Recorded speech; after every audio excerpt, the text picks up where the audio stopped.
also, right? But the moon moves in a different cycle, and its recycle sets off every 28 days. It resets every 28 days, and that's why we have months. And we can calculate the time based off the movement of the sun. Mm-hmm.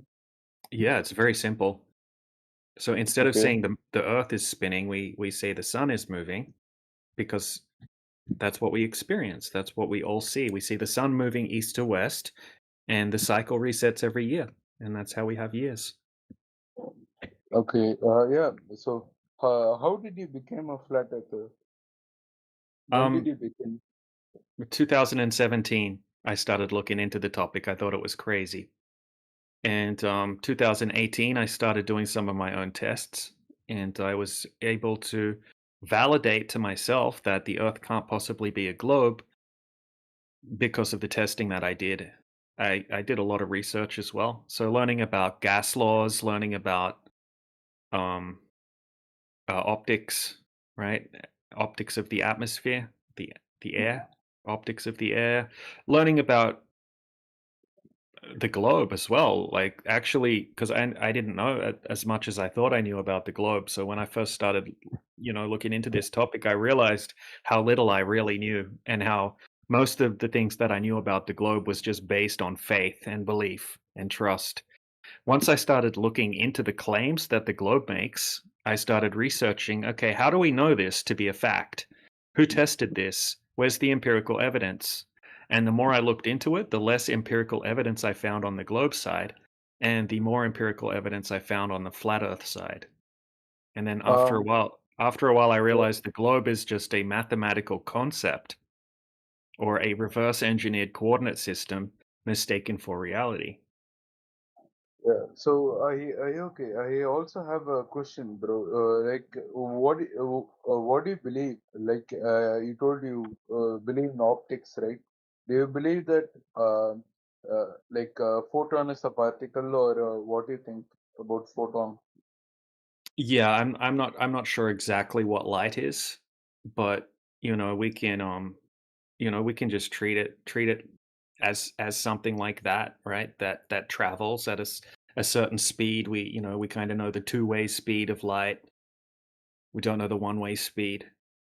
Yeah, But it when is. it comes into optics, I'm talking about like atmospheric optics, how what we see behaves when we manipulate the medium surrounding the light that's traveling through it.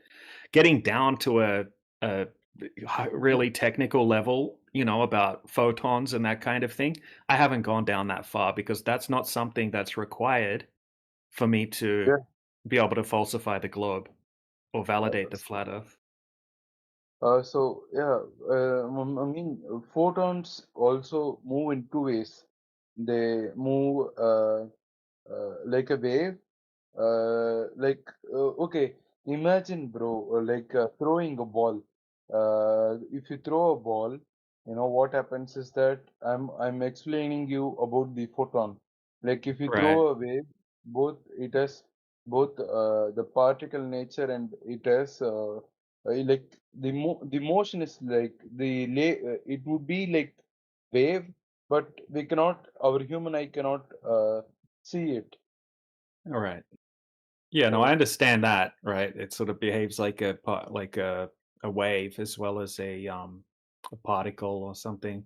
I haven't gone too deep into that mhm. science of how light actually behaves on a technical level, right? On a deep level, but I've more looked into the effects of it, right? Like refraction, atmospheric refraction, and how light is or how objects are deviated as light travels from the object back to the observer.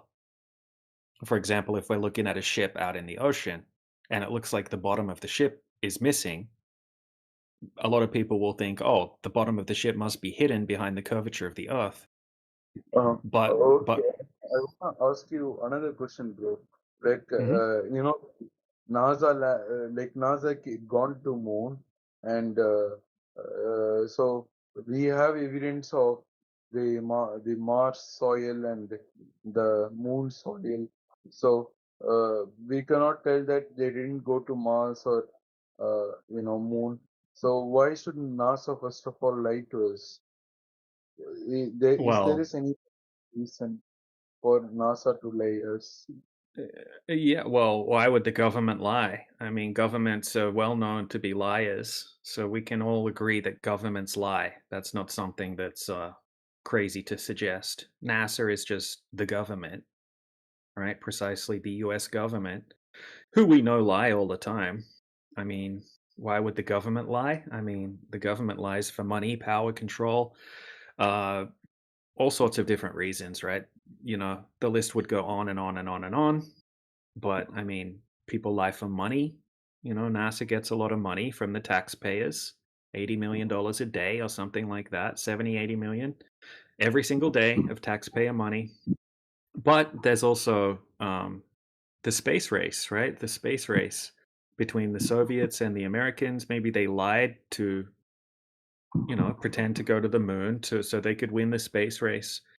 It's not up to Yep. me to determine to prove why someone lied. But Mm-hmm. I would say that we can just we can just hit the nail on the head, right? Right from the start, we would say, okay, if they're claiming that they went to a vacuum, right, to the vacuum of space, then maybe we should try to validate that there can be a vacuum of space and that we can have a gas pressure system like we have here on the Earth next to the vacuum of space without a container separating the entropy from taking place. Now, the footage from NASA is ridiculous.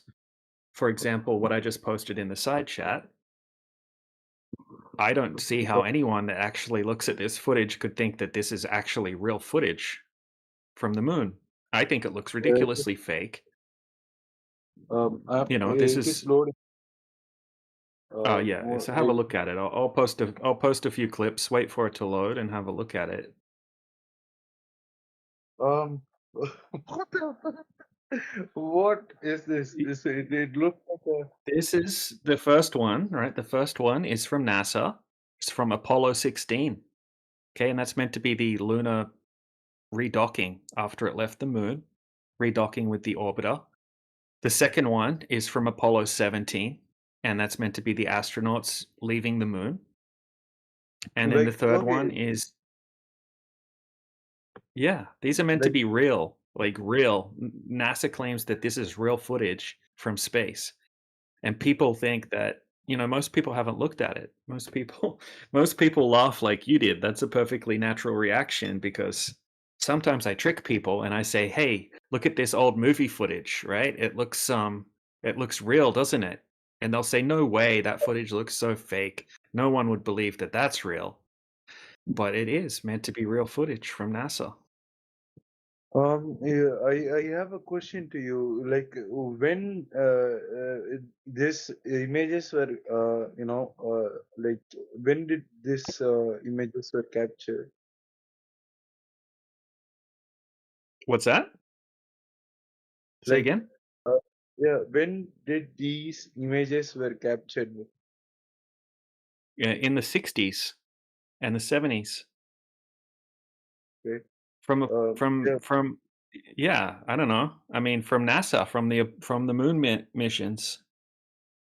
yeah, yeah, even they can have a lower picture, but it doesn't look like, even though if something has lower picture quality, it should look little bit at least real.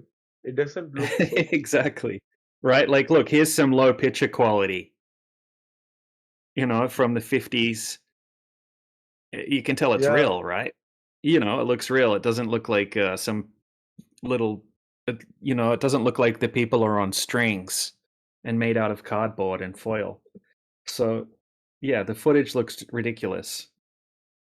And the spaceship, look at this one, right? Look at the second one that Yaga Bruno just posted now. This is meant to be the lunar lander. It looks like it's made out of cardboard and sticky tape and maybe a tent. Maybe they use some pieces out of a tent, some curtain rods, some gold uh, foil. yeah. I have a question, bro. Like, um, don't they know that, like, if two metals are in space, it would without welding it would join. And if it is like this, the whole spacecraft would be like you know destroyed by itself. And I don't know, like there is no molecular gap in space. Like like in Earth we have molecular gap. Uh, it looks like a vacuum cleaner. That's disrespectful to vacuum cleaners.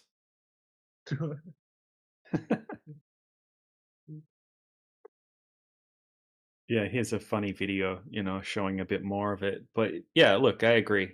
There's so many problems with it. So we don't need to put our faith into NASA, I think, when they're providing such terrible looking footage.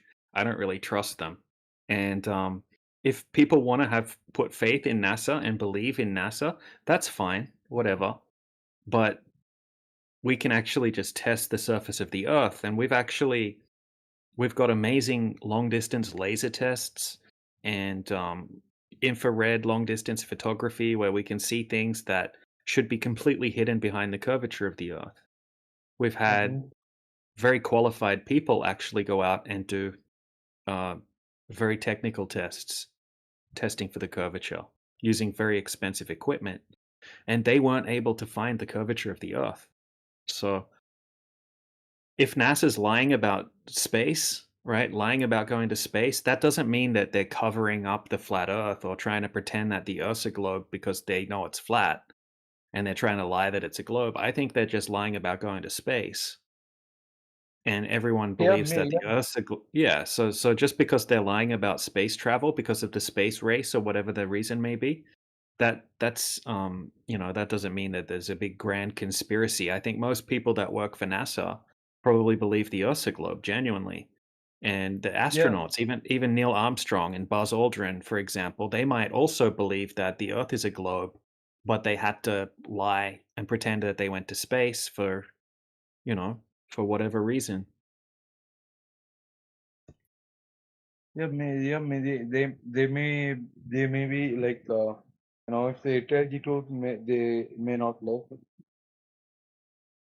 Yeah, they might not know I that the mean, Earth's they probably never tested the Earth, they probably never even questioned that the Earth's a globe. like imagine, bro, if an astronaut finds out they like the whole mission was fake, how would he feel?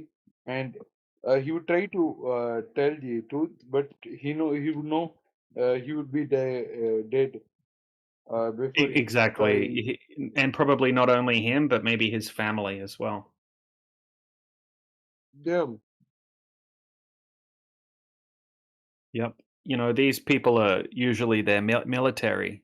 Astronauts are military, ex-military, and they get selected for these roles because they know how to keep their mouth shut, and that maybe they sign non-disclosure agreements that probably have rules and regulations that if you break this agreement, we're gonna kill your family or something like that. I'm just speculating.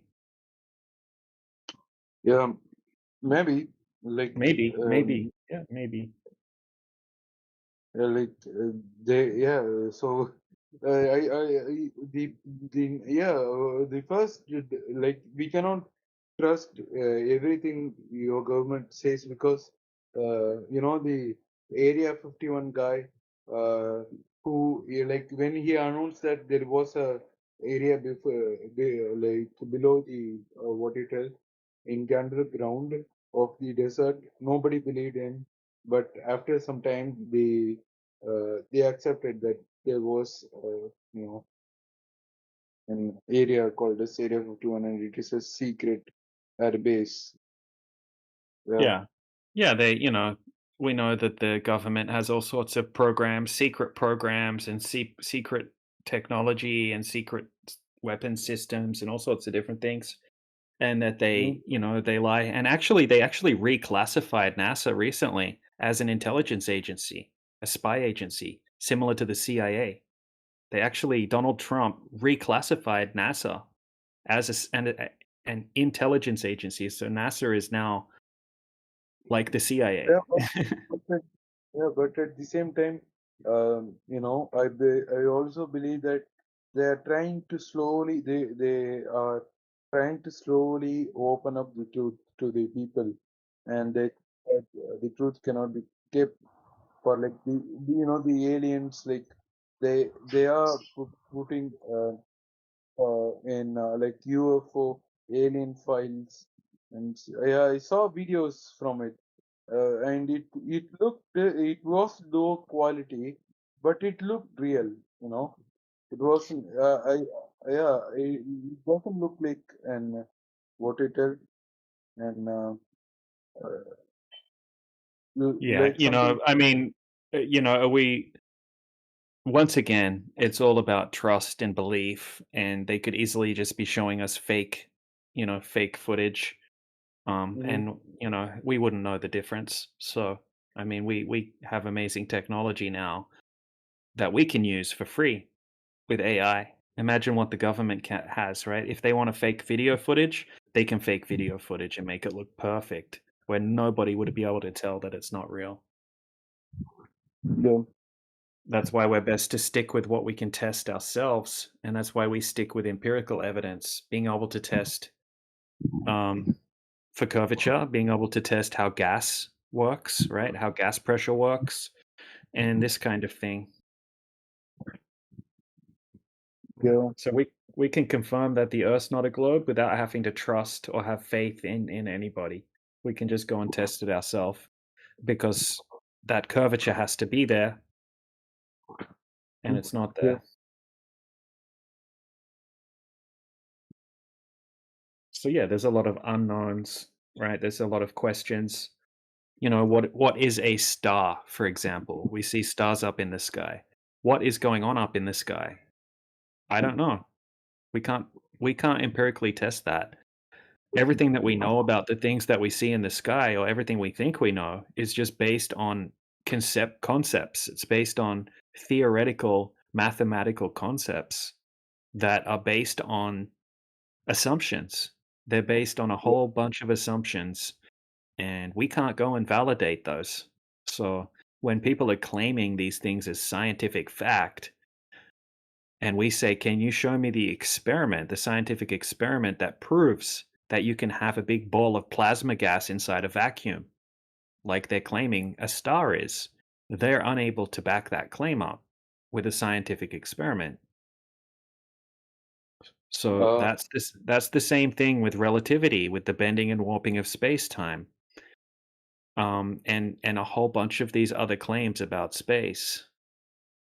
Or you yeah, mentioned something earlier about, oh, NASA brought back samples of the soil and rocks from the moon and this kind of thing. Well, NASA gifted one of those rocks. They gave one of these rocks away as a gift to the Netherlands. And then the Netherlands went and had the rock tested, and it turned out to be fake. It turned out to be a fake moon rock. It was actually just a petrified wood, a piece of petrified wood. yeah. This has been You know what they are claiming? The NASA type soil. It is available in like a place, a place in India, like what they call as moon soil. It is available in a place. I don't know the place, but yeah, if you give me time, I can search it, and the moon like texture soil, which is available in India, and you cannot tell the difference between it and the moon. Like, yeah, Oh, that's interesting. Yeah, I'd like to get some more information about that. That's a great point. I didn't know about that. Can I add Yeah. can I add something I wanted to add in lieu of giving you scientific evidence for what they claim is a star, right? Instead, what do? They show you CGI or they show you artist illustrations of what they think is going on in the sky. And then they say that that is what it is. yeah. So, yeah, yeah, it is in my district, bro. It is. I think yeah, it is in my district. Yeah, it is in my state. I would give it to one second. Give me a second, bro.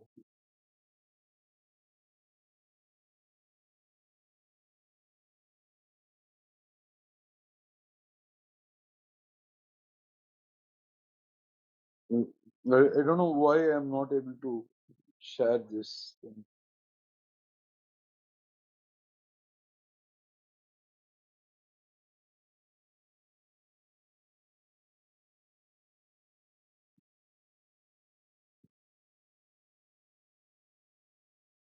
Yeah, so uh, I have posted it. Uh, yeah, so Thanks. That's interesting. I'll save that and I'll look into it a bit further. Same with the Mars footage. They show us Mars footage, and it just so happens to look exactly the same as the place where they do their so-called training for Mars, which is a place in Canada called Devon Island. Devon Island looks exactly the same as the Mars footage. All you have to do yeah, is apply a red tint, and then it looks exactly the same as the Mars footage. And then in some of the Mars footage, we see junk, right? That they didn't notice, right? Like a wrapper of some item, some rubbish, right? Or some animal that they can didn't you catch in the again footage. tell me island's name? It's called I just said it a moment ago, and now my mind's gone blank. Devon Island. I'll write it in the side chat. Devon Island. I don't know if anyone has any footage from Devon Island, but yeah, I can find some. Yeah, Devon Island. Yeah, I searched it. Uh, yeah, what? And NASA does all their training there. Yeah, apparently. Bro, it looks like a Martian thing. Yeah, it looks like a Martian. Uh, It is, bro. That's Mars.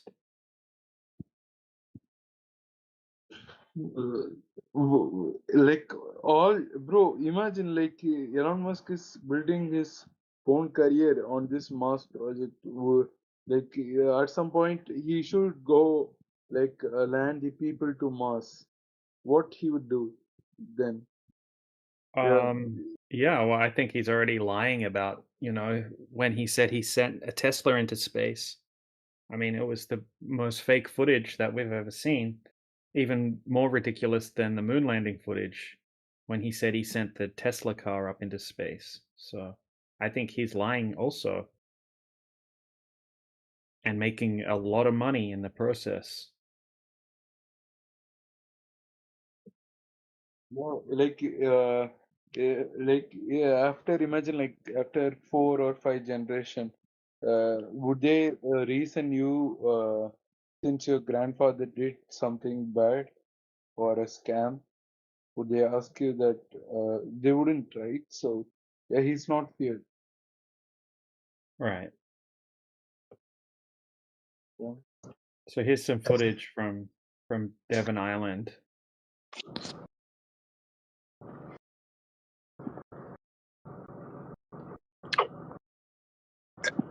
Who's the gentleman that we're talking to? You're talking about Moderated nickname. That's his name. moderated nickname. Do you see the Yeah. image that I posted of the Yeah. Elon Musk Twitter? Yeah. Yeah. I saw. Uh, What does it it say? um. Are you the uh dog sheep dog? Yeah, Yeah. Yeah. I told it's like a vacuum cleaner, and vacuum robot. right, right. But what do you see in the picture that I posted? The image. What? What? Whoa, bro, what? I can see a person in the cockpit, in the station. I can see a person's image. Yeah, yeah, yeah. Do you notice anything odd about the image? About the rocket they took a picture of in outer space? Let me see. Do you know anything odd about that? Um, like the bottom doesn't look like the Earth. Yeah. They say that that's Earth sign, but what I'm trying to get you to think about is who took the picture?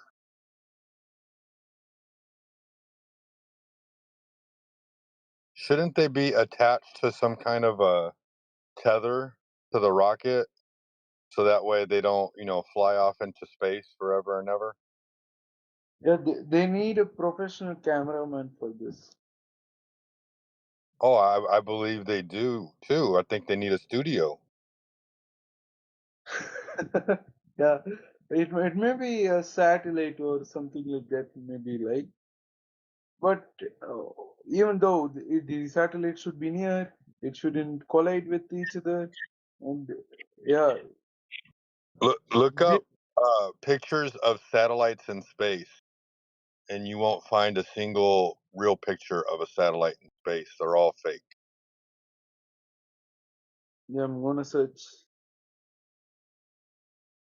Bro, this All topic right, it's becoming that's all I wanted interesting. to say, DJ. Thank you.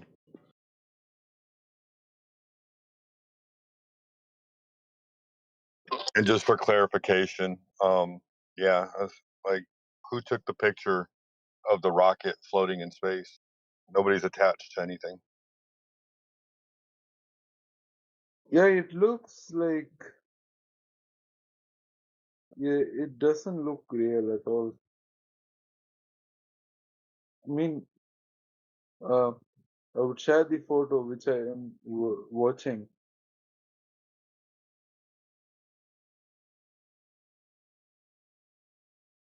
Yeah, I think yeah, it may be like it doesn't look real. It's like It's yeah, it like a doesn't look. CGI. Yeah.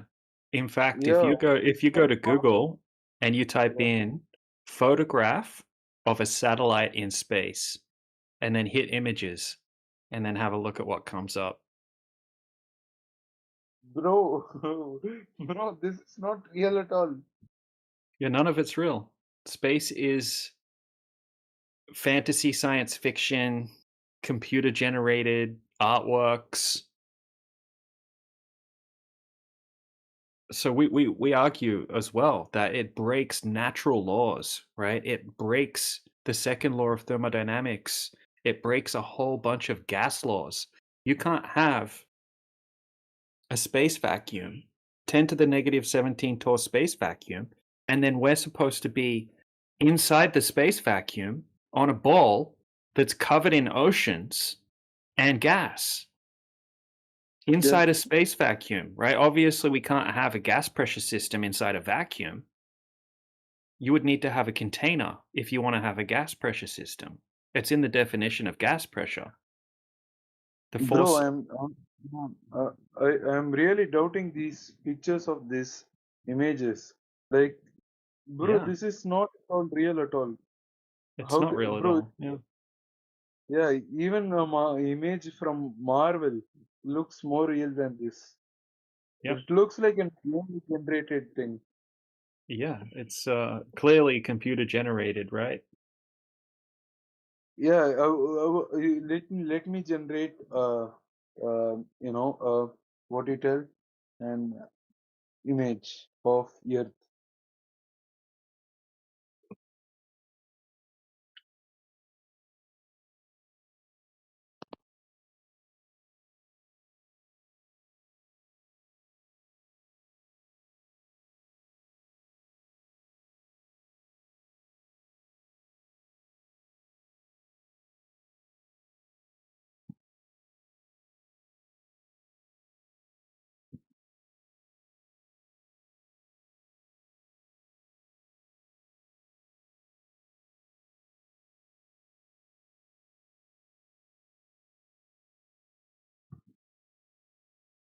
Oh, I mistakenly I put in a wrong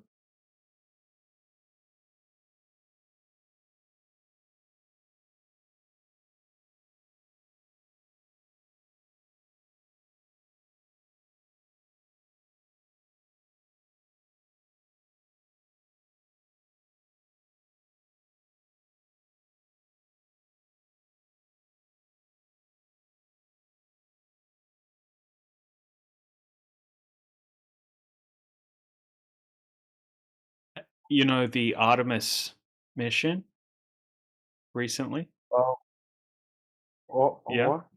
Artemis. Okay, okay. So I'm gonna share this image to you. Okay. Um, Okay. yeah. So, um, so this is what AI generated images of uh, you know, using Gemini. Okay. This is Okay. what images. Okay. It looks more real, bro. It looks more real than this image. I mean, Yeah, it does. You know, it's the same sort of thing. I mean, we can still tell it's not real, but yeah, it does look more realistic than most of the pictures of satellites in space.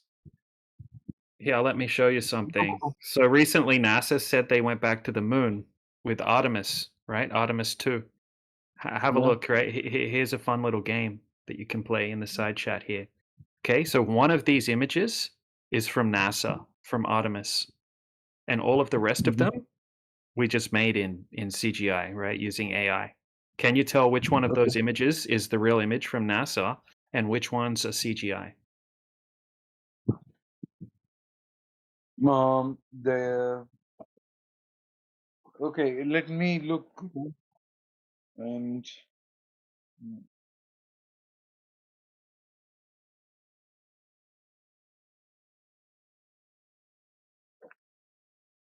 the one in corner. The one in corner. Bottom right, top left, which one? The one in the you know uh, below the A. NASA. The question mark Yeah, below the question. at the bottom. Yeah. Yeah, no, that's not the right one. Which is the correct one? No, this is the correct one. I'll show you. That's the correct one.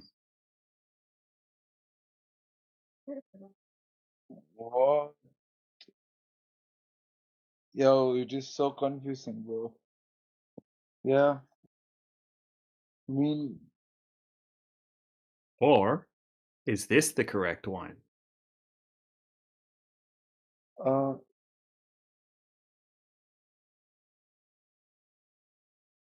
um, We can't tell. See, this is the thing, right? We can't tell the difference between CGI and the real thing because it's all CGI. And NASA has just presented people with CGI, and people only believe it because they trust NASA. When, bro, imagine if a person wanted to become a NASA astronaut. Imagine his life uh, being a big lie. yeah, A kid. Uh, yeah, yeah, once. okay.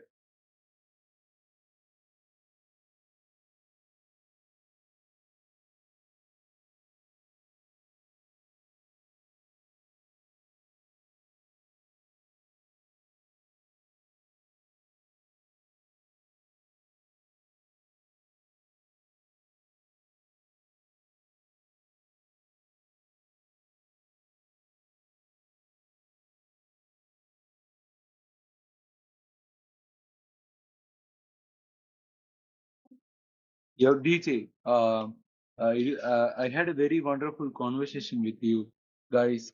Sorry, yeah. Um, have a good day, guys. All right, have a good Uh, day. See you next time. yeah. Uh, Bye. then it was so interesting to talk with you guys. Yeah. Yeah, you too, man. Come back anytime and we can continue. Yeah. Sometimes there are no people in this voice chat. That's the problem. Yeah, you know, sometimes if we're not here, we're in a different server. We're always somewhere. But yeah. Yeah, I'll send you a friend request, and if you're wondering where everyone is, you can send me a direct message. All right, got it. Yeah. Yeah. Have a good day, man. All right, see you later. Bye. Yeah. See you later.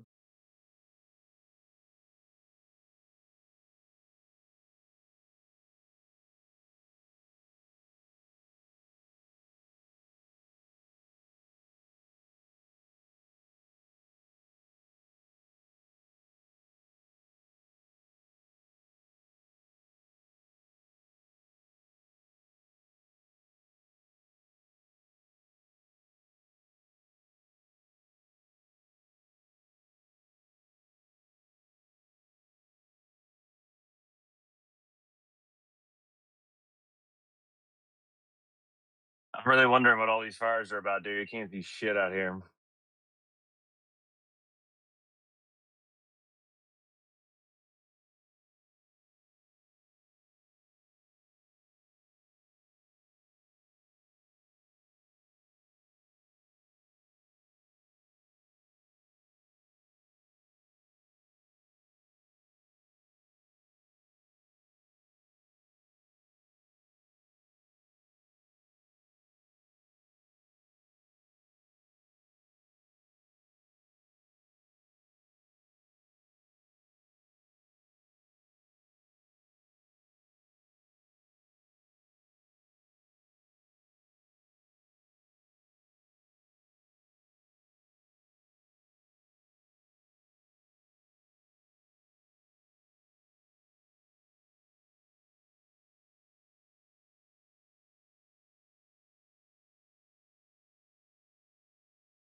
Guys, is anyone online?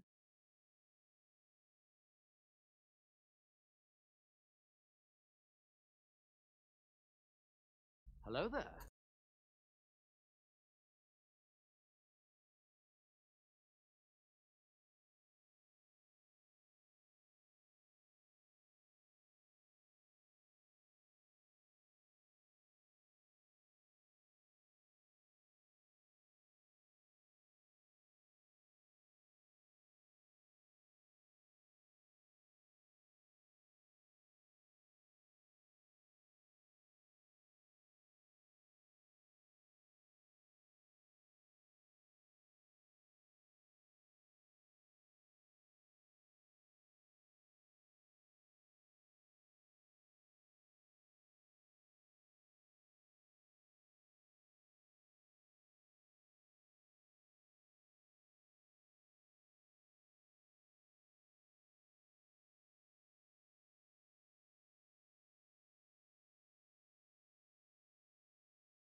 Hey, DJ, can you hear me?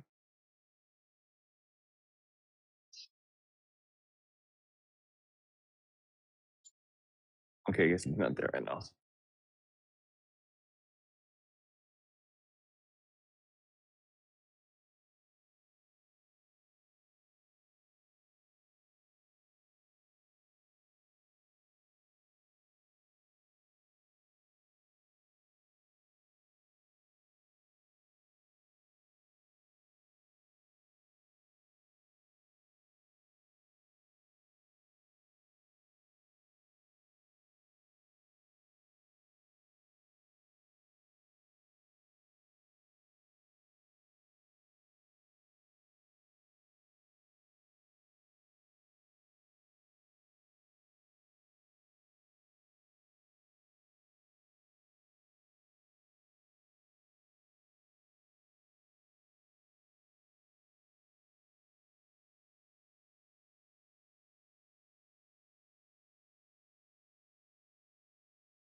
know the name.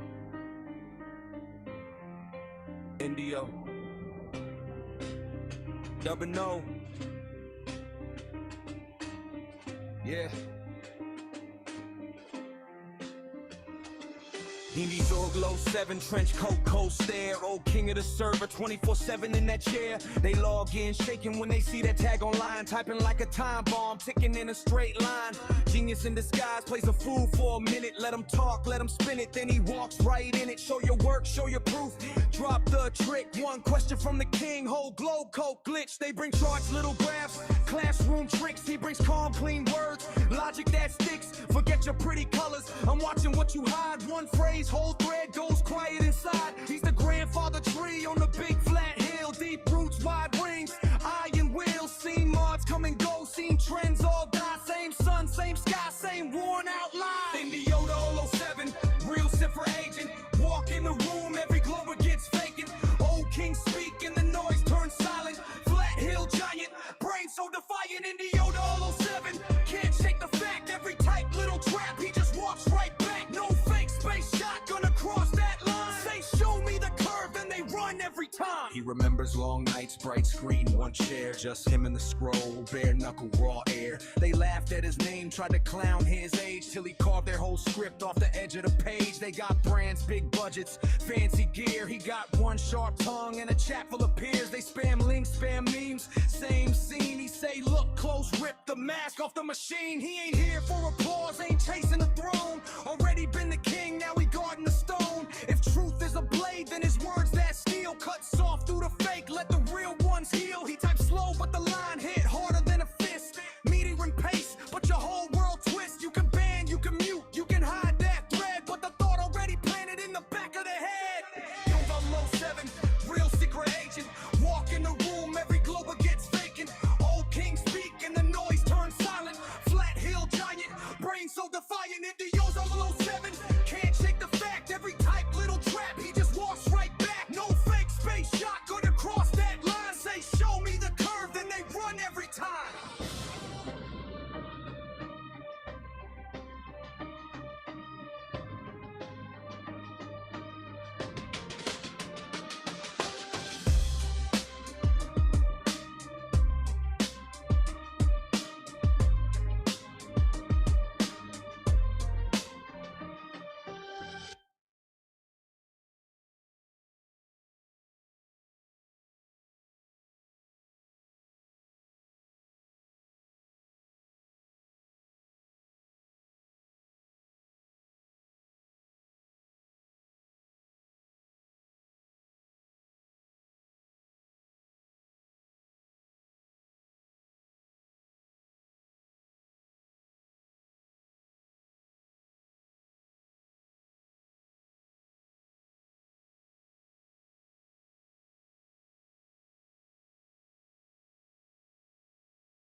Earth is flat.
You know, it's funny. It's always these people who don't come by 24/7 flat Earth anymore. Isn't that right, T Dub?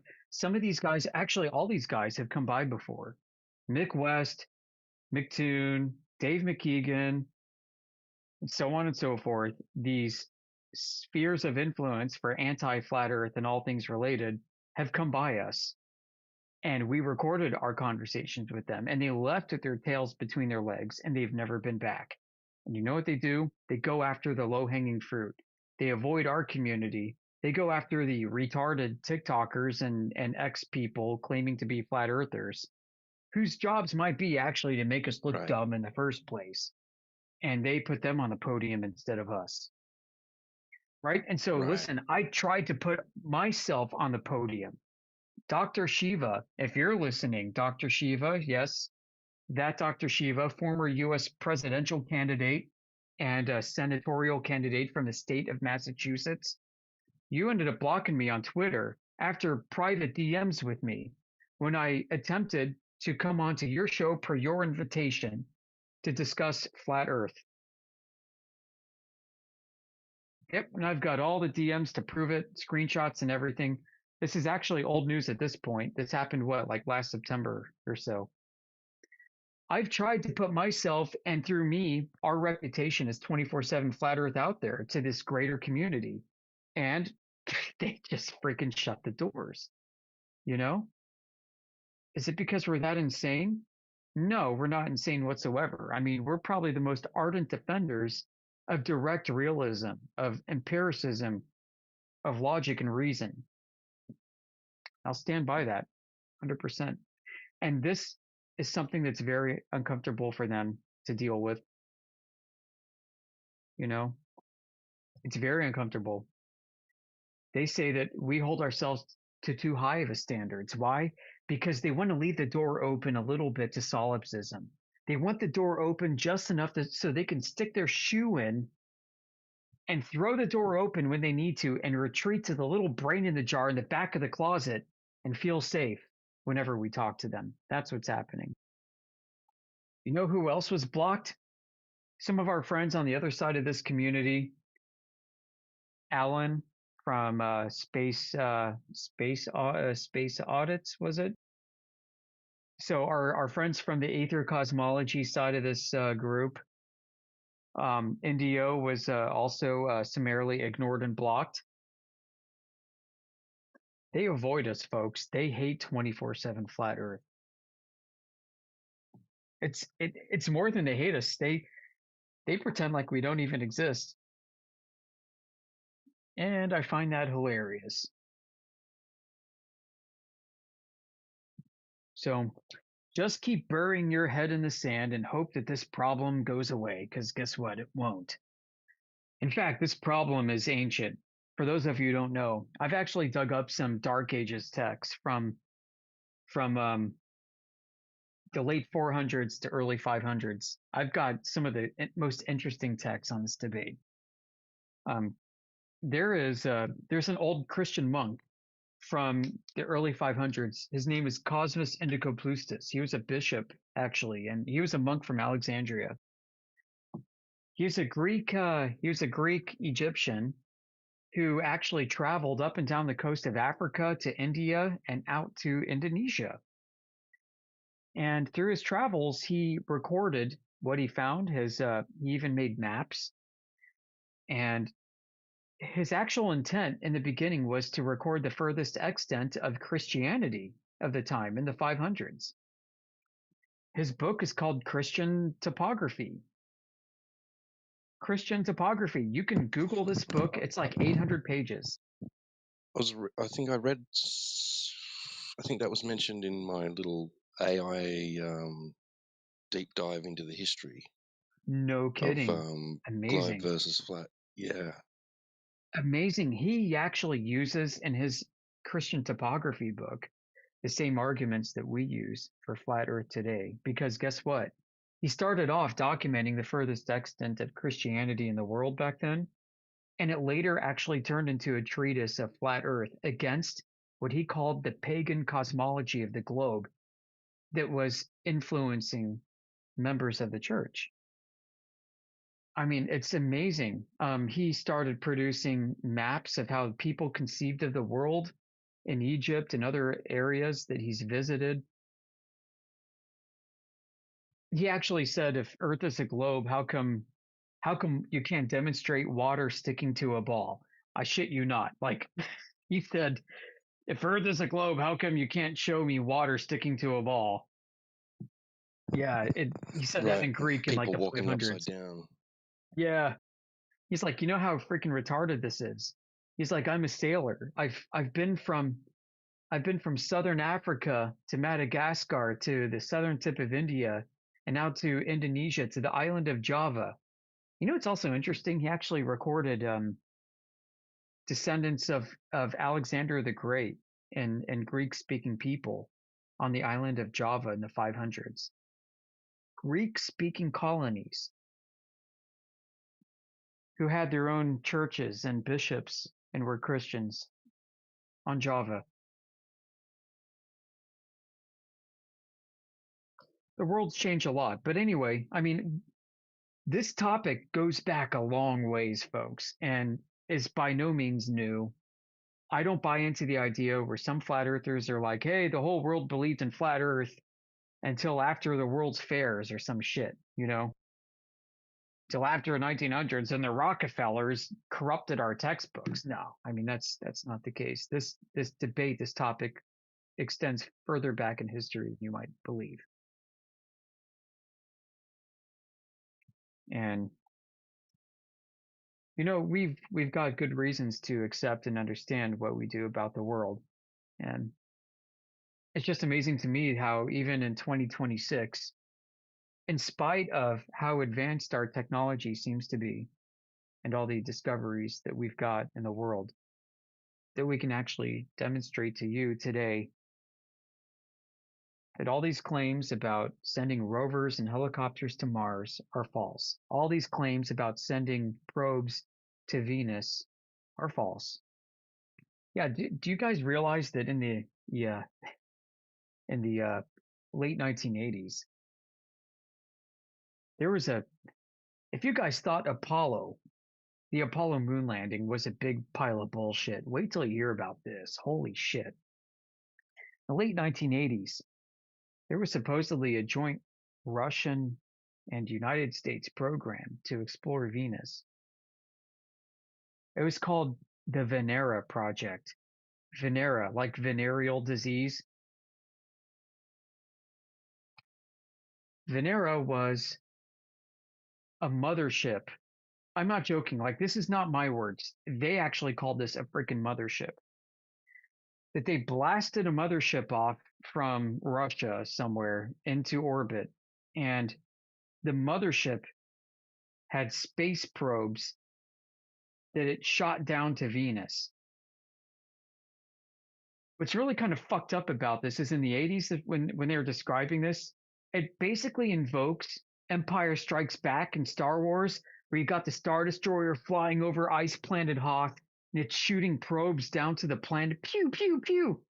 I shit you not. This is exactly how they describe what they did. They flew the mothership over to Venus, and they shot probes that landed on the surface of Venus and some like dozen or so balloons. Yeah, like Satelloons. They deployed freaking Satelloons to Venus in Project Venera.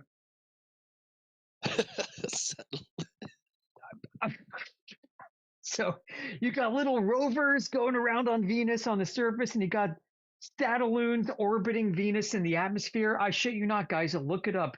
Venera, Venera.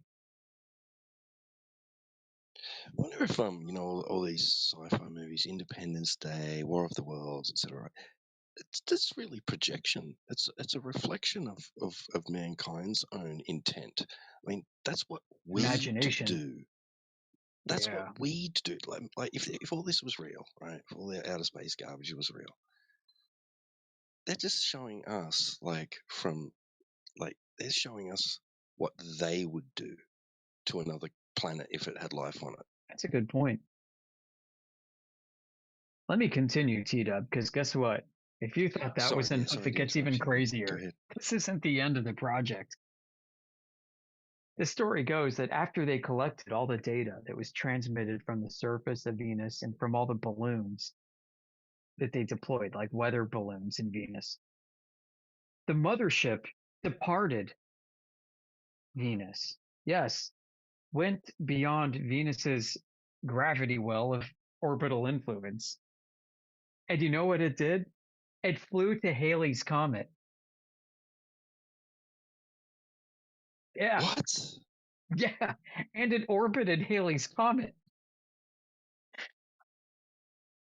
And it took pictures and grabbed data from Halley's Comet and sent it back to Earth.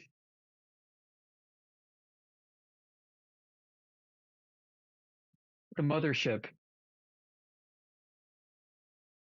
Sorry, because it would have been still within, you know, like the Goldilocks zone, basically. Yeah. Wouldn't it? Like, because what was it, 80, 84, 85, Something like that, yeah. 86? I I can't remember going out with my exactly. parents to watch Halley's Comet in the backyard. I was a kid back then. We went out to the backyard. We were in the desert. We were in Arizona, man. Could see everything back then. Like the sky's gorgeous, very dark. Yeah. So I remember seeing Halley's Comet. So I might have seen Project Venera. I might have seen the mothership. Fucked up. So the mothership beamed back all this data, and then that was that. And they're like, yay. So one spaceship flew to Venus, popped off Land Rovers, shot down or shot off, weather balloons. I mean, we're talking this thing like somehow must have ejected space trash cans into the Venus atmosphere that opened up, and the balloons, I guess, inflated with payloads hanging underneath them on gondolas, and then recorded all these atmospheric readings. Like, holy fucking shit. How come, like, if this is true, that is one of that's the coolest shit I've ever heard in my entire life. And then when it was done, the mothership flew to intercept Halley's Comet. How come I was never taught this in school? I think I only came across this because I'm a flat earther and I decided to check out all these weird freaking off the wall claims by NASA. Like, holy shit, if this is true, that's one of the coolest things I've ever heard, guys. Like, we've got interplanetary travel. We've in the 1980s, and it was a joint freaking Russian U.S. project. Like, why were we considered enemies at that point? That doesn't make any sense either. What the hell is going on? I don't know. Can we get people? I can't do it right now. I would love for folks to start posting Wikipedia articles and pictures and stuff from Project Venera. Venera. Type in Venera and Venus. See what you can find and post in the text chat for the YouTube audience and those listening in Discord. Don't leave me hanging and look like a jabroni. Come on, guys. Let's do it. So while hopefully our fans are posting some of this stuff in Discord for us, I'm going to start reading things. So what is Project Venera? The Venera program. Wow, it began in 1961 to 1984. Was a groundbreaking series of Soviet probes that explored Venus, achieving the first soft landing on another planet and sending back the first surface images. The missions revealed Venus's extreme high pressure and hot environment. Current plans include a new Russian mission targeted for launch in 2029 to 2036 to conduct long duration studies. Here's a video that shows the first color images taken from the Venus probes. How about that?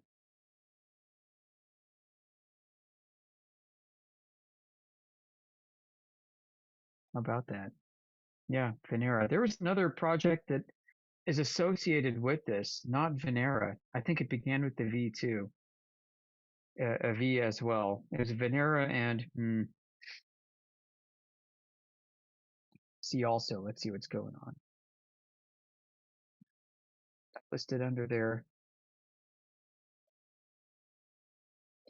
I might have to turn to the evil AI and ask what is the other project related to Venera? What is the other project related to Venera that explored Venus as well as Halley's Comet? The Vega program. Okay, yep, there you go. Launched in 1984, the Vega missions were an ambitious 2-for-1 scientific endeavor that utilized the gravity of Venus to catapult the spacecraft towards a rendezvous with Halley's Comet.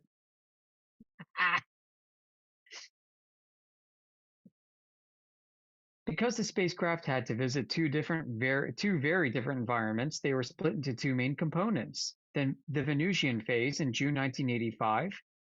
As the probes passed Venus, they released landers. Picture the Star Destroyer over ice planet Hoth, right? The beginning of Empire Strikes Back. As the probes passed Venus, they shot off landers similar to the original Venera design to study the surface and soil. Crucially, they also deployed giant weather balloons into the atmosphere of Venus. These balloons floated for 2 days, providing the first ever data on Venus's wind speeds and turbulence. The Halley phase, March 1986. After dropping the landers, the motherships used the gravity of Venus to change their trajectory towards Halley's Comet. They were part of the Halley Armada, a group of international probes that intercepted the comet. They provided the first close-up images of the comet's nucleus, helping scientists determine its size, shape, and dirty snowball composition. The Vega missions were a rare bridge of international cooperation during the Cold War. While led by the Soviets, the scientific instruments on board were led by a coalition of Western countries, including the US, France, and West Germany. Question from the AI. Would you like to see a breakdown of the specific findings from the atmospheric balloons of Venus? Wow. Check that out. Thank you, Greenweaver Alex, for posting some of this. Look at that. Greenweaver Alex says, one of the only photos we have of the surface of Venus allegedly. The Venera probe, only designed to last 30 minutes, took data for 2 hours before crumbling under Venus's extreme surface conditions. There you go. Looks like the desert with a yellow filter. And underneath that image of Venus is the probe itself. Holy shit, looks like something from Lost in Space circa 1950s. Danger, Will Robinson, danger. Look at that fucking windmill fan, freaking egg pallets, microwave dome, some plumbing pipes. Holy shit. Look at that fucking shit. Hey, T-Dub, you still there? Oh, man. Yeah, mate. Yeah. Look in the voice chat. Look at that space probe that landed on Venus. I know. I was just looking at some of that imagery. Now I'm watching this little YouTube piece on Okay. the only images taken from the surface of Mars.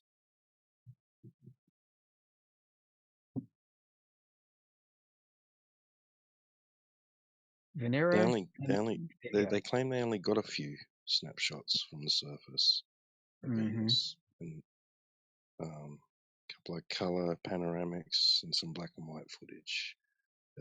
They only had moments to like capture that and send it back before the extreme heat and pressure differences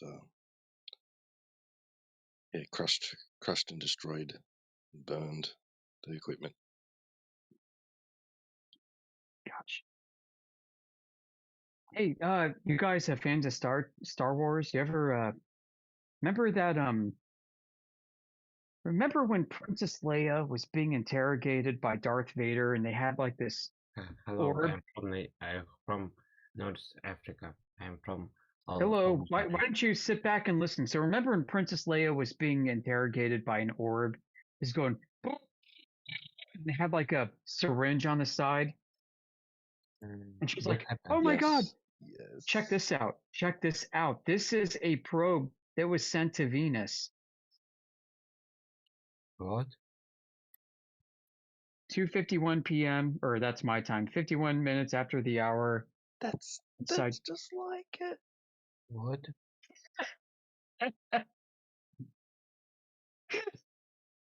That's just like something out of Star Wars. What? Yes. It's like an Imperial probe droid. What the hell's going on? Okay, brother. Goodbye.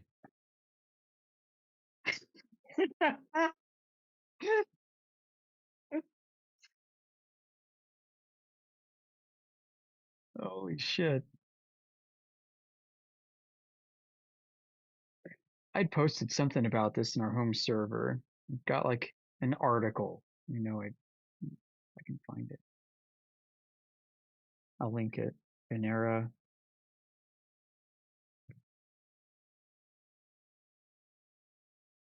Oh man, okay, deleted user. Yeah, that was me.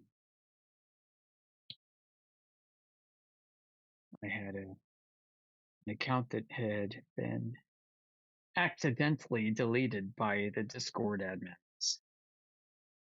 I'll keep going back to this. To me, I mean, this is a more a highly technical project than anything they dreamed up with regarding Apollo. They sent, in their words, a mothership to another planet that launched probes including weather balloons to orbit Venus, and probes on the ground to record the ground of Venus. And when the mothership was done, it took off and intercepted Halley's Comet.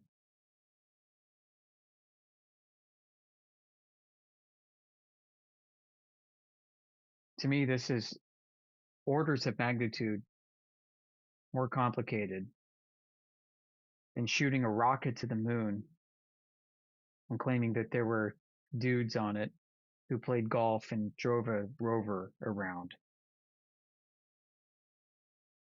When you think about the aerodynamics, right, involved of supposedly another planet, right, of an unknown atmospheric composition, and you just happen to get it right?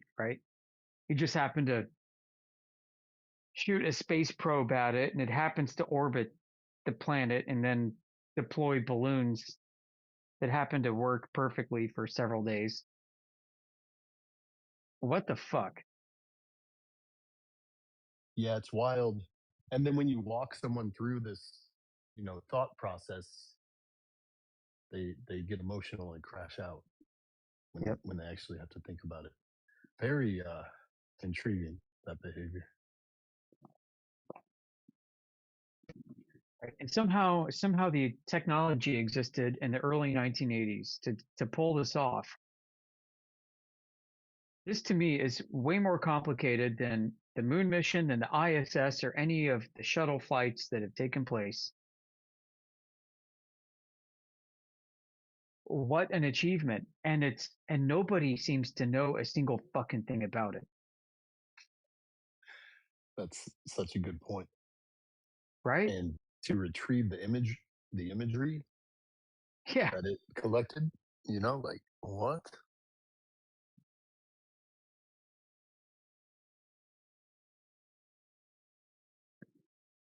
Makes you wonder if there's a reason why they don't talk about this and brag about this.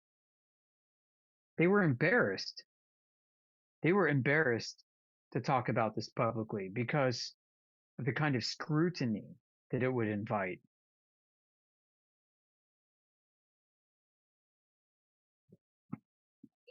I mean, do they Yeah. just chalk it up as another Cold War achievement? Like, yeah, we were motivated this much to defeat communism? Well, fuck, no, because we're partnering with the communists in this endeavor. 1984, guys. They were still doing duck and cover exercises, for fuck's sake, in 1984. I was alive back then. I was a little boy. I remember doing that shit.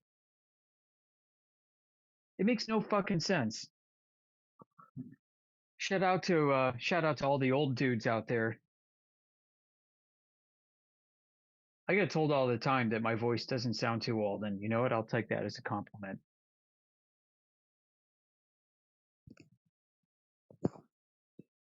You know what that was? That was under order of the demonic regime. So they put out an order, right?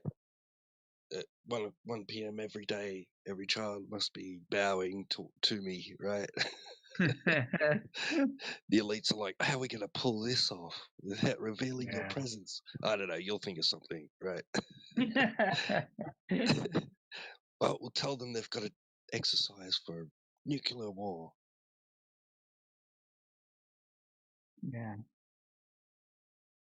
And it just seems everybody's bowing, right? Cowering and bowing in fear and awe of something that's possible, that they feel they've been told is possible, right? Yeah. What sort of power do they have over people? It's crazy. It's crazy. It's like, who is Epstein? Talk about like power over people. This guy is in the center of pretty much everything you can think of. The development of Microsoft, the development of medical products, the negotiations for peace and geopolitical conflicts. He's consulted for that. Who the fuck is this guy? I mean, it kind of makes you wonder if the whole Nephilim thing is real. Like, are the Nephilim really still around? And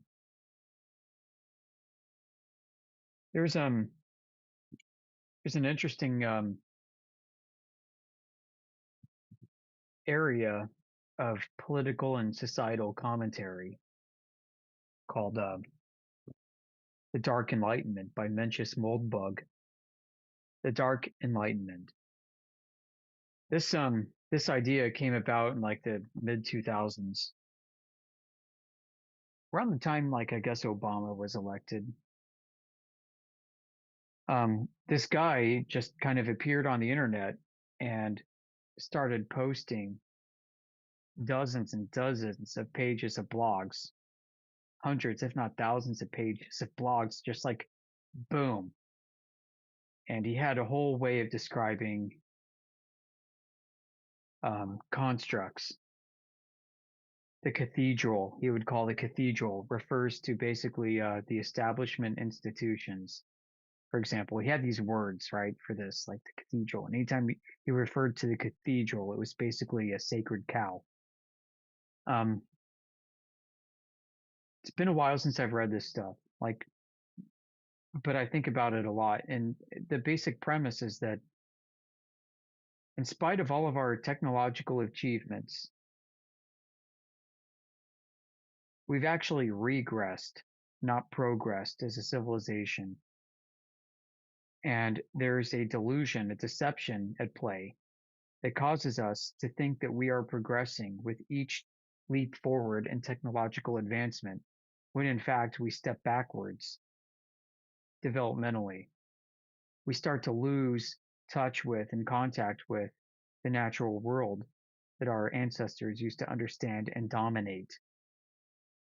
The fact that you know how to dominate a computer system, set up a Wi-Fi router network in your home, I don't know, conduct fucking penetration testing for the US government, I don't care, build satellites. The fact that you can do all these things does it really necessarily make you more of an advanced human being? Or does it leave you more dependent to the forces of nature than you ever thought? More victimized by it when it happens? What would happen if the power goes out? What if it's true that there are these electromagnetic plasma pulse events from the sun that happen periodically that could not only just shut off your power, but actually cripple and fry microcircuitry and destroy everything? Modern cars, computers, everything. The circuit board in your refrigerator. What happens to all the people who are dependent on going to the supermarket for food every week and refrigerating their medicine? What happens to all the people that are slated for surgeries, life-saving surgeries, dependent on robotics technology? All that gets fried. Boom. Happens in an instant. And people say, well, that could never happen. That's all bullshit. Well, I don't know. The geologic record speaks otherwise.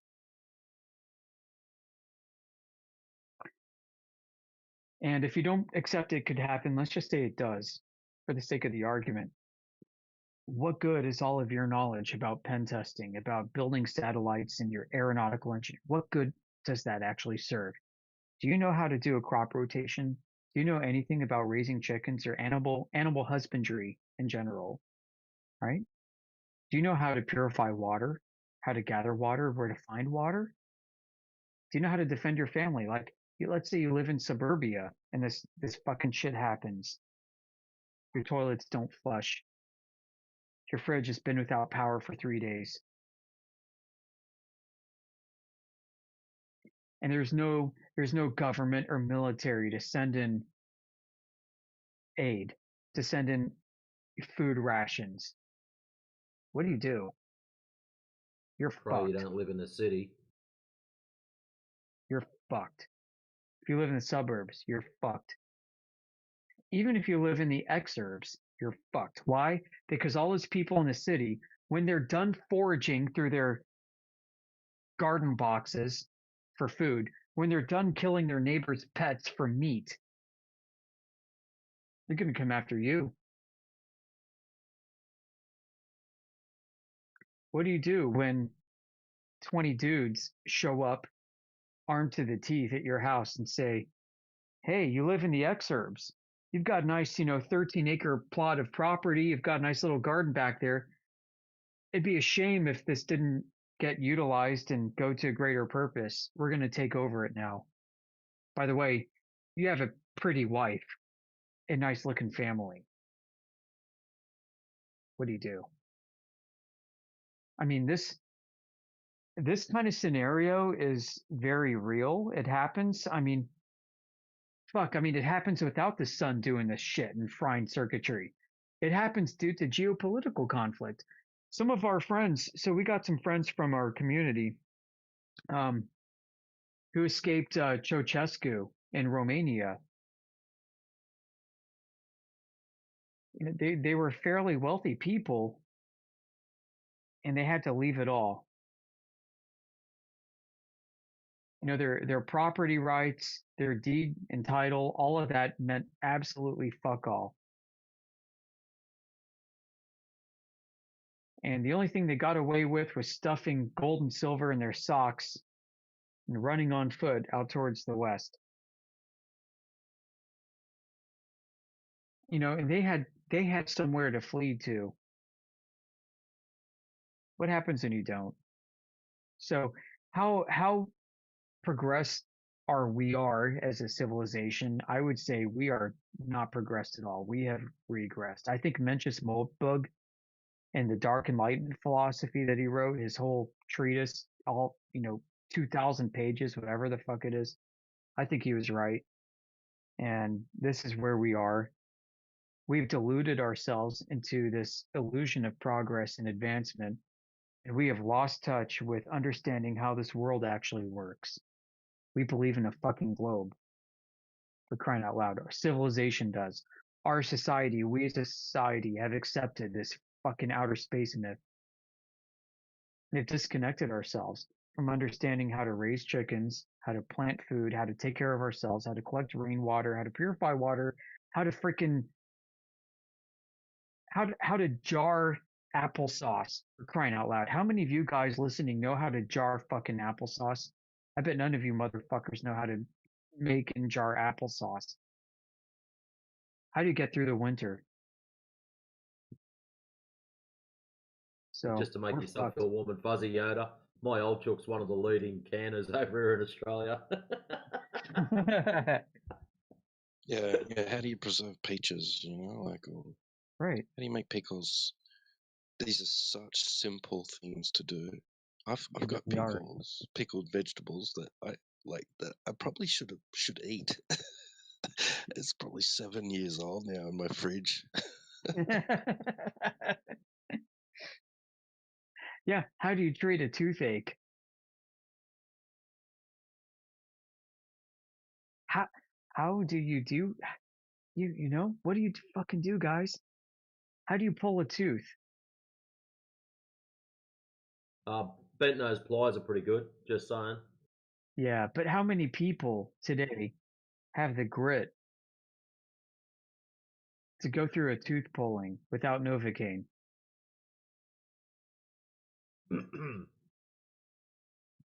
I don't care, man. People say, "Oh, just drink a ton of whiskey." No, motherfucker. That there's not enough whiskey in the world for that shit.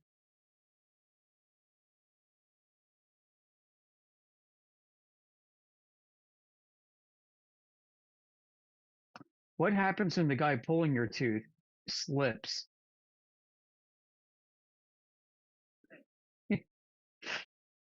Yeah. Now you need You know, like the 15 Japanese stitches used up to, your face. Japanese used to train their dentists, right, with pegs in a wooden board. Each peg, like a series of pegs, and each peg got progressively harder and harder, tighter for fit, harder and harder to pull out. If you could pull out the last one with 2 fingers, right, just your thumb or your index finger, you're a dentist. Wow. And that's how they do it. They just rip it straight out. But you had to be able to pull out that last peg with only 2 fingers. Yeah, and you're allowed to put your fingers in someone's mouth then. Right. So anyway, I kind of forgot how we got to this from the Venera and Vega programs of Russia, their Venus. I think Yo, knowledge is being lost, skills and knowledge and talent is being lost. It's being destroyed. Sorry, Yeah. go on, the Lord. Knitting and crocheting, weaving, stitching, fabric making, that's still alive. That's really important. Like, I'm glad that's still alive, amongst it's. If you go to these fairs, we call them our yearly shows, right? So you have exhibitions, basically town exhibitions, and all the carnival rides come to town and we have the showground open, and well, they charge you to get in, but anyway. So, but at the pavilion, you go there and there's competitions, art competitions, photo competitions, knitting and crocheting, stitch work competition. Wool is on display and gets judged and prizes given out. Vegetables, or like what you're talking about, or your pickles and preserves. A whole range of cultural skills sets on display once a year in every town in Australia for that town. Like, people go and enter in their skill, right? The products of their skills, and have it judged and awarded if it's deserving. And I think that community should really super encourage that, right, to happen, because these are the things you're talking about that we've got to keep alive. Because there are still some people out there who know how to do this stuff, and if the world went to shit, they would survive better. They'd be better off than other city folk who've like only ever read about this stuff. right? And seen this stuff in museums. And there is cultures out there, there's a small percentage of the earth that's actually still preserving, keeping that alive. It's great to see.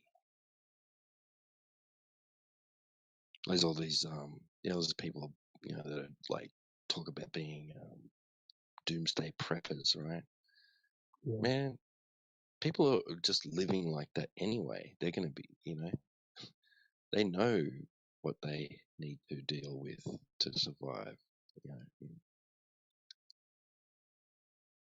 in harsh regions and things like that. There's, like you said, there is a world out there that we're even totally unaware of. People living in ways that would seem very, very primitive to us now.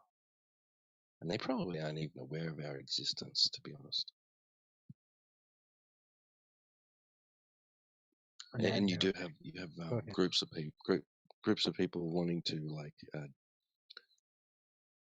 segregate themselves, basically, like disassociate themselves and disattach themselves from modern Western society, and they're out there. Don't worry, they're out there.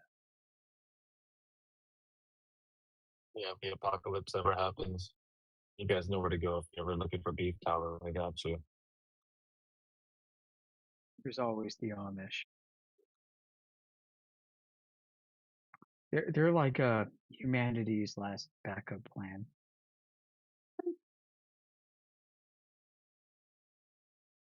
Looks like Jesus just entered the chat. Speaking of which, and it's somewhat on topic, but the country of Georgia. What's so fascinating about Georgia? They had a series of kings for 1,000 years. And their bloodline relatives are the house of David. They were Christian and relatives of Jesus's family.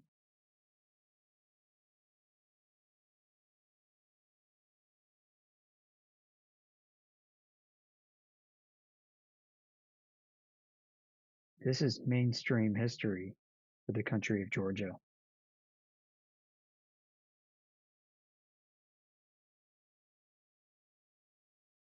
And even today, there are relatives and descendants who claim that lineage. Yeah, every family should really, like, have a story to tell somebody in history that's, from their lineage, that they can boast about and brag about and feel pride in having, come from, right? I don't see anything wrong with that, like that. And lineage and ancestry should be honored and remembered, respected. How many people can, like, talk about their, great great great great great grandfather? Know any stories about him? Yeah, it's pretty rare. I mean, I used to think it was normal. Our family has deep roots within American colonialism going back, like, I can trace my family here back to the first settlers in Virginia and Massachusetts, and even to England and Wales before that. I didn't realize that this was extremely rare to do until I was much older.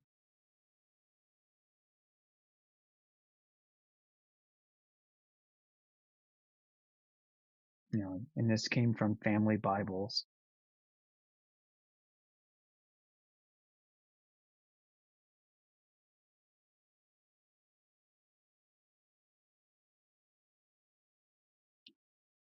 I'm not sure if this is the way it is in Australia, but in America, typically you had a Bible with a family tree in the front, and you would record your family tree going back from the Bible that preceded that, and so on. family Bibles. We used to have that in the UK. That fell out of fashion about 40 years ago, of like the last generation or so. Yeah, I would say it's probably not in fashion now either. But No, I don't know anyone over here that follows things like that. We've got whole books dedicated to genealogy. So if those who are into tracking, like my mum's done her family, and that traces right back to Urquhart Castle, and which is a couple of 100 years. On dad's side, it's a bit scattered, but mum's side's pretty straightforward.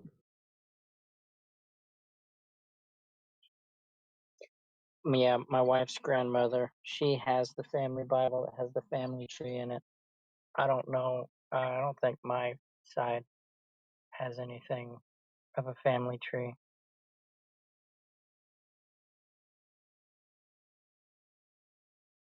some of these Bibles used to have the Hebrew cosmology depiction of the earth in it too,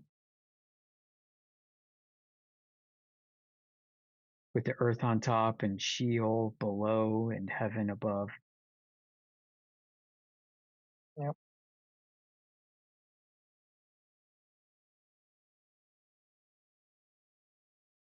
My grandparents and great grandparents used to talk very fondly about the World's Fairs that they attended.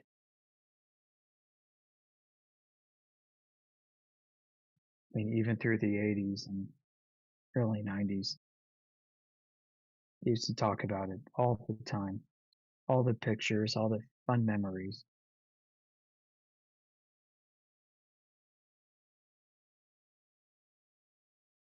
And floods, strangely enough. Yeah, floods.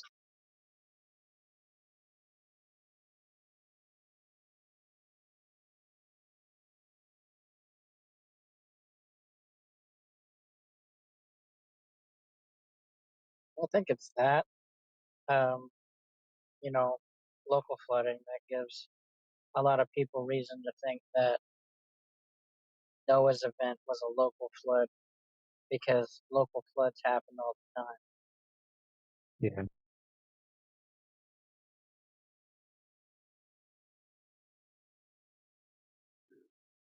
I have a grandma who used to talk about, I'd first heard about this in the 90s from her family records about our ancestors' encounters with blue-eyed natives that they called the Welsh-speaking Indians. And I came across this much more recently in my searches, and I was freaking gobsmacked. I used to think Grandma was crazy.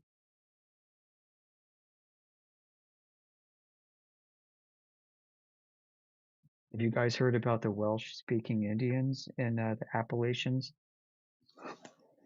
No, I'm sitting here a little bit gobsmacked, mate. Welsh speaking Native American Indians. That's a bit fucked up. You want to know how? You want to know what the story They is? probably wore tartan. I'll tell you what the Welsh don't story wear. is. Was it anything like the Vikings settled around 1000 AD over here? Close but far. Dan. The son of King Arthur, the grandson of King Arthur, fled because of the Saxon invasions and took fleets of ships and people and sailed out west to a land that they heard existed way beyond the west. The story goes as they crash landed in Mobile, Alabama, which is on the Gulf of Mexico, and they went up the Mississippi. They went up the Mississippi River and built settlements. Yeah. Okay. How much credence do you hold to that story? I would say I'm 50-50 on it, and I could be swayed either way. I would say plausible. I would have said, yeah, definitely plausible. I just don't know how they would have ended up in the Gulf of Mexico, unless that's where. Well, yeah. Think about how airline flights go. They go up over the northern Arctic, and then they come back down on the other side.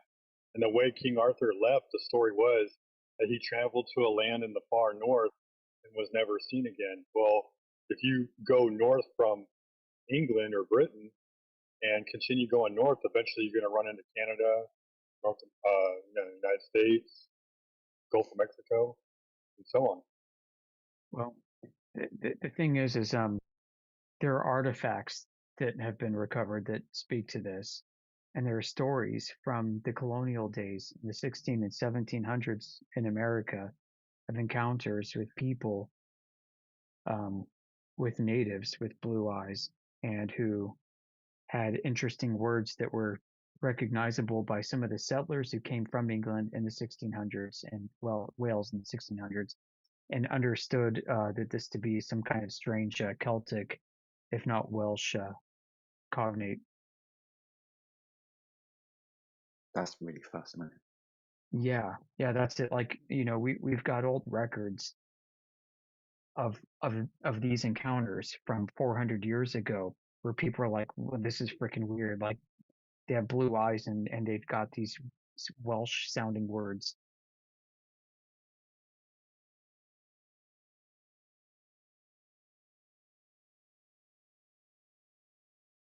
How many generations or years later, after their arrival in America from Wales, were they discovered to be these Welsh-speaking blue-eyed Indians?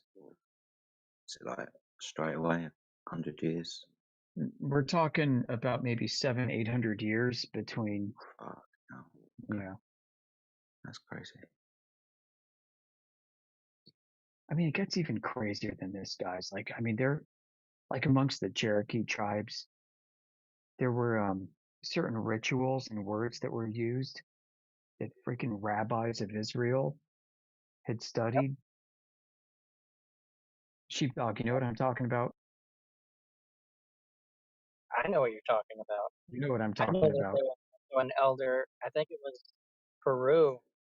The elder would recite Shema in Hebrew rather than speak in the native language. I think it was Peru. Like, the Cherokee have certain rituals that are the same as ancient, like Old Testament Jewish rituals. And then the Cherokee also have stuff going on before and after those rituals that the ancient rabbis thought were lost in time, and kind of connect the dots for them. I don't have any more information much to say about that, but Yeah. There was also DNA connection. well, yeah, well, the DNA part, it's like the North American or the American natives, they've got the most ties to everyone everywhere. And but I was trying to remember the name of the YouTube channel that interviewed some Native Americans who went to Israel and some dancing and singing at the wall, and the Israelites were telling them, "Yo, stop saying that. Stop saying God's name. You can't say that." And Yeah, I heard that their too. tradition, yeah, their tradition was once you start singing and dancing, you don't stop until it's over. And so they were furious by the end of it. Why are you saying our God's name? And they're like, what are you talking about? Yeah. I've got the impression almost that North America, maybe South too, was almost like it used to be known in antiquity, perhaps amongst the elite. And I think and I wonder that they used to come here for vacations to get away from everything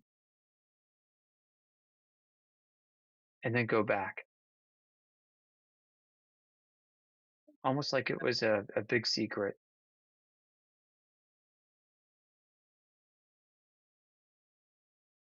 And there's so much evidence of trade and exchanges and knowledge between these two places. Christopher Columbus, when before he decided to sail west, whoever he was, you know, some say he was like a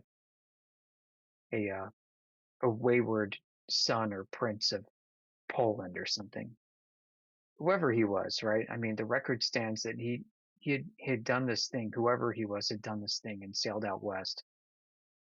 But he had visited Istanbul, and by his day, like Istanbul was new, it was Constantinople for over 1,000 years at that time, the true seat of the Roman Empire, not Rome. And he went there because he knew that he could acquire maps. And he left with those maps. And those maps today appear to have coastlines from Antarctica and Brazil drawn on them. And these are maps that probably were were created in the Dark Ages.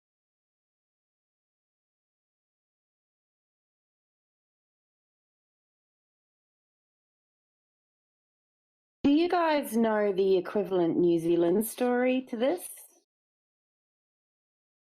No. Well, there is a real tradition among Maori here of the whakapapa, they call it. It's like a genealogy. Whenever they meet another person, then they talk about what boat they came on and what their mountain is and their river. You know, so they've got a very rich history of like connecting their genealogy as far back as they can. But a lot of people think New Zealand was first, you know, inhabited like 1,000 years ago, right? But, you know, Polynesians coming from the South China Sea and Hawaii and stuff like that.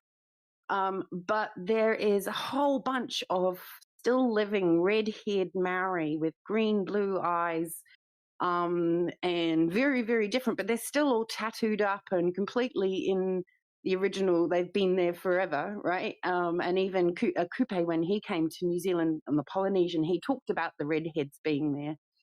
I think they even taught them how to make fishing nets and stuff. But the thing is, right, because their whakapapa was so rich and that they were keeping their history, this one woman, red-haired woman in the Taupo area in the middle, the volcano lake, she said that her family were persecuted redheads in Persia, and they fled in an exodus, and they went first to the North of America, then they went to Mexico, then they went down to Peru, and I think they were in Peru for many, many, many generations, and then they went to Easter Island, and then they came to New Zealand like 4,000, 3,000 years ago. And what was amazing was there was a series that's very banned called Skeletons in the Closet or Cupboard, I think. And they did her DNA because she was swearing that she came from Persia. And it totally checked out, like it completely checked out. And her little grandkids, they're still redheads and blondes. And they're clearly like, she's got old photos of her family, you know, her relatives, and it goes way back. And yeah, it's just a really fascinating story. It's like a 3-part series. You can find it sometimes, maybe on Rumble or BitChute or something. You could probably find it. But yeah, it's really fascinating. And there's a lot of evidence as well, because there's a lot of relationship, like with the kumara, the sweet potato comes from South America. The you know, the Maori is really a melding of cultures of Polynesian and these people that came from South America, and that's what makes it quite interesting. But yeah, that's the what I've been looking into. Wow, did I shut down the whole room? No, just soaking it in. Just one word. Shut down the whole room.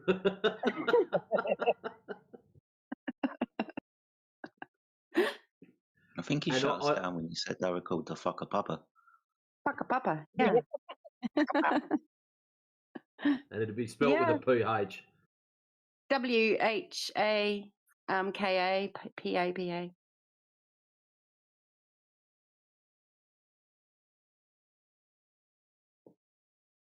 Oh, I've got to go to work soon anyway, guys, but I love listening to you always.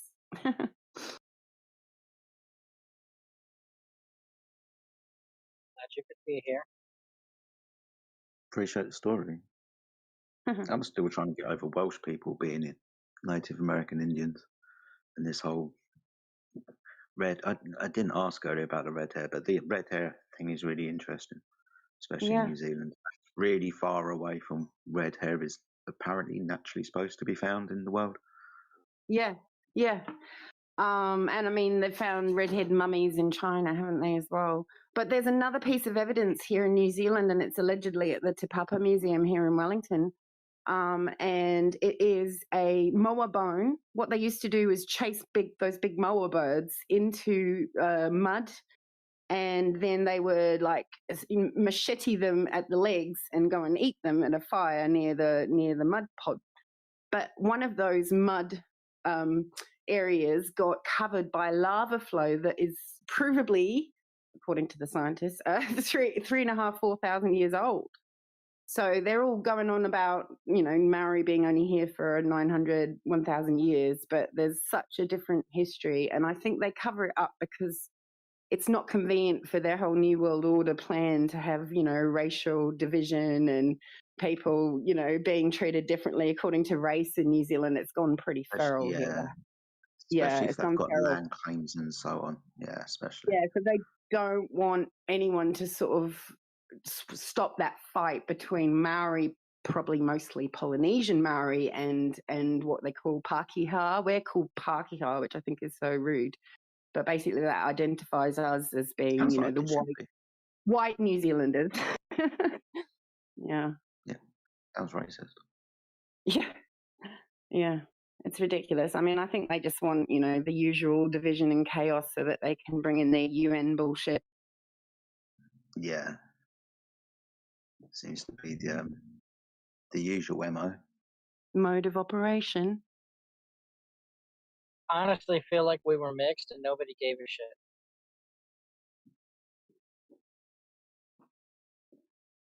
My honest opinion.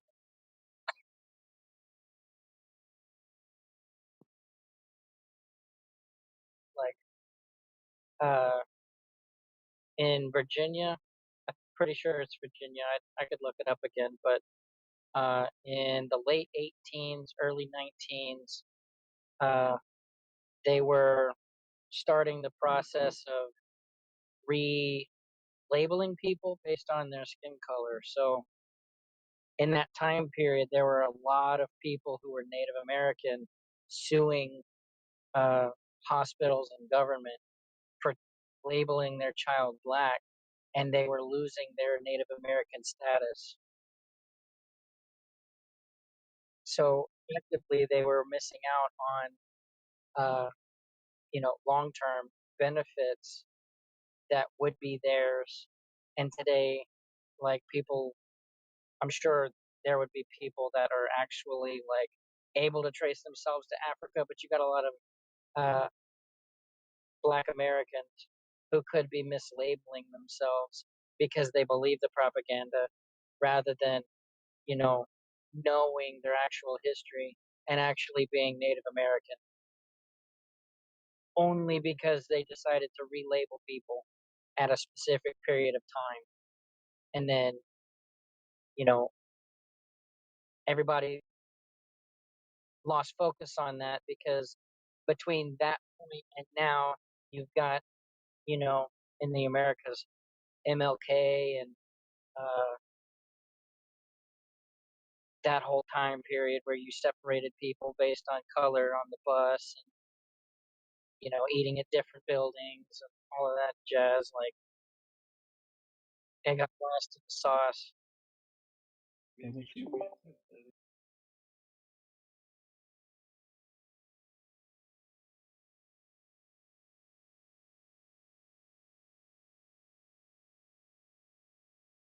Very, very good point. There's just certain things that I just don't, it baffles me. Like, how can they just not see it? How can they just not get it? But, again, I guess everyone's different. Yeah. I know we were talking about this a bit before. Like, you look in the field of geodesy, right? geodetic surveying.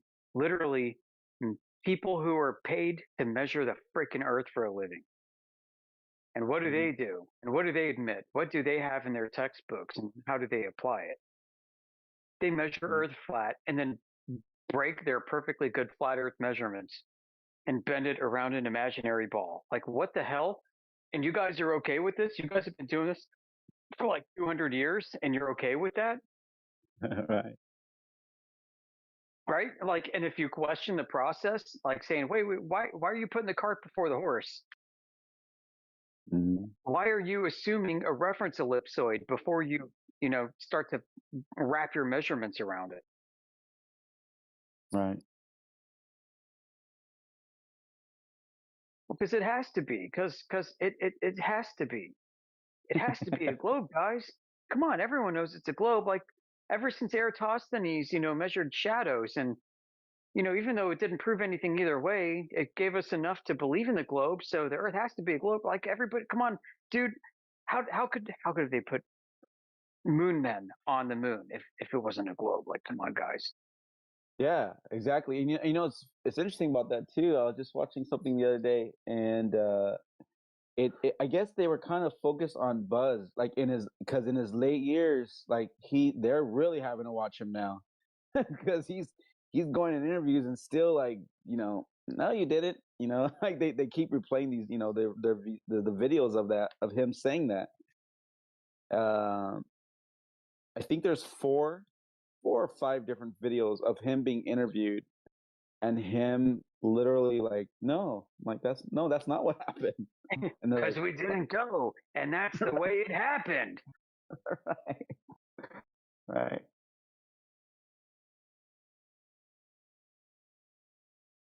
You didn't see us. You saw an animation. Yeah, you legit said that to him. And you can see it in Conan's face. He's like, wait, what? Like, wait, are you supposed to be saying that? And then he even like makes a joke like, I don't remember, he kind of just waves it off like, That's interesting.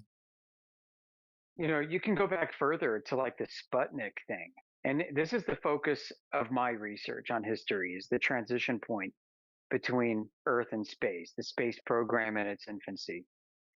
When Sputnik was first claimed to be a piece of self-orbiting space junk, it was not as widely received by the public as you're led to believe today. There was total skepticism.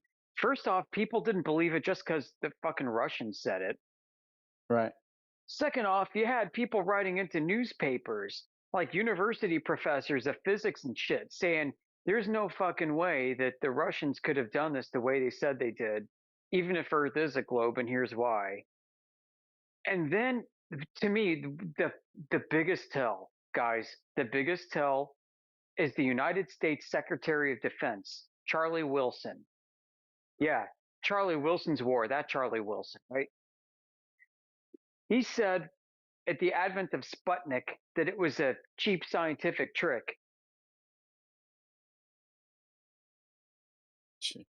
So I'm like, oh, is he like mentally referencing some kind of scientific tricks that the United States was contemplating at the time in order for him to come up with the idea that this could be a scientific trick?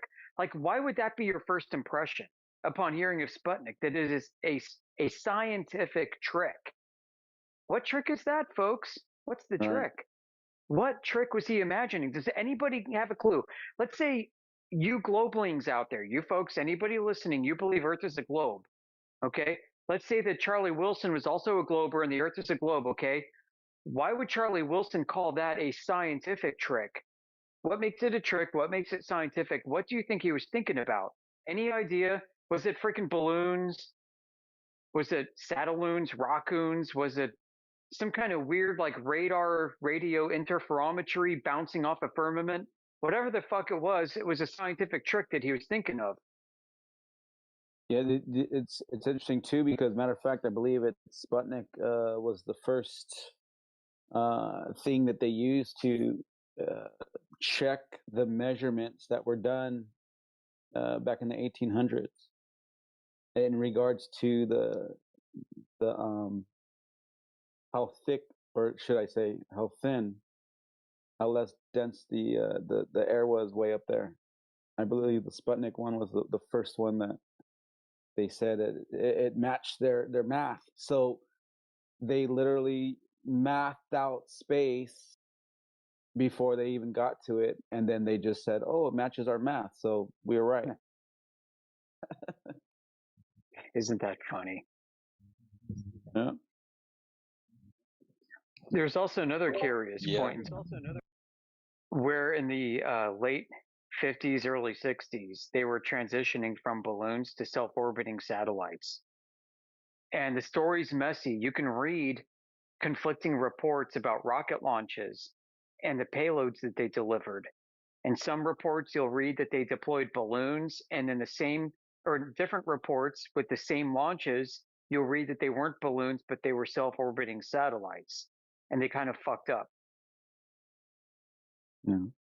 So, case in point is like not Explorer 1 and Explorer 2, which were the answers to Sputnik, but we're talking like Explorer 8, Explorer 9, and going on beyond that. At one point, they were saying that they were launching self-orbiting space junk, that the space junk itself would pop off balloon satellites as it would self-orbit itself. Oh. You know, they kind of covered all their bases there. Right. Yeah, and they can't go back, right? So They can't go back. Go ahead, T-Dub. wait, you got this balloon attached to something that's experiencing neutral buoyancy. Like, what's the purpose of it? I guess to get it there, then it's just useless, or what? Like, one of the craziest things I remember seeing was a documentary by Bell Labs. I've posted this in our home server. If you go to #satellites and 24/7 Flat Earth Discord, you'll find it. The Echo 2 deployment and the Bell Labs documentary describes what they were doing. They said that a rocket went up into space, and at about 1,000 miles altitude, it popped off stage 2. And stage 2 was a capsule that blew open, exposing to the cosmic rays a gigantic neoprene trash bag. And inside this neoprene trash bag was some spring-loaded mechanism that included what they said was powdered helium. In the documentary by Bell Labs, they said when this powdered helium was activated by cosmic rays, that the powdered helium turned into gas and exploded this balloon. And now the Echo 2 satellite was fully deployed at 1,000 miles high as a gigantic balloon full of helium. Wow. At 1,000 miles. How high do balloons go today? They say 120 miles. How come you have a helium inflated balloon at 1,000 miles? and for what purpose? To hold it up? To hold it up. But they also said, hey, it's providing a reflective surface for radar to bounce off of, so you can track its position.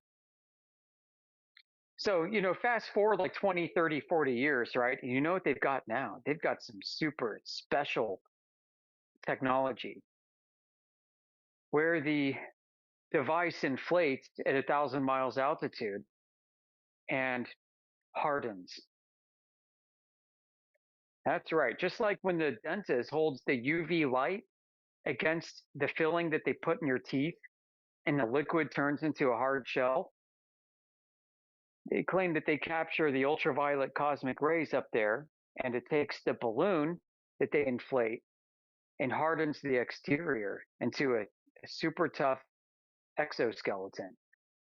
And then they pump out all the gas inside. And now it is so buoyant because it's empty, like a vacuum. I wonder how many space turtles died choking on these space balloons. I know, right? So they're doing this shit, right? And like the rest of the country, the rest of the world thinks that they're putting out space junk with solar panels, but they never show you the gondola and the balloon. You know, what's also interesting is the balloon material so thin that radar passes right through it, so you can't even like scan it. And then if it's dark and non-reflective and all that, you'll never see it. So it kind of makes me wonder, right? When they show space images, but they don't show stars, it kind of makes me wonder if the reason why they don't show stars is you're going to realize that there's something the size of a fucking stadium. It's black and it's blocking out the stars as the camera pans around and moves. All right. Yeah, they don't show the stars because the black is in space. And you know what? They actually show you black balloon satellites. Look no further than the U.S. Air Force program. And a satellite that is called OV-1-8. You can Wikipedia this shit. OV-1-8. OV-1-8. Wikipedia satellite. And you will see a massive black balloon with a hexagonal wireframe mesh around it. And this was in the late 60s. It's a freaking stealth satellite communication balloon.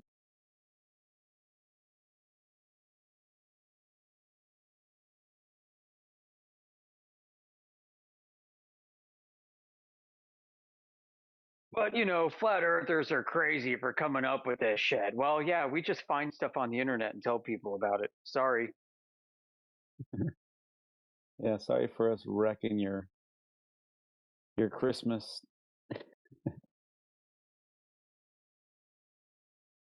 Yep, we've got some loyal listeners in the chat who are posting images of it. Look at that. Look at that. 1960s technology, folks.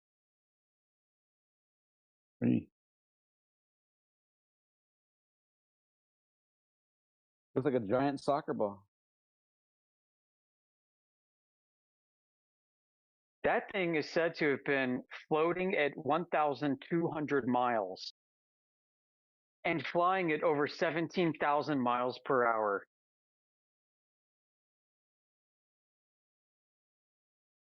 Crazy. A balloon, people. A balloon. Fucking balloon, guys.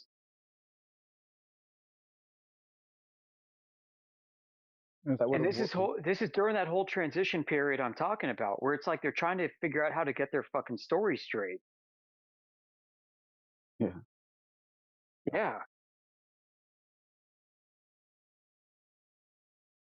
At some point they ditched the balloon and just showed you what's dangling underneath it. Pretty sure eventually there's going to be you know, another point where we come to and realize, oh wow, we've had this new technology.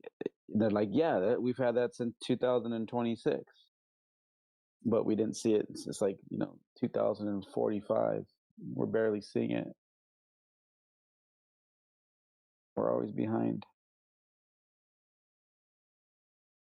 So what they're saying we can't explain right now, well, I mean, I'm pretty sure eventually they're going to. They're going to be forced to.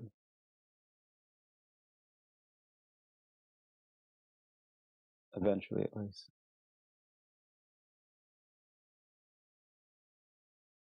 I posted a GIF with that supersonic rocket sled going about 6,500 miles per hour. And when I watched that, I try to imagine what double that would look like, and it's just mind melting. Yeah, or 3 times that even. Yeah, right. it's crazy. Yeah, 2.5, 3 times it. Yeah.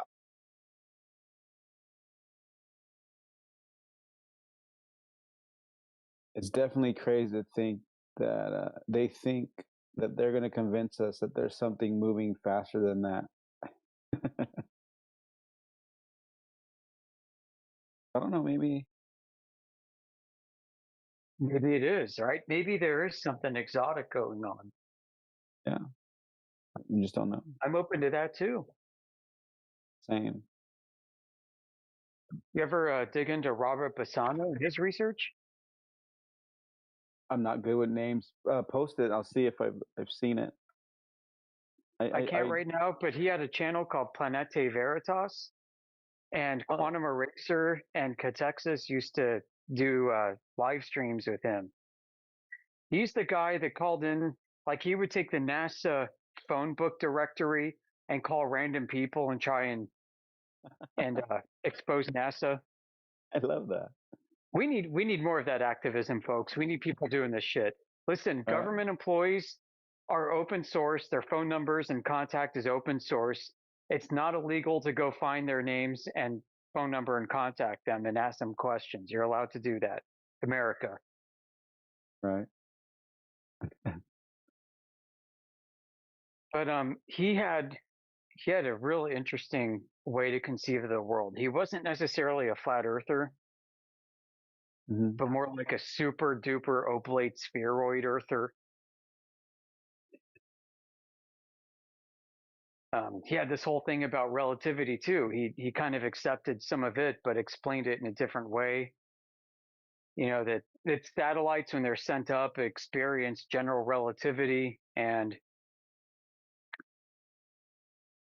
the higher they go, the further out they get, the more that they can send and receive signals as such that it allows for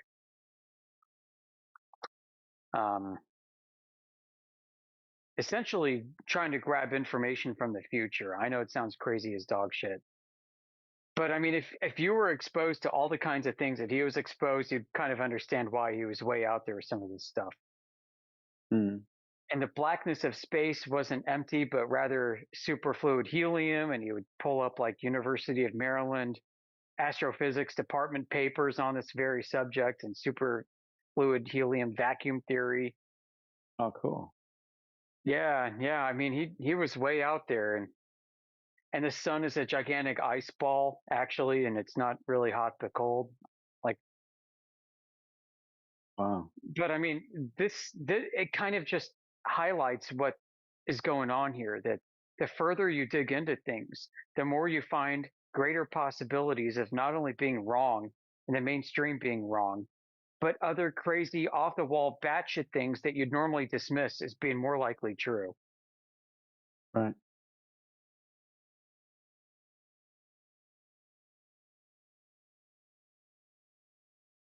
He's got some great podcasts. Like he talked about the freaking radiation anomalies over Earth. So like there's some parts of the world where airline pilots fly that they can pick up multiple times higher dosage of radiation than they would there than other places. That's why they have to wear those badges that turn black gradually over their careers once they receive, and you know, the threshold limit of rads that they have to retire as pilots. So pilots who routinely have to fly through these regions of super high radiation have shorter careers. So he's going into that. Like there's so much shit on his channel. Planete Veritas. If somebody could post that channel, you're going to get it all. You're going to get balloon satellites. You're going to get all this crazy shit we're talking about and so much more. You're going to listen to him calling NASA and talking to the deputy director of the Hubble Space Program, and the deputy director of Hubble saying that he never had direct access to the data from Hubble. Wow. Not even he did, huh? Not even he. Yeah, the guy who's in charge of it. It's number two. Got to tell you something. Yeah. It's like, oh, why would I need access to that? I mean, I have, you know, there are all these other people that do, and I don't have to get down to that level. Like, why would I need that? I get all this gate kept information, and that's fine by me. Yes. Thank you, Timbo, for posting that. Robert Bassano, hope he comes back. He came back briefly to say hello. He was interviewed a few years ago. But I mean, that guy uncovered so much. He just had to dip out and disappeared. I think there's a lot of stuff missing from that channel as well. So I don't know where to find all the old stuff. Yeah. I know his Google Drive got taken down, and I tried to get as much stuff off of that as I could, and then it was I think gone. the only one that I would know that might have all that old information would be Flat Earth Dude. He actually, really? He knows him, so. Oh gosh. Yeah. I almost don't want to dox myself, but I think I met him once a long time ago. Based off of where he said he used to live and what he used to do for a living, and based off of what I remember, I think I met him in Maryland. He did a lot of photography, right?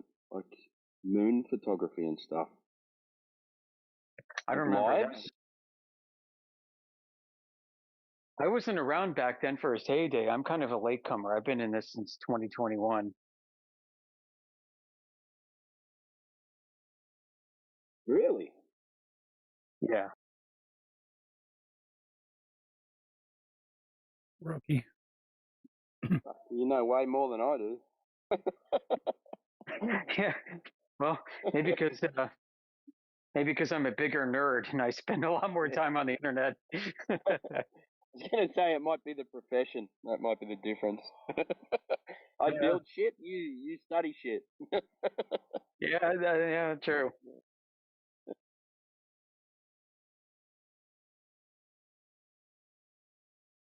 Good to see everyone again anyway.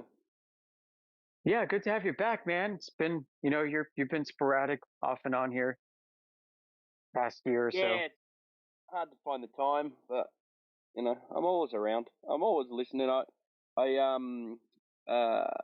Helio's YouTube's not on anymore, so I got to find the other channels, but I just haven't looked properly. He might really, because I think his YouTube bot is still in right now. Let me have a look.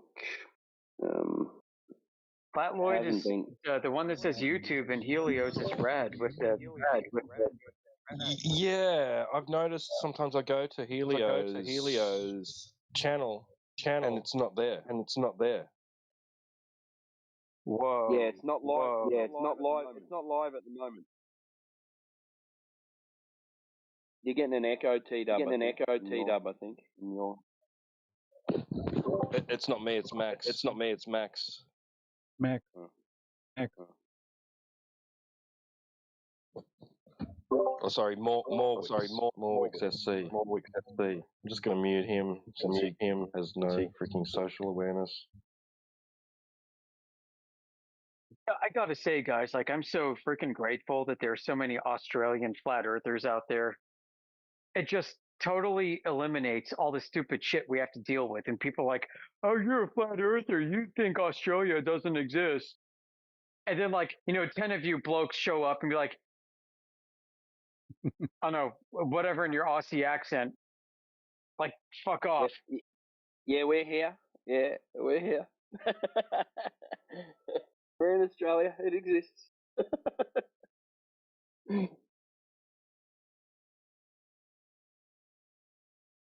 I mean, it must really these trolls, it must send them for a loop like, oh, fuck.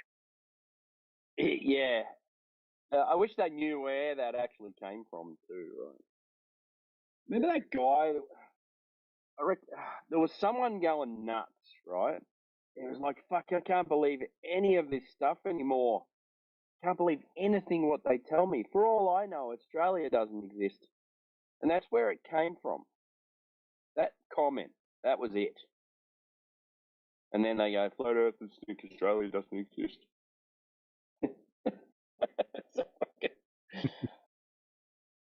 That's dumb. Not discounting the whole, history of discovery of Australia is weird. Oh, yeah.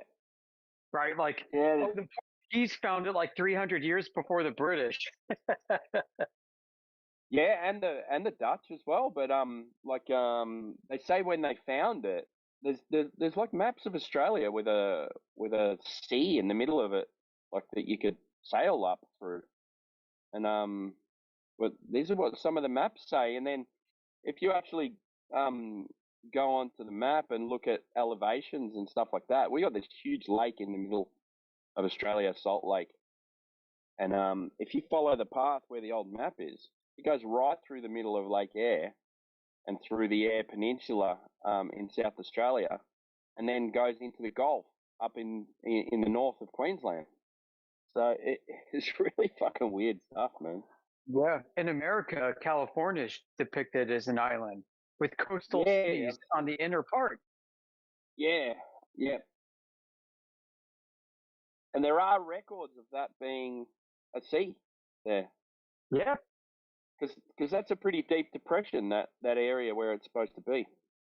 Right. I think that's the Wine Valley. I think that's like Napa Valley.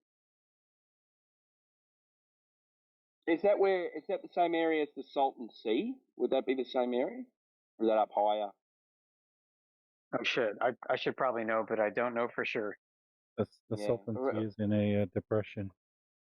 It is? Yeah, because that's all dried out now, right? Because there used to be fucking like water skiing and holiday homes and shit like that. I don't know what it's like now. I watched a documentary about it, how the land's just fucking dead. Because they stopped water from going into it from one of the rivers.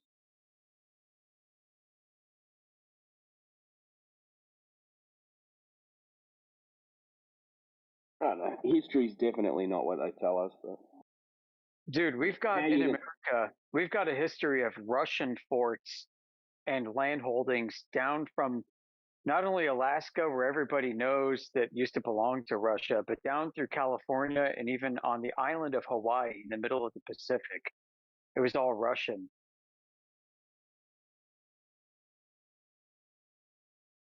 Nobody talks about that shit.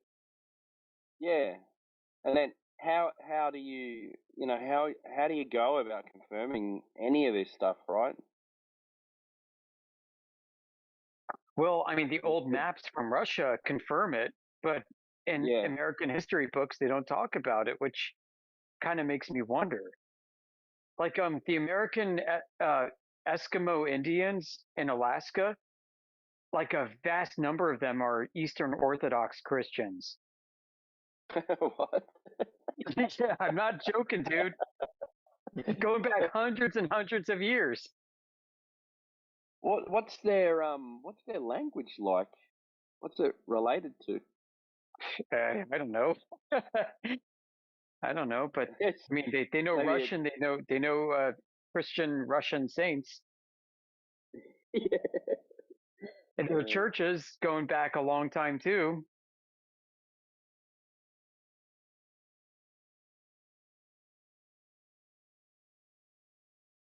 And there's like even today there are historical sites in California that are like old Russian towns and cities. And what's interesting is you gotta understand, this is like way before the Soviet commie era. This is when the Tsar of Russia was in control. And like Moscow was the third Rome and all of that. Like there was a lot to Russia. And Russia's prominence has been totally diminutized since the Bolshevik Revolution for everybody in the world. Yeah, they just wiped it all. Yeah. I mean, the Bolsheviks killed 3 times as many Christians as the Romans did in like 1/30th of the time. Yeah, but no one learns about that, do they? Nope. They only talk about I'm not gonna say anything, but I know it'd be great to talk about it. Yeah, yeah.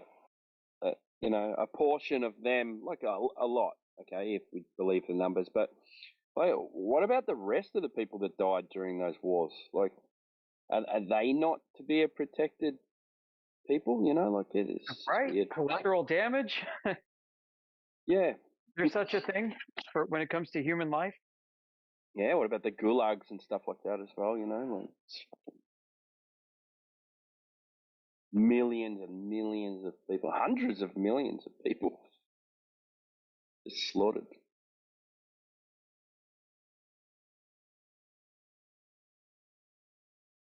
If we're to believe the history. Right?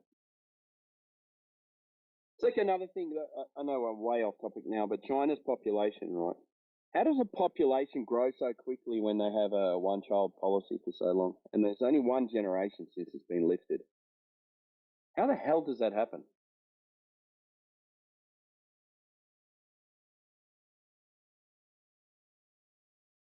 Yeah, especially the Mao Revolution didn't do anything to help that country at all.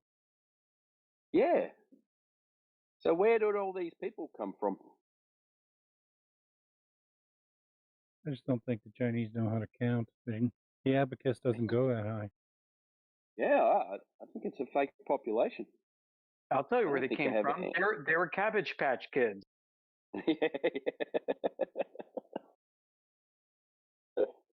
Because you got to wonder, right? Because it's such a private place. Like, we're just getting information from them, right?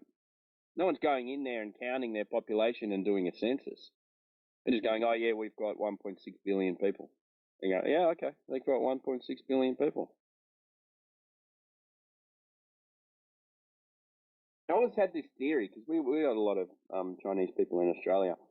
I reckon that they send these people over with like say lots of Chinese money in their account, right? They come here, the Chinese just put digits in someone's account, and then what they do is they come here and they buy property with it, transfer it into real Australian dollars, and then they rent them out, and then the rent money that comes from that gets taken back to China and laundered as real money, and they get real money from it, from fake digits in an account. How are we to know how much money's in their account? Like they're just bringing over digits and buying property with it and laundering it into real money, and we're the idiots that are letting them do it. We didn't It's have money this laundering. didn't have this problem when we had gold and silver, because if you didn't have gold exactly. or silver, you didn't get anything. Yeah, how do you police anything, right? If China's got its own banks, they just create money out of nothing. I mean, we do it, so why wouldn't they, right? exchange fake money for property. It's a really great idea.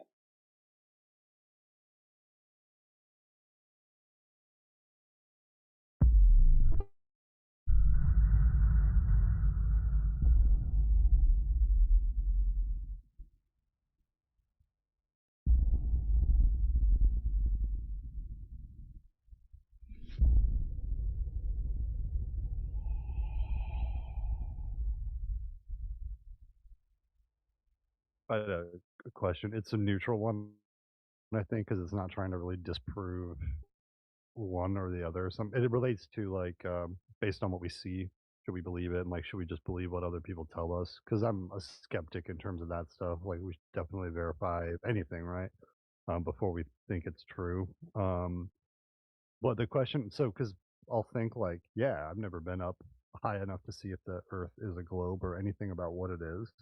But if I walk outside and I think about what we talk about when we're in here, because I've been in here for a few days, a couple times now, that, and I don't mean this in a dismissive way at all, but It's like, a recording. if the surface I'm on Is this a recording? what I'm You sound saying like you're right reading now? from a script. Yeah, it just sounded like you're reading from a No, script. but I've thought about it. No, sorry, Okay, I've go thought ahead. about it. You know, I just had to interrupt to make sure, man, but I because haven't. people come in here with bots and shit. I had to make sure. Oh yeah, no. People come in here with AI and bots and talking shit. So well, it's probably annoying as heck. Yeah. But it's a really simple question. I guess I'm trying to build it up by all this boilerplate. Sorry about that. Is like, if I believe the surface is flat or if it's curved, does it make a difference to my life? That's what I'm asking myself. You know what I mean? Like, well, what if it is curved? What if it is yeah, flat? it does. Like, if I mean, I'm a glober, right? You know what I mean? Like, the physicality of it doesn't make a difference. The existential consequences are what makes a difference. Right. Yeah. So I feel like I can see it both ways. There's and that's actual why I come back existential consequences to one versus the other, right? So You can't support. You can have an atheist materialist worldview with a globe. You can't have it with a flat Earth. There is no materialist atheist worldview. Can't support it.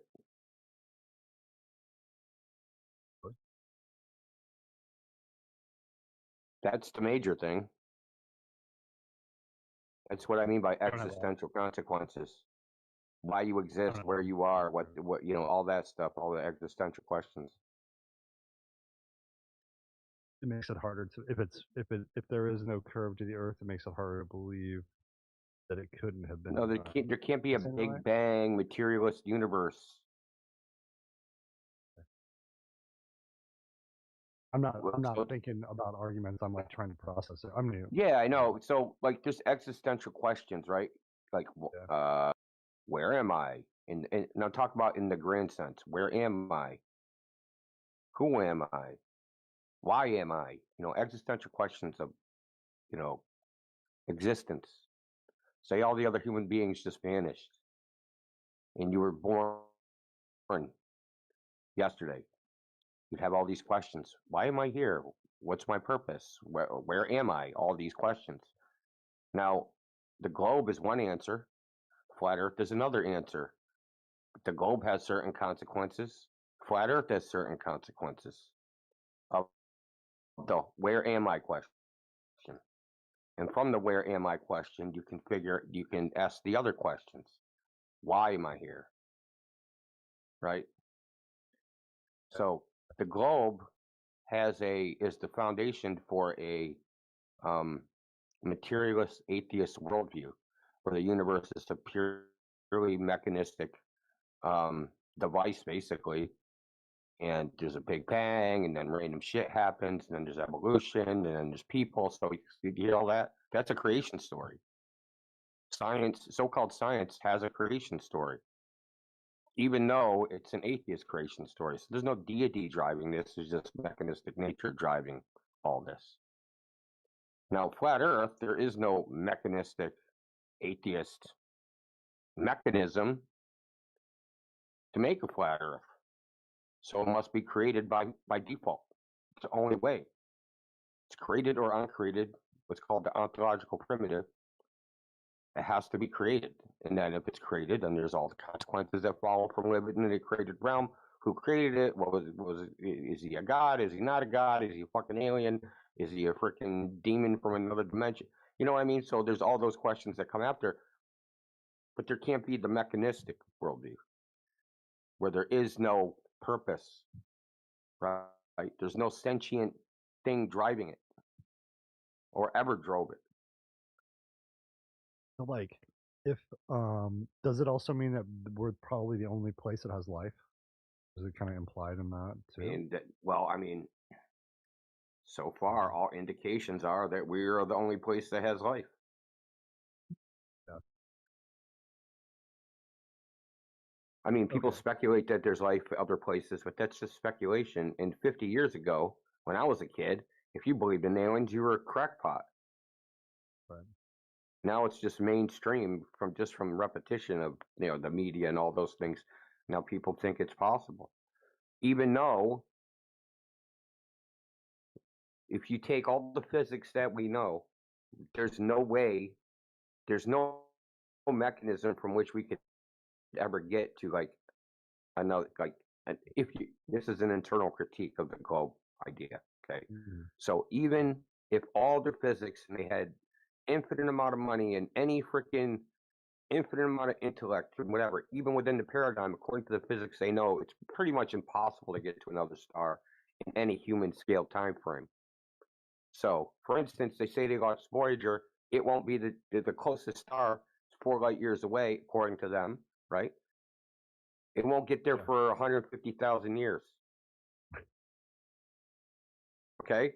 That's the closest. And you have to assume, does the closest star have life? Right?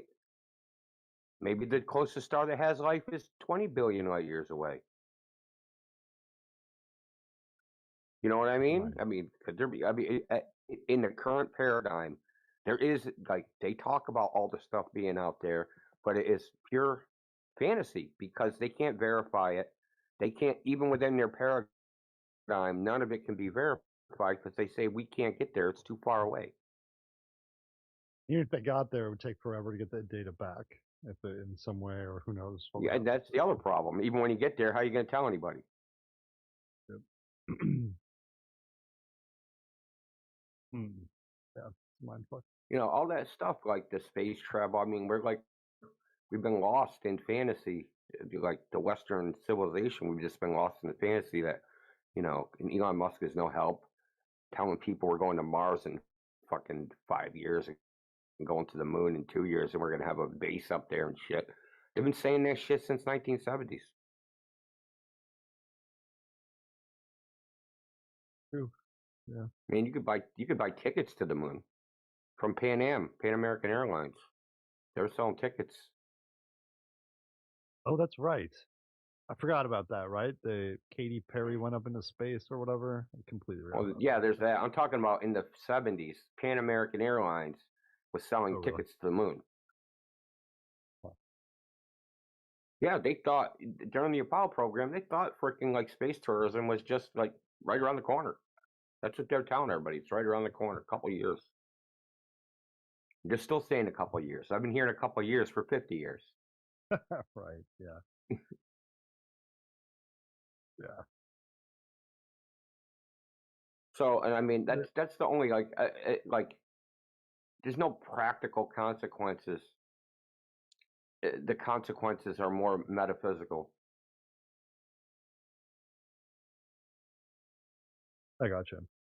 Yeah, that's why I can't. I wouldn't be able to deny flat Earth either. You know what I mean? I mean, there's I guess the practical consequences could be like military and communication. I mean, those are practical. If there isn't a big ball in the way, then, you know. Well, I'll give you, for instance, in a very particular example. During World War II, the Germans had invented a radar system called the Knickerbein, which in German means crooked leg. So from 2 locations in Germany, they sent radar beams that crossed each other over England, and their planes would fly within the beam, right? One beam emitted dashes, dash, dash, dash, and the other beam emitted dots, dot, dot, dot. And we were they were intersecting the beam over the target that they wanted bombed. So when you got dashes and dots, you knew to drop your bombs because you were over the target. Well, here's the problem. Fucking from the line of sight from Germany to UK is 11 miles under the horizon. Okay? Uh-huh. You got a fucking problem, right? And Yeah. so when they did shoot down some planes. This is how they found the English found out about it. There's a video about it. It's called The Secret Wars. In the first segment, the scientists that actually did this talk about it, and they got a couple pilots and they're recording their cells, and they heard them talking about it, and they noticed that some of the planes that were down, they had radio equipment that they couldn't figure out what it was, and they said something. So one of the scientists figured out they're using it as some fucking bombing system, and that they're beaming it from fucking England. And all the other scientists in the War Department said, "You're crazy. Earth's a globe. That's impossible." And the guy had to go to Winston Churchill himself just to get a plane to go up and see if they could detect the beam, to detect a radio signal. Then they did. They went up. They detected the radio signal, and and then they jammed it and did all sorts of stuff to it, right? But that is a practical thing where the globe mattered, right? People probably died because a bunch of scientists thought the Earth was a globe and thought they couldn't shoot radar that far, and they could. What was it called again? The Secret Wars for Germany and UK. If I look that The up, Secret Wars. Knickerbein. If I look up Knickerbein. The Knickerbein is Knicklebien. But I can post the Secret Wars it's on YouTube, so I'll just find it and post it. Okay, I'm curious about that. Yeah.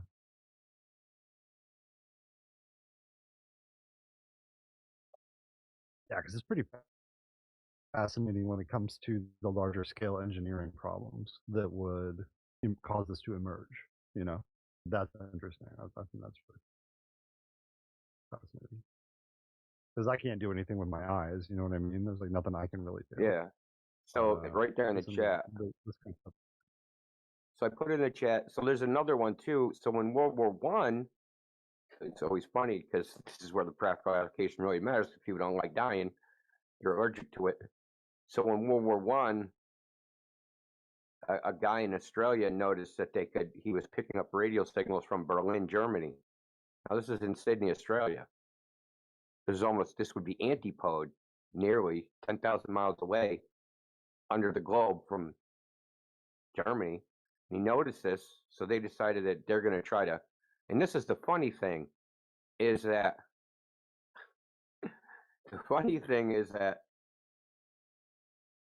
in World War One, they didn't say this can't happen because it's a globe. But for some reason in World War II, all of a sudden it's a globe, and now they can't do these long-range radio transmissions. They were already doing it during World War One because they set up a system. It was at Cornwall, England, UK, and they set up a teletype machine that would send messages to Australia. It's 10,000 miles. Now, how do you do that if it's the globe, right? It's on the other side of the globe. Yeah. Right, so there are practical applications. I mean, there's LoRa chirped radio, which goes like 800 miles. NATO's, their microwave system was 820 miles. They had an old Cold War era microwave system. There's also what is it? They call OTHB radar, which goes to like 4,000 miles. Oh yeah, they claim that they can just pick looking up that up right aircraft now. in North Korea from Australia. Over the horizon radar, is that what that is? Yeah, OTHB. OTHR, Yeah, or is it they something call else? over the horizon. I was literally just Googling that, OTHB, like, and there's OTHB and OTHA, and it depends on the frequency or the wavelength, what they call it, one or the other. Is it alpha or beta or something like that, or the I'll look it up. Yeah, Sorry, like they just named it AB for whatever reason. They didn't consult me on their naming convention. Yeah, right. Okay. Hello, and then there's more, right? So Admiral Byrd was in Antarctica, supposedly, Little America, and he did a weekly broadcast on CBS radio in the tower that picked up his transmission. This is 1936 now. Was in Riverside, New York, which is on Long Island. He was in Antarctica. And there's another instance where when JFK was assassinated, the Secretary of State was somewhere between Hawaii and Japan because he was doing Secretary of State. He was doing like some foreign visit to Japan. He was in between Hawaii and Japan. They radioed him, and there's the transcript of the White House talking to him and telling him the president's been shot, turn around. Oh, he's 6,900 miles away.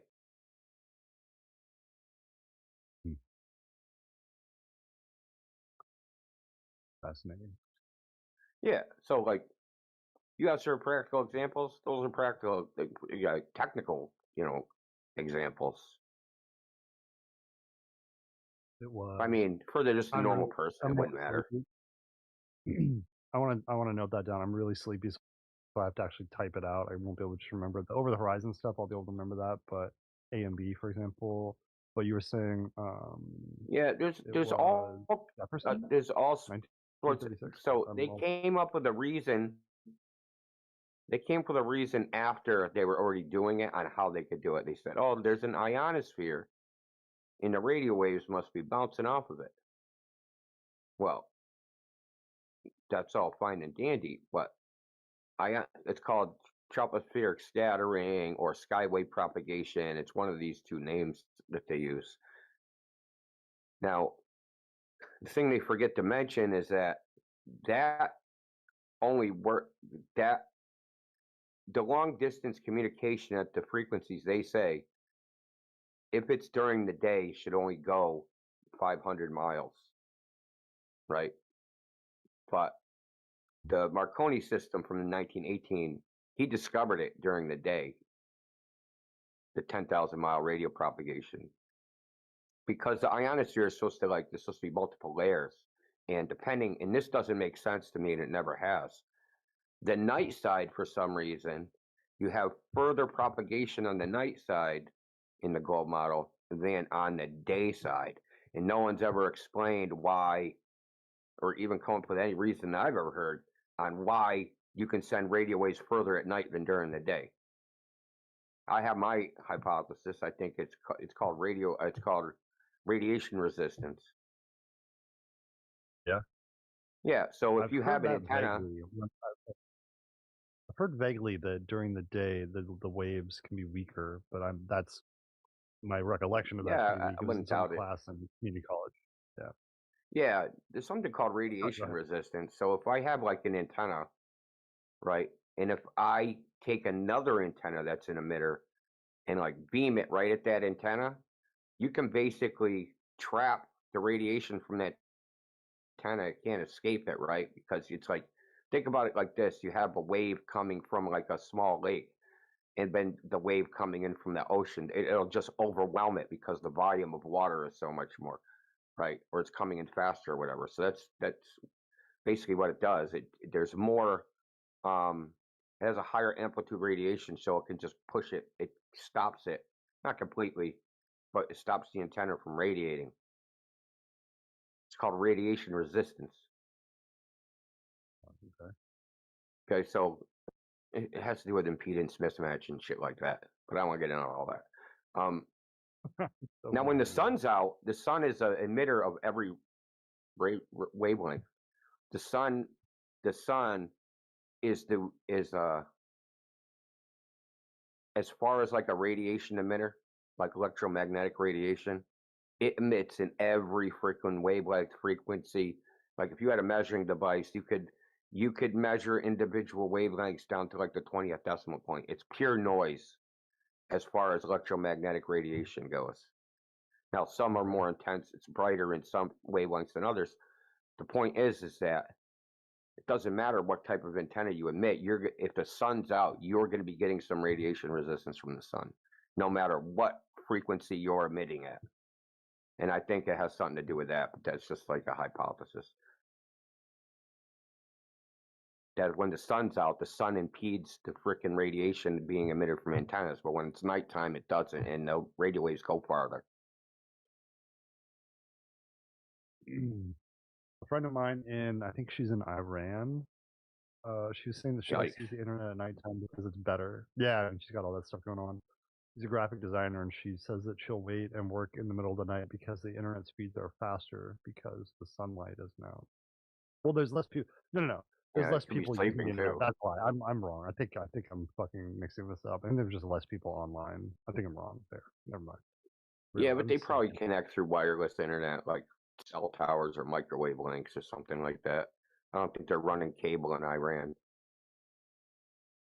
So I might have spoke too soon there. I realize there's also less people online.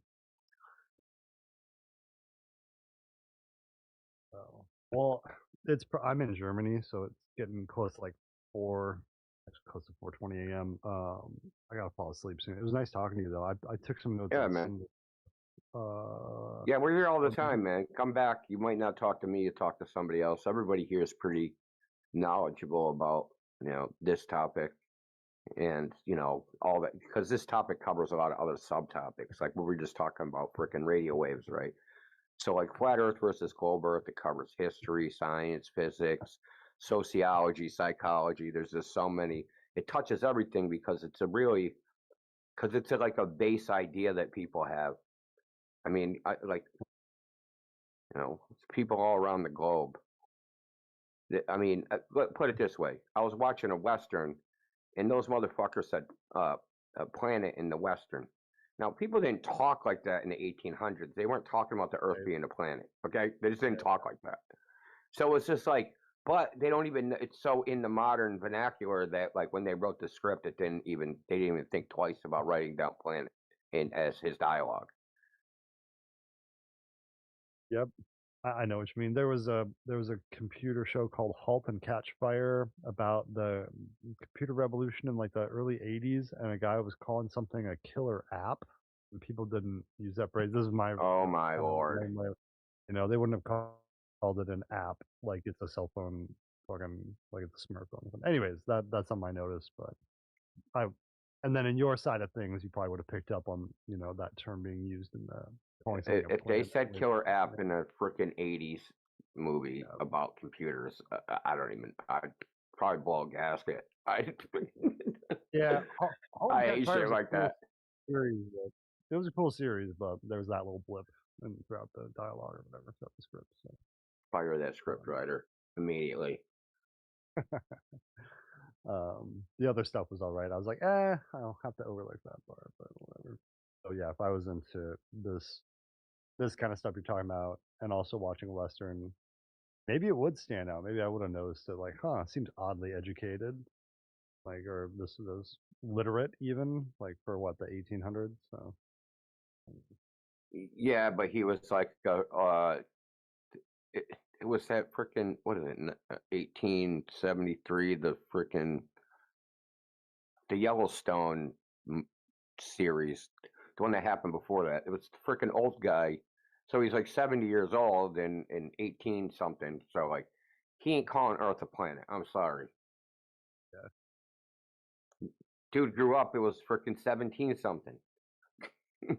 You know what I'm saying? Was it Yellowstone? Was that the name of the series? It was Yellowstone? Yeah, it's the Yellowstone, but it's the one with I think Bill Elliott is it Bill Elliott? Yeah, Bill Elliott is in it. They're like going across. It's like the first they made, like, there was Yellowstone, that TV series. Then they made a series of when the Dutton family first went out to Montana, right? So that series where they start off like in Texas and go, this whole drama of them, and his daughter gets killed in the end, yada yada yada. I don't know if you know what I'm talking about. It's called like 18 something. I haven't watched any Western series, so I'm not going to be any help trying to remember the names. But it's starting to sound interesting. I bet I can find it. I might fall asleep to it tonight. Yeah, it's pretty good. I wouldn't say I watched the whole thing, but watched most of it. But it's good. It's good for a Western, though.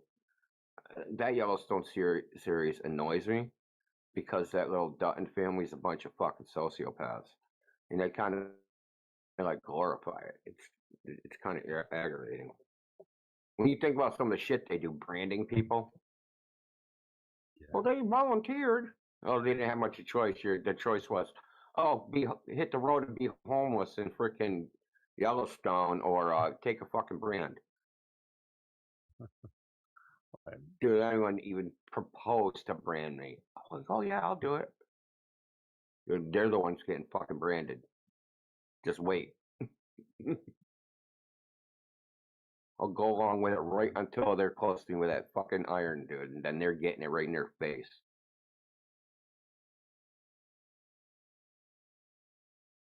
Sick, dude.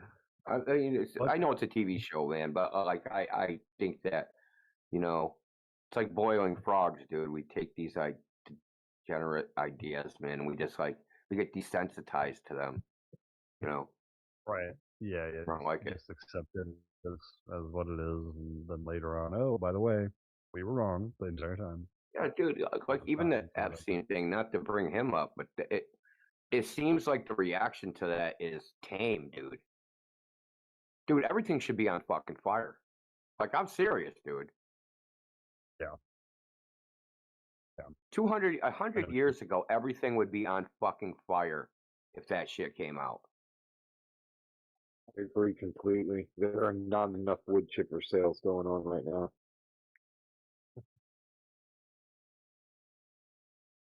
Bring back freaking. I mean, there was. Think of the. They had riots over this 40-day work week. You know what I mean? Like, fucking pedophilia, dude. Man, there'd be 20 million people in freaking Washington with guns, dude. Like, I'm not saying anybody should do that. That's not what I'm saying. I'm just saying, like, I'm very underwhelmed by the response. Yeah. But whatever. You don't have to worry about that in Germany. There's only like good people in Germany, right? well, right. Yeah, sure. I can't pretty much keep myself. I'm only good. Safer that way. All right. I gotta go to sleep and try to get up and be helpful at work tomorrow. But it was really nice talking to you. I took some notes on some of the stuff we talked about. I appreciate it. All right. So, all right, cool, man. Yeah. Have a good rest of your Thanks night. for stopping by. Good talk. Yeah. Glad I did. All right. Have a good one. Bye. Oh my God, a normal person. I'm confused.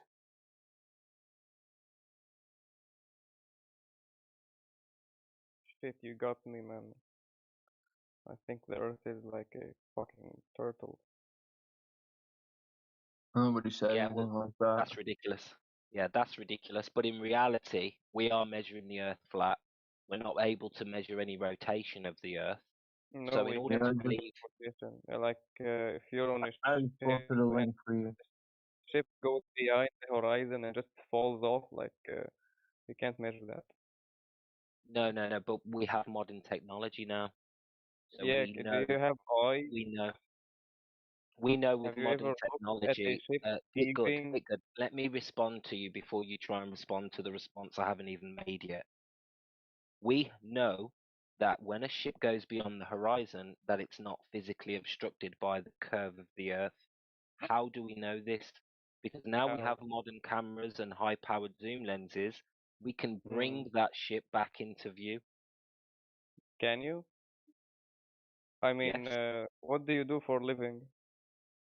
Well, that's got nothing You to don't do need with to- you bringing a don't need ship to back know what into I do. view. No, it's because I am Hey, a sailor. get good. And I, Get good. like, Get do good. this all the I'm time. gonna I just get look good. at ships. Get good. Good. Check Stop it out. talking through people. I'm going to post up in the side chat an 11-minute video. You only need to watch the first 20 seconds. So when you see it appear, I'll tell you when it's loaded through. When you see it appear, you just watch it, alright? What? Just watch the video. He's going to prove to you that we can bring ships back into view after you think they've gone behind the curve of the Earth. We can Well, prove that that can it's be not very going useful behind. to me because I'm a like a navigator. I'm a sailor. Good. Well, yeah, have a look at the video and we can prove this to you in multiple sources. There you go. It should be up now. 2 minutes Send past me the hour. a link on DM. It's in the side chat. In the side chat. You might have to tag his name.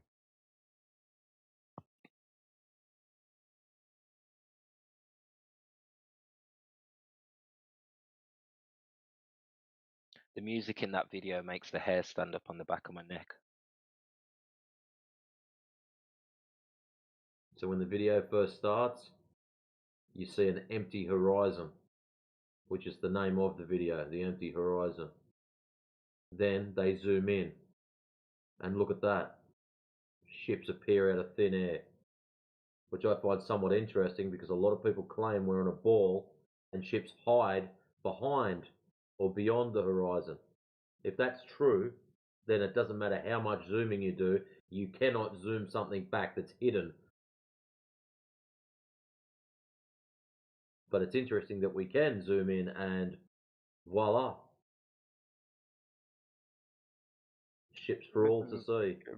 I watched some of the video. It's just not true. Well, if it's not true, what did you just watch then?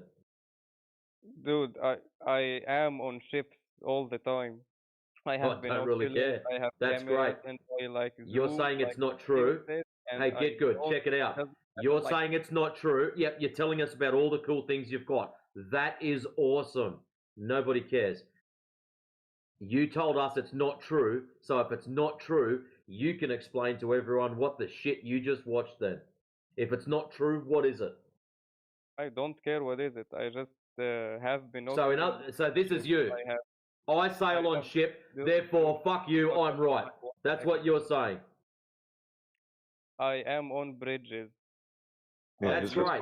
With binoculars and high zoom cameras, and that like just doesn't happen. I can see the ship going like behind the curve. Excellent. So if it doesn't happen with your high-powered cameras, why don't you record it and show us what actually does happen? Instead of just telling us, nah, you're wrong, why don't you bring the evidence to the table and show us, yeah, you're right?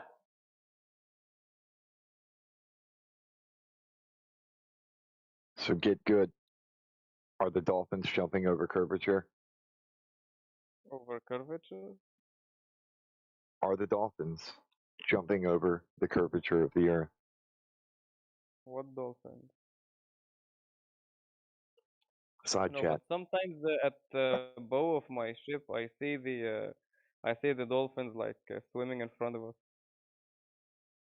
Yeah, I posted an animated GIF in the side chat. The dolphins are at about the same location that a ship Oh. would be if it were disappearing behind curvature. So my question is, are the dolphins jumping over curvature?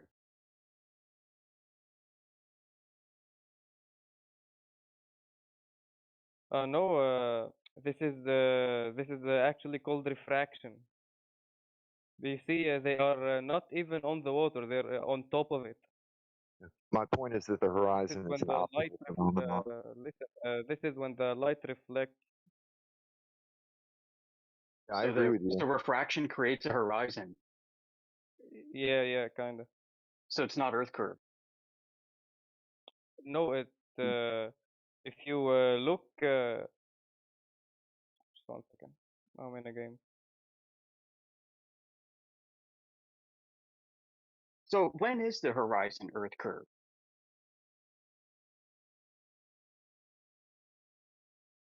Yeah, dude, just look up what refraction is. I get it. So that's our point. The horizon is an optical phenomenon that you witness that changes with meteorological conditions.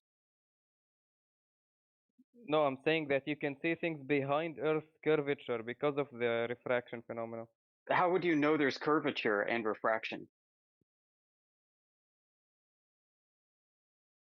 Just look it up. Like I don't have visual I know aids. what the claim is. I'm asking you for an answer because I know Well, I don't what the have answer visual is. aids to There is none. explain to you. Sorry. Yeah, there is no Also, curvature. So is it refraction that gives a horizon or refraction that makes you see too far or both? it makes you see behind the Earth's curvature. It When makes does you it do see that? things that are above it. It depends. Are the dolphins behind Earth curvature? They can be. I'm not sure about the. Yeah, you're not sure about curvature, are you now? No, I mean I'm not sure about the GIF, but. Well, yeah, you're also not sure about curvature because you don't have any. I guess not. I guess the Earth is flat. Shit, you got me. Yeah, because you want it to be refracted when you see too far, and you want it to be refracted when you see obvious miraging effects. You want refraction to explain away your lack of curvature in both In the cases. GIF you're showing me, the dolphins are like when they're jumping, they're not returning to water. If you like look closely. Oh, so in real life they returning don't, or to do a they? point, they are returning to a point just above the surface of water because the Don't refraction be is making silly. you see them. Dolphins swim in the water. They don't hover above the water. In the image they are. Look at the image you sent me closely. Yeah, I get it. So that's not curvature. No, it's it's the refraction you're seeing. Yeah. That's what I'm talking about. That's what happens with boats too. With boats? Yes, Yeah, boats do refraction the can same also thing. When happen they with go in the boats. distance, sometimes it looks like they're floating. Refraction can happen to boats too. Yeah, I agree. Here's a think it lighthouse under also different conditions: cold, warm, and hot. yeah, it also depends on the water vapor or something. I don't know. Yeah, there's no curvature here. There is, yes. If Where is it? the weather is nice and there's no refraction, you can like see the curvature. I'm just Well, that's what we're explaining after. I want to see that. I've never seen that before, dude. Nobody else in here has, and neither of you. So Have let me you get this information straight. Get about? good. Hold on. Get good. Get good. You're just telling us now that this magic refraction is making us see further. So that means on a clear day, when there's zero refraction, our optical limit should be reduced. Yeah. Interesting. Same with infrared too, right? Like if I look in infrared, I should see through all the heat haze of the atmosphere. I should see things clearly and undistorted. Therefore, the I don't curvature of know the Earth about should be obvious. I don't know about infrared. Like I don't know its effect on your vision. Oh, you don't know anything about infrared. Okay, well,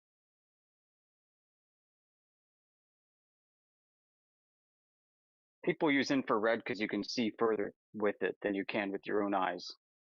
Isn't it like it sees or is that thermal vision? I don't know. Thermal is a form of it, but you can use what's called like near infrared. The 720 to 850 nanometer wavelength range is the Goldilocks zone. So you can get cameras, you can set them to see them in monochrome black and white with an infrared filter. And if you look at the horizon with your own eyes, you just see things fading into the distance. But then you slap on that infrared filter with your camera and you can see beyond where you could with your own eyes. You see the objects that were once obscured by the haze of the atmosphere. I see. Yeah.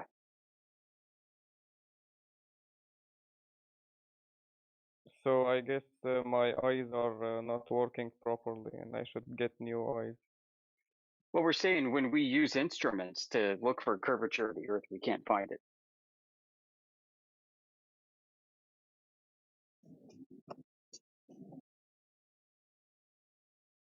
In this example I'm showing you, the observer was at 35,000 feet in an airplane, approximately. What is 35,000 feet? About 10,000 Speak meters. to me in kilometers and Yeah, 10,000 metric. meters. Yeah. Okay. The distance to the horizon should be about 500 to 600 kilometers away from that height.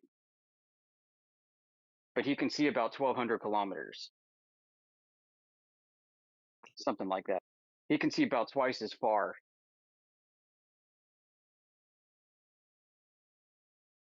You know, so I mean, if I don't know, see, what is that going to be? 500 miles is 800 kilometers. So he's seeing 800 kilometers away. And he should be seeing a 400 kilometer curvature of the Earth. He's seeing twice as far as he can with infrared. You can zoom right in. Those are the Rocky Mountains, which are plainly visible and clearly identifiable because everything between the observer and the Rocky Mountains is desert, flat desert.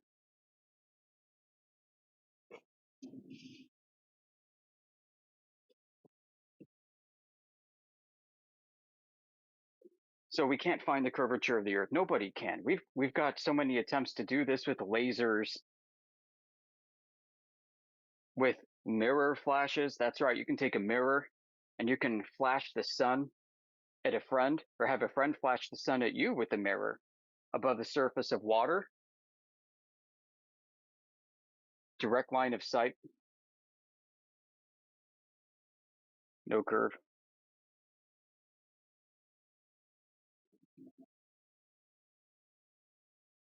So what we're trying to find are examples of where this curvature of the Earth is supposed to be.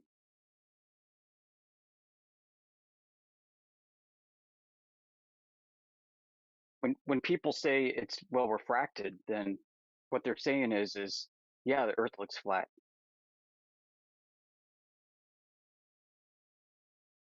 And they're saying my best evidence of a globe is how flat it looks.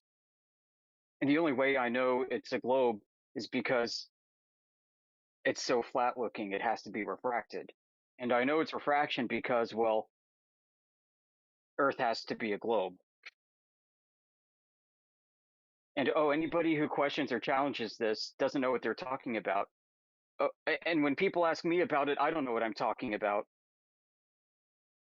That's the kind of conversation we have in here all day, every day with people.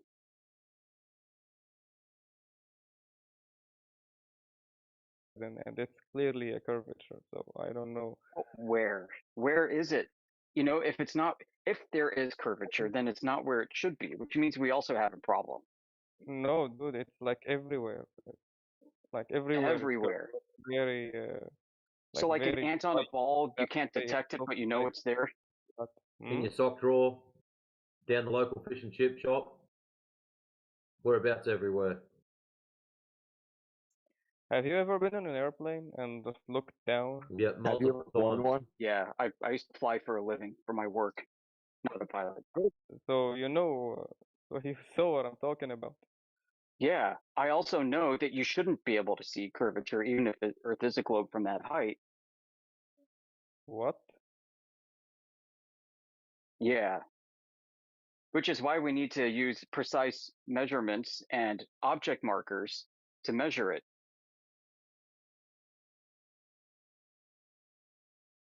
It's why we should be able, like, the curvature should not be distinguishable unless you were taking line of sight observations to specific markers in the distance and at known distances or tested distances. You can use the globe calculated distance and test for that.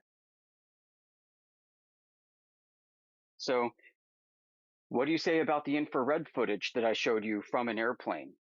Like, I think it's really funny that I spent a few minutes describing an observation with you of an airplane, an observer in an airplane seeing way too far.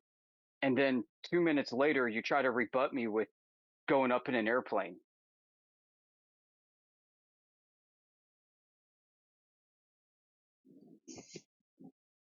So is it the video where? Just 1 second.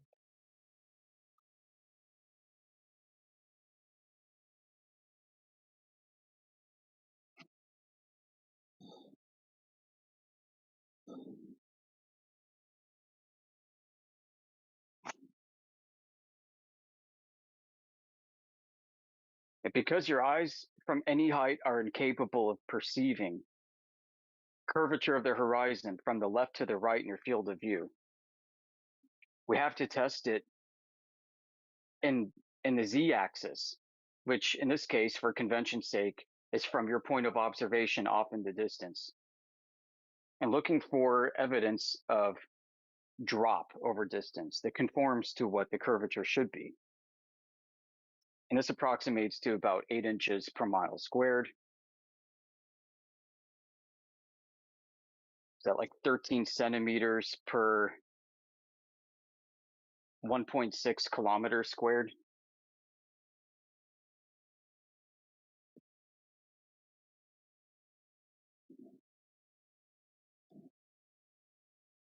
So you fly planes, so you went to like navigation academy, right?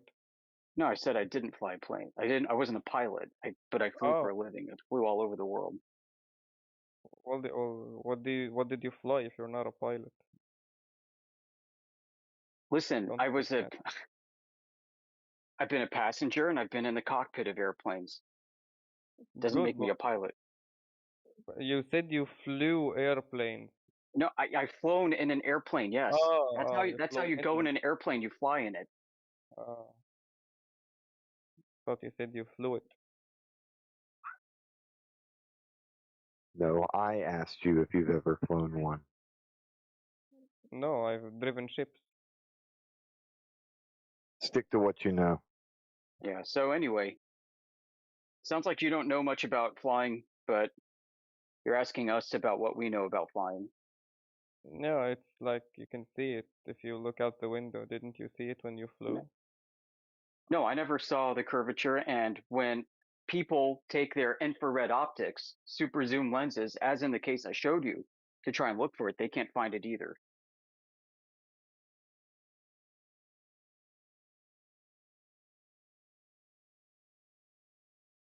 Do you expect to see curvature to the left and to the right when you look out an airplane window? I did. You did.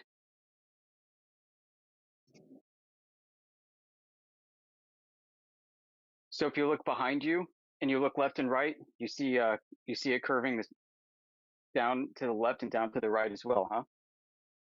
What do you mean? So when you look out in the other direction, you're seeing an arch. And it's just like arches, just humps and humps and humps and humps of curvature in every direction you look. That's what you're telling the audience right now, that it's obvious that you don't know how you're seeing. And you lack complete spatial awareness too.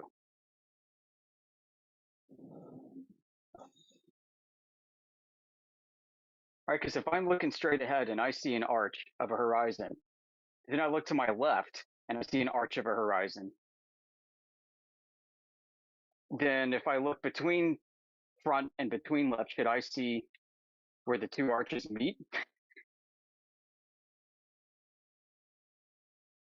No, I see another arch. Oh my gosh.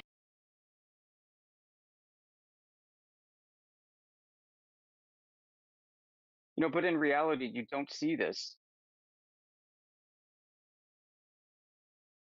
People claim to see it at the beach. And that's even crazier. People claim that they've been in the International Space Station and they can see the arching curvature of the horizon, and that's still impossible. You have to be able to detect it in the z-axis, going from the observer off into the distance. That's only about 3% of Earth. You would only see about 3% at that altitude. What do you study? What do you study? Navigation. Navigation? Oh, really? Yeah, what about you? Navigation. You also study navigation? Yeah, I do. So did Do they you know? give that problem in navigation where, like, I'll give you a problem in navigation. If you go like 50 miles north, right? And then you go 50 miles west, and then 50 miles south, and then 50 miles east, where would you end up? It depends what map you're using. Depends What what coordinate reference system you're using. Depends what conventions for west and east you're using. Am I going west and east and with relative to magnetic north, or west and east relative to celestial pole north? Am I following rhumb lines west and east, or am I following great circle routes going left and right? Can I actually form a square on a spherical surface? Absolutely not.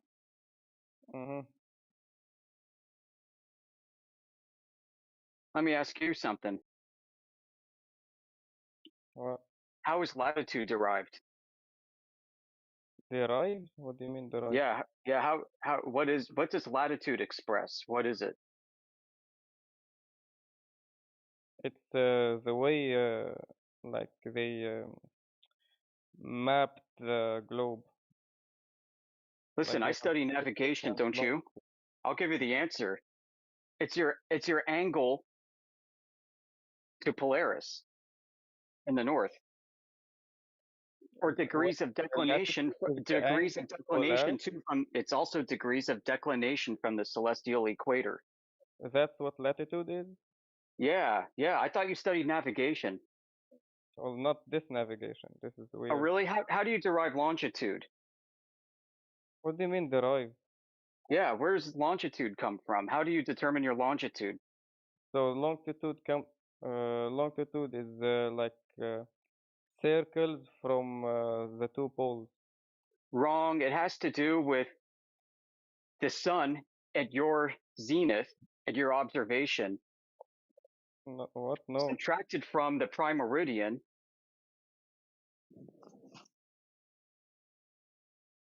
And with the cosine of the latitude is derived from rotating 15 degrees per hour.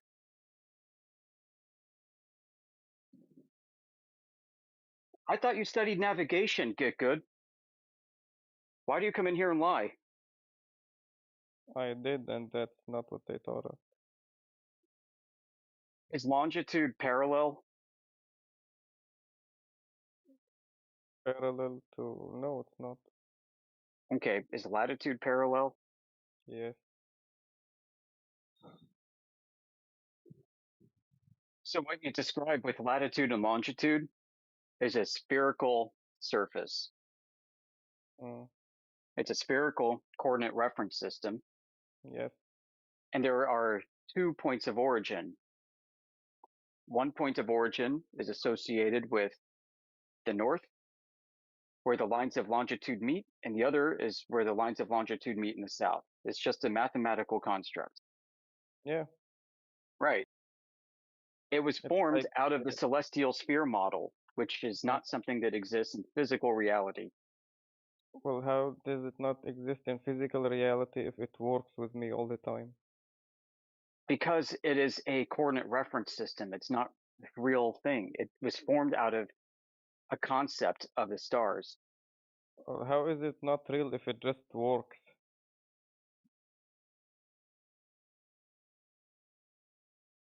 Like I made trips according to these maps, like Yeah. and Yeah, they something can I work and arrived be. on where I wanted to go. So I don't understand like how is it wrong? Listen, Well, real what you build is a physical model, science. okay? And just because a model can work up to a certain point within a certain tolerance for error doesn't mean that it's true.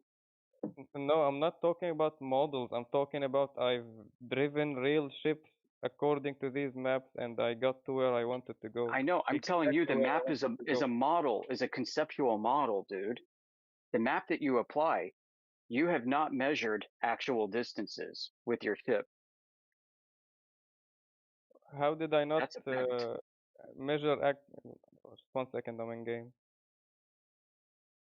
Fucking You died. Yeah. calculate So distances on the map that correspond yeah. to where you believe your position is with the ship. You haven't So used let's your yeah. ship So itself to wait. actually measure Uh, distances. I know my speed, right? How do you know your speed? How do you know that that is On the accurate? To ship. what degree? I know what the engine does. Like I know its capacity. I know my speed, dude. I just know what my speed is. Oh yeah, so when And you're I going know against what the time current, I departed and what time I arrived. So I know the time of the voyage. oh, so how do you know where you are to know the distance that you went? I look at You the use the fucking map. map, right? You're gauging in circular logic. So you say I started at this coordinate here, I end at that coordinate there on the Yeah. map, Mhm. and it took me 4 hours to get from here to there.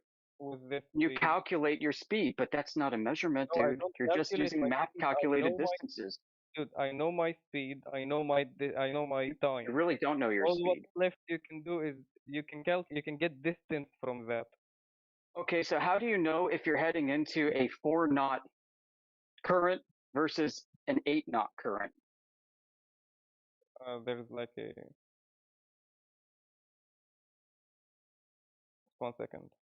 Well, I mean, you typically use GPS, right? That's super high resolution, and it calculates your distance on the coordinate reference system. No, You we use discover that you there's need to like this increase your power a certain device. amount in order to keep up the same velocity that you'd maintained earlier. No, just 1 second. There's this device called Navtex. It like gives us regular weather updates on certain areas. So and including current and wind and stuff like that. So we add it to calculation and we get the like we get the correction for the course we're taking according to that. Yeah, but it's not measured is the point. How is it not measured? I'm just telling you that Yeah. there is current that comes like there is a like for an example southwest 3 miles per hour current in some place and it's like pushing against us. So we like and How do it's you know like you're slowing down? pushing us right. So we expect our course to be a little to the right. Yeah, but you don't know, you're not measuring by how much exactly you're calculating. It's based off of estimation. Yeah, no, we do measure. We do measure exactly where we should be, and it's all the time. It's right every You're single time. describing calculations and estimates. No, You're no, describing I'm telling you, we statistical have sampling from weather data. like we have data and we apply it to equations and we get results that we can apply it to reality, and it's Oh, exactly that. exactly. Like I said, you're calculating, you're using equations and statistical estimates. Yes, we do That's that. not a measurement. Yes, it is. What is a measurement too? Yeah, that's probably where we should start with this whole conversation. What is a measurement? If not that, like, if the map says that there is a port on this or this particular place, and then I go to this place on the map and I see a port, then what's wrong? What's like the wrong thing you're describing? Well, it depends. You know, it's going to be the distance is going to be wrong because if you're using a spherical coordinate reference system over a terrain, over water that's measurably flat, then your coordinate reference system, without any kinds of corrections, it's not giving you the true distance. That's a geometric truth. It's proven by Carl Gauss. I can cite this. Hold on. I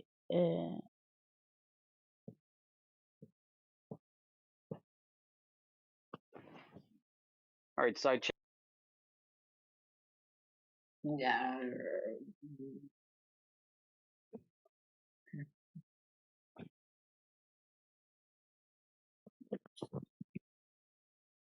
Relying on experience or observation, often without due regard for system and theory. Yep, that's what I said. Primary source knowledge from sensory experience, measurement, direct experience, measurement, experimentation, touch.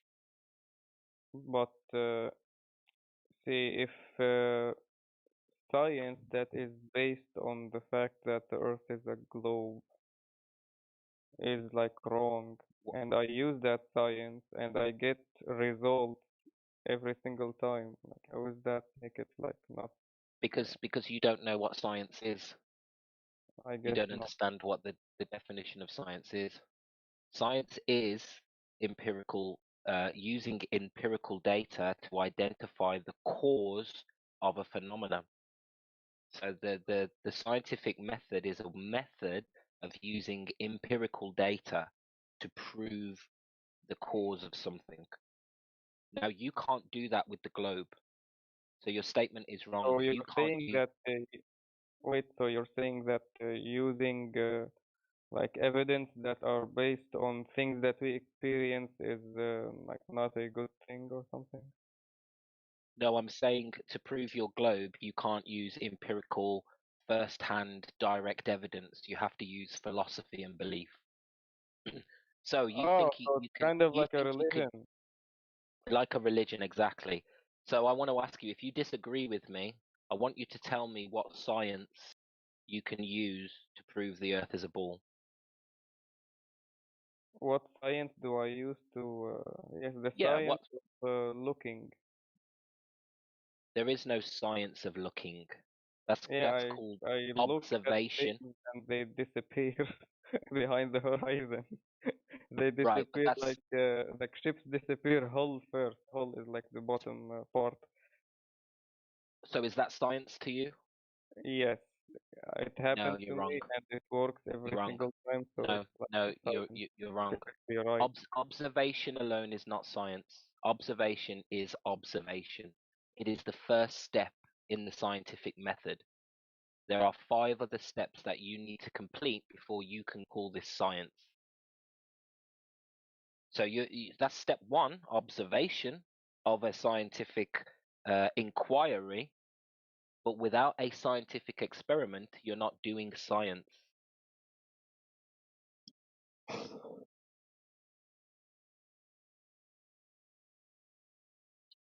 Yeah, you can't just So observe science the is ships more going than hull first and then come to the conclusion that it's because of Earth curve. That would be fallacious. That would be of not sound reason to just assume that something is the cause of something. Correct? so like inputting the same data through a like an equation over and over again and getting the same results in theory and in real life is not like good enough evidence. No, that's not what you put forth.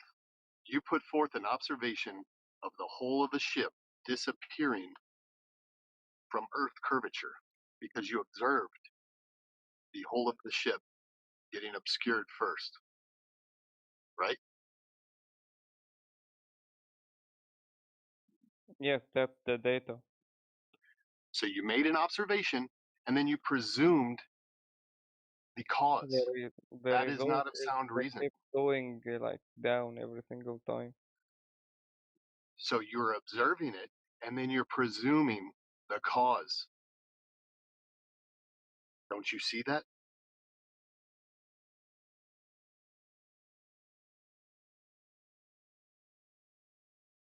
Come on. That's called confirmation bias. It's a logical fallacy. You're appealing to the observation as some sort of proof for something, but you could be wrong.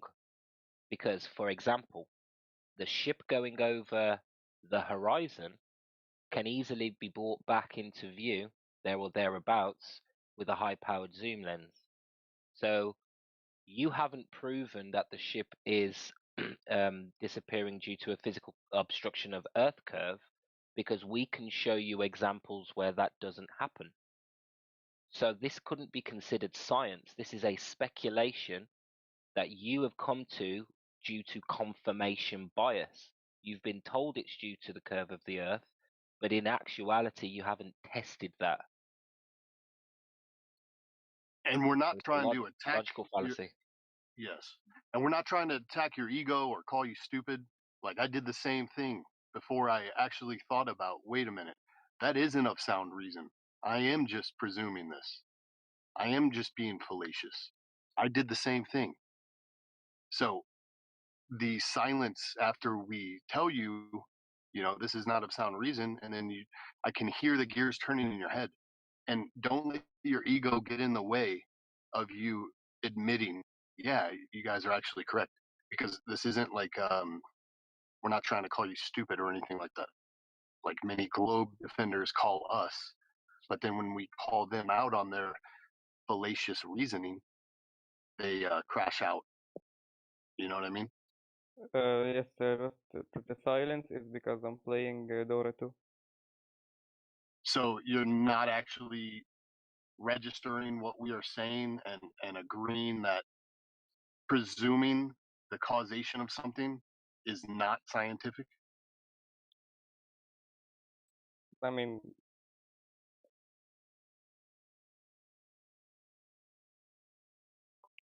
What did you say?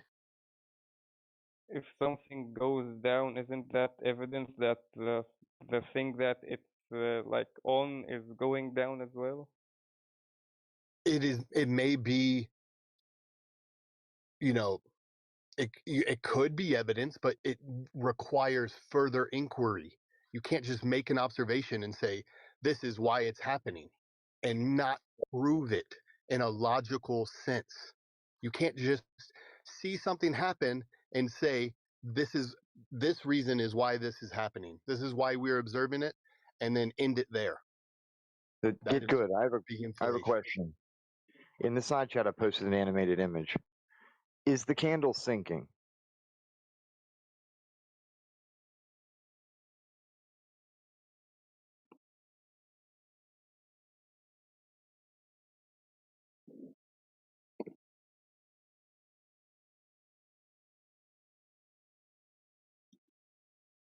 What candle? Just 1 second. It's in the side chat.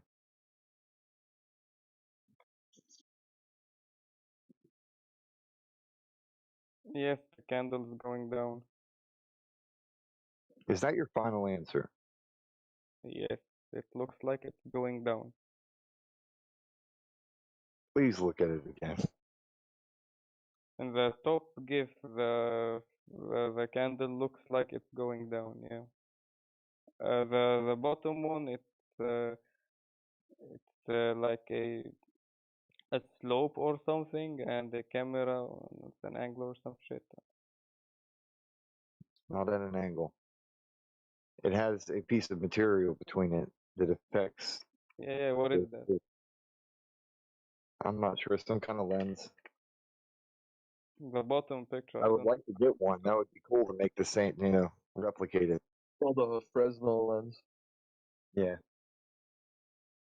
Yes. Anyway, back Yes. to you. What's I just in the wondered- bottom picture? Like I did not understand the bottom picture yet. It's the same setup.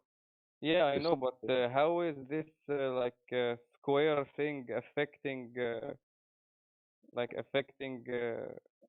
that making the candle go down? I know it's trippy, right? Yeah. But this exists. And then we discussed earlier how the horizon is optical. Yes, but You keep what bringing is up ships what's sinking, and I'm happening in just the saying square? No, you didn't tell me what's happening in the square. I still don't understand. it's optical phenomenon. Like clearly the candle's not actually Yeah, sinking. how is it being caused by this piece of paper that's in front of the camera on the bottom picture? And I think Amphibious already answered that.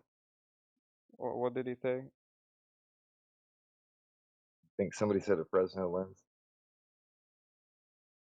Yeah, it's a Fresnel lens is what that lens is called. Evidence lens? What? A Fresnel, Fresnal. What does that mean? That's what that is. That's in between the camera and the candle. Right? And then that Fresnel lens, why it's there is to simulate the atmosphere. Yes, but what it is? Wait, I need to Google it. I don't understand what that is. It's just a type of lens, right? It kind of distorts what you're seeing, right? Same as the air distorts what you're seeing, right? So it's just a way to show what we see over long distances on a short distance.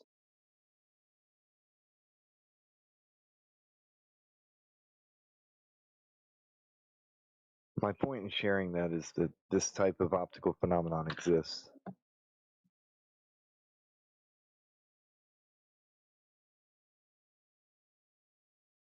I'm going to mute up and pass the mic back to Amphibious. How's it going? He's doing great.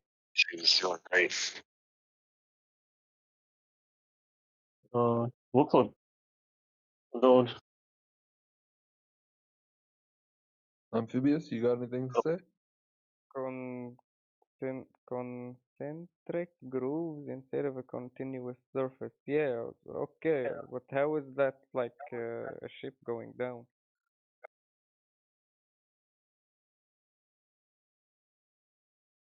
Well, it's the whole point of it is a demonstration of an Oh, object so you're trying to tell me leaving that the distance when it looking at appears something doesn't mean that disappear it's from the true? bottom first. I was trying to explain it to you if you don't want to talk over me, right? So the object is the candle is similar to like a boat, right? Mm-hmm. And as they move the candle away on the flat surface, it appears to disappear from the bottom first. Yep. Right? So the condition of it appearing to disappear from the bottom first is not due to curvature. Oh, no. And so the whole point of this demonstration is to show that this effect can happen without it's due to the lens. Yeah, that's cool, but I don't see if we don't use lenses in the ship's bridges that I work on. Right, that's fair, but also this is only across a 3-foot table or 4-foot table, right? When you're looking across boats over the ocean, you're looking across miles. So, just 1 second. Right, so the effect of the Fresnel lens is to magnify the effect, right? To increase the magnitude of the effect over a short distance, so we can demonstrate, right? And we know that table is flat. So we know that the effect can happen on a flat surface. So you're saying that the effect that the forensic lens makes happens naturally over large distances? Yeah, well, that's what we observe, right? right? When people say boats disappear over the curvature of the horizon, right? Heard that saying before?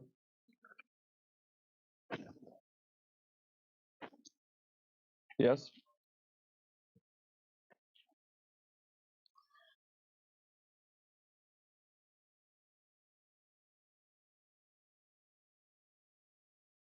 Hello?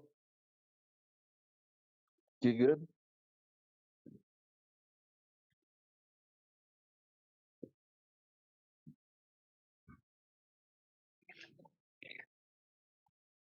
He's choking down his tears. Just 1 second, my net is not good. Yeah, no worries, my friend. Yeah, earlier he had. Go ahead. Take your time, man. I want you to take all the time to digest this. My hope is that he's actually digesting it and not playing the video game that he was saying he was distracted by. Because why else would you come in here to not, actually try and learn? There's a lot of people that come in here and they just want to reaffirm their bias. And then when they come to the conclusion that they are being, of not sound reason, they either leave, get emotional, and they don't learn. But I guess that's part of the process, right? Yeah, it's tough to realize you don't have sound reason when you've never really been taught what reason is. Exactly. Yeah, my internet just like I switched to a different network. What were you saying? I was saying the Fresnel lens, right? It So demonstrates that we can see a distant object over a flat surface disappear from the bottom up, right? So when we're out in nature and we look over at a boat and we say it disappears due to the curvature of the horizon, that's actually a fallacy. It's called begging the question, right? You're assuming that there's an effect happening due to a certain condition, right? And that condition hasn't been measured, it hasn't been established. Sorry, I got interesting. So the way, so I think that neglects the way the forensic lens manipulates how you see the candle. Yeah, it kind of increases the effect, similar effect that you'd see with air, right? So Air has same a thing. magnifying effect, right? It can distort what you see. You see things blurry sometimes, right? Through the air. Yeah. In Right? the when refraction happens, you also don't see what really Whoa, is whoa, happening. whoa, whoa, whoa. Uh-oh. brother. Whoa. You triggered AI. So You got him. if Got him going. refraction happens, then that means light's being redirected, right? Yep. Okay, fair enough. So if that's true, here's the facts of reality. The facts of reality are that we can see boats 30 miles away when they should be buried below 400 feet of Earth curvature. Hold on. Hey, friend. I'm not done with my sentence. Thanks. I'm not going to be gracious and allow you to interrupt me. Okay? Not going to Let happen. him get his point out, and then he can share with you any related information if you want to verify what he's saying. So we can see boats 30 miles away. Should be buried below 400 feet of Earth curvature. We can also see boats disappear from the bottom 1,000 feet away. Now the problem is, in both instances, that supersedes globe geometry. Either it's disappearing too close where the horizon wouldn't even exist yet, according to globe geometry, or you can see it way further than the geometry of the Earth would allow. Now, if that's true, and it is, then all the effects that we see are in the category of optical phenomenon. So you can't just say, I can't see the bottom of something, therefore the Earth's a globe. You have to prove the underlying geometry. So what say you? Do you have any proof of that underlying geometry?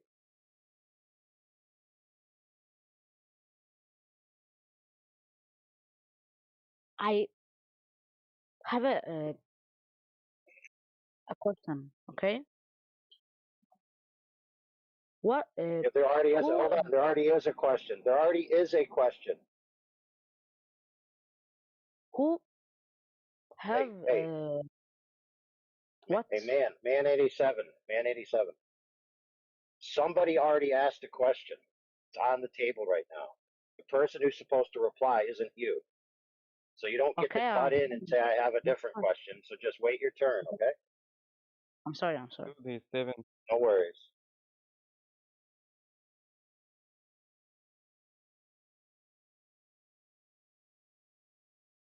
So what are we talking about here? So real quick, Grim showed that things can disappear without curvature of an object. I demonstrated that curvature of an object is superseded by observations, allegedly a claim to the curvature size. You can see things disappear closer and further than the alleged curvature would be in the way. So now we have categorical proof that what we're witnessing is in the category of an optical phenomenon, which we all know. And so in order to claim that this is proof of a globe, you have to have proof of the underlying geometry of the globe. So the question on the table is, do you have any proof of the underlying geometry of the globe is the cause and the sole cause for this phenomenon for you to say that this happens, therefore globe? Go ahead.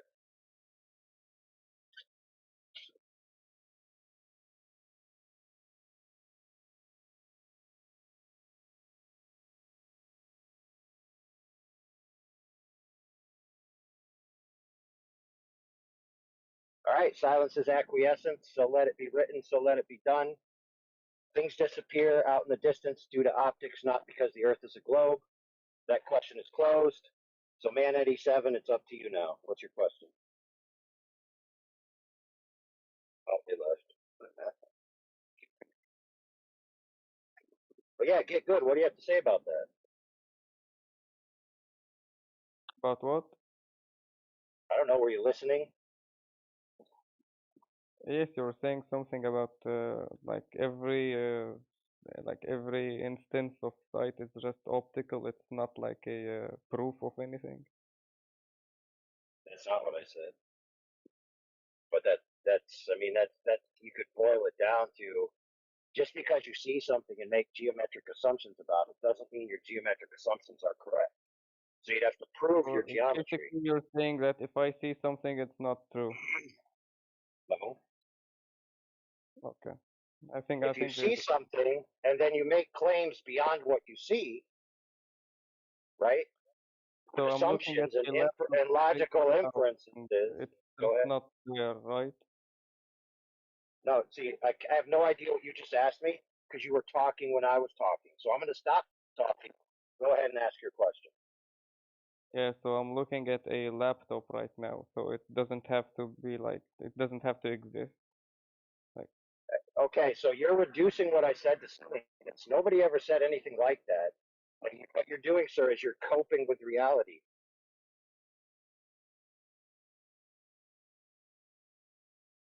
Okay, nobody said anything that stupid. Okay, nobody, except you. You posited the idea that if I see a laptop, it's not a laptop. No, dude, that's not what nobody's saying.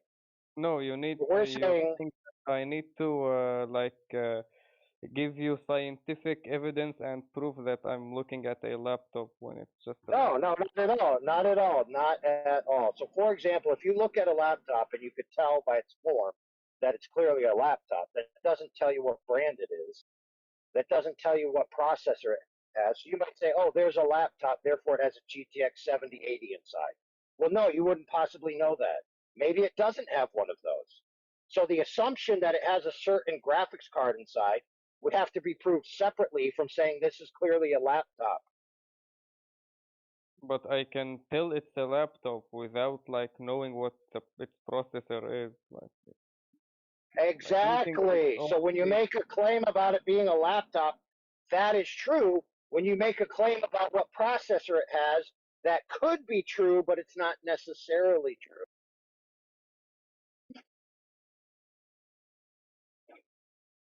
So, for example, you look out into the world and you see, oh, I can't see that boat. And that's true. I can't see the boat. That's true. Then you say, I can't see the boat because the earth is a curve. Well, that could be true, but just because you can't see the boat doesn't mean that that is true. But in this case, like looking at the laptop is all I need to prove that it is indeed a laptop. I know we agreed. We agreed that if a laptop is a laptop and you identify a laptop, it's a Yes. laptop. We all So agree with that. yes. Now, So now tell I'm me looking. how understanding that a laptop is a laptop means the Earth is a globe. Yes. So I'm seeing something go down when it like goes off in the distance. So like it's just No, like not slow. necessarily. No. See, you're messing up, dude.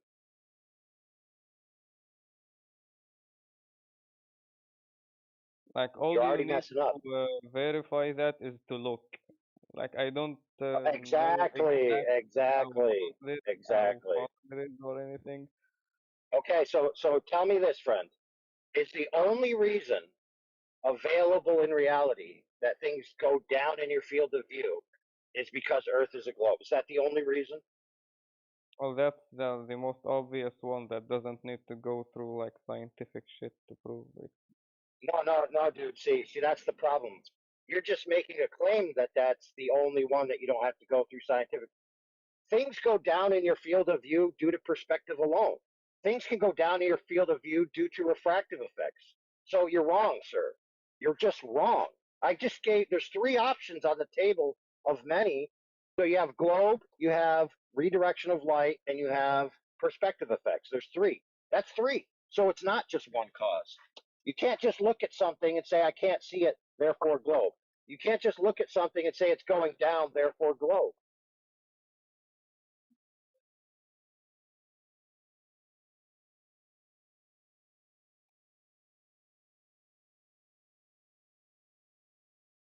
Now, So I if can I prove look you're at wrong. something Listen, I and can prove that you're wrong, bro. Go ahead. yeah. So if I look at something and that something is not moving, I can't say it's not moving because I can't scientifically prove it. Dude, why are you talking about things that aren't the point? No, I'm trying to like say what you're saying, but in like a simpler terms, because like that's what I'm understanding when you say the things that you're saying. Well, listen, dude. A car. You see a car, and it's clearly moving along the road, Yeah. and it's moving down the road. Mhm. You have no way of knowing from just seeing the car moving whether the guy in the car is actually pressing the gas pedal or not. He could be coasting.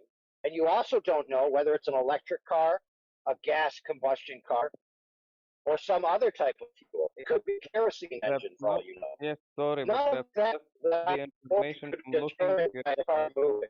for. Like this is not what I'm looking for when I'm making. Like this is not the information I'm taking from that. All I want to know is this car moving or not? That's all the information I want. Correct. So a car moving is a car moving. So when you look out and you see, I can't see the boat, you see, instead of seeing the car moving, you see a globe. That's the problem. Yeah, so look, if I ever see a car and that car goes down a slope and it disappears from like the bottom all the way up, and then I see a ship doing the same thing, I'll just like assume that this is what happening Correct, sir. Correct. I'll agree with you. Get good. I will agree with you that you will assume that. Now, assuming something is not the same as it being the case. It's not the same as it being true. Well, if every object behaves that way when it does this, like when it goes far from you, then how is it not the case on that particular instance? Look, it's not whether it is or isn't the case. It's whether the observation itself validates it's the case. Because there is, like I told you, multiple factors that can cause things to disappear out in the distance. And not only that, but if you claim it's Earth curvature as the sole cause, well, I have a lake that's only 1,000 feet long where I could see things disappear. Now, there's a huge implication for your view there, because according to you, that's disappearing because of the curvature. But there is no curvature significant enough within 1,000 feet to occlude a boat. to make a boat disappear. So your claim that it's the Earth curve causing this phenomenon only is just false. It's demonstrably false. Yeah, see, I'm a maritime officer, so my job is It to doesn't matter. look at no wait. My job is to look at ships while they're going down. So, and I have on the bridge of my ship like high power telescopes and things. So That's not your job. There's no such job as look at ships going down. it is a part of the job, yes. So, anyways, For what purpose? Okay, great. For what purpose do you look at ships going down? What purpose does it serve your job?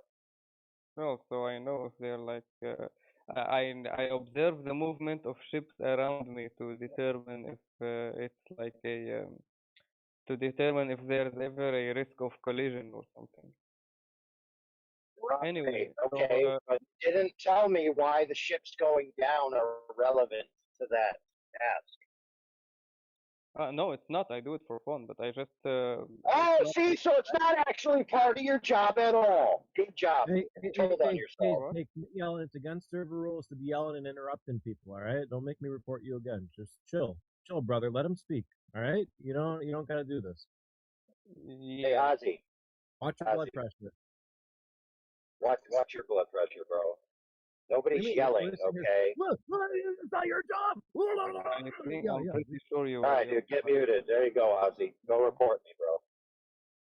Didn't this guy just like yell 10 seconds ago? Look, escalating your voice is not the same as yelling at someone. But whatever. he was probably raised by two single moms or something. Raising your voice is like yelling. Yeah, it is. Anyways, no, I don't care if you're yelling or not. I'm just saying that, like, I'm a officer, so I see ships go down all.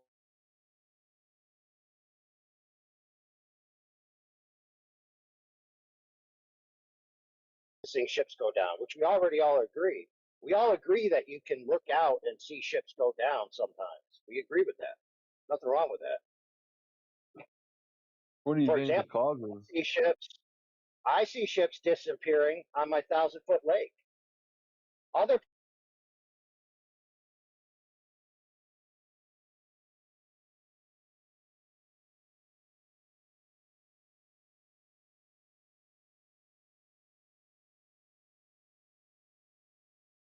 Like I see. Were you listening? Just 1 second. So when I leave port, right? I look behind me. I also see big cities disappear at bottom. Yeah, we all agree with that. Yeah, we There's like do. a mountain. That's I not for still see contention. the top and I don't see the city. That means Okay, no duh. the mountain is behind something. No, it The doesn't. mountain bottom is behind something. Now, what is Why does this it mean that? Why does it mean that? No, hold on, friend. You Well, said because if I can't can't see something, that means it's behind something. Now prove Yes. that. What I'm telling you because there's sea between me and like the middle part of the mountain. How do you know that? How do you know that? I looked and that's what I saw, dude. No, that's not what you saw. No, it is. Yes, that is. No, it isn't. No, it is. See, listen, friend, whether you realize it or not, see, I'm actually a fully credentialed art teacher, and we actually teach kids how to draw, and we teach them how to interpret what they see and put it into a two-dimensional piece of paper, okay? And so we do this exercise, and this exercise is called draw what you see, not what you know. So when you actually look out, you don't see something in between something. You just see a portion of your field of view filled with the color of the water, and then above that color of the water, you see a portion of your field of view filled with colors that belong to the building. So you interpret that as a hump of water in between you and the object. However, you don't actually see a hump. You never see a hump. I do because it happens slowly. See, like the. No. See, dude, you're just telling me the exact same thing I said, but you said now it happens over a longer period of time. That's not the same as seeing a hump, dude. Yes, You infer, you assume, you are. Listen, I want you to be honest with yourself. You are inferring a hump. Yes or no? No, I'm looking at a hump as it is Okay, slowly like dude, your credibility rising shot. and Your covering credibility shot, brother. like covering the city, and then it covers the middle of the mountain, and then it covers the top, and then I'm like there. Don't care, dude. You already earlier said that you're assuming it's curved. Now you're saying you're seeing that it's curved. So which is it? I mean, I'm looking, and this is what's happening. Yes, you're describing that the field of view that you have, more of your field of view is being covered in color of water, right? You're not actually telling me that you're seeing a hump. Whether you realize it or not, you're inferring a hump. Now, I know that's true. Everybody with an intelligent way of thinking about spatial reality and understands logic understands that you're inferring it. You're just denying that you're inferring it. You're looking out, seeing something disappear, and saying, "I see a hump." There's no hump that you're seeing, dude. None. What does inferring mean? Inferring is kind of like assuming. Oh. But inferring, listen, assuming you could just do, hold on, friend. Assuming you could just do out of thin air, like you could just assume something for no reason. Inferring is you're making it an assumption based on a line of reasoning. So it's not unreasonable for you to say that, but you are inferring it. So I need to scientifically prove to you that what I saw is is that what I saw is true or something? No, listen. We both agree on what you actually saw. Okay? Cool, What you but, saw. We said like Hold on, brother. Hold on. ago that if I'm looking at a car and what I want is the information of whether it is moving or not, looking is all what matters. And I'm telling you what I see when I look. Right. Really matters. So you're correct. So you're messing up because you tell me that when I go away from the city and I look back, the city slowly disappears and recedes in my field of view downwards. Yep. And the water slowly, maintains its horizontal level, and it seems like to me that the color field of the water, which is below my field of view midline, and the color field of the city is going down. Now that is true. That's what you're seeing. Now what you're not seeing is a hump. You're inferring that the cause of what you're seeing is a hump. You're not seeing a hump with your eyes. Then are you suggesting that the like the city is below an elevator and the elevator is like going down? No. What I'm suggesting is that it's an optical effect because it has to be. What do you mean has to be? do you not like believe your eyes when you see things?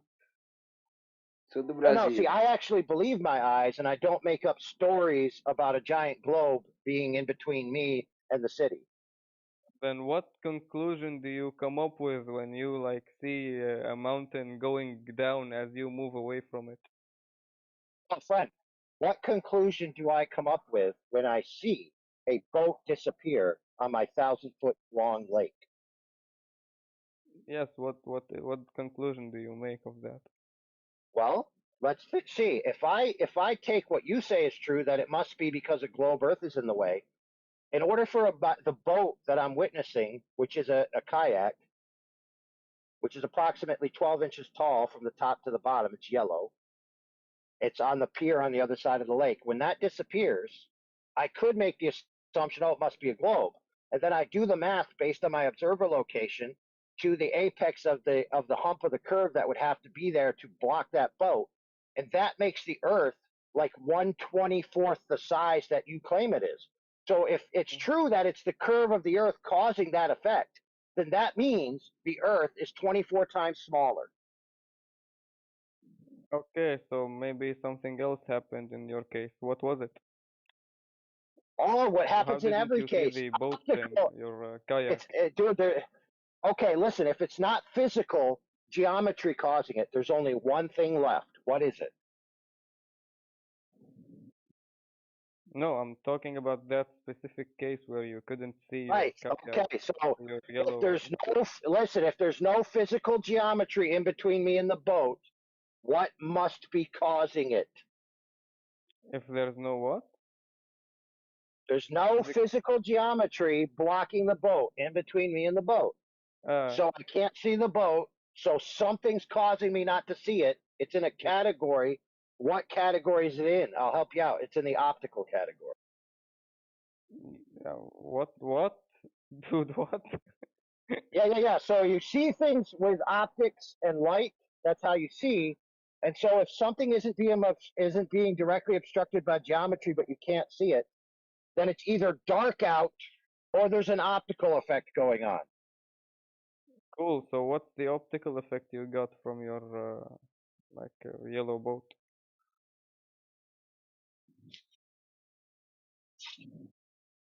So what happened in that case? Dude, I don't need to know. Why don't I think it's weird that you looked at your boat and in a short distance it just disappeared completely. Is that what you're saying, right? That's what you're saying happened to you? Yeah, that is what happens. Yeah, well, that's weird. How then what's the case then? Why did that happen? It's not weird. It's not weird at all, dude. It's not weird to me. It's only weird to you because you have this worldview that things disappear because of Earth curvature. Not weird to me at all. I don't know. Maybe if I saw the boat, I would have knew what was going on there. Well, hang out long enough. I'll show them to you. Maybe not today. You have a picture of your boat? Oh yeah, I got pictures of the boat. Like disappearing and, in a short distance. Yeah, dude, it's attached to the pier on the other side of the lake. So I arrive at the lake various times during the year, and I stand at the other shore, which is approximately 1,000 feet away. It's a little longer than 1,000 feet. It's approximately 333 meters. And then I stand to put my feet in the water, and then I lower myself down. And while I'm standing up tall, I can see the boat clearly. And as I lower myself down, it begins to disappear.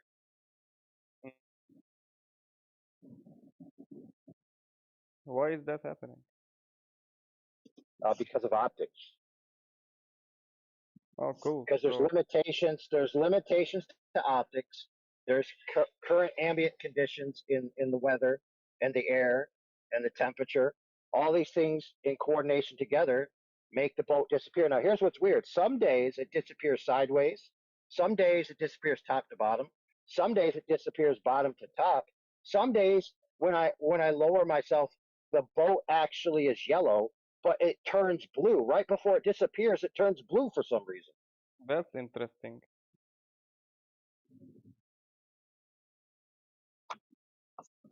Now, one of the theories of why it turns blue, one of my friends pointed out, is that on the shore in the background, there's some blue barrels. So the light is reflecting off of them or something? Yes. Yeah, so check this out. This is interesting. Not a lot of people know this, but mirrors are reflective. Everybody knows that. But in actuality, at a certain angle, all surfaces are reflective. And in fact, almost all surfaces are reflecting the colors that don't belong to the color of the object, right? So, for example, yellow is made by absorbing yellow but reflecting all other colors. And so at different angles, you get different colors of light being reflected. So at a certain angle, the boat is actually reflecting more blue than it is other colors. And so when you see it at that angle, you see it as blue. Oh, yeah, that's a great, that could be true, yes. I think you're right. Now, what's interesting is that can actually be affected by fog, mist, dense air. Yes, at low altitudes. it happens with mist and shit. Yeah, I know what you're talking about, yeah. Yeah, you could get that with it looks like a boat is floating in midair, but that's because the water underneath it is reflecting more of the sky than it is the color of Exactly. Yeah, itself. yeah. That's the refraction I was talking about. We get that all the time. It looks like the ship in front of you is like floating on nothing. Right, and that's because the critical angle of the water is below its ability to send you the colors of itself versus the colors of the sky.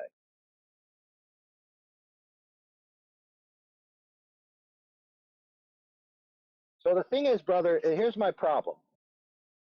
People claim that the Earth is a certain size, and then they claim that boats disappear because of the Earth being this size.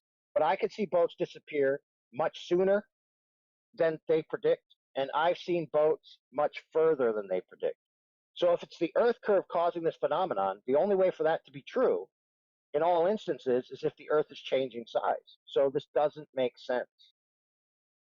Well, maybe this optical illusion things you're talking about, My mom like we can told me explain that. these two phenomena Drink of water. like seeing things further. We call it refraction, and seeing things like closer, we call it like a weird light reflection, right? Okay, let's say that's true. So when neither of these things are happening, then how do then there is no like optical illusion happening there. Maybe what you're saying is actually correct. Right, so then that means that the sole cause of things disappearing or being seen or being blocked is not because of the Earth being curved. So the Earth being curved has to be proven separately. No, that means when you prove that these two things that make that thing wrong, when you know what they are, then in the default state of things, that is no illusions at all, then what you're saying is correct. Oh, so you're trying to say that if there's no illusions happening and I Yeah. can't see the bottom of something, therefore the Earth must be curved. No, when no illusions are happening, that means your sight is the only source of information you need to verify something. Let me speak When no something, okay? illusions are happening. So basically, the Earth is not flat Wow. because you have seen Yeah, I so think many we got round to stuff. like a middle ground in that.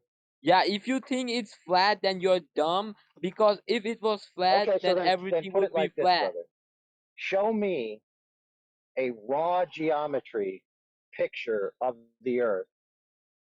So like you think From I'm a an god that observer I can go and standpoint in that demonstrates satellite the and globe. get a freaking Sorry, photo what of do you it? mean raw geometry?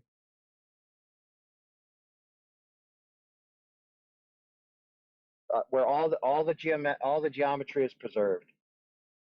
So Oh, you basically, mean you're no, saying any something picture. dumb and you Any want picture proof of ever is it. like a No, reservation it's of not true. geometry. It's not true. Okay, wait. Dude, Tell me why pictures are Earth is projective flat. Tell geometry, me dude. why Earth is They're But flat. projective. no, They're not raw geometry. yes, Why they Earth are, is but flat the then? scale is different. So I No, need they're to not, show you. dude. Earth is Listen, not friend. flat. That's what I'm If saying. a picture, That's what listen, I'm saying, bro. friend, it's so obvious, dude. If a photograph is raw geometry, and when you look at the photo, it looks like the ocean is at the midline of your vision, but you're standing at the beach, then that would mean that the ocean actually ramps up. But it doesn't. The only reason it looks like it's ramping up is because of perspective effects. So it is not raw geometry, dude. I don't think I I think no one understand is what you really understanding mean. what you're Like speaking, by the way. geometry. Like geometry, you mean like the way, like the I think he's talking terrain, about the right? max number, like Like a plus preserved multiplication. terrain or something. Is that what you mean? Like 1 plus 2 equals to 2, 2 plus 4 equals 5. Well, listen, have you ever seen a blueprint? Yeah. Yes. Okay, so a blueprint is a side view or a Top top-down view, right? Either way, could be side or top. Could have both. Mm-hmm. Right? That's just lines which preserve their size, proportion, and angle. Right? Okay, Okay, wait. I have a question. there is no Do you guys have photograph no in job that you're existence talking about? that does that. Maybe well, there is, but you need to like zoom out a lot further back. Oh, there is. No, Yes, dude. actually, There's none. there There's are a no bunch of photograph that does that. no, there are a bunch of pictures from like space stations and things that show you exactly that. What? What space station? Like any picture taken from a like a celestial object. Like we send things to space all the time, and some of these have cameras, and you can like look at them. Like there's a lot of pictures. Really, that's great. So you're trying to say that these far-reaching craft have taken pictures of the Earth? Yeah. Yeah, I think I Really? have Okay, that's pictures. great. I think I have Yeah, pictures when I go when I ahead go and to post. Spain. Yeah, go ahead and post a validatable photograph of the Earth from space, of the whole Earth. Go ahead. Now, I mean, I'm playing a video game right now. I think maybe I will after when I'm done. Well, listen, we all know the answer is you can't do it. There's a bunch of no, there's a bunch of pictures. Yeah, we all agree there's pictures and images. Nobody disagrees with that. Cool. But a picture isn't a photograph, and an image isn't a photograph necessarily. What? Oh, you mean Even if it was, listen, even if it was a real photograph, real photographs have to be taken through lenses, and so just because you think you're seeing what you're seeing is the geometry correct, that doesn't mean it's correct. So, for example, there's all kinds of images taken with cameras that add curvature distortion to the image. So that curvature distortion doesn't exist in reality. Nope.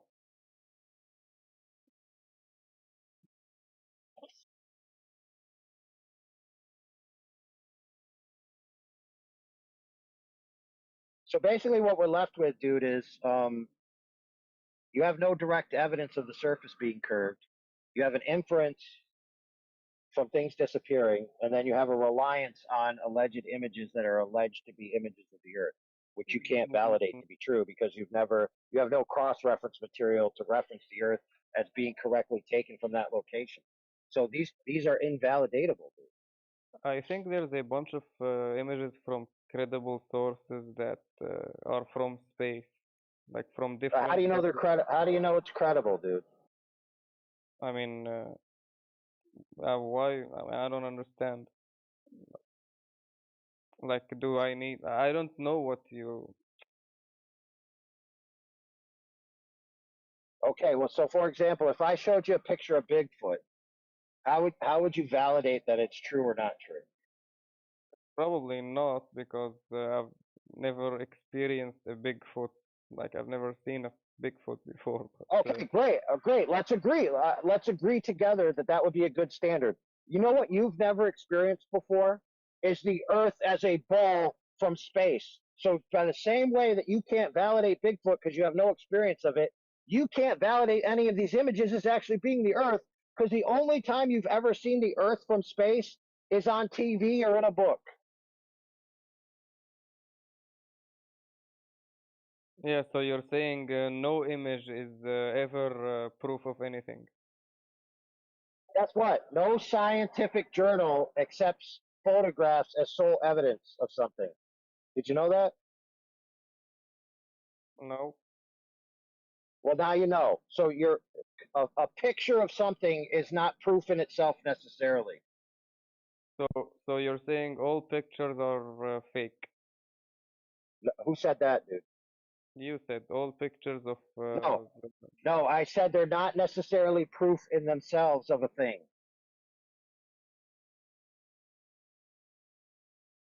Okay, I guess.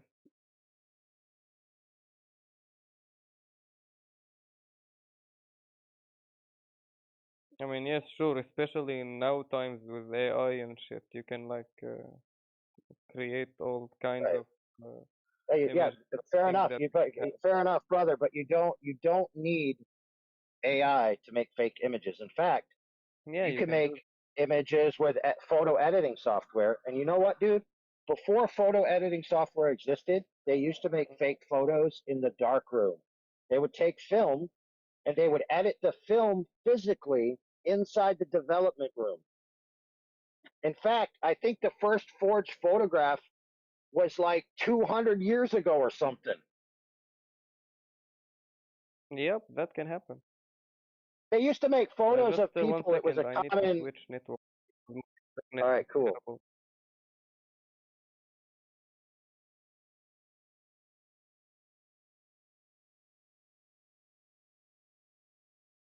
Can you hear me?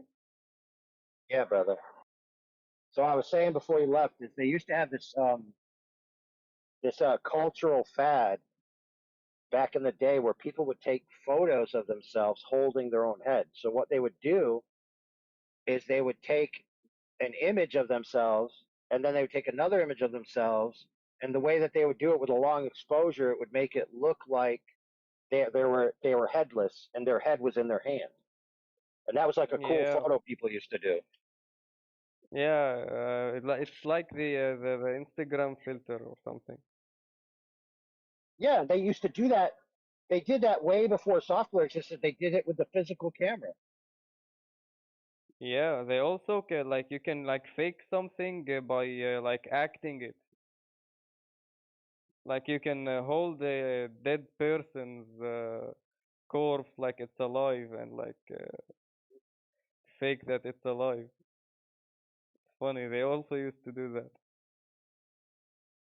Like the last Right, picture or people used to take of their loved one is yeah, they hold them up as if they're alive and they take the picture and it's fucking retarded. yeah. Know what else you can do? You can take maps, right? And then you could take images of weather data from the National Oceanic Association, and then you can overlay them on a 3D model made by Robert Simmons, a graphic designer from NASA, and you can then post process it and then claim that it's a image of the Earth taken from a satellite every 10 minutes. Cool, yeah, you can do that. I know you But can. They do that. It's called the Himawari 8 satellite. That's what that what? device does. The Himawari 8 does exactly what I just told you. And they got Himawari busted. 8? Yeah, they got busted because you actually could go to NASA's website on their archive of their NOAA data and the Robert Simmons Blue Marble data set, and it showed you in the processing steps that that's where the Himawari 8 was getting its information from. So it's so they people think that the Himawari 8 is giving out a new photo of the Earth every 8 to 10 minutes, and it's actually a photograph, but it's not. It's a digital compile. Oh, that sounds funny. Well, to be fair, I don't think the Himawari 8 people ever claimed this is a literal photograph of the Earth. They just said, here's an image of the Earth taken from this satellite. And all the NASA zealots, they're the ones who just took it on faith that this is literally just a single instant snap photograph of the Earth. Yeah, no, scientists do stupid shit all the time. Yeah, that's fine. Well, listen, a lot of stuff from NASA is said. It's a composite. It's a model. It's an overlay. It's a render, et cetera. And it's the common people who then say, wait a minute, this is what the Earth actually is at this moment in time. But NASA never claimed it. In fact, the amount of images that are actually claimed to be a true photograph of the Earth are very few.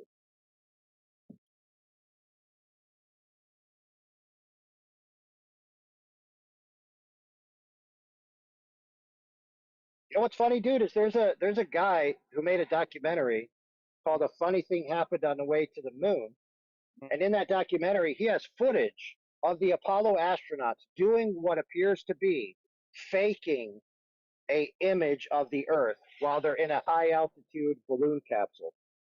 Really? Looking out looking out a port window.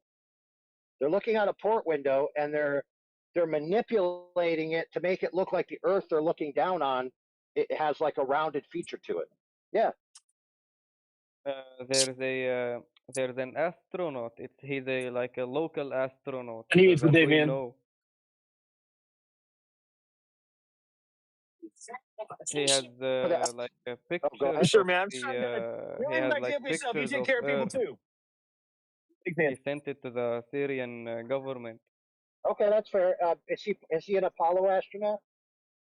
I don't know the name of the spacecraft he went on. Okay, I think I'll put it to you like this. My friend. I'll make it simple. He is not an Apollo astronaut, and that means he has not been far enough away from the Earth to get a photo of the whole Earth. At best, he has an photo from low Earth orbit, and unless he's been beyond the ISS, he could only see 3% of the Earth. So taking an alleged photograph of 3% of the Earth isn't going to tell me what the entirety of the Earth is, my friend. Not going to happen. So, in case you didn't catch that, the only people in the history of mankind who have been far enough away from the Earth, so-called, is the Apollo astronauts. That's it. Everybody else is not far enough away from the Earth to take an image of the whole Earth. No, I don't mean take a image of the entire Earth. I mean like take a image that's big enough, that's like far enough for you to clearly see the curvature. I mean, you can kind of see it from airplanes, but I did see it from an airplane, but I don't know about how far you need to do that. You need to like 100% see it, and it's like very clear. I don't think it's very high too. Listen, you have to be more than 700 miles away from the Earth, dude. 700 miles? No, Yeah. I think I flew below that. No, listen, I saw it. Listen. No. What I'm telling you, sir, is that what you saw was not curvature of the Earth. That's what I'm telling you. According to the dimensions of a ball, 3,959 mile radius, there is no way in hell you saw the curve of the Earth from 35,000 feet in a commercial jetliner. Did not happen. Now, don't get me wrong. I don't deny that what you saw what appeared to you to be curve, but that curve representation was not being a representative of the geometry of the Earth. That was just a curve in the image that was being resolved in your eye. Because here, it's very simple, and I could prove this so simply. In order for there to be a curve, you have to have a differential, right? In the apex or the height from point A to point B to point C. So point A and point C have to be lower than point B, which would be the high point in the middle. You agree? Sure, yeah. It has to look like meridian to you. Fair enough. Correct. Or if you flip the axis, it would be further. Either way, there has to be a different distance between point A and point B than point C. So yes, the problem is, they need to be aligned. Correct. So here's the problem, friend. Here's the problem. The horizon, which is what you think you saw, being curved. On a sphere, if you were on a sphere, the horizon would be the exact same distance away from you in all directions. And it would be at the same angle drop from where you are in all directions. So that means that point A, B, and C all have equal values. So if they all have equal values, how in the possible heck did you see a curve? Just 1 second. The answer is you didn't. Yeah, the answer is you did not see the curve of the Earth, sir. That's the answer.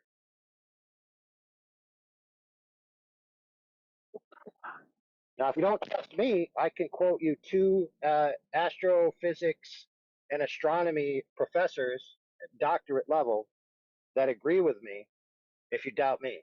But it's not about doubting me. It's just the simple math, dude. It's the simple fundamental principles of geometry. If there's no difference, then there's no difference. It's that simple. And in order for there to be a distance difference in those angles, go ahead. What did you say that I should see if the Earth was a sphere? Listen, if the Earth's a sphere, the horizon is the same distance away from you in all directions. Do you agree? Well, the horizon is the same distance on all what? If the Earth is a sphere and you're claiming the horizon is caused by the Earth being a sphere, then the horizon would be a circle traced around you, and the distance from you to the edge of that circle would be the same distance no matter which way you look, right? Oh, yeah, now I understand what you're saying. But I didn't see the entire thing because like the plane is like I only have like. I know that. You only saw a limited field of view, okay, from outside one side of the plane. Yeah, I didn't. But here's see the problem, dude. thing, yeah. Right. But here's the problem.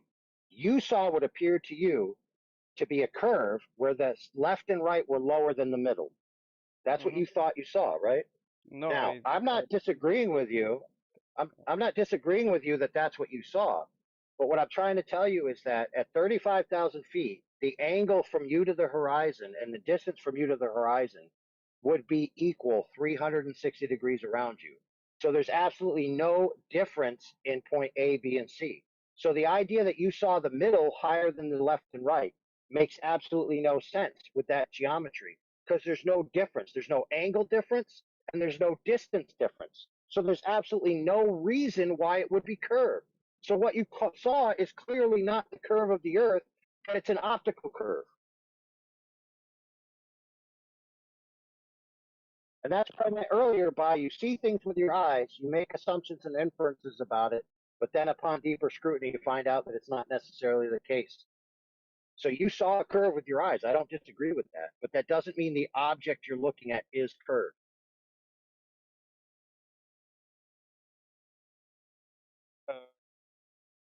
So I saw like a disc.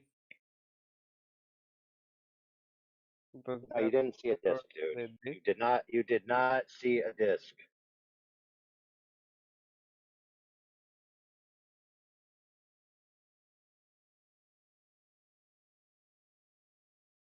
If you claiming to have saw a disc, go ahead and draw me what you saw out your plane window.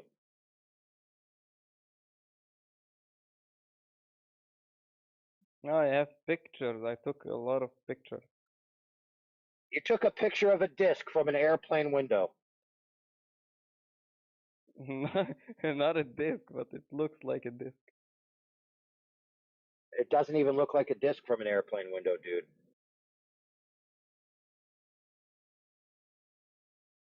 The only thing possible that you saw from your airplane window, if you're looking down, is nothing but land. And if you tilt your camera up, you'll see land or water give way to sky. And then what you saw is the boundary between the earth and the sky either appeared to be straight or have some subtle curvature to it. That's all you could have possibly saw. There's no disc, there's no circle, there's no globe. All that you saw was the color field of the ground and the color field of the sky have what appears to you to be either a line that is straight or curved between the two. That's it. That's all you could have possibly seen. There's nothing else possible to have been seen.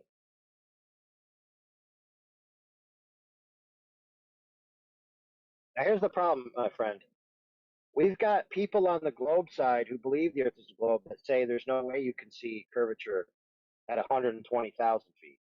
We've got people on the globe side say you shouldn't see curvature at 250 miles away.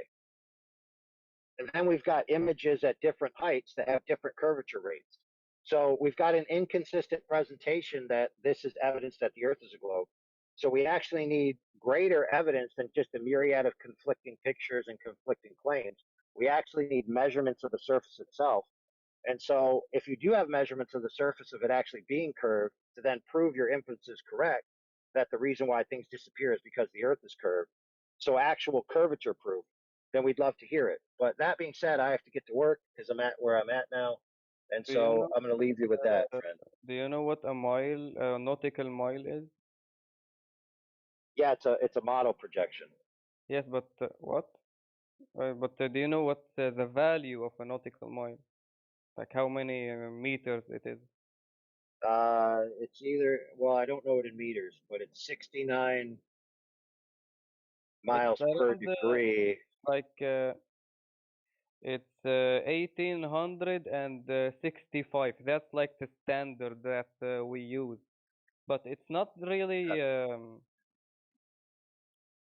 But do you know how we got the number? Yeah, by assuming the Earth is a globe. Yeah.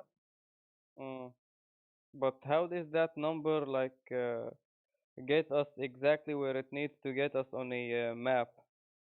Like how does that number work if we're not really on like a sphere? Not a sphere, on like if that distance isn't accurate. It doesn't get you exactly where you want It does, yes. to go. No, it doesn't. Dude, it does. It's literally my job. Okay, so that what you're saying is you do celestial navigation, right? Not celestial, that's terrestrial. What? No, celestial is So different. you do terrestrial navigation on the water? Yes, on water. It's like terrain. We can consider it as Listen, dude, terrain. when you're out at sea, the only relevant reference you have is the celestial sphere.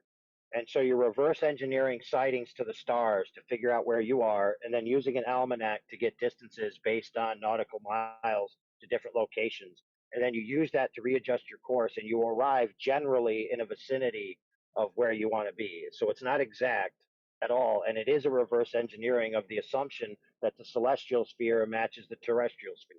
So, like I said earlier, it's a model. And with that, I'm out of here. If you got Earth curve proof, like of the actual surface, by all means, post it in the chat. But I have to go. So, peace out. Been fun talking to you. Have a good day. Yeah. Right.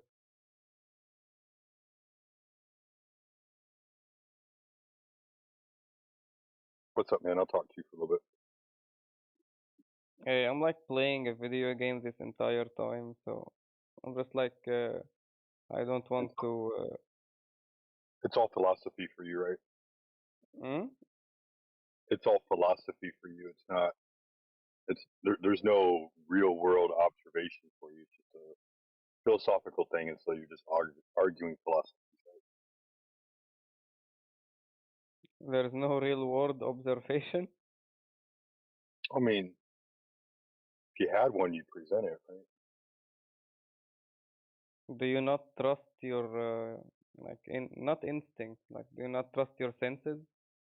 Yeah, they tell me that I'm not supposed to trust my senses. In fact, I'll show you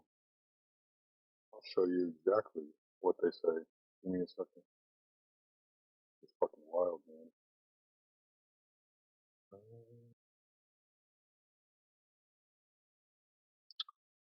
You are being lied to by your own senses. Right now, you are strapped to a rock spiraling through the cosmic void at 500,000 miles per hour.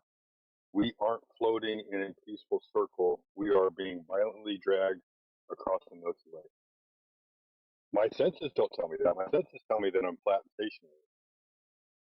But this is what they want you to believe.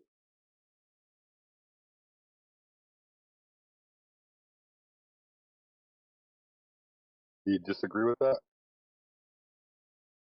Sorry, I wasn't really with you. I'm like in a team fight. Well, it sounds like you should focus more on that. Sounds like what? Sounds like you should focus more on that. We'll find somebody else to talk to. Cool. Hey, how you doing, Serene Storm? And good morning, guys and girls. And Chromu, how you doing?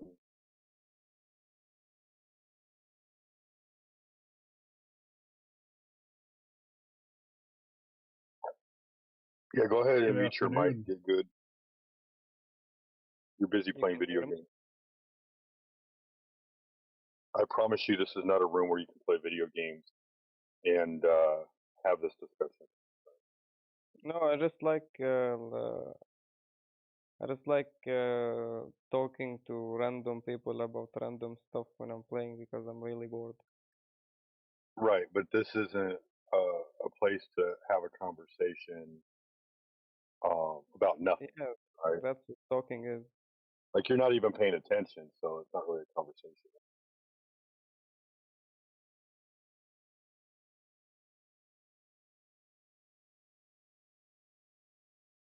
Like if you were engaging in a conversation of good faith, you would stop what you're doing, just like I stopped what I'm doing, right? You And stop what you're doing. yeah,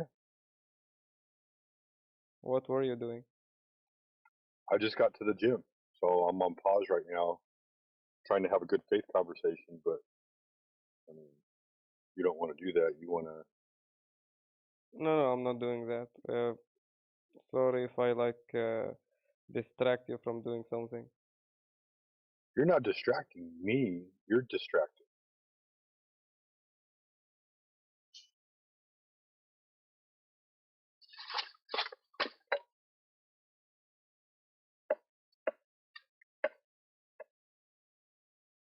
See, here we talk about empiricism, right?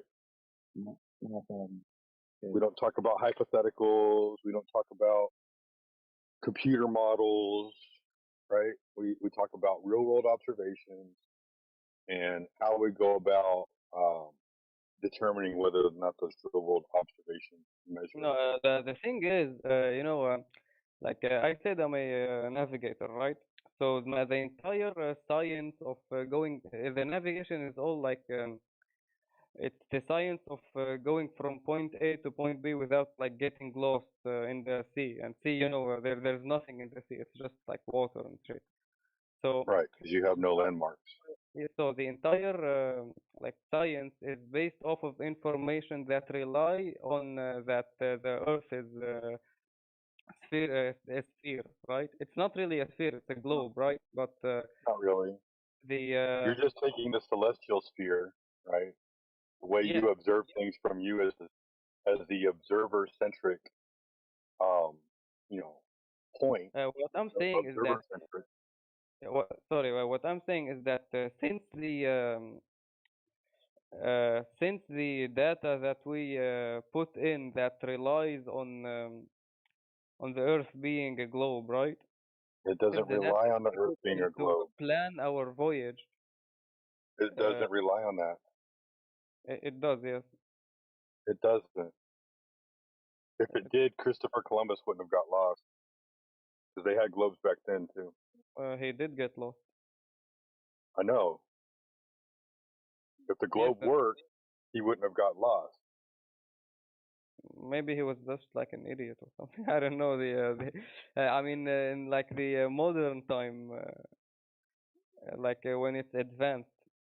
Have you ever noticed that when Columbus. you use GPS, and I'll let you go in just a second, DJ. I'm just going to say this real quick, and I'll hand it over to you. Not Haven't on you ever all these. noticed when GPS, you're using GPS, like sometimes it'll take you off course, or you'll notice that you're not in the location where GPS is telling you, and then all of a sudden it'll buffer and have to recalculate. What it takes me where? It takes me where? It has to buffer and recalculate because Oh it's yes. not in the location where it's supposed to be. No, GPS has like an error window. Yes. Yeah, so when it's buffering and recalculating, all it's doing is it's re-implementing the observer-centric position. No, that's not what how a GPS works. Yeah, See, it's GPS taking works. Do you know how a it's radar works? taking the observers. All GPS is a computer model of the celestial sphere from an observer-centric point. They've taken thousands, if not millions, of data, and basically calculated everything based off of the observer-centric No, observation. see, let me tell you how GPS works. So Okay.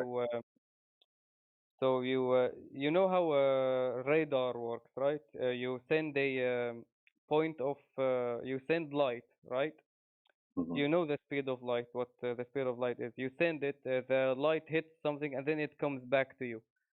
When it comes back to you, you have like you know the time that you sent the thing, and you know the speed. All that's remaining is the distance.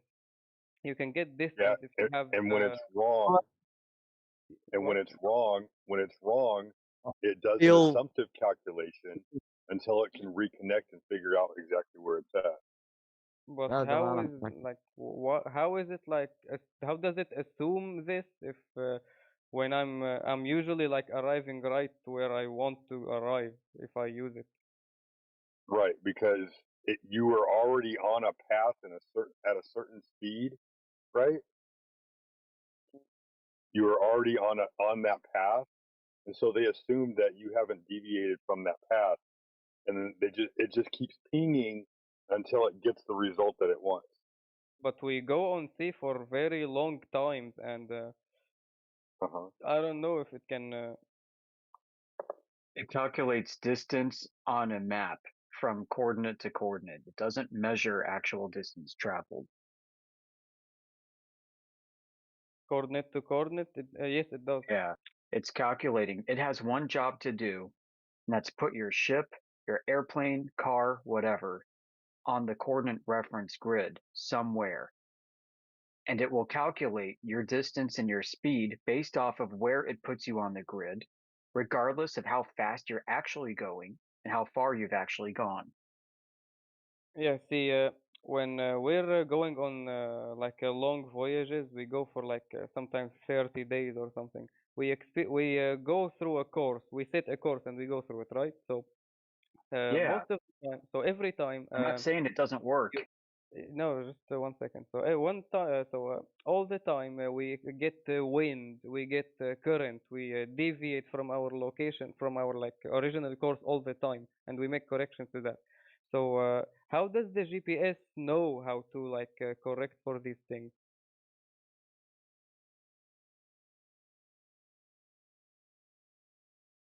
What do you mean? How does it know how to correct for all that?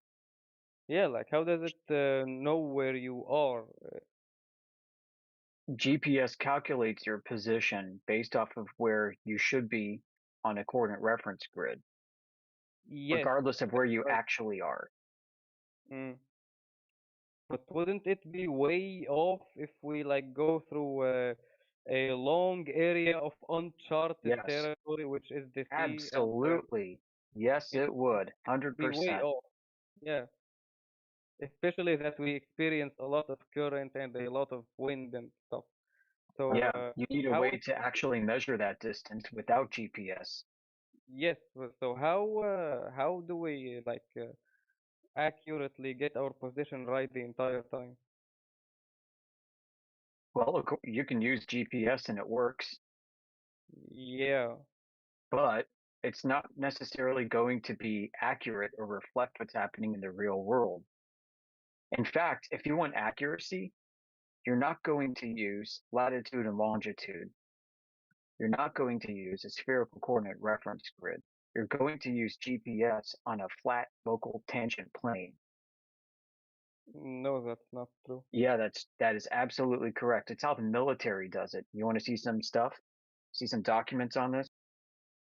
Like yes, we eventually like fix our location on a flat map. Yes, but the like No, not the a flat way. map. No, Yes, on a but a flat map is only for like a very small area of the Earth. It doesn't mean the Earth is like is yeah. only that But flat map. why would this increase precision if Earth isn't really that shape? No, it's like easier to edit it that way It's because not easier. It's more accurate. no, it's not accuracy thing. You can't like put a fucking ball on a table and like do When they want calculations of accuracy, this is what they do. So why don't you sit tight while I show you that you're wrong and I'm correct? Okay, cool.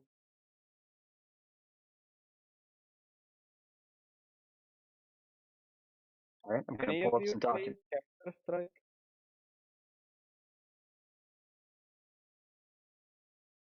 Do you play Counter Strike? No, I don't play kids games. Cool. Is anyone who's listening plays Counter Strike? No. Cool. Nope. Don't have time to play video games. Grown man stuff to do. Yep. The burn.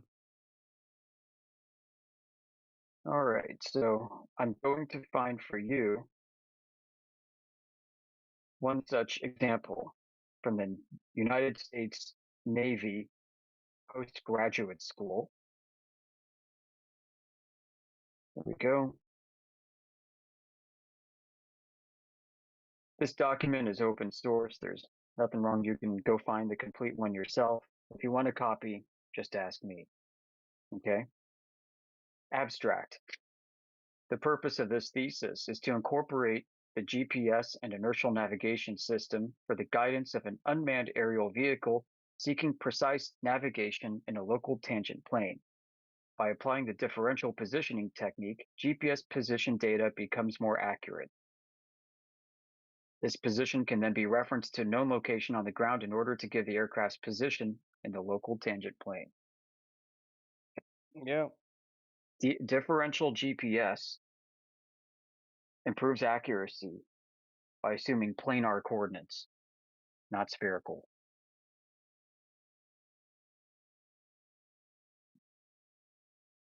This is one of many examples. I mean, this what I'm telling you isn't like unknown. In fact, the entire government of the United Kingdom Well, yes, for the property numbers disputes that use flat coordinates, not spherical ones. The British National Grid System. Let me see what it looks like. The British National Grid System is a series of squares, 5 by 5 squares, each 250 kilometers by 250 kilometers. And if you were to put it on a globe, it doesn't. Here we go. Here's an example. Obviously, it doesn't match. So how do you know which one of these is true? Great Britain, their ordnance survey. This is for determining the metes and bounds of property between landowners, for precision guidance of military systems. Why would they use that? do you mean the A flat square grid. but when you use the flat square grid on a globe, it doesn't give off accurate. How do you know that? Why do they say it's more accurate?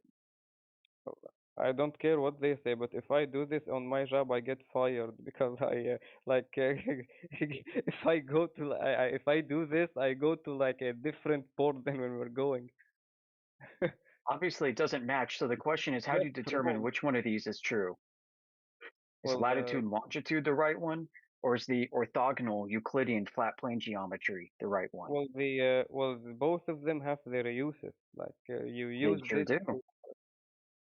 Yes, I mean the obvious, the globe is the real thing, but you use Do you know that's true? you Especially when use we have all these sources that say it's more accurate not to use it.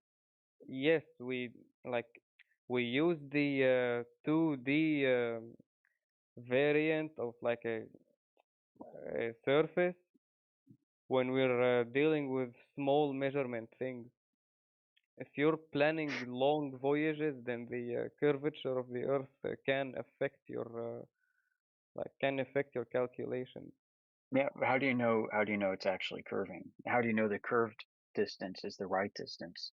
Because we use the how do you say it? We use the do you know what sine and cosine means? I don't know how they like translate Yeah, it. in fact, I taught you that latitude and longitude is determined by your cosine of the latitude. Yes, so you know them. I didn't You know know that what earlier, and I had to tell you tangent. this was the case. So sine, cosine, tangent, and there's a fourth one. It's called the half. It's 1 on the 1 minus cosine of theta, which is the angle that you need. Half is the spherical angle. And we use that to for our calculations in long voyages because I know you do, and I'm challenging it. no, we do use it. I know you do, but I'm challenging its accuracy based off We of do. real world measurements. We arrive on time when we need to arrive. What are you I talking about? know because you don't really know how much ground or water you actually covered. Yes, we do know that. Well, you have a calculated distance on a map, regardless of how much you actually traveled in real life. No, we know all of that. Like we know all of that information. How do you know that this is accurate? How do you know that these We curving arrive when we're distances supposed are to accurate? arrive based on those calculations. Based on those calculations, how do you know the calculations are accurate if you never measured them to determine they're accurate? Dude, like we know our engine's capacity. Like Yeah, you're we know speaking in how many. circles. So what? Yeah, you're speaking in circles. I mean, you can't determine how far you actually went by just Yes, measuring how much heat you generated with your engine. no, not heat, power. Yeah, work.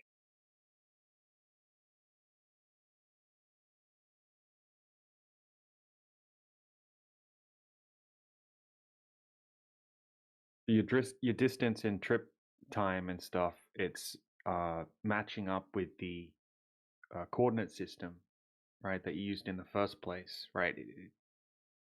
I think you're just saying that how do you know that the actual distance, right? Like the raw distance, right? Not just the distance that you're being told by your computer, right? That has Okay, so I'll tell you a what. globe baked into it. Okay, you can navigate using the spherical coordinate system, but you don't know if you're actually doing those exact So distances yes, or not. let me tell you how. So we know our speed based on like the rounds per minute and the weight of the ship. So we get that number, which is our speed, and then we input it into a form.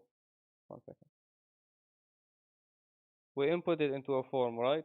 So then we keep doing that over the course of the voyage. Like we do it every 4 hours, and by the time we arrive, we get we arrive when we expect to arrive, which means that that speed is correct.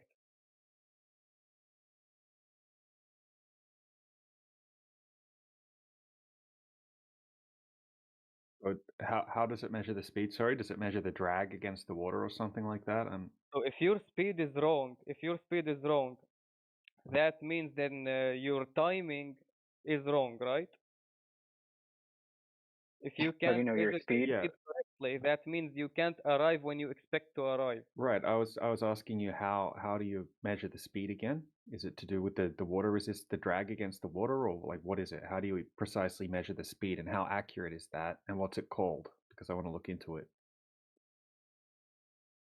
Every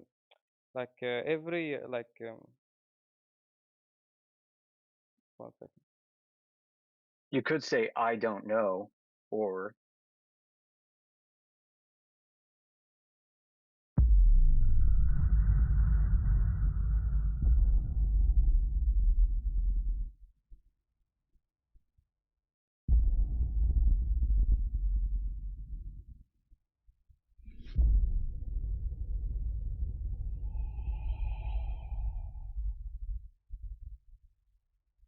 Now, what was it? We were talking about the floor, the Earth being the floor, and the sky being above your head, weren't we?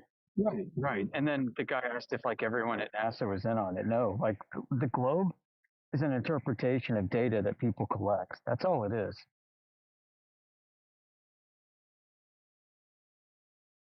It doesn't exist in reality because it's not how it's actually measured and utilized. What it offers is a convenient explanation for phenomena. And even so, it's not a consistent explanation for the phenomena that we see. Right. It's just it like checks a lot of boxes. Go ahead. I was going to say it checks a lot of boxes, but it leaves so many more unchecked. We're here to tell you about all the boxes that it doesn't actually check. For starters, you'd have no idea that it was a globe unless somebody told you or inculcated the idea in you in the first place. Yeah, the globe only exists because of how you perceive the air around you, the world around you, right? It's all perspective based. Has nothing to do with the surface.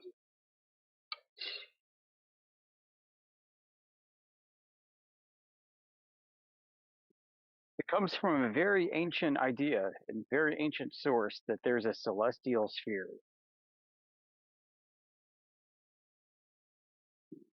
Which is funny because modern cosmologists, the common understanding of our world and its place in the universe, denies the very celestial sphere that the globe was created from in the first instance. That's some of the great irony behind all. Today, it's treated as a model. The observable phenomena are how the stars move. The people model it. In fact, Stellarium is planetarium software that models the celestial sphere. It doesn't assume any specific distances. It treats. It's funny. Go ahead. I was just gonna say, and when you look in any planet, like planetarium or stellarium or whatever, if you take the initial view that they give you and then zoom out, it looks like a bubble.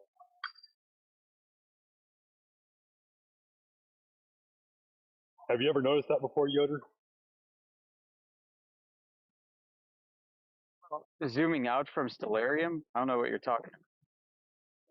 It Well, just you know creates a how like wider angle field of view. right, you know how when you're looking up at the stars through stellarium, you can kind of zoom into the stars and planets a little bit so you can identify them a little better. Yeah. Well, do the inverse of that while you're looking at the stars or the planet or whatever Mars, Jupiter, whatever you're looking at. Zoom out, and it looks like a dome over the observer. Oh yeah, it's modeled as a sphere. It's a little like the code of stellarium models that as dual hemispheres with a radius of one arbitrary unit. It's a unit sphere geometry.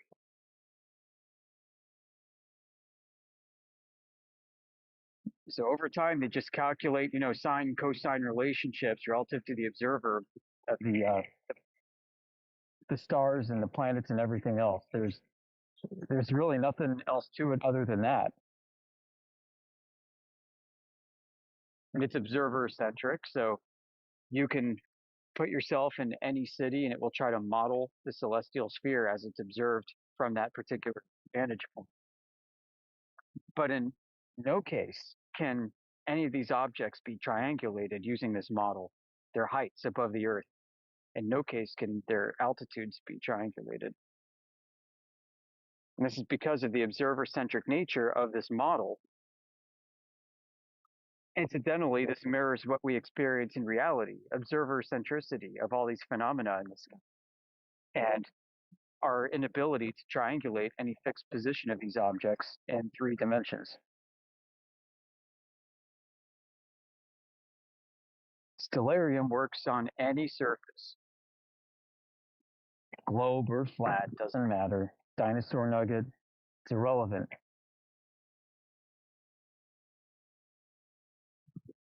It has no measured distances between cities. It has no measured orientations of land masses or anything like that. None of that exists.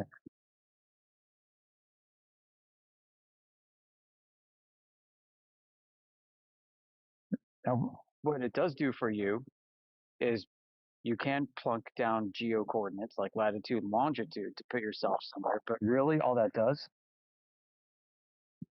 is it gives you your right ascension and declination underneath the sky at that particular point in time.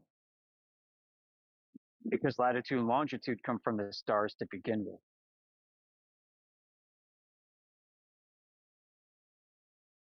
So just giving stellarium your coordinates, latitude and longitude, doesn't mean that the Earth is a globe. You're just giving it observer-centric coordinates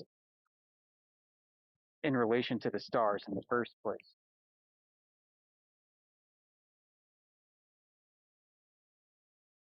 It'd be circular logic to say that by giving latitude and longitude, that you are affirming or proving that Earth is a globe. Because the globe's latitude and longitude can only be derived from your perception of how the stars move, whether or not they actually move in the way you perceive them.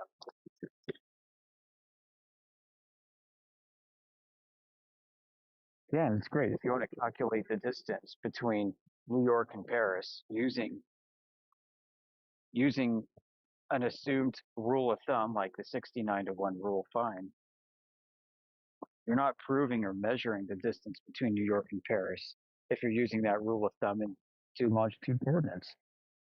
And what's great is that the coordinate reference system provides like an easy way to maybe get close to what may happen in reality, but it's not a measurement. Everyone who knows who's looked into this understands that the 69-to-1 rule of thumb is a rule of thumb only. and is not proven to hold accuracy everywhere at all times. In fact, I'd say it hasn't even been measured to any degree of considerable accuracy at all. Right, because they're always making corrections when they're in error. Yeah, well, and their corrections are only corrections relative to other calculations. Nobody's measured out 69 miles to a satisfactory degree of error in relation to a 1 degree angular displacement of a star in the sky. I've never come across this, not even once, except for deep history, where it's been claimed to have been done using wagon wheels and a buggy going from Paris to a town north thereof. What I have seen are reaffirmations of this relationship using GPS, which is circular logic. GPS doesn't provide measurements, folks. It provides calculated distances.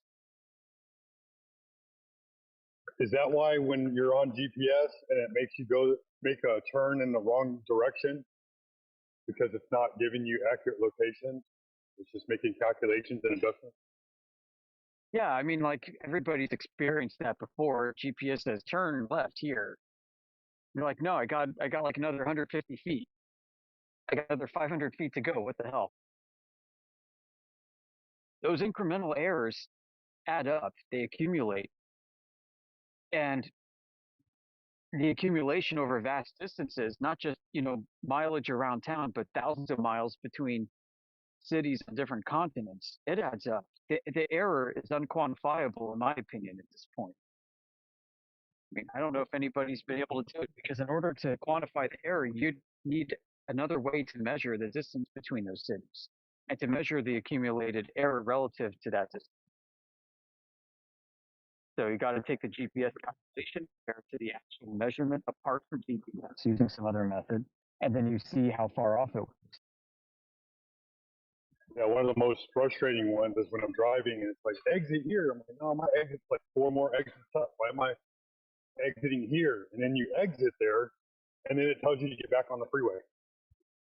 Yeah, or you can watch, like with the older Garmin's or TomToms, you watch your car and it starts drifting off the road, and a few seconds later it snaps back to it again. GPS has one job to do, and that is no matter where your car actually is on Earth, on flat Earth, no matter where it is, your GPS is to try and put it as best it can to fit the coordinate reference system that it's using, which just so happens to be a spherical one by preference.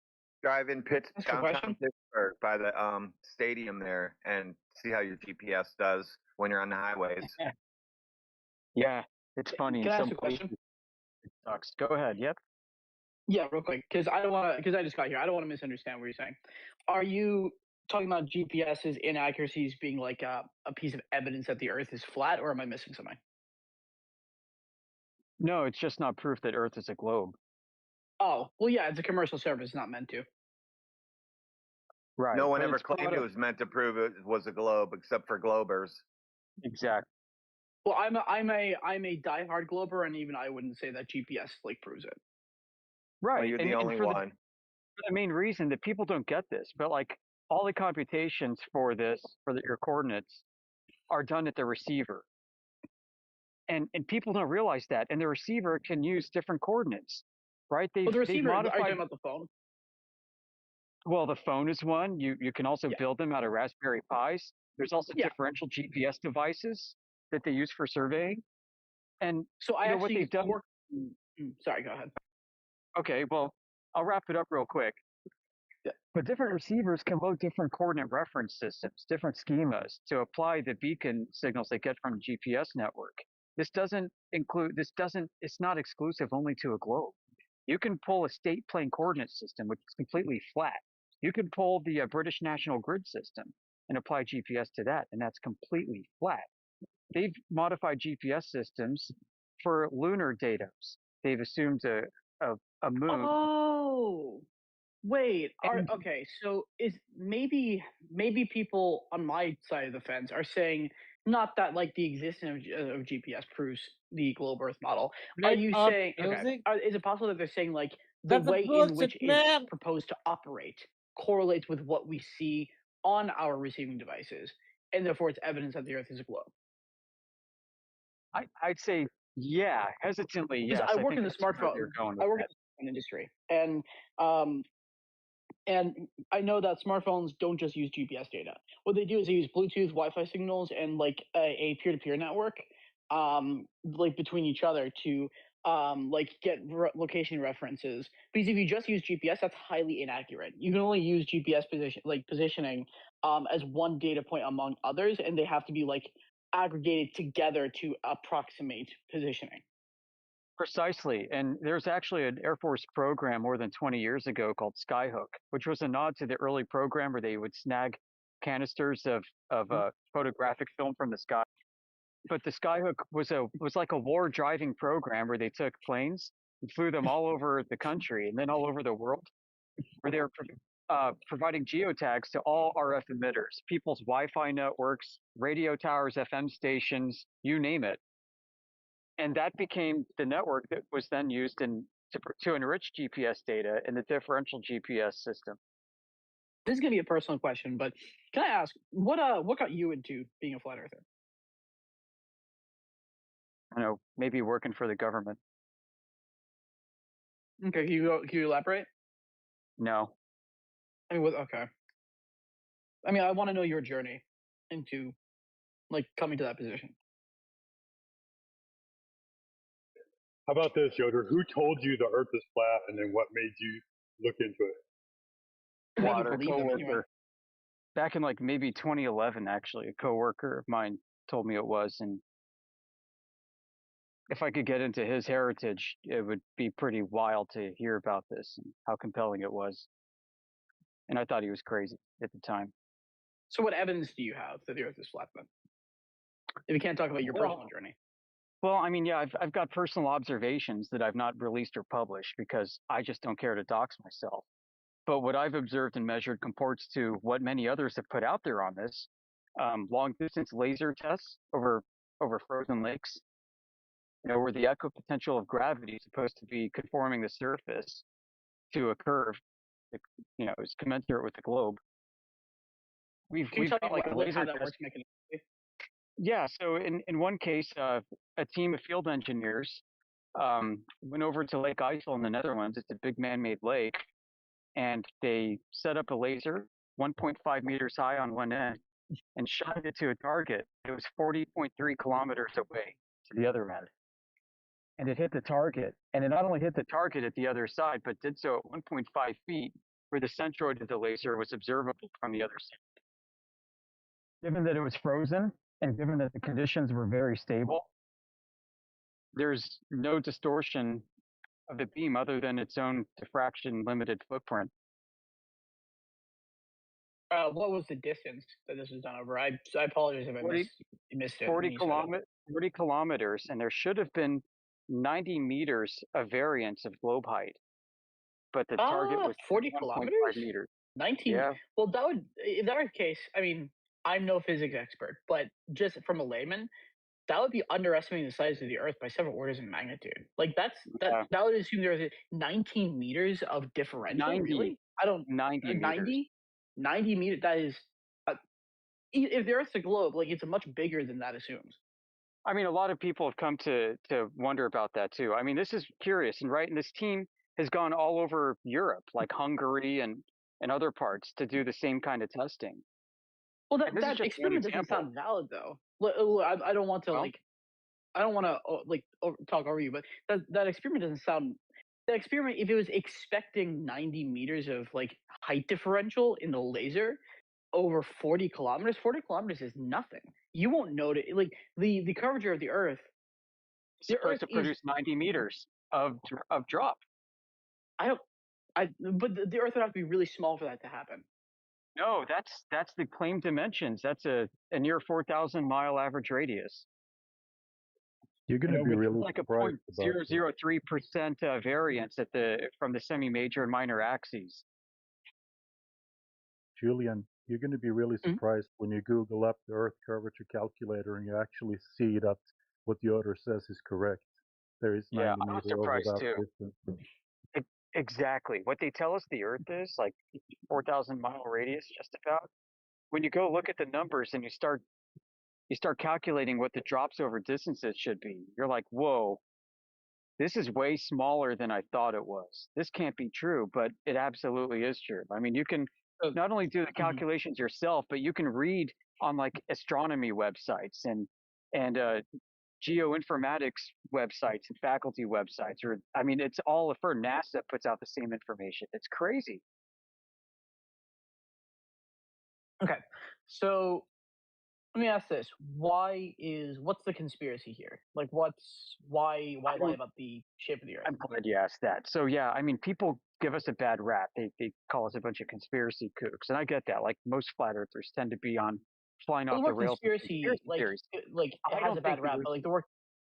Go ahead, sorry. I'll tell you what I think. I think this is almost like the globe is one of the biggest urban myths ever conceived. Everybody just believes it is. So what's happening is people take scientific data and they believe Earth is a globe so much that they shoehorn it in to the globe model that they believe exists.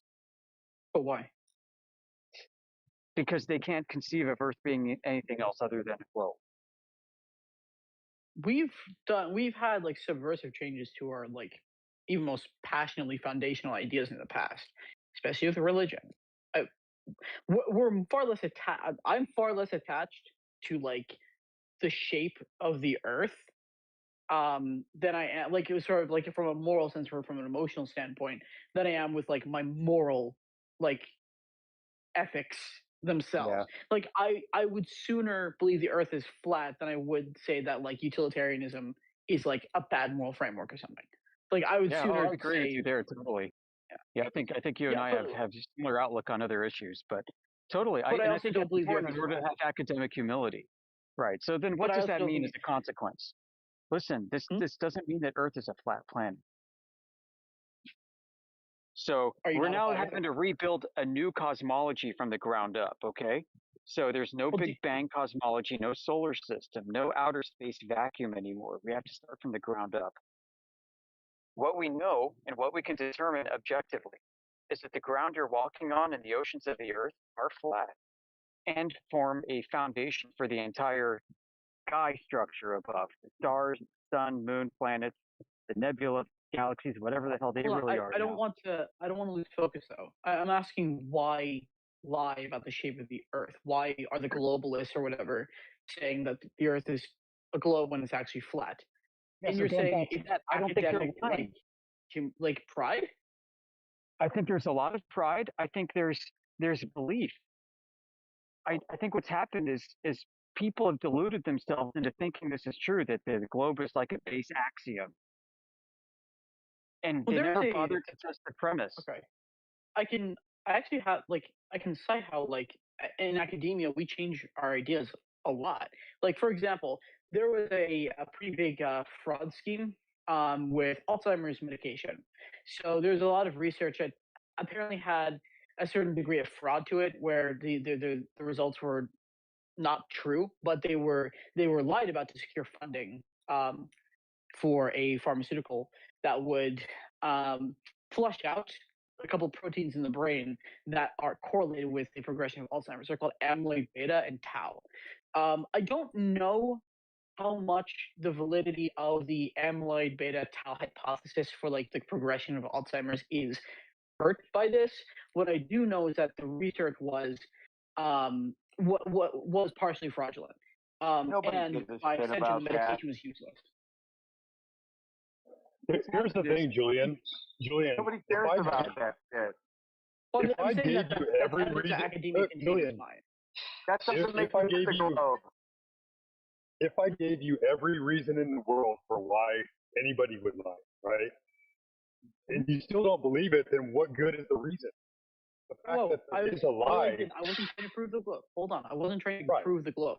I was saying, okay, if the reason that the Earth is being lied about as being a globe is academic pride, I can cite an example of academia changing their mind on something very handily and very fast. So I just don't feel very convinced. It could be more than It that. depends what it is. It depends on the discipline. It depends on how entrenched everything is in a particular worldview. I mean, what's happened here is something I think completely different. This is like, like this is model or mathematical underdeterminism on a massive scale. This is, they can make the globe work with all kinds of ad hoc explanations, post facto explanations. They can make it seem to work for good enough for their purposes, but that doesn't mean it's true. And like I said, what they need to do is go out and fundamentally test. And this is what's garnered so much frustration. But it's an one of our axiomatic members, thing. It's not like a conspiracy. It's more just pride, is what you're saying. well, I don't know about pride. It's just a misinterpretation. Another case in point. One of our members, he doesn't come around much anymore. He has a PhD in physics and studies photospectrometry, so the behavior of light. He thought we were a bunch of crazy assholes, and so he took some of his laboratory equipment, i.e., like big expensive lasers and optical telescopes, like holy shit.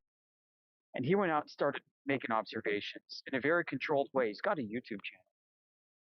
And he set out to try and prove us wrong. He's like, no, I'm gonna go measure the distance to the horizon. I'm gonna go capture the curvature. I'm gonna just shut these flat earthers down. And he couldn't freaking do it. He couldn't do it. And he's actually gone on tour with his setup across the southern coast of Britain doing public demonstrations, showing people that they can see too far for Earth to be the globe that they thought it was, and shining lasers and hitting targets over distances that should be also impossible. This is the weird thing. The Earth measures and is utilized this way. And nobody can seem to demonstrate that it's a globe except for, the claims from space agencies. Okay, so I have two questions to that then. Okay. First and foremost is like, okay, what do you have to say about astronauts who have claimed to have literally seen the curvature of the Earth? And number two is, why is the globe Earth model such an attractive idea that people are so steadfast that they're unwilling to, like, if we look at go into the past and like the first person to have ever claimed that the Earth was a globe, why is that such an attractive idea that people are unwilling to let go of it? I think it checks a lot of boxes on people's philosophical data sheets. You've got a great foundation, a great basis for scientific materialism to flourish. You've got a great story, a great creation story that can be, that can excuse a god, excuse a creator that's involved. So exclude some of that. Well, Joder, the first person it built upon ancient conceptions of the world, going back to Pythagoras and Plotinus and Plato and all the others, Hipparchus, all the astronomer guys, Aristarchus, and so on. And that's somehow more attractive of an idea than like anything religion has to offer, because Christianity and many other religions still have a much broader following, and they still believe that the Earth is a globe. The majority. Well, it started as a religion. It started as a religion because Pythagoras thought that the things in the sky were spheres and they were perfect, and gods were the ones that created those spheres. Right. It goes back to idealism, essentially. You got the sphere, a Platonic solid. It's beautiful because it's got one face. And then from this we can produce so much, right? So people can see this Earth at night as being lit up on the interior of a magic 8-ball. But we don't believe that. No, we don't. But this is a celestial sphere concept, and it's still taught in astronomy. It's today just as a model, but the Greeks actually thought that this was the case. So people but that doesn't make the idea attractive the way it's taught today, because we're taught that these are hot balls of gas and plasma. Well, right, but it's expanded since then. But this is how it's modeled in applications like Stellarium and planetarium software, incidentally. Regardless, where I was going with this is it gives people comfort. It gives people a link to Western roots. It pulls together metaphysics. It pulls together physics. It pulls together so many different disciplines. I really think there's a lot of psychological comfort that comes from this cosmology. Someone just posted in the chat and said that, and said to me that that the astronauts have a vested interest in supporting the view of the government. But like, I'm sorry, about this that. this, and I'm really not trying to be like facetious. I am being sincere. I really just don't find that convincing. Like, okay, how much money would you make subverting and disproving like the huge paradigm of the shape of the Earth? That would be like, honestly, that'd be bigger than curing cancer. I feel I like know, if you but could actually prove that, the technology we could build with that knowledge of the universe. We're at the precipice of something potentially big and explosive. I mean, this movement really started to gather steam 5 to 10 years ago. Before then, everybody laughed at it. Okay. Not only Right. that, the issue It's also, is, Julian, is that they're teaching kids and putting this all over the, everywhere, TV, internet. So they're programming people to think and believe this is what they're living. yeah, but they're not We think that necessarily we do putting have it in line, religion right? too, but not even religion has that kind of a grip. They're not setting out to deceive on purpose, man. This is more about people believing so wholeheartedly in something and accepting it's true without checking the fundamental premise. Listen, Well, the when we person in the talk chat to they academics, implied that they were lying. They implied that well, the astronauts were lying. all right, well, let me put a cap on that real quick. I mean, none of the astronauts, except for those that claim to have landed on the moon, were far enough away from the Earth in order to see the curvature of it, even if it was a globe of the claim size that they think it is in the first place. We could prove this What about them then? geometrically. Well, they're mistaken. I mean, it's just like my grandma who thought she saw curvature at the beach. I mean, no. There's actually in the the astronaut field was of psychology, there's the Lennon illusion, which is the illusion of curvature that doesn't actually exist. It's freaking hilarious. It's Okay, so actual term. like the fish eye effect in a camera doesn't actually show the curvature of the Earth when like you send a balloon up into space, unless you're at a great distance, right? So like the fish eye effect, yeah, that's not proof of the globe Earth model. But like we've taken photos of the Earth from the moon itself. Well, is that I don't know about that. I mean, what, the Apollo like Earthrise imagery? I mean, if we're I thinking of the really same hang image, with and the yeah, Apollo but like mission, there's man. a photo of the Earth with like from the moon. Listen, like attacking lunar missions is for kid. Like this is child's play. We could totally dunk on the moon landings. They never happened. That was a gigantic Cold War Okay, so psyop. it is about lying. It's not about academic sincerity or insincerity. Well, in this case, the lie. Well, in this case, the lie is not concentrated. It's not focused on trying to deceive people about the nature of Earth. You know, the reason for NASA and the reason for the Apollo moon missions was to project power and dominance technologically and geopolitically that didn't even exist. We can go back to NASA's founding documents and pull direct quotes from them on how the space program was to be utilized first and foremost as a psychological warfare tool in order to cement American exceptionalism, technological progress, and scientific discoveries as being absolutely unattainable by anybody else following America's victory over the Nazis in World War II. Yeah, This but is all then the about Russians also went to the Germany moon, and forever. so did China and a few others. Well, yeah, they had a similar space program, right? And so this was almost a battle of propaganda.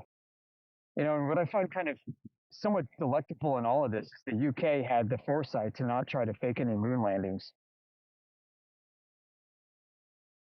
They stayed out of that shit. Okay, but what about the moon rocks that we've like? I'm sorry, a lot of science has been done with this stuff that is like revolutionized modern science. In about 30 seconds, you're going to get shown in the text chat on the side that moon rocks that have been sent to foreign dignitaries were actually tested and found to be fossilized wood, petrified wood. Fossilized wood. Yeah. Yep.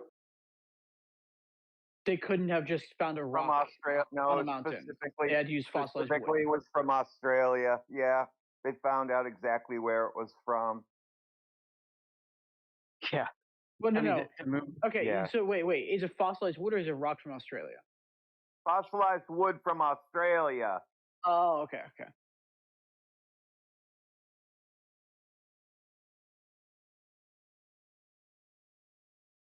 So, I mean, the moon landing nonsense aside, I would say that it's very likely that the Apollo astronauts themselves still think Earth is a globe. And while they were vacationing on the island of Guam or wherever, while the supposed Apollo moon landing was said to take place, that they then returned back to America, still believing Earth is a globe, but knowing full well that they never actually landed on the moon. I also Do you know think how that much there are money probably somebody still would make offices. by That like there are probably still during the moon offices. missions? There are probably still offices in NASA right now trying to figure out how to send a satellite into an orbit around a globe. Well, The reason why they keep fucking up is because it's flat.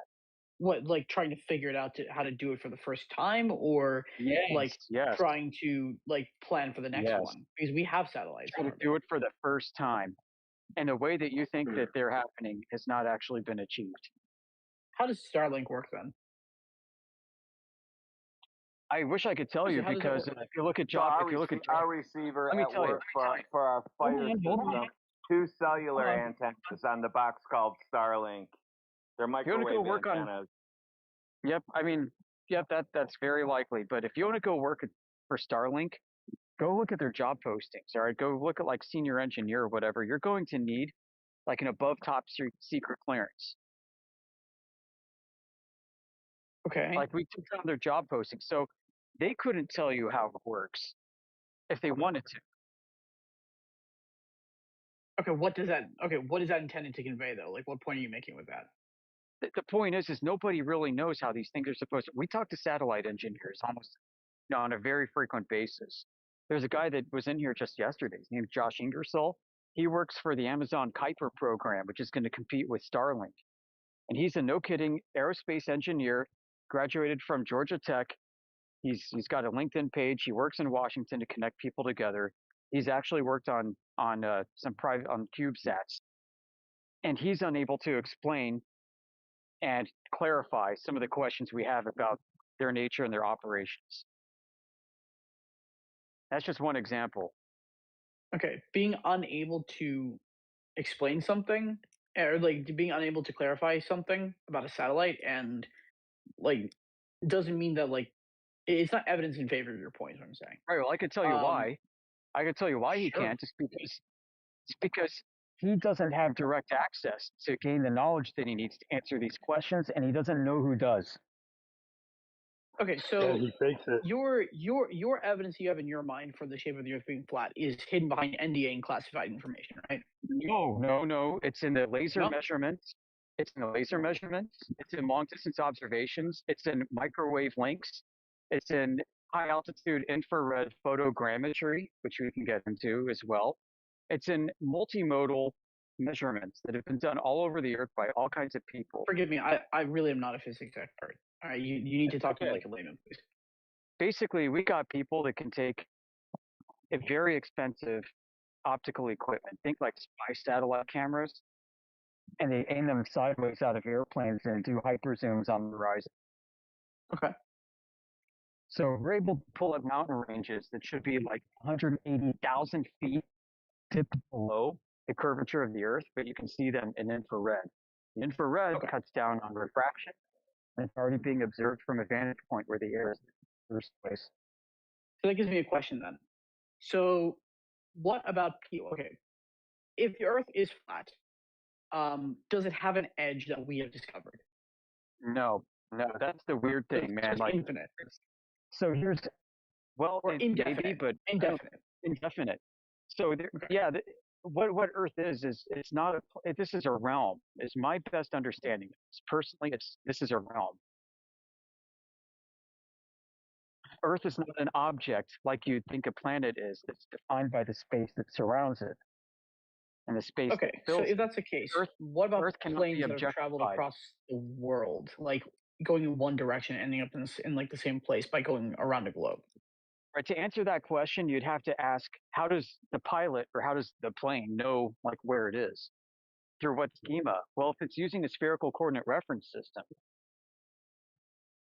then you're going to be able to map this thing on a ball, whether or not that ball exists in reality. Okay, no, I'm saying like, what about people who have traveled across the planet in one direction in like roughly a straight line, and then ended up in roughly the same place without ever turning around?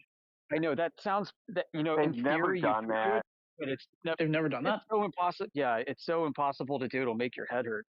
Just how do you do it when you're out at like let's say the South Pacific Ocean, thousands of miles from land, and the water's all flat? How do you know that if you're being carried by a current or not, being twisted around and turned? Or being pushed laterally in one direction for hundreds of miles.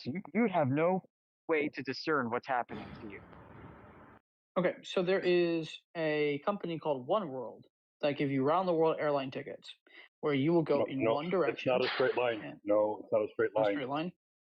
Well, it's not Like, exactly they don't. what you're talking They about, don't but, like, stay up. They don't stay don't up in the stay up. air for 24,900 miles.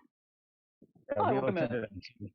We're about to get some posts probably in the side chat about this as well. I'll give you another heads up. Julian. No one has ever been on a latitude and traveled east or west in a straight line and stayed on the same latitude. If you go straight in a straight line, if you're facing north and turn 90 degrees, and you head in a straight line, you will not stay on the same latitude.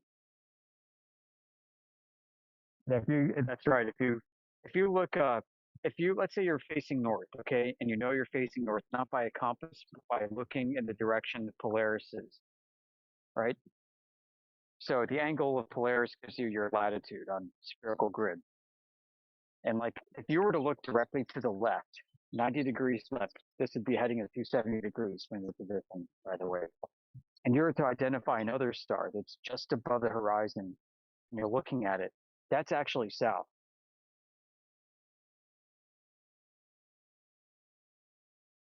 If you keep going in that straight direction, you'll be heading southward. Because if you were to head westward, you'd have to start curving to the right.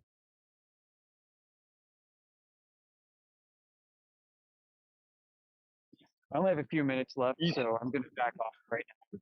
Nice chatting with you. Feel free to come back. You're good. Yeah, east and west are just circles around north. That's all that is.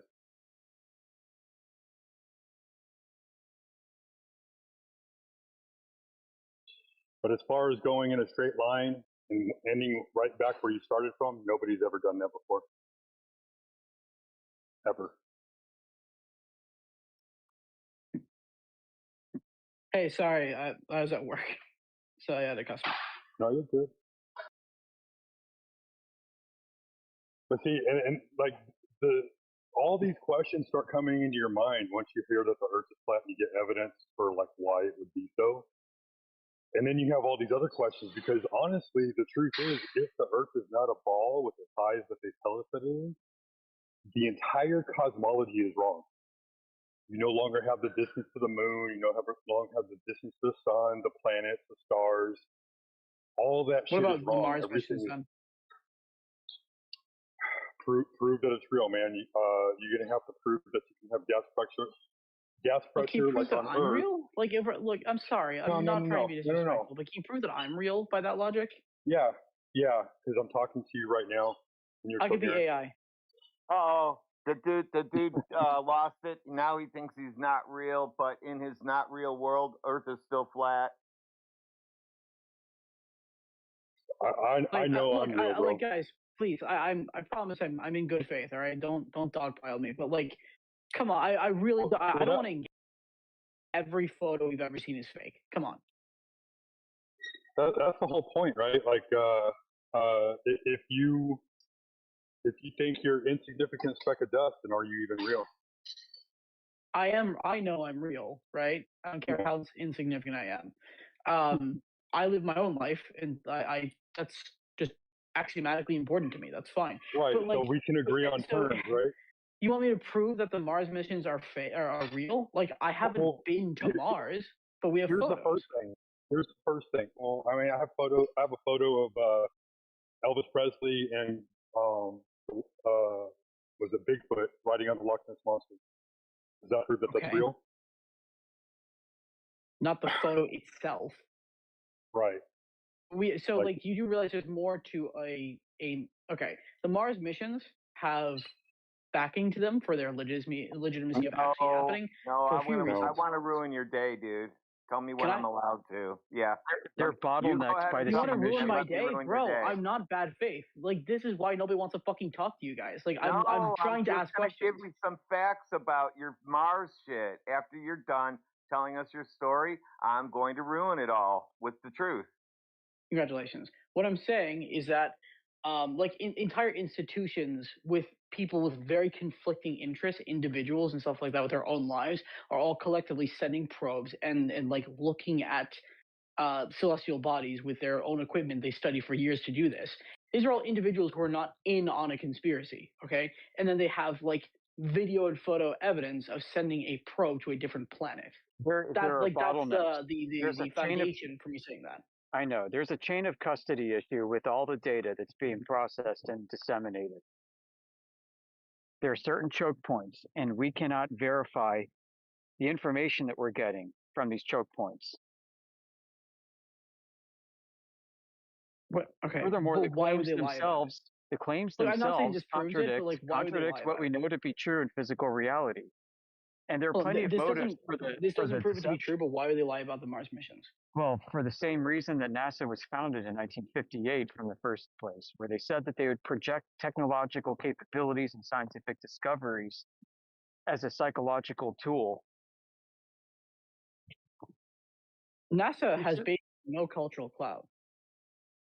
They're Yes, it does. underfunded as shit, and don't. No. You know, America You'd be doesn't interested in celebrate seeing these NASA. America documents doesn't yourself? celebrate space You travel. haven't heard the good news, dude, about NASA, have you? What's the good news about NASA, dude? Oh, in September. Yeah, in September they were reclassified as an intelligence agency now, so you don't have to call them a space agency anymore.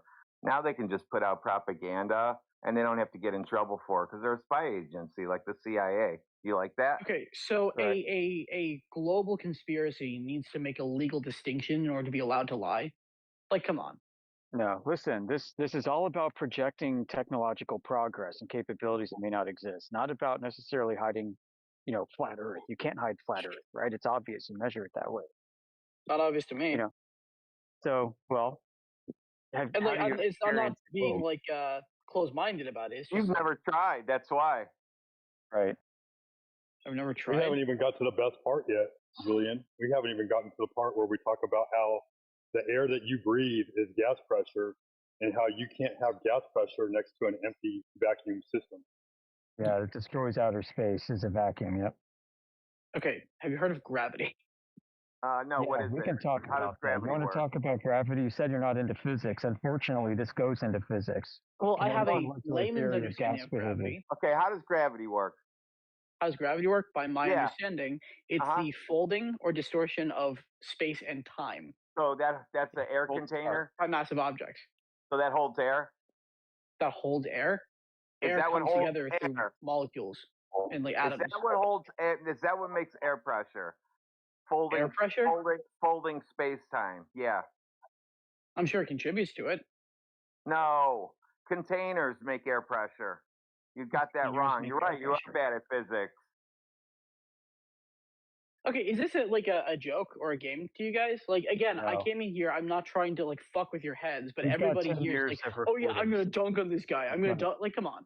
We got 10 years of live recordings, 24/7, 365. All of our interactions documented.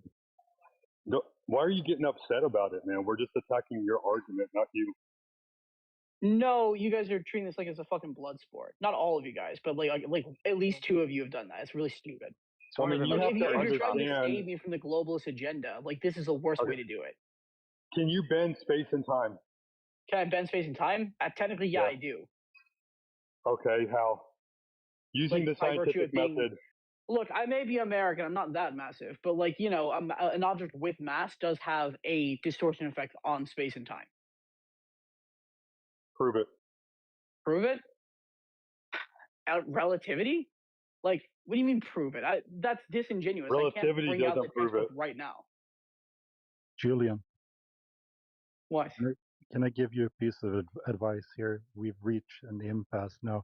And people like to dump a lot of shit for hours, and you're just going to get overloaded. The best course of action here is just to take a little time to think about this and then come back at another time, or it's going to lead to You do realize contention. this isn't my fault, right? Like I came No, here. No, you don't have to leave, not. dude. You don't have to go anywhere unless there's somebody else here like you, because you are going to suffer the way other people have had to suffer when they found out the Earth was flat. You're going to get the same treatment. Extreme treatment? What, am I your enemy or something? No. No, not at all. Just deprogramming you, and it's starting to come out. You're starting to get angry at us. I think Yoder did a good job explaining the position to you, and now you need time to think about it. Okay, don't pretend to know my psychology, bro. Why are you getting upset? That's how you want to play it and stay and fight. But I think you could actually maybe, understand the method and so forth, and you Okay, don't have to I fight said about it. gravity is the consequence of a massive object distorting space and time, and somebody fucking told me to prove it. What, do you want me to start from first principles? Come on. What I'm doing is I'm trying to ask because I'm not a physics expert, I can't delve into the advanced mathematics and calculus. Okay? All right, Two, boys. I'm at work. Go All ahead right, and It's come not on. about mathematics I and can't calculus. do that We right want now. the physical demonstration. That's all we're asking for. Yeah, we want to see how gravity holds air into a ball and makes air pressure. You could also Okay. ask us to present some of our observations and measurements from our server. Okay. So is Earth under a glass dome? Is that the alternative? No, it's not like that. Then what's containing the Earth? Why It's a does the Earth mystery. have to be contained like that? Well, I mean, the absence of matter. We agree matter exists, right, guys? This is where extreme humility has to come in to the picture here. And the fact of the matter is we don't know. We have some don't know. speculations, okay? No. No, I'm not dogging on you. I'm saying that, okay, we don't know. Fine. Yeah, we don't know. But the absence of matter is a vacuum. We agree on that, right? That's correct. We can create artificial vacuums. Okay. Yeah. Something would have to be containing the Earth.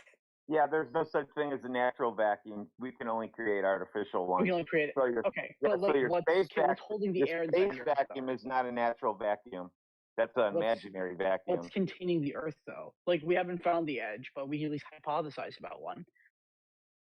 Earth is already in contained air. In contained air. Okay, but someone just said that doesn't have to necessarily be contained. Julian, I'll keep it real simple for you, all right? And so, again, all we can do is speculate. But if gas pressure requires containment, then our best guess, it's not even that we have any evidence for it, but our best guess, other than that gas pressure requires containment, is that we live inside of a terrarium. And what the shape of that terrarium is, we have no fucking. Dr. Hannes Elfman from NASA, he's one of the founders of the plasma or electric universe cosmology concept. He gave a seminal talk back in the late 80s, along with a fat 300-page paper on plasma physics and how it relates to the Earth and what space is. And he basically dunked on all the people that were proponents of relativity and gravity and all this, and said, look, what you're proposing has absolutely nothing to do with the real dynamics, the real physical forces that we know exist up there. Space is 99% plasma. We're going to use it that way. He invented a form of physics called magnetohydrodynamics. This is a NASA guy doing this. We can present his information. He actually built a plasma field simulator in order to conduct model studies on it, in order to help understand the plasma fields, the double layers of plasma above Earth. I mean, so there's not this gigantic consensus going on that people think there is regarding what our cosmology is like.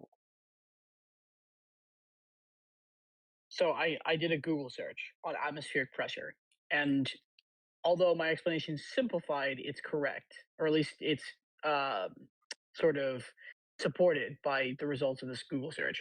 So gravity is the mechanism by which air pressure is maintained on planet Earth. No. And actually, it would make sense, right? So objects with more mass or that are denser are going to go towards the bottom or the epicenter, the center of a massive body, right? It makes sense that the air is on top. Right. Yeah, gases go in all directions. They don't go towards the ball. No, they are still bound by gravity. No, they're not. And this is provable.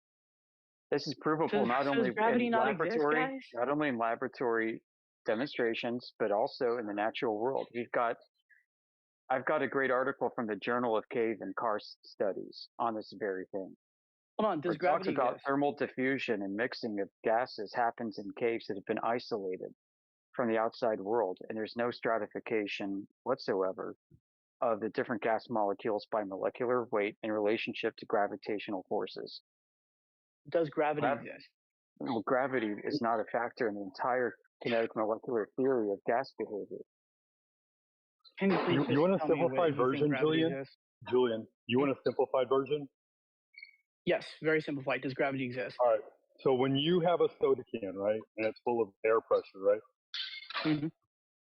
and you open that soda can, what happens to the air inside the can? It spews out. Right. Why doesn't gravity keep it inside of the can? Why doesn't gravity keep it inside the can? Because that's not how gravity's supposed to. That's not how gravity works. Come Gravity on, is supposed to bro. keep it at the Come bottom. on, bro. Okay. Do you want me to answer that, or do you want to say, is this a gotcha for you? No, it is a gotcha. Okay. So gravity doesn't require things like denser objects will like go to the bottom of anything. They will gravitate towards the bottom. These are more massive and they're denser. They have more matter packed into the same space. So if you say put a rock inside a cup of water, right, that rock is going to go down. It's more dense, and I'm not disputing that's how that. density works. But that's Now, a different same phase way, of matter. the air okay? inside that can is less dense than the It's can and the air unbonded. around it, so it's going to go up into the air. It's not only less dense, dude. It's unbonded. It's an entirely different phase of matter, and it seems to behave according to different set of laws. Wait, difference of the air and the can behaves according to a different set of laws compared to what? A solid or a liquid. Different states of matter. Yeah, Yeah. it's a different state of matter. It's also Yeah. less dense than the Of course can it is. and the air around it, so it's going to float upward. But it can You're only supposed to get it. float so much higher. It can't go infinitely into space. Oh, well, if it were a vacuum, yes, it would. It would go indefinitely. Gases are weird, No, dude. because They gravity expand- keeps it within a certain radius. It's called an adiabatic expansion. You can Google Joule-free expansion. Gases expand as long as they have heat applied to them. They will expand forever, indefinitely, and in straight lines. Gas will always expand forever. Yeah, absolutely. Unless you can there's read a about force. this in the theory Hold of on. heat by James Yes, Clerk unless there's a Maxwell. force that's keeping them, like maybe like a gravitational force that's keeping them No. within a certain radius. No, they have to It doesn't bounce off a interact with physical them. object to come back. They have to bounce on a physical object. Yes. So yes. again, like this called isn't an how elastic- gravity works. Like, called is an this elastic Not a collision. force. It's an elastic so collision, what's dude. gravity do, you guys? It's a phenomena of a seemingly downward acceleration of solid objects in a vacuum. What is down? To the floor, it's not inward to a ball. So what? Okay, what is down though? Perpendicular to the floor. Go horizontal, perpendicular to horizontal. Yep. Okay. And all right. Horizontal is your horizon, the natural part. That's where we get that from. Yeah, but like that. See, here's there the have weird been- thing, okay, right? So what They about told you, Albert Einstein? they told you Is the Albert way Einstein that you a liar? experience No, reality. hold on, everyone. No, Albert Einstein is horizontal right now. Yes, he I is understand horizontal.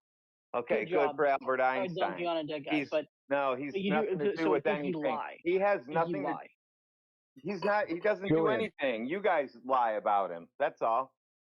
I mean, Einstein's research, the Dude, theory you of have relativity, no is idea that not what true? he researched. You don't even know what the bending and warping of the four-dimensional manifold of space-time is. Come on, you have Bro, no idea you what just gravity is. spit Full four-dimensional stop. manifold Full of space stop. and You don't said even that know that's a what gotcha. gravity is. Full stop.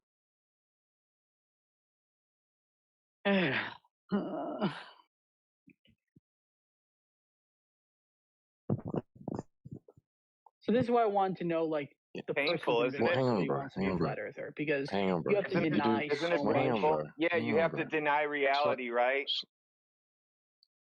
Do you know the difference between a theoretical physicist and a practical one? I can infer the difference, but I haven't been told. Also, theoretical physicists don't do experiments. How would They do you thought build a experiments. scientific They theory don't do without doing practical. experiments? They don't apply what they're talking about. to They reality. How would think they? about it. How would they think Find it. theorize? about it How and would you write build a it down. scientific That's how you theory do it. without doing experiments? You don't. It's not. You think about it and you write it down, and that's your experiment. The end. If I do a Google search right now of a theoretical physicist that's done an experiment, would you believe me? No. In our field, it's They could know about the scientific method, and Then it wouldn't be. Then it wouldn't be a theoretical experiment. Yeah, they could do a practical experiment. This just if they feels like a wanted to. word game, dude. It's just that they don't, right? Einstein was a theoretical physicist. He never performed a fucking experiment in his fucking life. So yeah, it is a word game, dude. They bamboozled you with words to make you think you live on a ball. Nobody that I know of in my field uses the so-called scientific method. That sound You wanted right? to go That's down this Michio. rabbit hole. That's Michio Kaku.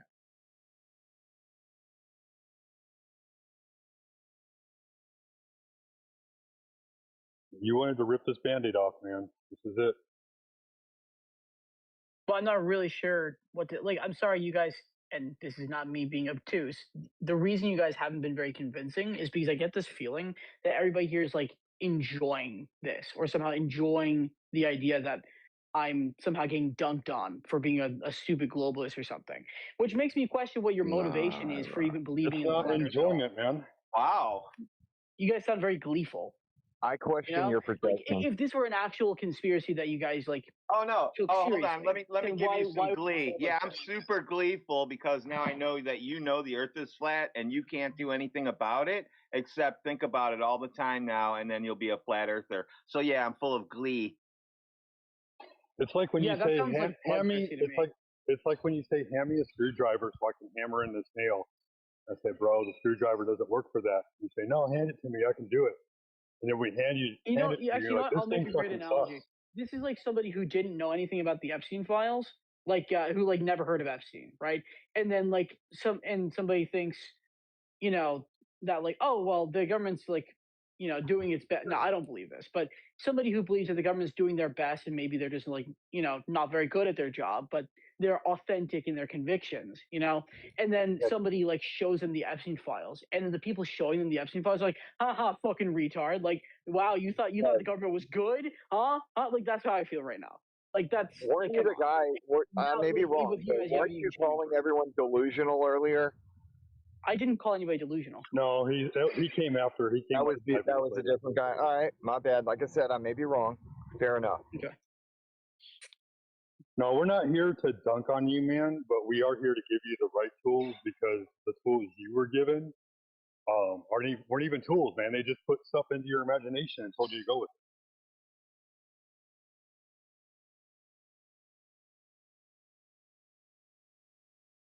I mean, that contradicts what you guys just did, though. Like, No, you guys you should be all glad you came collectively in just here, dude. enjoyed. You guys enjoyed like dunking Yes, on the I globalists. enjoy turning people into flat earthers. It's a hobby of mine. I enjoy it. Yeah, you sound pretty bloodthirsty, my guy.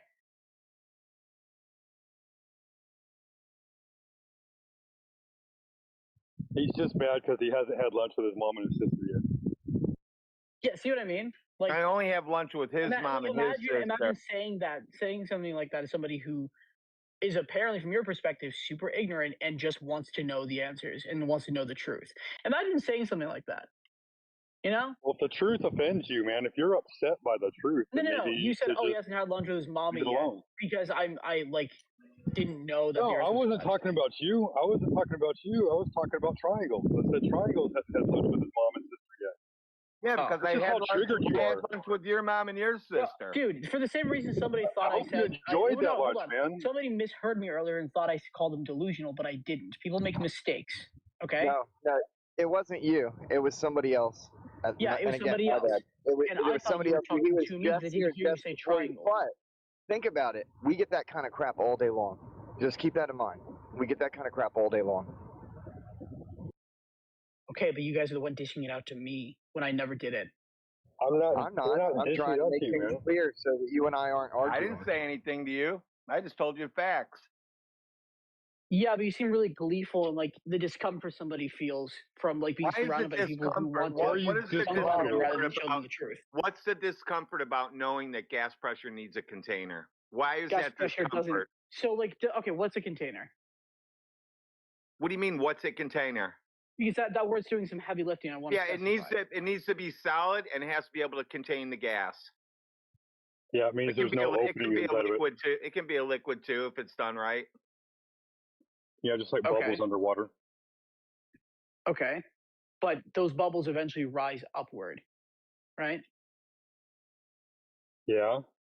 Okay, so we know density. We know why the gas is at least like the air we breathe is at least on the surface, right? Okay. But gravity, I feel like this wouldn't even disprove the flat Earth, but all it's like gravity. Let me would, ask you at the very this: Do least, you know what the fit do you know what the with law of the global Earth do model? you know what the law of conservation of energy is?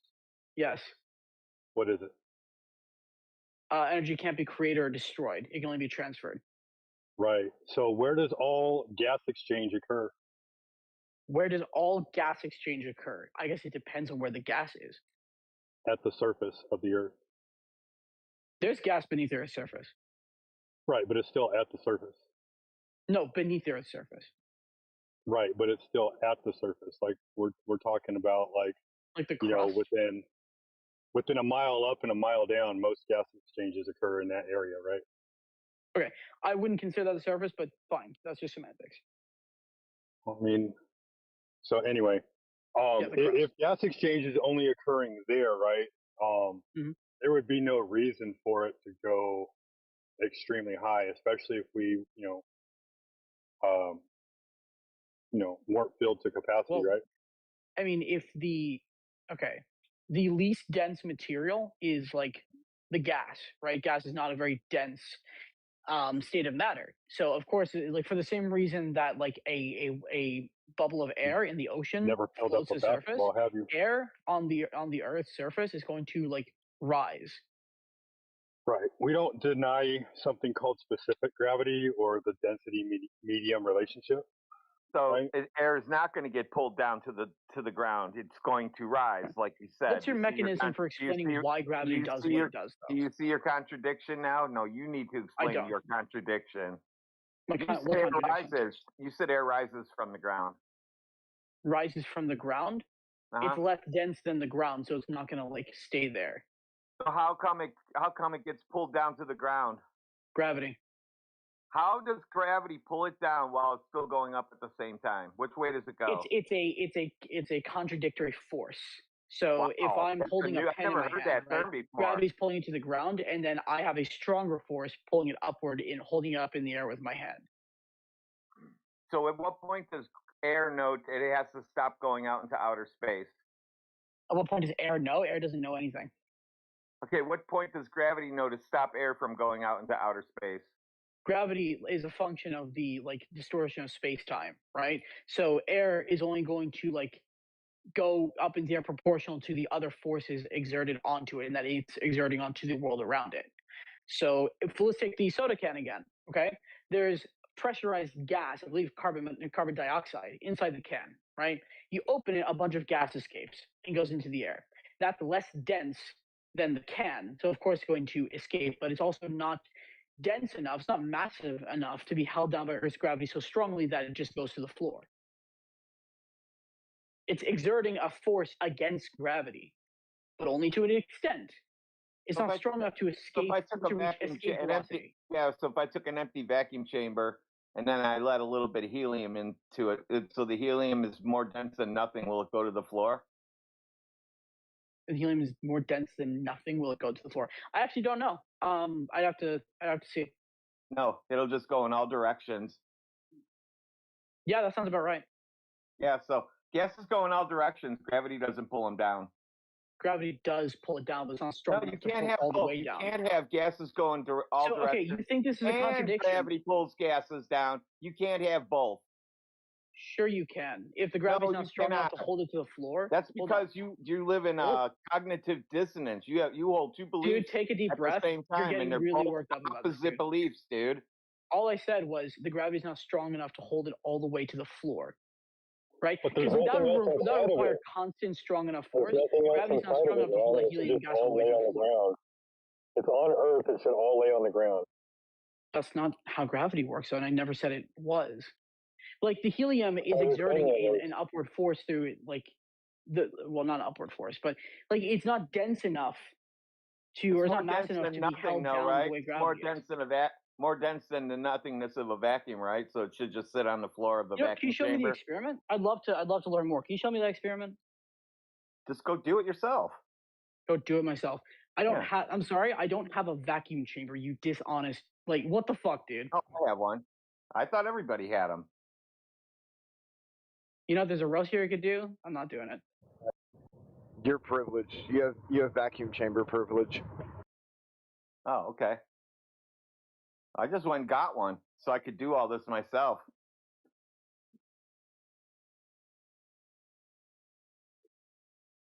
Do you guys really believe flat Earth is Anyway, real, man, or it is a sarcastic what channel or happens lying? when you have a vacuum chamber and you put like a bowl of water in the vacuum chamber with the air, and then you suck the air out of it? What happens to the water? Can Does you the repeat water that stay question? water?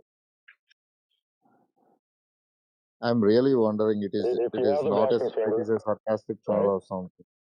You put a water bowl in there, little bowl. Yo, am I tripping? Was somebody talking? Yeah, what's up, man? Who's the guy talking? Is it a sarcastic channel or something? Do you guys really believe flat Earth is real or something? Oh yeah, we totally believe it, man. So you guys believing flat Earth is real? Yep, that's how the world presents Uh, itself. lol. Can you enlighten me? Well, yeah, you know, like you believe the Earth is a globe. I used to Yeah, I believe do. that the Earth is a globe, right? Mm. They Yeah, told yeah. us that gravity is pulling water down on the surface of the Earth, and that Okay. water on the top is sea level everywhere, right? Gravity is not pouring down on the water. It is going where the ship goes on. It's what?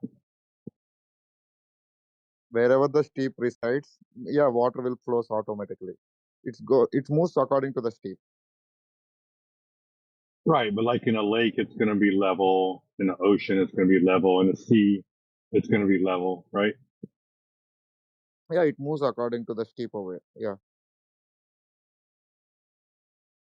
Right, and that's where we get level from, is that horizontal, line that is supposed to be curving around the surface of the Earth, right? No, those are like imaginary lines. It's not like the Earth is not compressed. It's those horizontal and vertical lines are called latitudes and longitudes you are talking about, right?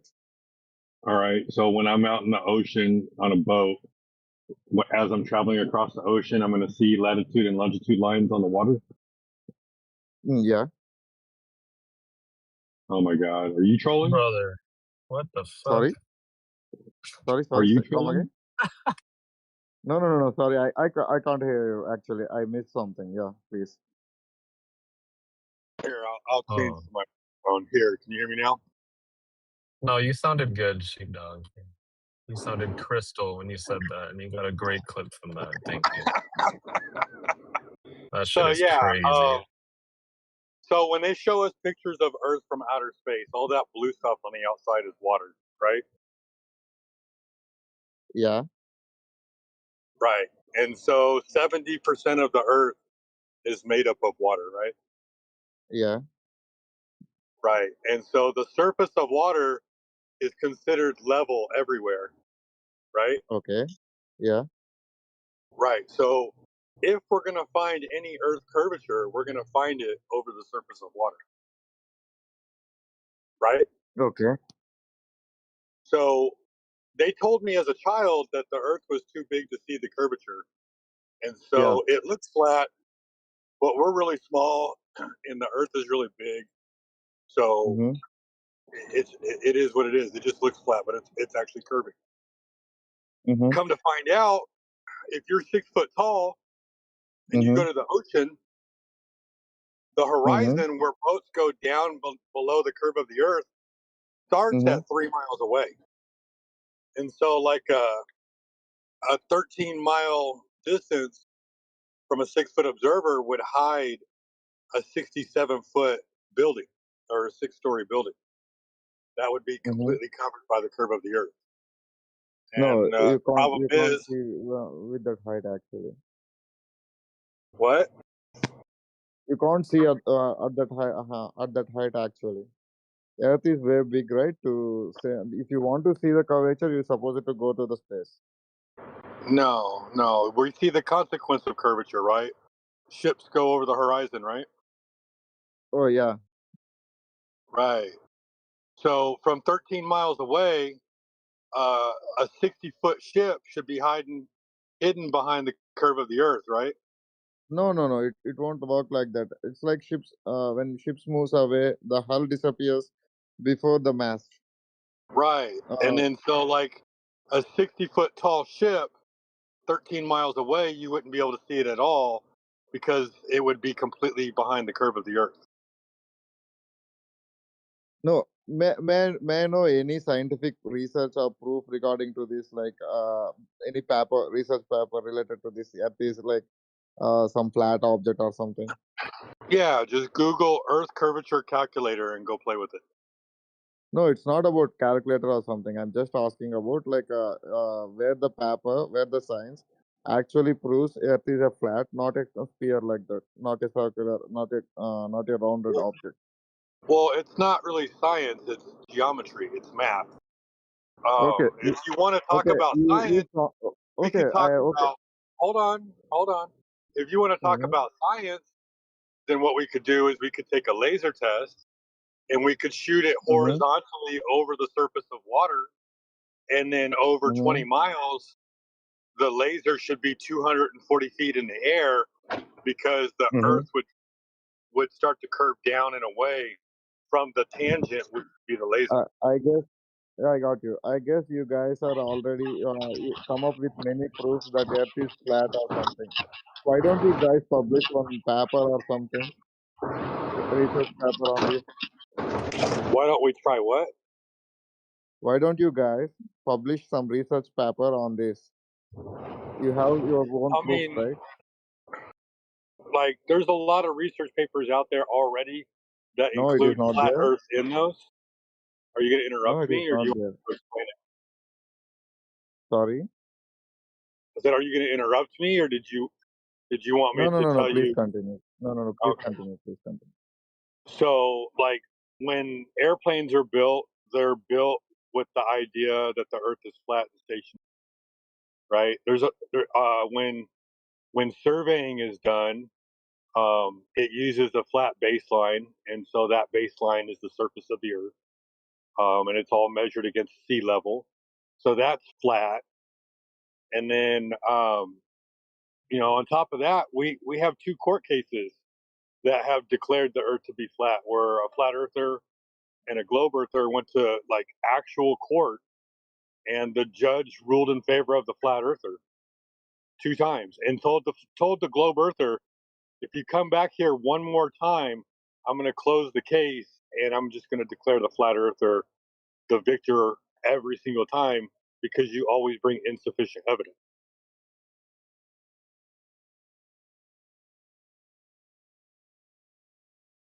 Can I continue? Yeah, go ahead. No, my statement is I may be wrong because I'm believing Earth is round or globe shaped. So what my statement is, there are many people here who believing Earth is really flat. So I guess you guys have your own assumption, your own proof of concept to make that statement believable or something. Why don't you guys come up together and publish some research papers so that world will also recognize Earth is flat, not being spherical or something like that. I'll see if I can find. There's a paper that was published by FE Corps, Field Engineers Corps. A bunch of like really smart people got together and did a laser experiment over several different bodies of water demonstrating that there is no curvature. I'll see if I can find that PDF and put it in there. We have stuff published. The problem is when you search for flat Earth on the internet, you're not going to find flat earthers. You're going to find people talking about how stupid flat Earth is, and that's just not evidence for a ball Earth. Evidence for a ball Earth would be measured drop over distance. Wouldn't you agree? No, I'm just asking some research paper publication regarding to this. If it is any existing work is there, please drop the link in the chat so that I can go through and I will understand how this it is actually working or something. Yeah, give me a second. I think someone tagged me. Yeah, if you look in the side chat, Cathos put a file that's been published on the internet. You can go ahead and research what they put out. I'll find the PDF. You can type in FE Core greatest laser experiment, and they've published in several magazines and other research websites.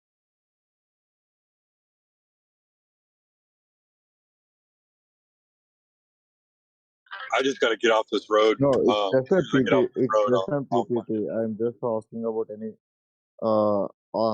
any organizational level research or something like that.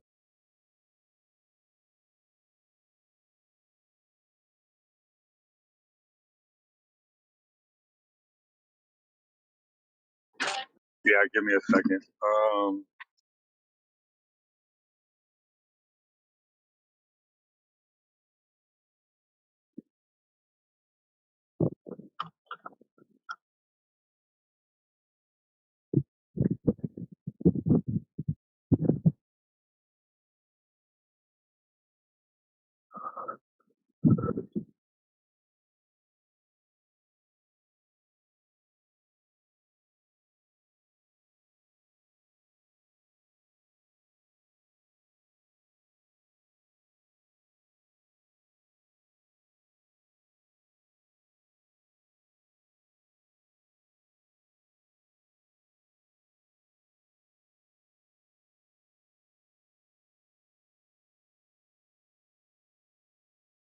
Yeah, here's one publishing.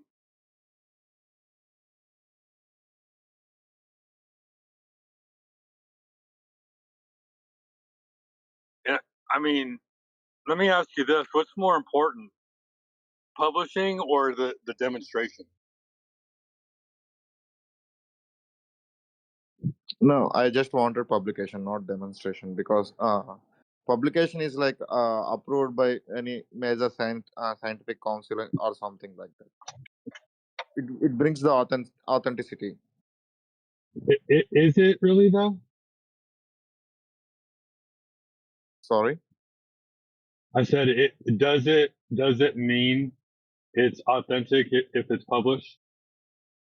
Yeah, I guess so, because it's a group of They council publish approving they it, right? publish fiction all the time. Sorry. I said fiction is published all the time. Okay, you are saying that whatever the being published are fictionized. No, I'm saying a demonstration is far more important than words on a paper. Yeah, if demonstration approves, na, then they're gonna agree with that statement also, right? Not always. What could be the possible reasons they are rejecting these things? Maybe. No, what is the point of like bluffing all over the world that Earth is round or something like that? If it's so.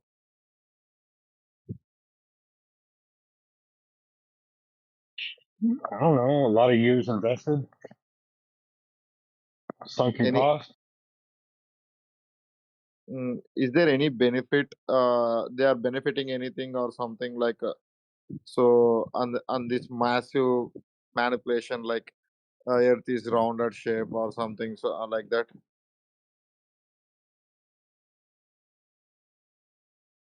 I just wanna curious. I don't know. I'm just saying, like, if it measures flat, then it measures flat, right?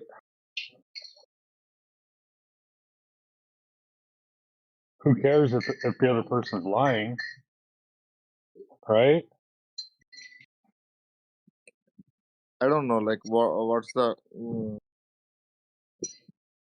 going on behind this.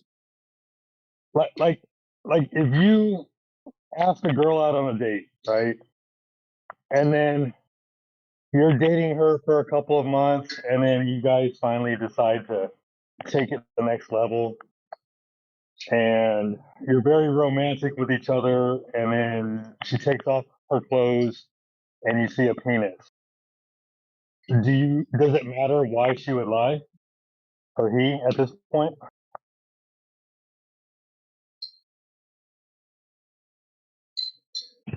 No, I don't see any coherence between some relationship example to here. Well, you know the person standing in front of you lied about being a woman, so why would they lie? Maybe so many factors, like they are trying to exploit you or something. Okay, does it change the fact that they did lie? No. So then why does it matter whether or not they lied when you know the truth? Okay. What is the point of lying here? That's what my exact question is. No, your question, you're asking me to come up with an idea of why somebody else would lie to you to control how you think, why you think the way you think, Maybe look, and what you're going to think. I got you. I thought maybe if woman is lying to you, maybe she may as per your example, she may It trying to doesn't exploit matter. you with It any doesn't matter deeds or why he something. lied. It's a Sorry. he. It doesn't matter why he lied. Yeah, that's what I'm saying. There will be some benefiting factor will be there. No one will lie like without reason, without any reason, right? We don't need a reason for why they lie. We see the lie for what it is. Yeah, it is lie. End of the day, it is a lie. Yeah, I agree to that. Yeah, I don't need to know why they would lie, right? Like when it comes to the entire science community, which I strongly 99% believe of them have never. every lie have And their own every lie have no, their own listen, reason. Some benefiting factor will be there. to control you, to control what you think, how you think, right? Instead of you Okay, if going I out and wanted to exploring the lie world. to you, just imagine if I wanted to lie to you, what could be the reason? I need to get some work from you. I need to get Control, done bro. some things from you. That's Yeah. the at that Go time back to work. I may Pay lie your to you. taxes. Sorry. Go back to work. Pay your taxes. Okay. Yeah. Pay your bills. Pay your taxes. No one is exception in that, right? Oh man, Even you're you are missing the also point. paying taxes. But are you skipping any taxes or something? You're missing the point, man. What? If they're lying to you and using your money to do the things that they're lying to you about, then what? Then why Okay. should you continue to give them more money? Mm. If they deem themselves incompetent of the billions, if not So trillions of dollars how they are that they're collecting spending, taxes in the sake of round earth? They can collect the same taxes when they call it as they a flat could. earth also, But right? how do they justify the spending? They have to justify the tax. The taxes are justified because they have spending habits that they need to take care of. Uh, If they don't have any money to spend, why do they need so much money in taxes?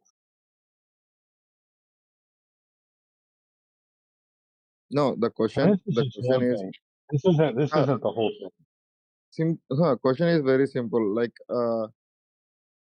they can, if they wanted to, they can even collect the taxes by saying earth is flat also, right?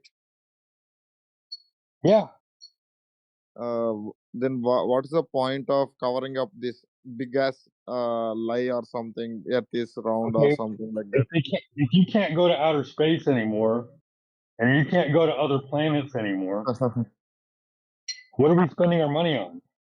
So whatever they are showcasing, all the visuals from the space, everything is a bogus. I'll give you a better one. Why can't we grow our own food? Why can't? Did you know oil is a naturally recurring resource? It's not Yeah, a it is. finite resource. Yeah, it is. No, when you burn the oils and the methane, it goes up into the sky and it mixes with humid air, and then it rains, and then it falls back down to the earth, and then the methane and the water, they collect in pools and they go under the earth and go back into the the areas of where the oil was originally. There's evidence out there that shows that they'll drain an entire oil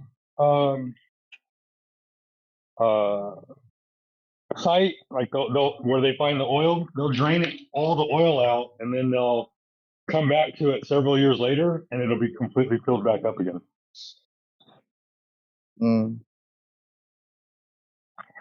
But you can't think that it's recycling itself. Everything's finite. You got to pay all your bills. Yeah. I have a point. Earth is not flat. You should know that. It's 2026. Yeah, Oh I think you no. know that. Oh It is flat? You mean that? yeah. What? Bro, really? But there Yeah. are pictures or something? They're not true, you mean?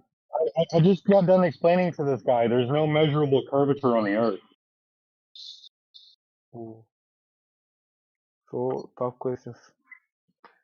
You are like a The Earth scientific isn't man. curving. There's no measurable curvature. I don't know what to tell you. I can understand you. Well, maybe I'm not in your level English. Well, do you agree that gravity pulls water down? Yeah, I believe that. Right. So then water should be curving around the ball, right? We are really speaking about that. Are we really doing that? Or you are just trying to make fun about that and make people laugh? No. I'm dead serious. I've seen it myself. Can you please go and argue with the same statement in ChatGPT or Gemini? Why? It's just circular reasoning on itself. It never gives you any evidence. So you are saying that even ChatGPT also fake? Bro, there are so We many argue with ChatGPT for fun to get better at our arguments against people like you because you're using ChatGPT anyway. Like I know when I'm talking to you, you're putting that information into ChatGPT and you're not thinking for yourself. No, see, I grown by believing Earth is round only, and whatever the problems I have been solved.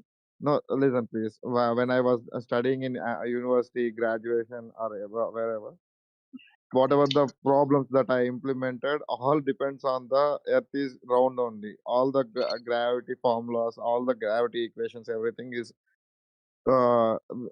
just simply based on Earth is round. Then out of nowhere, flat Earth is real, like that it is saying, right? It's completely kind of. It's not true actually. Just because the equation works. Bro, did Just you because the watch any? equation works Okay, I'm sorry. doesn't mean that the Earth is a ball. Do you believe in space? So according to you, entire space is entire space. All the planets are like some flat objects, like some marble or some tiles, just floating on the space. Did you hear me say that? Do you believe in space? No. Oh, there is no space existing. So Earth is a fixed object. The sun will come on the east side and it will set down on the west side. Like that you are believing, right? That's the way you see it, right? Sorry? Is that how you see it?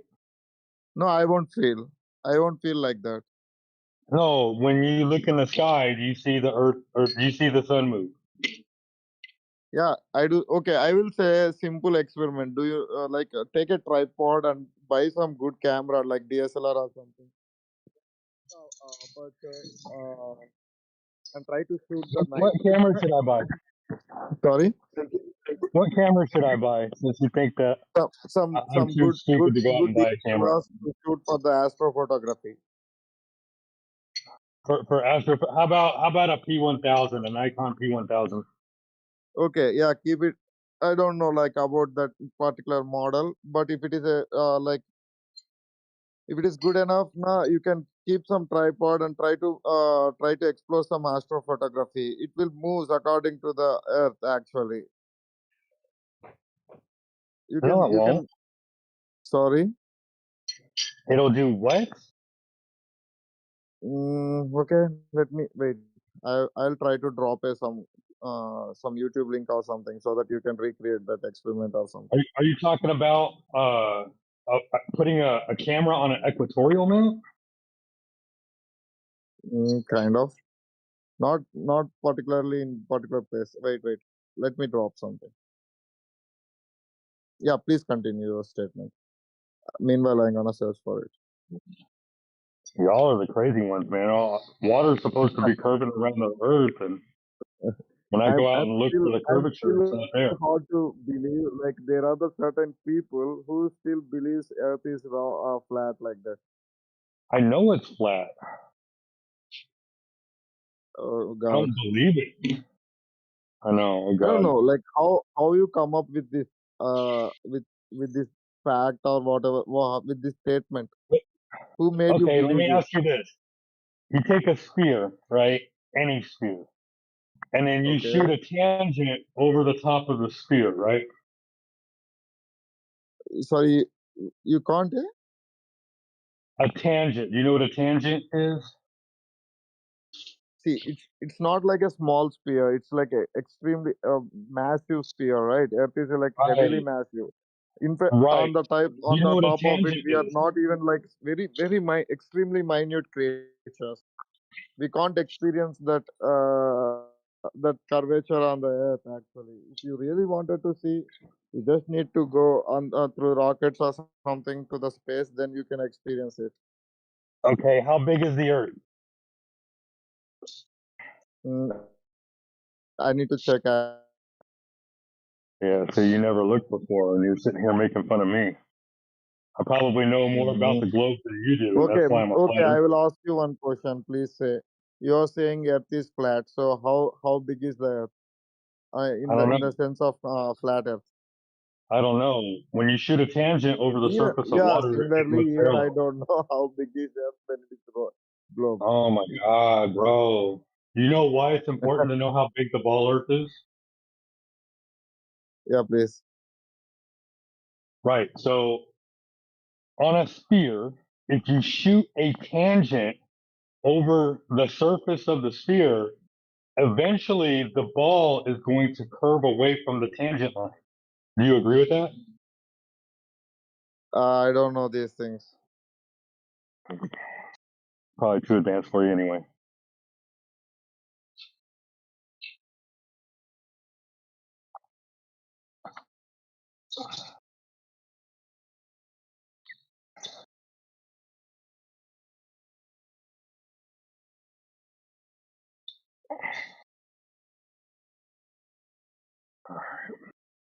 Sorry about all the extra background noise, guys.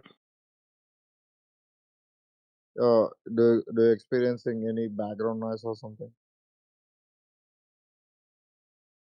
I don't know. Are you? No.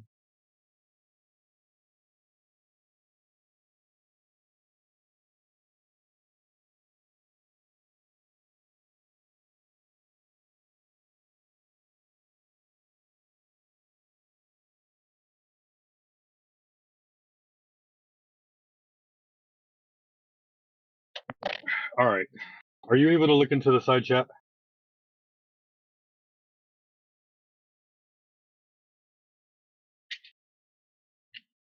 Yeah, I'm just No. looking into it. Yeah, you see what Kathos posted? Yeah, I'm just watching it. What he's trying to tell. I have studied globe in school. He says No, at the laser. bottom, you see what he No, posted curvature. with the laser. Yeah, I'm watching it. Curvature, the distance.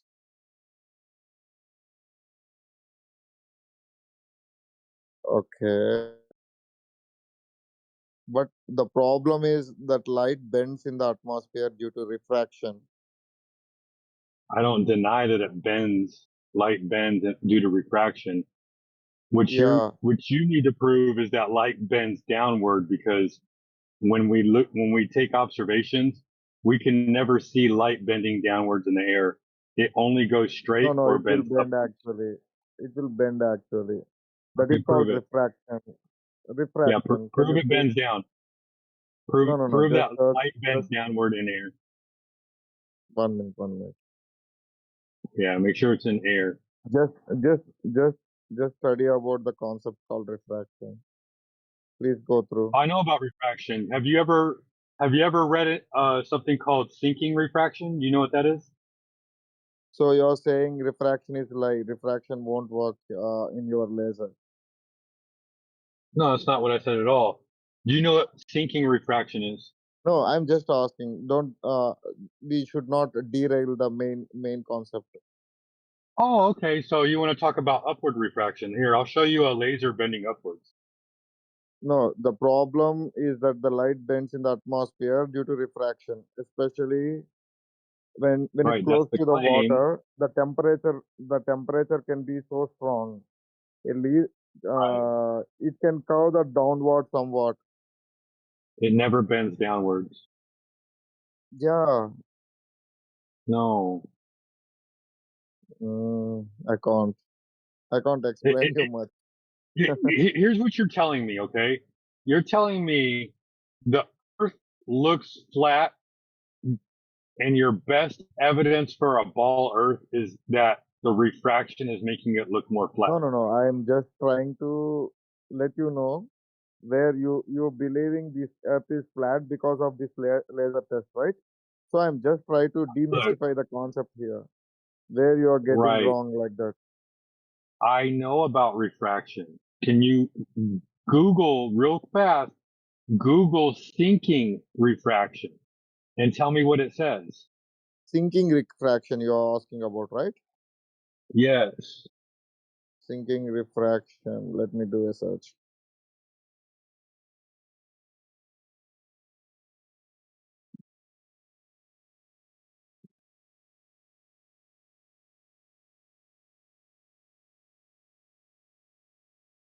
Yeah. Ship disappears bottom first or horizon. It doesn't. It is not because the Earth's curvature. They claim it's caused by atmospheric refraction, perspective or mirages. Refraction is real and it can distort how distant ship looks. Sometimes a ship can never appear stretched or floating, raised or partially hidden because layers of air or different temperature beneath it.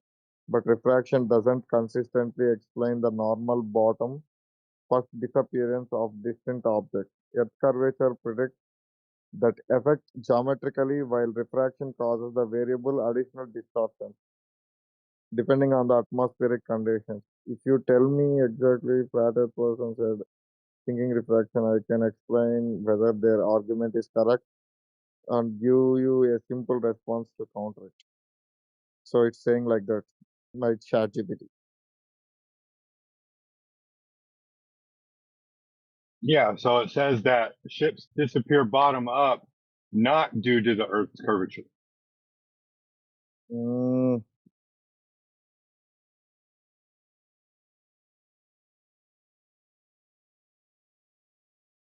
We can demonstrate this on a flat surface.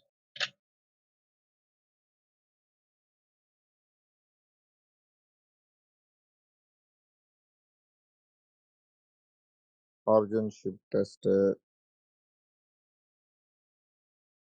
We all know about refraction. There is no evidence that light bends to the follow a curve perfectly every single time. So here's something I want you to think about.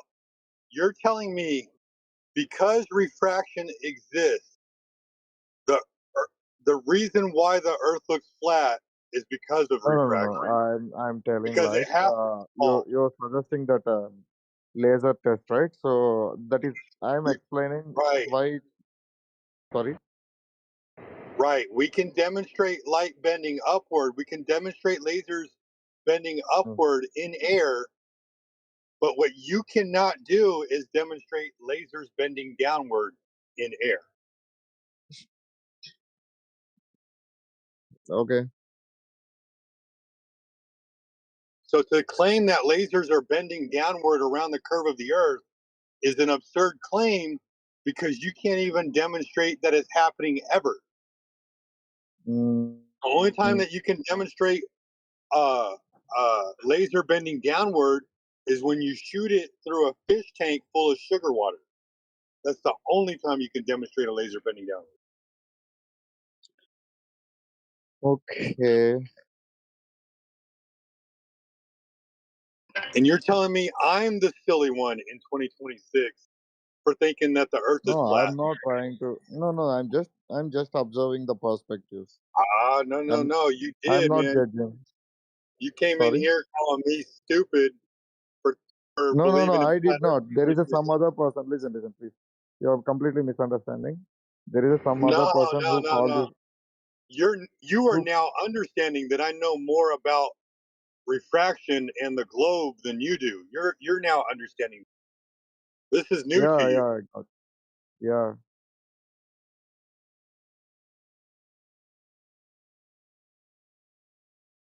So you are calling me stupid.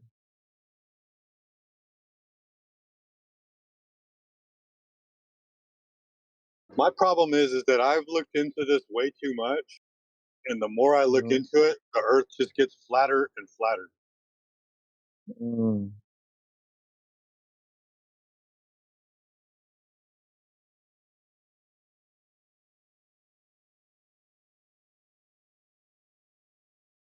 You want to know something else odd? If the Earth is not a sphere, right? If you measure it flat, the Okay. entire story, the entire story about outer space and other planets and all of those things, it's wrong. We still see Jupiter and Saturn and Mars and Venus in the sky, but what's wrong about it is the story that's attached to it. You no longer have a story, Mm. right? Because when I look up in the sky, I don't see mountains on Mars. I don't see trees on Jupiter. I don't see rain on Venus. I I don't see Mm-hmm. anything on those planets that match anything on Earth. So why in the world would I ever think that the Earth is anything like those things in the sky? Mm. If I wanted to even consider the Earth to be like anything in the sky, I would need to confirm that the Earth is curving before I could even take another step forward.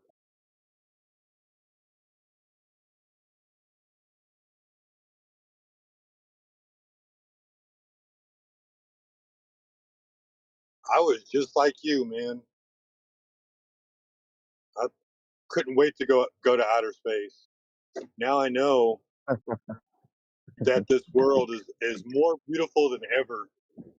Only life only exists on Earth.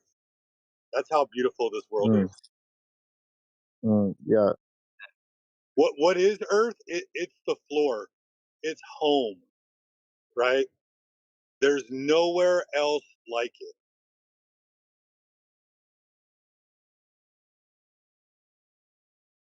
True.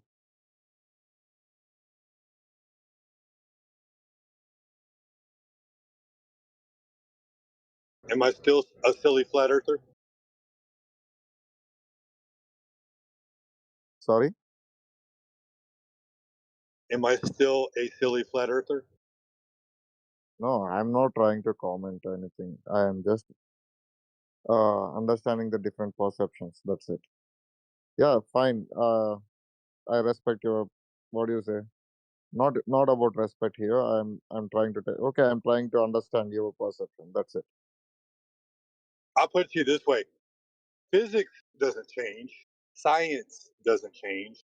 We're still observing the natural physical world, and then we're using a particular method to demonstrate how that physical and natural world works.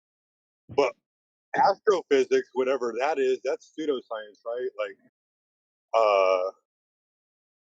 the idea that you could look at something and that's all you have to do for science. That's absurd, man. I've even got an astrophysicist quoted Michio Kaku saying, "Most people think that we use the scientific method in my field. Wrong.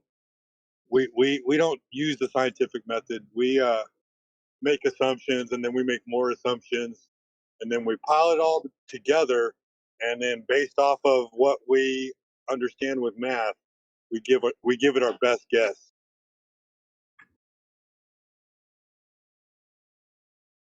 So I don't even pretend to even know what's going on in space or in the sky when I look up there, right? But I know the surface of the Earth is not curving, and that's a hell of a thing to know.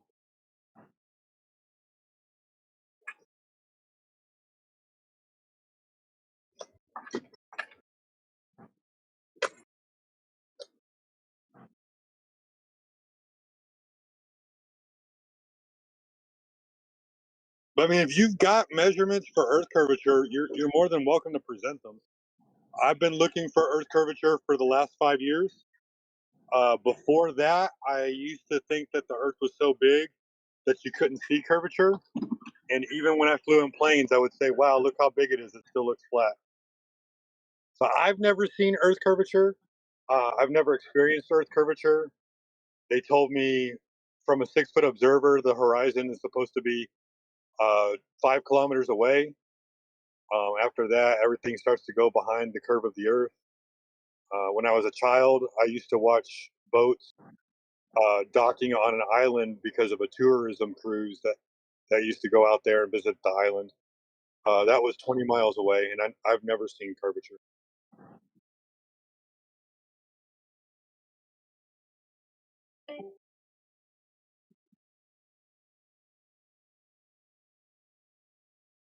I don't know. I gotta unload my workload right now. Does anybody else want to jump in and have a conversation? If you got any more questions, feel free to ask. No, it's good. It's all good.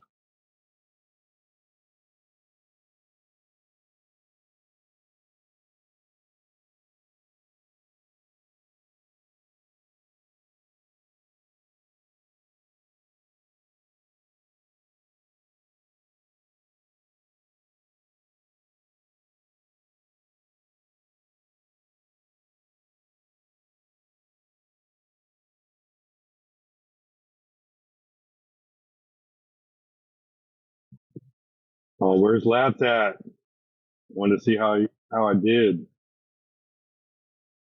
How you doing, Planet Truth? Matrix. Oh, DJ with Eric.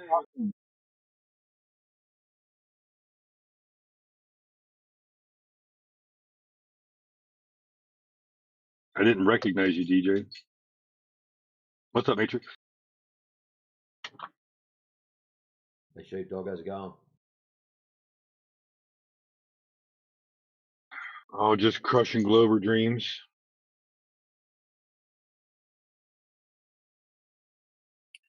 Maybe a little bit, bro, but you came back with your heart at the end and did great.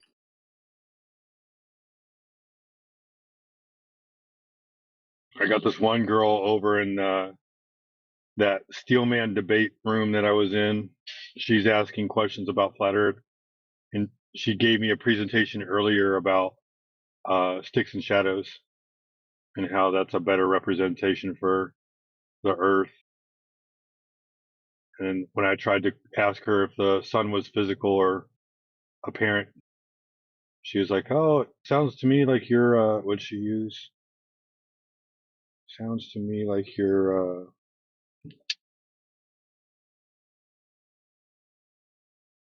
using solipsism or solipsism.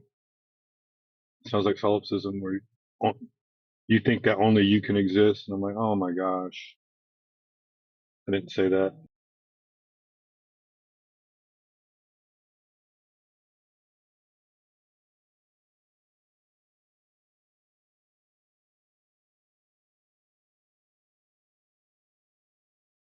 I'm trying to get her to talk to you, DJ, and talk to Yoder. I sent her your username to reach out to you because she's like a super math nerd and she's all into graphing and modeling and everything like that.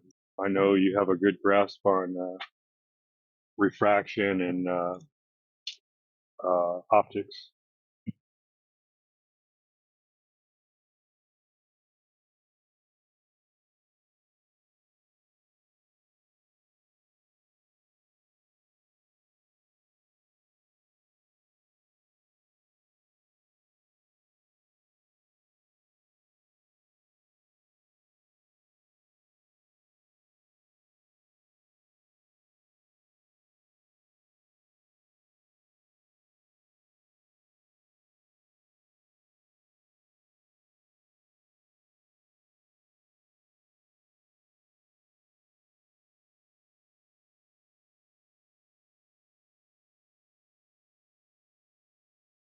I thought so, Yaga. Like, he came in pretty hot. Like, oh my gosh, you dumb flat earthers.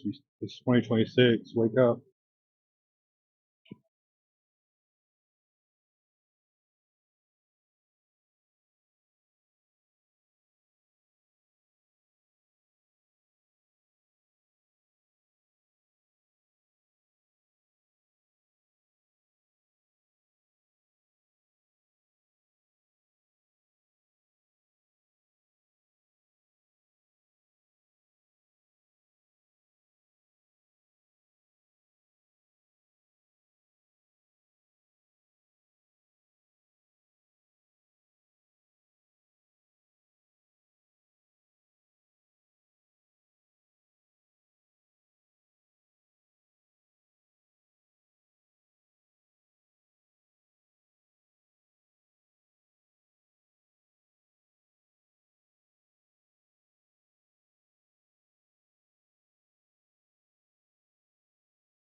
Yeah, DJ, I finally broke down and got Nitro back, so that way I could like upload the Steelman debate and everything. I need to put it over there and you know figure out where I'm going to put it at in that particular area.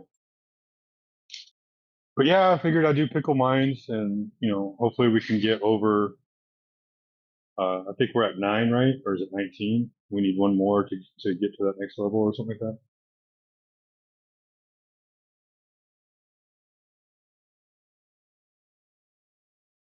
How many boosts do you have, and how do you track? I didn't realize that. I've got Nitro to upload some files, and I had some boosts. I did a couple of them, but I don't even know how many I have. You got 2. I think you have to unboost, or I think you can just go over and boost somebody else. But you can only move your boost once per week. Okay.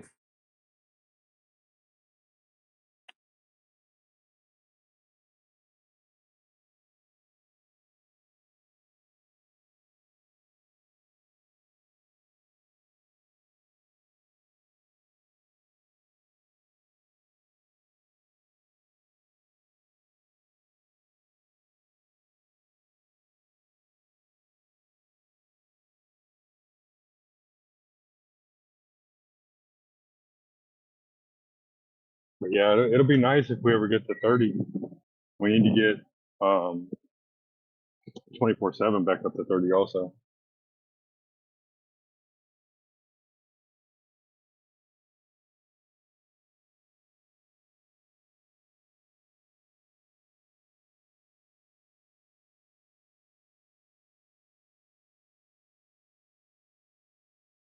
I know why people boost their own servers though, because like they'll be doing stuff with the bot board or trying to create their own emojis and stuff like that.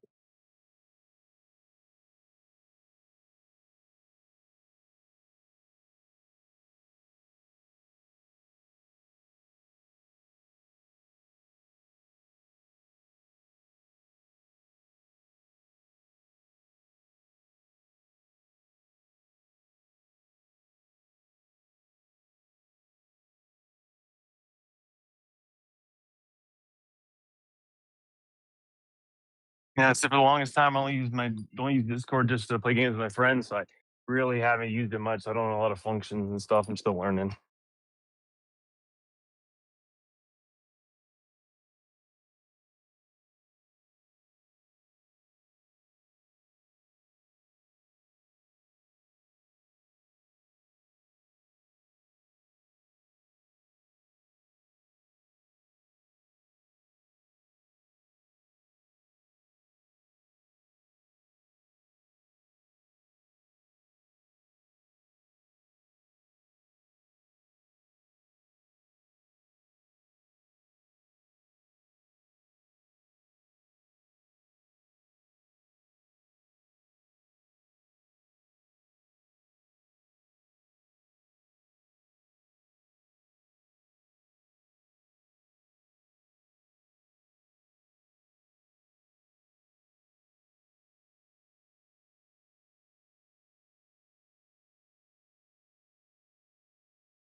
Sheepdog, I got my strength back up again and stuff, and I weighed down a little bit, and I'm almost back to dunking on a 10-foot rim. 42 years old, bro.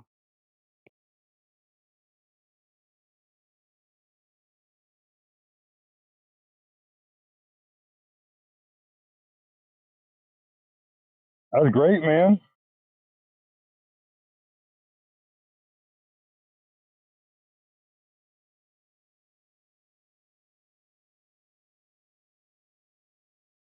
Thanks, dude. And I'm only 6'1", so I still got almost a 30-inch vert right now. Back up to it at least, so pretty happy about it. It's a lot of fun.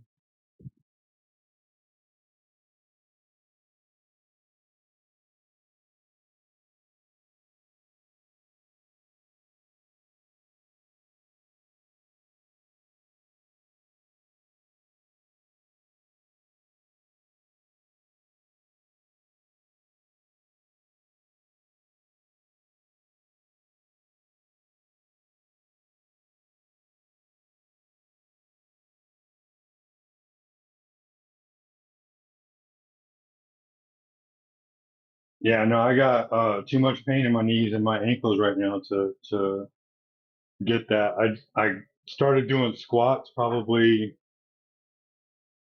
Well, I say I started back in November, and I'm finally to a point now where I can like run up the stairs without pain. So That's good, man. I haven't worked out in a year and a half, just life changes and stuff, but I'm working on my health in general and change my diet and stuff like that. I don't have any joint pain at all, dude. After I get finished here in about an hour and a half or so, I'll put in another 50 hours this week. Probably walk about 50 miles. Probably about 1,400 packages delivered, about 1,000 picked up, and I've been going to the pool with my son and doing night barefoot grass sprinting with my son, and I have zero joint pain. I'll go home tonight and won't hurt at all. Pretty sick. I'm feeling really good, bro. yeah, no, grass sprinting is phenomenal, especially like going to a soccer field and stuff like that. But for me, it's more about squats. Like I'm trying to get my squat weight up, and once I get the squat weight up, and I get that breakthrough of breaking beyond 90 degrees, and I don't want to just do reps of 10. I want to do reps of like 30 and 40. You know, like I really want to push my body. I know once I get to that, my next step will be lunges, and lunges aren't too far off from squats. What I want to get into is like Bulgarian squats and Bulgarian squat jumps. Maybe get back into some like star burpees or something like that. If you know what I'm talking about. And then once that happens, then maybe I'll get back into playing basketball again. Because I just miss playing basketball. And who knows? Maybe I'll try to get back to where I could dunk again too. But the last time I dunked, I was in high school, so.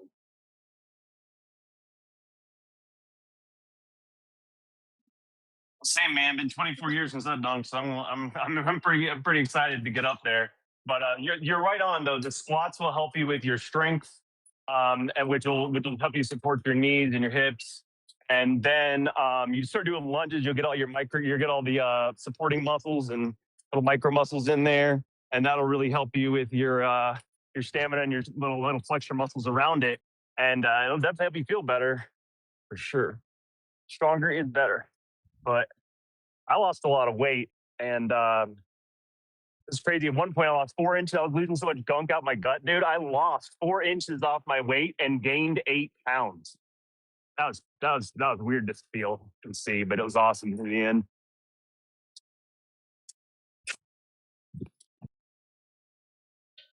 Yeah, I've been kind of sort of like exchanging fat for muscle. And so my weight really isn't changing. I'm in a physical job right now where I deliver heavy packages and stuff. So I'm lifting like anywhere between 30 and 50 pounds every time I pick things up. And when I pick them up, I pick them up and hold them like I'm manhandling them. I don't pick them up just to like hold them at my waist or whatever, you know, like let's get the weight up in the air, be a man kind of thing.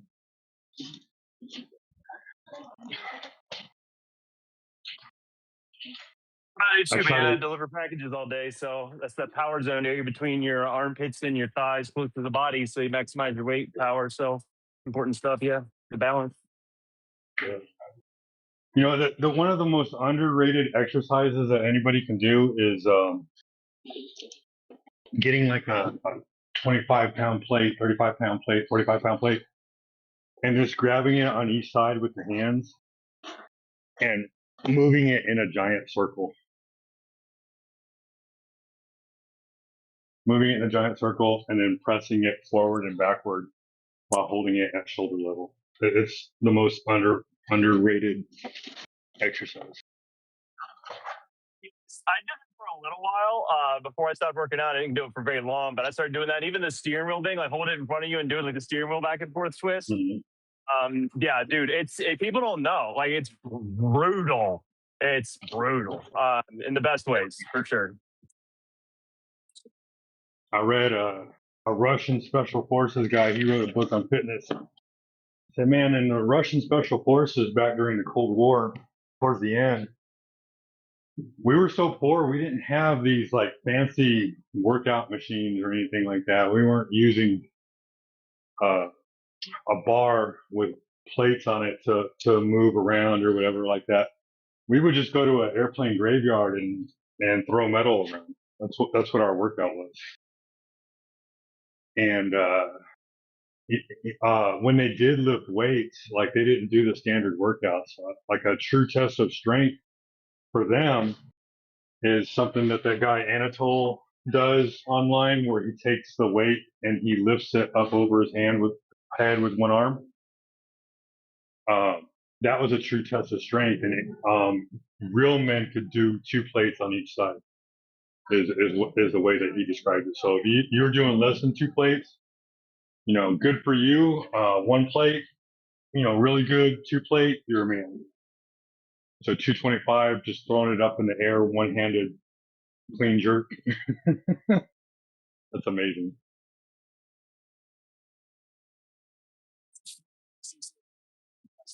It's really impressive. But for me, growing up, I played soccer, and so it was all about running. And I was homeschooling stuff, so I didn't get to like get in a school gym and lift weights. And so I never did that. But that got me some great endurance and stuff like that. But I never really had really high strength. So when I started lifting years ago, I really gained a lot of strength and put on a lot of muscle on top of the frame. And I've kept it a lot just because work keeps me busy. Like I'm not lethargic. I mean, I'm busy. And so I like that. So that's a big boon. But for me, it's more about that, like we were talking about, like little flexor muscles and the flexibility and the repetition to be able to do that. Like, because you know, I can pick up.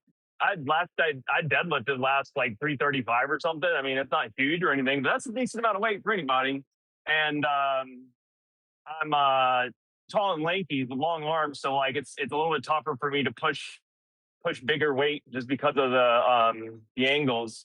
But I was able to push a lot of weight, like a lot of repetition. That's what I really need more than anything. I need the endurance, so that I'm not using as much energy when I move stuff, just with the strength and the endurance together. And it's done well for me for sure. Right now, I've been doing it just working and sprinting around my son, playing around with him and swimming and stuff. But I don't know. I might get back into the gym eventually, but I'm not going to press myself on it. I feel great. I feel stronger than I have in a long time. Even after dropping, 20 pounds or so this year, it was in good weight to actually feel stronger than at the beginning of the year. So I'm happy with that, and I'll make time for that when life allows. Yeah, that's cool, man. I've been trying to get back into working out lately. I've just been ignoring myself because of work and all that. But like when I hear someone else talk about it, kind of feels motivating. But I heard you talk about swimming D-Town as part of the regimen that you do. I want to ask you this: like, if you could only keep one thing, like one form of exercise, for life, would it be swimming or would it be like weightlifting? And why? It would actually. I don't swim for exercise. I just swim with my son in our pool in our apartment. I don't. Oh, Like I said, okay. I don't actually do. Even when I'm doing night sprinting, I'm just goofing around with him and stuff. I'm trying to build my endurance up. I hit 18 miles an hour, which is pretty cool. I haven't done that in 20 years. So that was pretty cool. But swimming would definitely be my number one thing because I don't like running for endurance, running for exercise. And swimming is definitely more fun, and I've done that for my whole life. So if I could pick one exercise to keep, 100% would be swimming. Yeah, I do like lifting in the gym though, but it can get repetitive. While swimming can be a lot more fun. You can do a lot more places and pools and rivers and lakes and the ocean. I'm going to Outer Banks next week, so I'm pumped about that. Loving some water. Nice. Oh, nice. That's cool.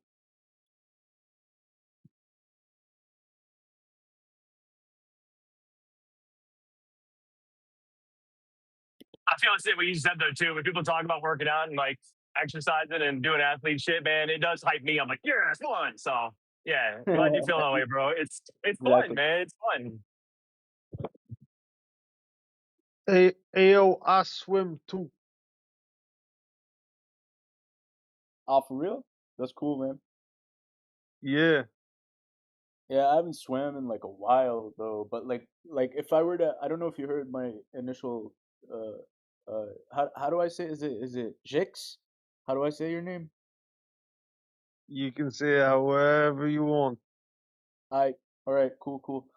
Yeah, like I don't know if you saw how I asked detail, but I was like, if you were to let go of any form of exercise, well, I assume that he just swims.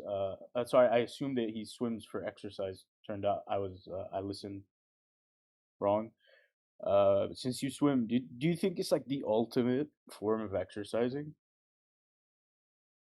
Would you say? Yeah, I don't know if I'd call it ultimate, but like it's definitely one of the best things to keep doing because it's light on your joints, and then it trains all your body, so it's like a full body workout every time you do it. And I feel like it's something so natural for us to do as a human. Like it's there's no impact. When you're running, when you're jumping, whatever sports you do, there's a certain impact, and then that hurts your joints long term. Whereas swimming is just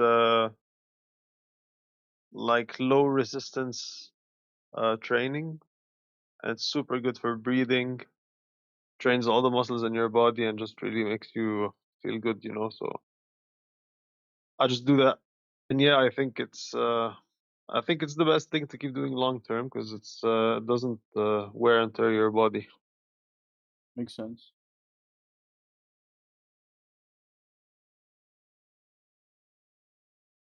You're missing one workout though. Like if there's a third one, and that's martial arts. Mm, I'll pick martial yeah, arts any day. You bring up a good point. Jiu-jitsu is one of the best workouts I've ever experienced.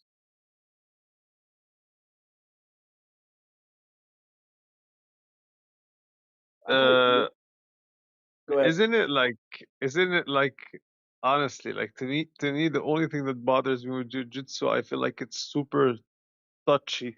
And I don't know, like I never did it, but I feel like that would be so weird, like sometimes you get in positions which are like like they're awkward. Yeah, but if you were in a real fight, you would also get into those positions. How would you get out? Yeah, but that's the thing with a fight, I'd be able to punch. I'd be, like in jiu-jitsu, it has to be grappling. From what I understand, at least I never played it, but that's what I know about it. Yeah, you think in a real fight you would be able to punch. You think. Why would it all be grappling in real life? Like when it's a street fight, yeah, you see people like throwing slaps and punches and kicks and stuff.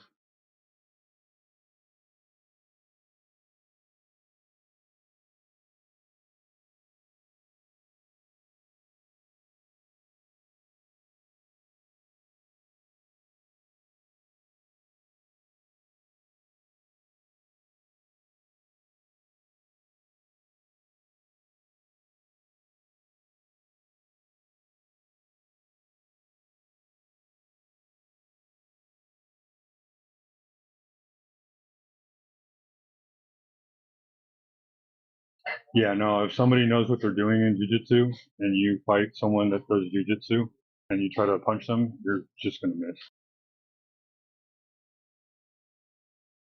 Ah, okay, okay. So And then you're eventually he's gonna hold you down, and then you're not gonna be able to do anything. And he's like, "Oh, I wanted okay. to No, punch you." no. Now it's clear. You're saying if someone's trained in jiu-jitsu, because I'm just saying like a usual fight, like a street fight, usually doesn't look like jiu-jitsu. So that's all I was saying.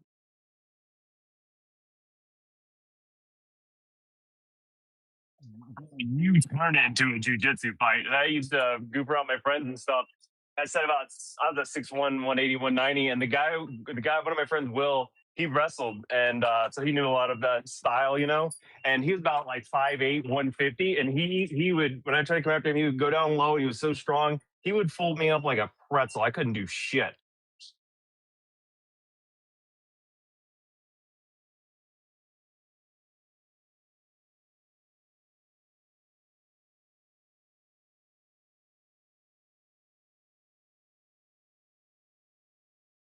Yeah, it's a proven fact that like if you have a striker versus a wrestler and or jiu-jitsu fighter, which jiu-jitsu and wrestling is the same, um, and you're a striker, like if the jiu-jitsu guy doesn't want to strike, he controls the fight.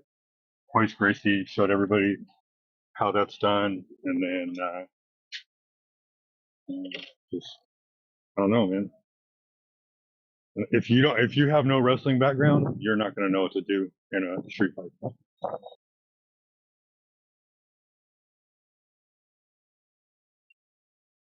Dude, Hoist Gracie was trashing people like 3 times his size, like way out of his weight class, just because he just folded them up.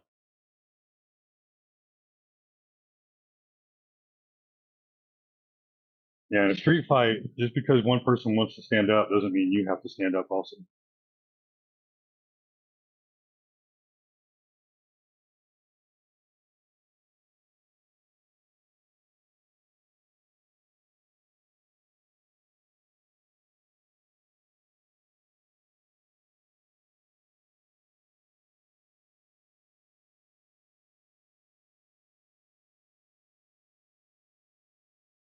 But yeah, no, one of the best things I ever learned in jiu-jitsu was like basically you put yourself into a position where there's no way out, and then you have to fight your way out, right? And not only do you have to fight your way out, but there's a technique to fighting your way out. My first day in jiu-jitsu, I weighed 250 pounds, and I went against a guy that was 145 pounds, and he beat me 6 times. Exactly, dude. It's all about knowing what you're doing.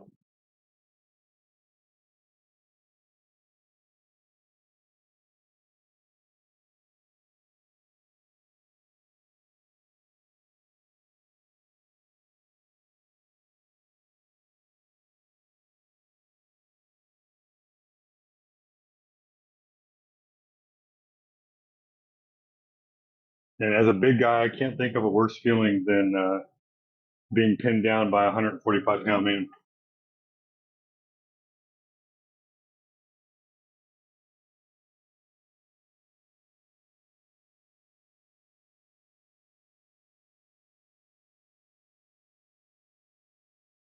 takes humility, bro. It's all how you handle it.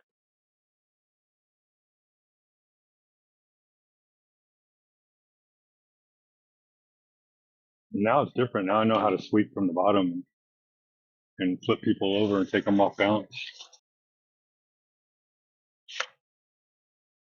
I'm no longer a victim. Getting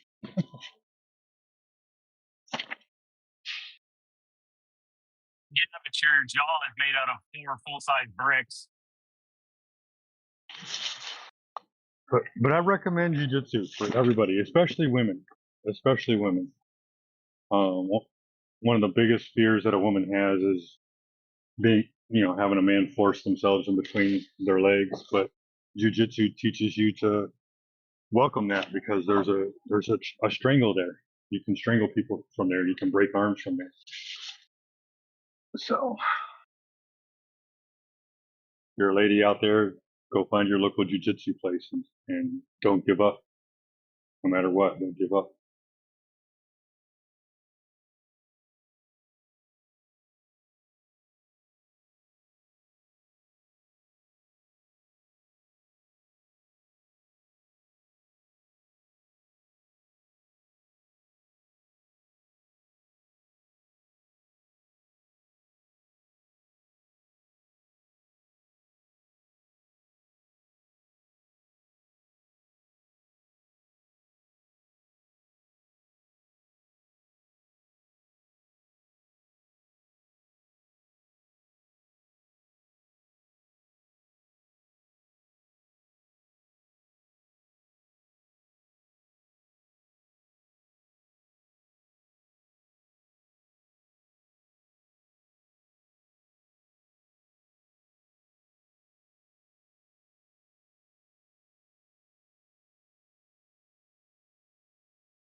Hello? Is anybody here? Or like all y'all or like AFK doing something?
All right, where's Sheepdog?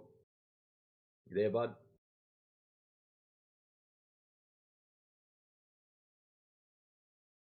Yeah, man, what's up? I was just having to listen to that Steelman debate. Your opponent had no idea, man. I gave a horrible steel man too. But it was funny because I probably sounded like everybody that who thought the Earth was a globe. That's what they were thinking in their head. Like, oh my gosh, he knows exactly what I'm thinking. Oh man, I was just looking at the opposition side. Seriously, we could put Ippo in there to represent the flat earthers, and she still would have beaten him. He had no idea. Yep.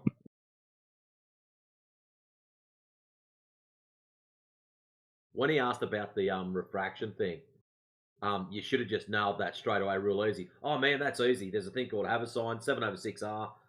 That just inserts refraction. That's not a problem. And everyone would have been like, "Oh yeah, that's awesome. Look at him defending the globe. He's mad." Would have been a cleanup. I'm actually disappointed that they'd like one of the other debate clowns didn't step up and have a crack, like Debate Daddy or Mark or one of those. Considering how much time they waste in our channel, surely one of them would have got the argument. But on the flip side, it does highlight exactly how much they don't listen.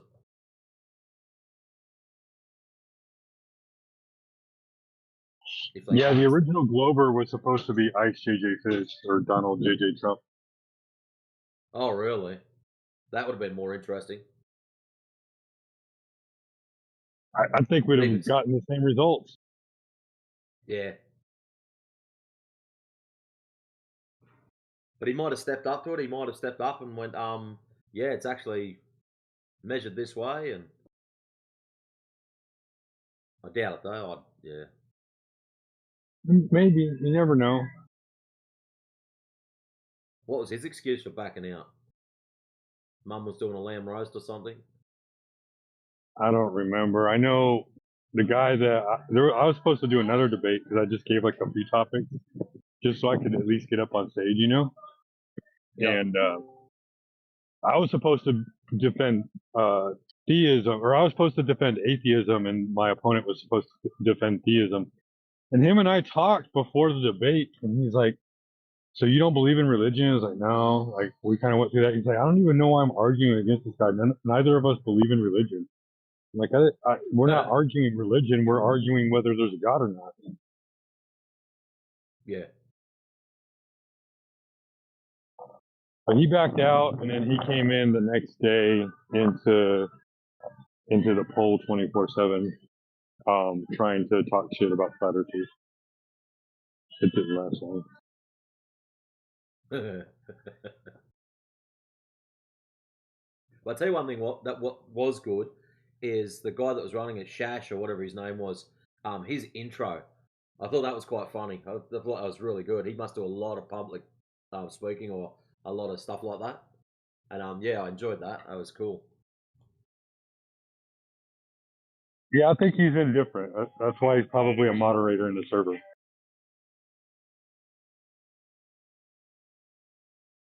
No, I did enjoy it, but it was I like the concept, but what they should have done at the end is like, right, you two, get back to your proper roles. Now the questions come out, so the proper guy can answer the proper questions, as opposed to the numpty answering FE stuff. That's what they should have done at the end of it.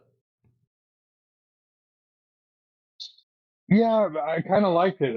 That's why I sat up there and let the guy speak, because I wanted him to. I just wanted him to shove his foot in his mouth. The problem is the only person that knew he was putting his foot in his mouth was you. None of the judges knew that, and any of the decent flat earthers that were in listening.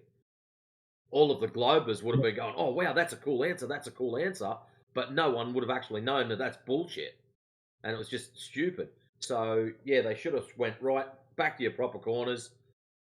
Flat Earth questions. No, Shash knew what he was doing because he asked that refraction question specifically because he came into a room one day, and DJ was given a presentation on lasers and refraction. That's why he specifically mentioned lasers. So he knows we have a position on lasers, and we do say that refraction is real, and that's why he said it the way he said it. But there was Well, a I've got no girl problem that with that came as a in. question. It's the end of it. That's what I was thinking. Right at the very end, when it's like, okay, it's over, and the judges said, yep, this one, any questions? That's when they should have put you back to your correct roles so you can answer the FE questions and the other clown could answer the globe questions. Not that there was many because they're all believers. Right. But no, the other female judge, I don't know if you heard her, but she said something. I couldn't really make out what she was saying, but he goes, "Are you trying to trap me or something?" And she's like, "No, you trapped yourself. Like you don't even know what you're talking about." Yeah, that's why when he diverted to the judges and he asked them who the winner was, before he can even finish asking the question, he's like, "Who is the?" Yeah, we vote for Sheepdog. Yeah, that's straight on to you.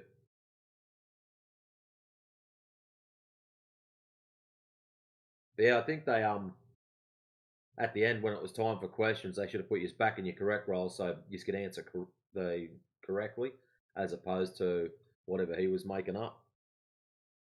That was my only bitch about it. Definitely, if the Steel Man is a straw man, then yeah, I think that should be a rule, and I'll bring that up to him in the future if he does it again. Yeah. So at the end, switch them back to their correct roles so they can realign a few things.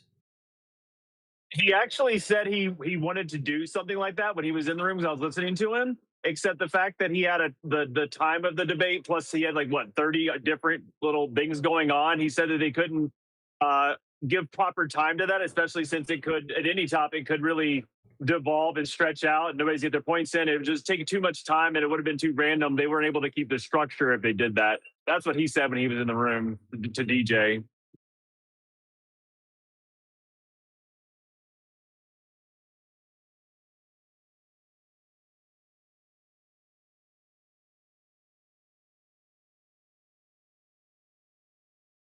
Which is why I said I'm glad that that Sheepdog said what he said about what he was saying, the way he said it, the way he broke in and was like, "We're not the Flat Earth Society, man. That's just not accurate. You're not telling the truth, or you're not telling an accurate picture."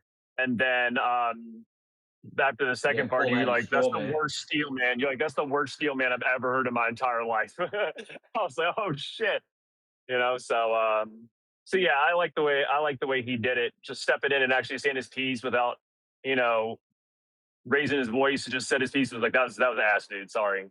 And then the judge was able to point out that he fucked up too and got him everybody. He was confused. He didn't even know what was going on. He didn't even know he fucked up. Yeah, because they're so brainwashed by the media's interpretation of what FE is, as opposed to coming into a channel and go, right, guys, the media says this. I want to get it straight from the horse's mouth.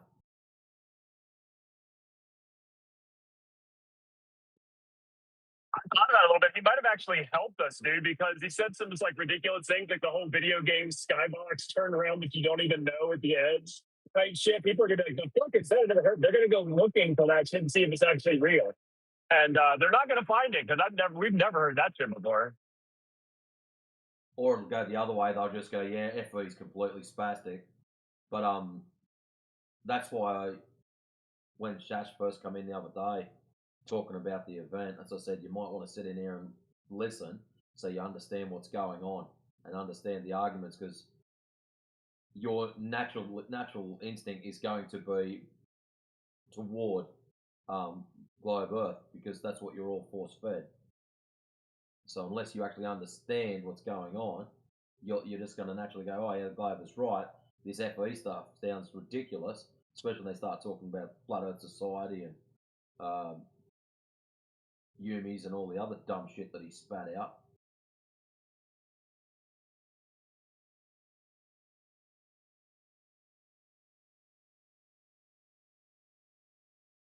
Like, it was all right though, but yeah, the guy that you went against, Sheepdog, like seriously, we could have thrown Hippo to represent us and would have won that.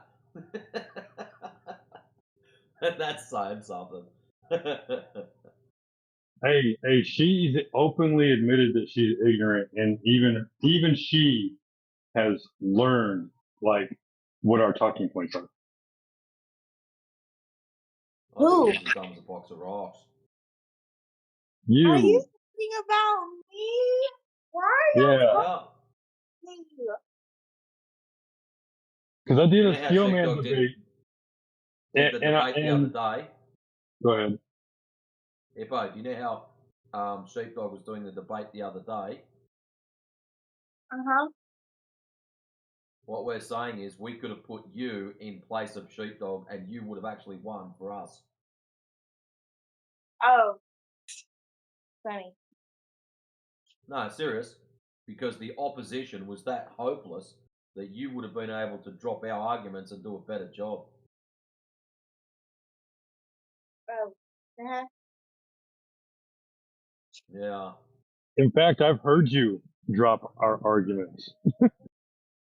You guys are just sitting in here quiet, baiting everybody to come in so you can talk about how flat water is. Like, do you know how hard it is to get a globe earther to understand that that's the whole crux of the situation?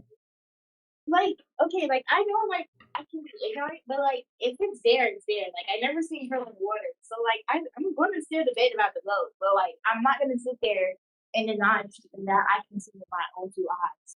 So like, yeah, I might not agree with y'all, but like there, I sometimes like I believe y'all experiments, but like like I still can't just get behind that it's flat. But like I'm not gonna sit there and deny water's not um that water is perfect because it's not. You just want to make your point look stupid. I hate when people do that in the debate. You can see something yourself and it's been proven, like, and you're denying it. Like you're just gonna look stupid trying to defend your side.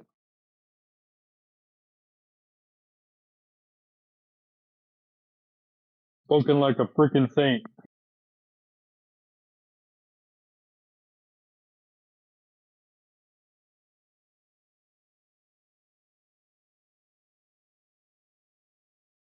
Yeah, Nippo, it's actually a good thing that you're not willing to just jump over on our side and believe everything we say. That's a good thing, you know? I did not hear one word that you said, D-Town.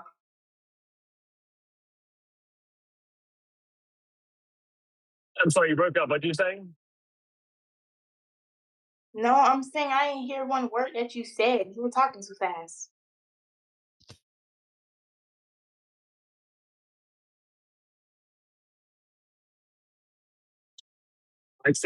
You said you're not just gonna jump on what we said. You're gonna, and that's a good thing. We don't want you to just believe us and jump on things we say and dive head in. We want you to do what the thing is. So the fact that you're just not willing to jump on everything for you, we're gonna change Bro, everything. you are talking Good. too fast. I know y'all hear that. I don't know if your mic is ass, but you're like you sound like you're going 2x speed. That might just be I'm, your dri- mic. I'm driving 70 miles an hour down the interstate with my door open, so that's part of it. Oh, that's why. Oh gosh.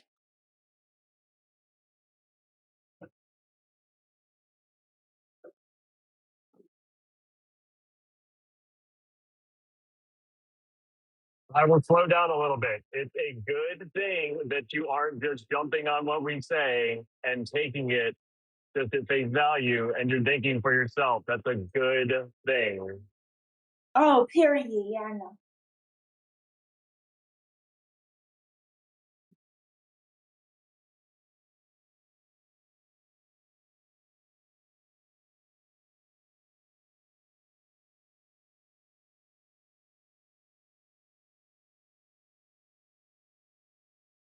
Give me 1 second.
I'll say this: if you're listening, DJ, in the back chat, the little back room that we all had, I went on. They said they opened up a room and it says, I'll read to you. It says ideas and criticisms, and so I wrote at the top. I said,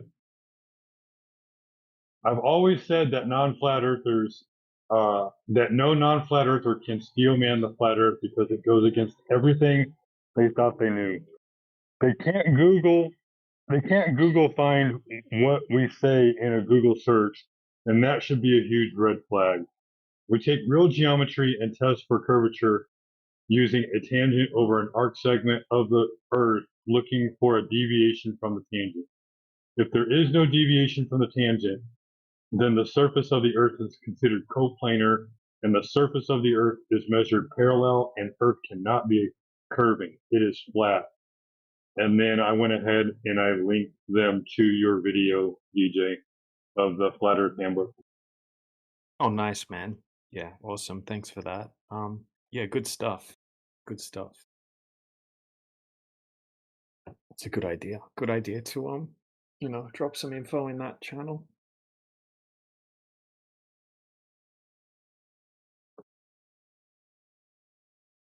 I keep getting confused. I wasn't sure if I was listening to like a recording playback or if it was actually live. I have to come and check.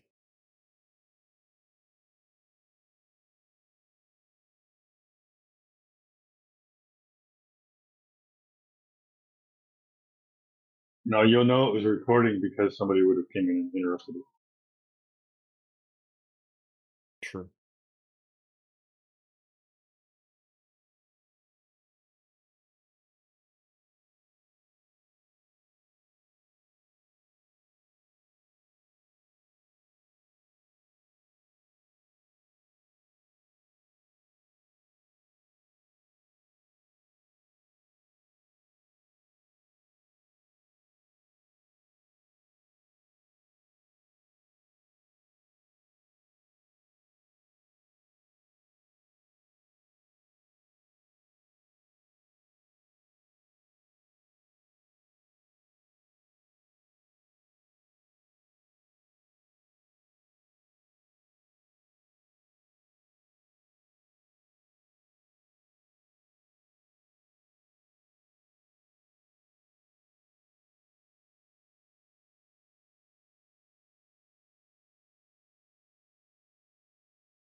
You know, one of the things I've been struggling with, a few people have like tried to pull me into a room and give me like presentations on why the Earth is a globe, and then, you know, where's your model? And here I am giving you a model. I'm literally diagramming it for you in real time.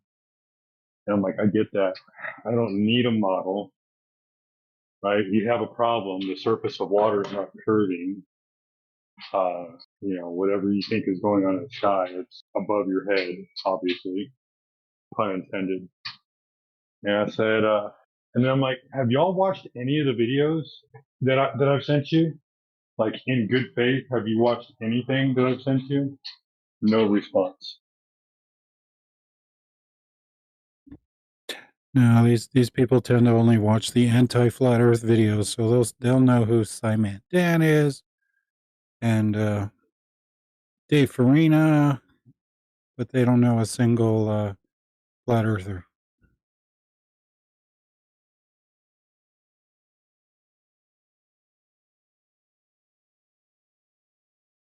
You know, I give Peter credit. When I first met Peter, he said I told him to Google flat earthers and find out who the flat earthers were. And he's like, you're right. He's like, I can't. He's like, the only reason why I know who the flat earthers are is because the anti-flat earthers talk about them in their videos, and so those are the flat earthers that I know. So I know who Whitted is and Dave Weiss is and people like that. He knew who India was and stuff. So I give at least Peter for being honest and saying, hey, I know who the flat earthers are because I watched the anti-flat earthers.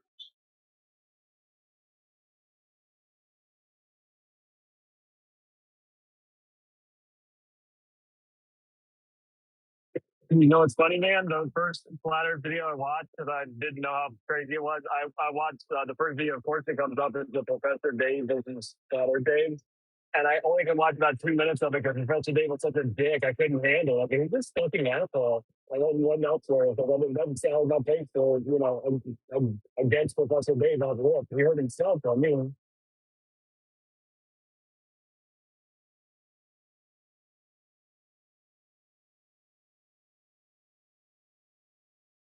Yeah, that was my introduction to it too. Dave Weiss getting wrecked by 3 Glovers. I'm like, oh my god, this isn't even a debate.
with some water inside of it, right? And then you suck the air out of it, right? Does gravity make the water stay to the bottom of the bowl?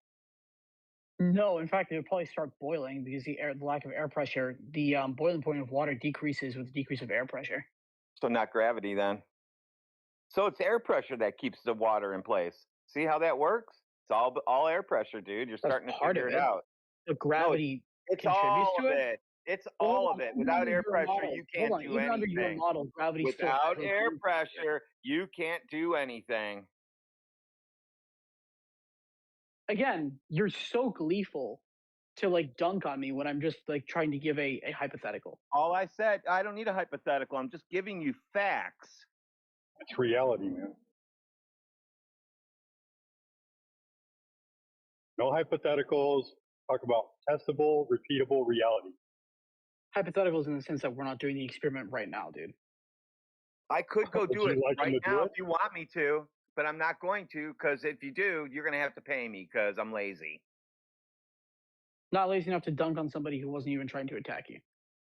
Nobody's attacking but no, you. honestly, you think this is fun. Like this is how you get your kicks, obviously. Do you think it's fun?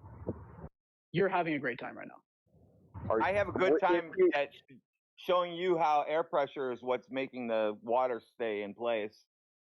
So And now who you am I, realize, Jason? Like, you I'm realize making that if you don't have air pressure, Hold on, you won't who have am I, water Jason? either. Who am I? Now you have to figure out why does air stick around the ball in a vacuum when it doesn't do it in reality? How does it do it in outer pretend space? Outer pretend space. Yeah, space is fake. If it was real, we wouldn't be breathing air.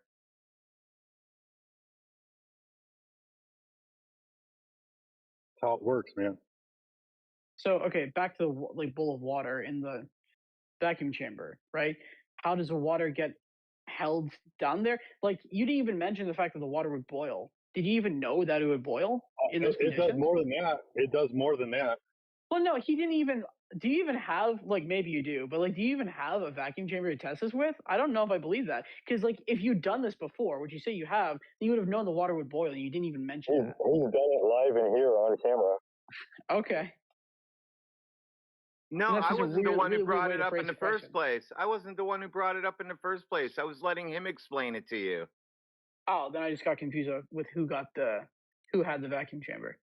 Yeah, it'll do more than just boil in a vacuum. What do you think it'll do in a vacuum if it does more than boil?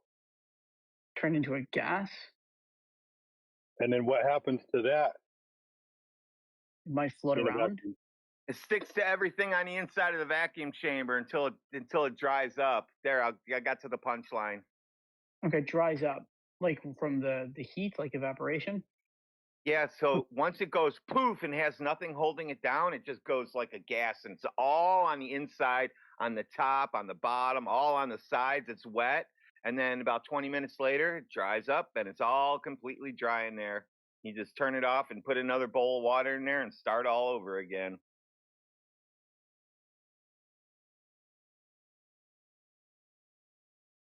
Proof that you can't have gas pressure without a container.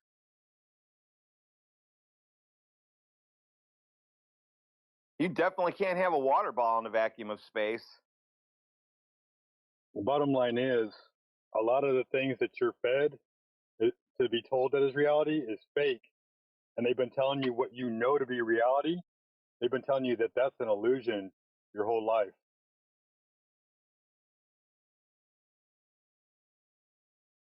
And it worked. And it worked. I fell for it for 39 years. You have no obligation to defend the claims made by dead men who are no longer here. Stuff made by people long ago. They're not actually your claims. You were told that, and you can defend it if you want to, but you don't have to.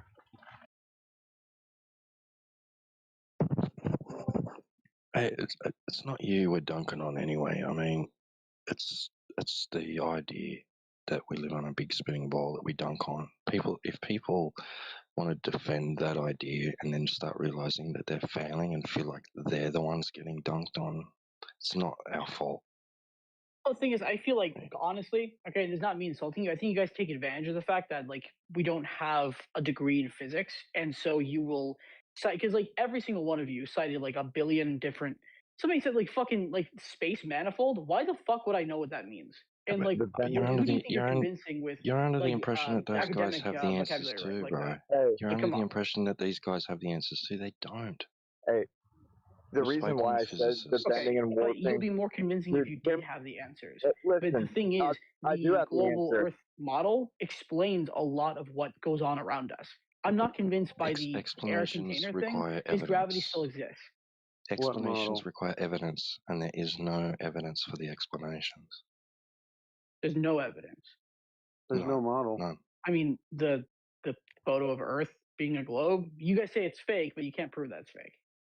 You can't prove it as Yeah, real. no, we can prove it's fake because Yeah, if I it already was real, debunked outer then we, space.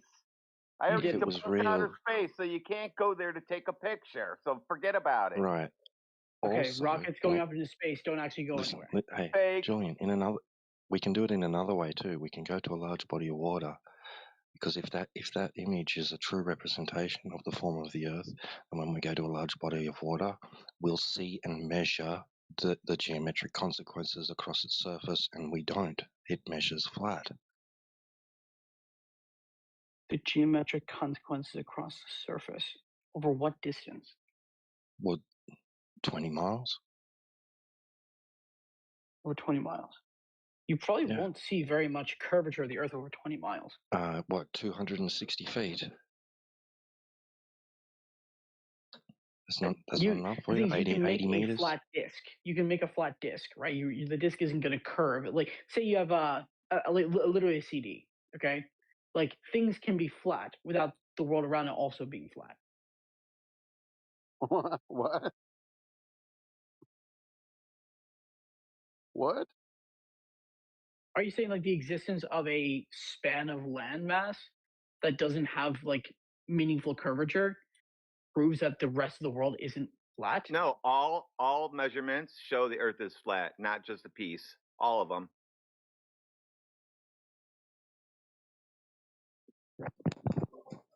So if your physics is true, right, your gravity, then the surface of liquid is going to be equipotential, meaning it's going to have a curvature rate to it. Okay, so I was looking up the helium thing. I was looking up helium, right? And somebody, I looked at an explanation of an experiment where you put a helium balloon inside a vacuum. Okay, it would just sink to the bottom. It wouldn't float. That's in the because vacuum. it's rubber. Yeah, you're trying to. The rubber does. Yeah, rubber's heavier than nothing. Remember? Rubber's heavier than nothing, but the helium that the balloon also has be weight. heavier than nothing, so it floats. Also, it didn't tell you that the didn't tell you that the helium balloon expands to fill the container, did it? It didn't. It could explode too. That was also one of the explanations. Depending on like how strong the balloon was, it'd probably explode. Because it's expanding to fill the container. Because that's what gases do, and there's proof of it right there. See that? You just debunked yourself again. Again, you are enjoying this so much off of like. I do love it. Because you're trying to debunk us. So I'm just smacking them out of your hand. As you hold them up, I go, pow, and knock them to the ground like a video game. So this is just a blood sport, dude. Like you don't like this is you will always enjoy being on the other side, the subversive side, no matter how true it is. Side of truth, yes, I like being on the side of truth and facts. That's a it's contrarianism. It's a winning hand to have. I hold the winning hand. Yes, that's correct. I know I hold it. It's contrarianism that motivates you. Not Hold on a second. Hold on a second, bro. Do you think that it's going like we find some pleasure in this? It sounds like you're hoping to find pleasure in it yourself. And so now that you're not doing well, you want to blame everybody trust me, else I'm getting for you no not pleasure doing from well. this. I wanted to know the motivations of somebody who believes in the flat Earth model. Motivations. Hold on a second. Before you go any further, you're already really starting to piss me off. Number one, there is no model. Nobody gave you any model here today. Flat Earth is a reality. Model as in like the Earth is flat. No, it's called reality. Everybody measures the Earth flat. Everyone. No, we always approximate reality. We'll never have perfect access to reality. Dude, I'm standing on the Earth. What the hell are you talking about? Okay, we can only through the scientific method we can only approximate reality. We're not it never using gets the a perfect scientific method yet. This is geometry. See, this is how ignorant you are. No, I'm not even talking about the flat Earth at this point. I'm just saying you say, oh no, I'm just on the side of reality. Are you trying to say you're on the side of scientific consensus or like scientific No, truth? my goodness, man, why don't you calm down? You're so disheveled. You can't stop speaking, and every time you speak, you say something stupid. Relax. Oh my God, bro.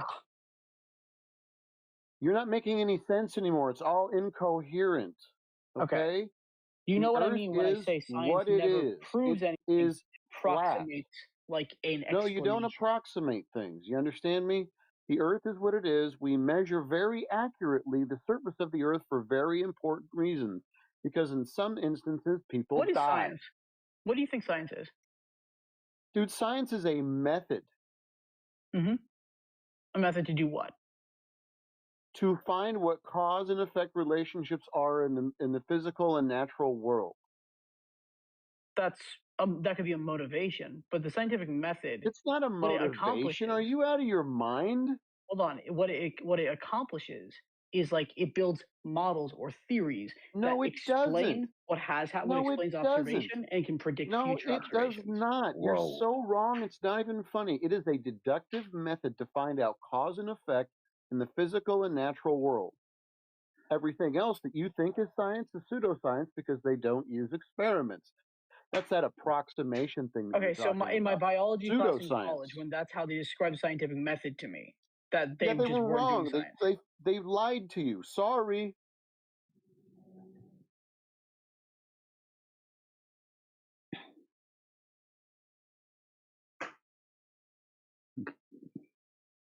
Looks like I came in just in time. Oh, finally. Oh, man. Oh, this is a bad one. I got to go lay down.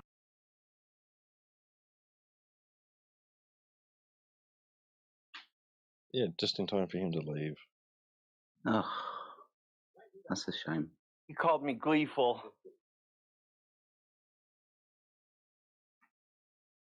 Did he run away? Looks like it, mate. Yeah. We're intellectually sadistic, apparently. It's okay. I could hear the soy in his voice. Anybody else out there? I promise not to be gleeful this time.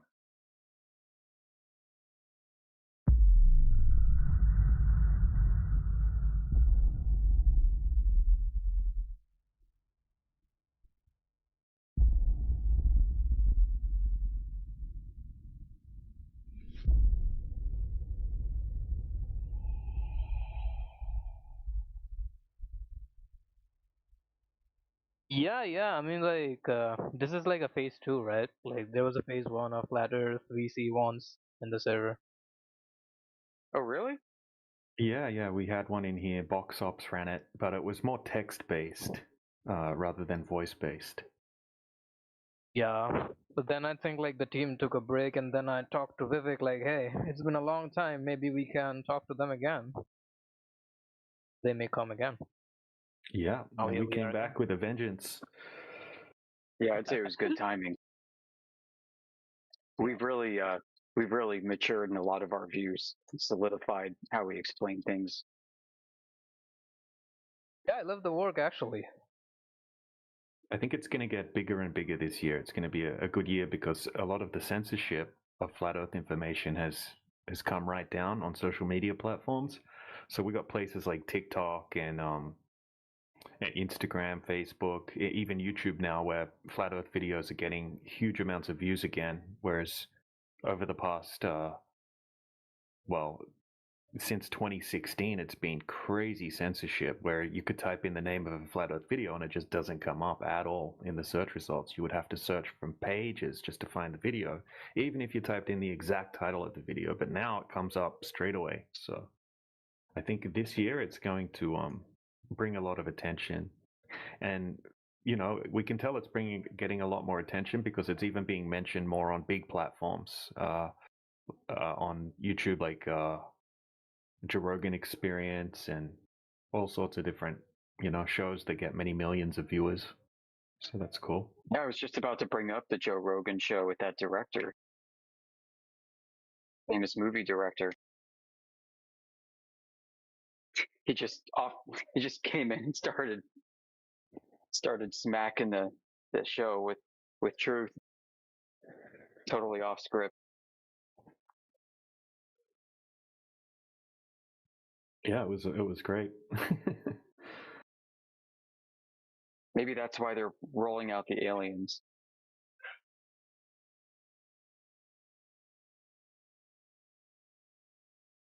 That's what I was just gonna say. That's why they'll bring out the flat Earth. They're gonna flood everything with alien crap, so people start looking in the sky, and they really got to believe them. Once they make lights happen up in the sky for predictable lights that people can go watch, it's gonna be like fighting people in a ring. Good news is we've got like 10 years of saying that the lights in the sky don't determine the shape in the ground. Well, and they just had drones for the past 5 years doing light shows. Yeah. And Chinese spy balloons. Yeah, they let all the tech be shown already. That's what you're supposed to do, remember? That's part of the deal. That is. And Russia lately competing with Starlink by using blimps. I'll bet those blimps didn't go with blimps. Yeah, I'll bet all those blimps from the 1800s, that tech just moved higher into the sky. That's probably what happened. Yeah, that's what I think too.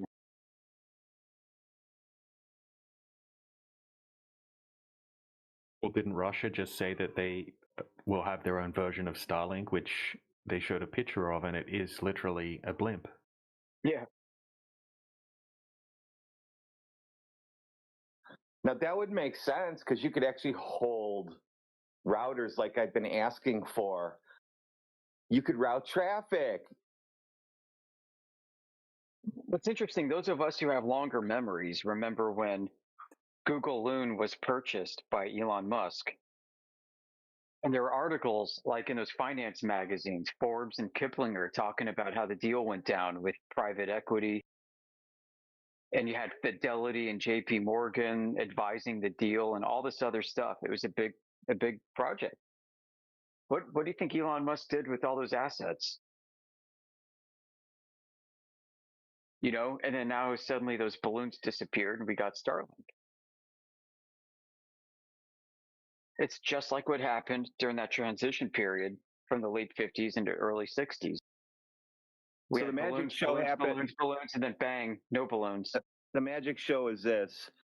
We're going to be in California, and then we're going to move to Texas. But the whole time, we're actually somewhere else completely launching these balloons. And then, but in the buildings that we see on TV, we have rockets shooting up in the air because NASA figured out how to do that for television. Do you know for a while that they were claiming that they were launching rockets and asset A was the balloon that would fire off and asset B was the not balloon?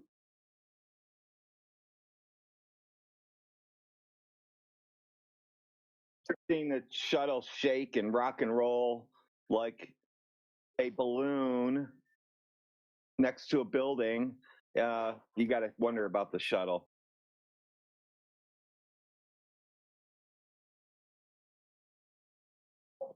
The Russian shuttle shows you jet engines. You can see the cowlings on the outside in the intake. Looks like our shuttles can feel them. Yeah, ours you can hear. Well, that's why they stopped it, because people were catching on to when they were landing it. It was a jet plane landing. Yeah, that's why they started having those assisted landings with the T-20 Tiger Sharks. Oh yeah, to make the noise with the shuttle. Yeah, remember, it's a magic show. That's sleight of hand. It's called. Yeah, that way you can't hear the jet engines from the shuttle. I think they started doing it after that one video. You can hear the shuttle coming in with the jet engines. You never had any other videos again after that. That's right.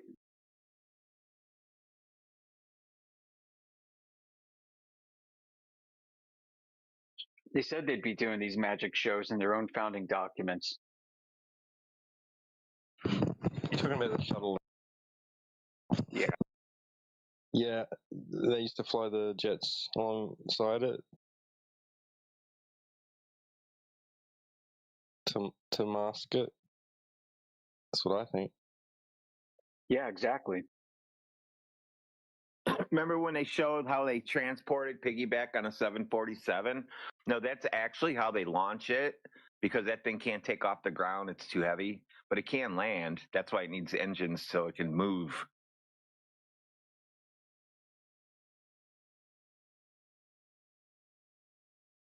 Just before the transition to self-orbiting space junk, they were really big on rockoons, where they would have the balloon lift up a rocket and then the rocket fire off in the upper stage. And then you take a look at what's happening now, right? Or what happened then with the space shuttle. It looks like the whole thing is a balloon filled with a buoyant gas. And it's bobbing up and down and rocking. You have this fantastic light show for the engines.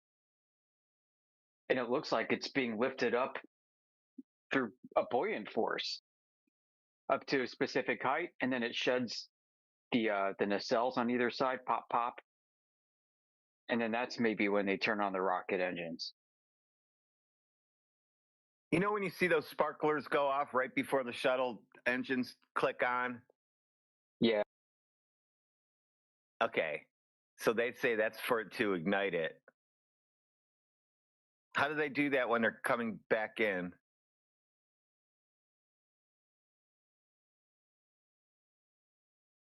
They claim to glide in. Oh, true. I keep thinking about the engines I heard. That's very strange because those sparks happen like that. Normally you would put like your igniter right there at the nozzle.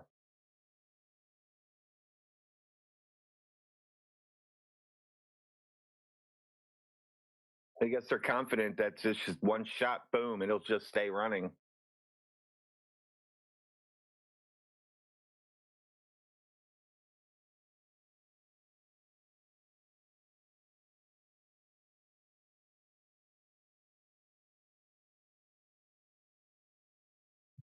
And as the astronauts are undergoing 4 to 5G of acceleration, they cut away to inside the cabin, and they're twiddling their thumbs, they're bouncing their knee up and down, and they're Pointing looking around.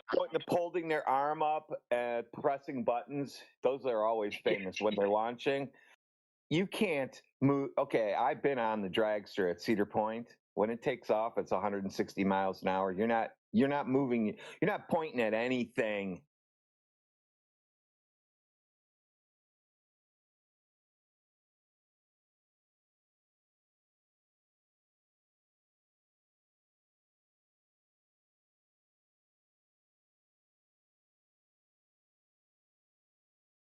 Where's all the Globers at? Today's Freak Out Friday. We're going to talk about flat Earth and how aliens work on a flat Earth.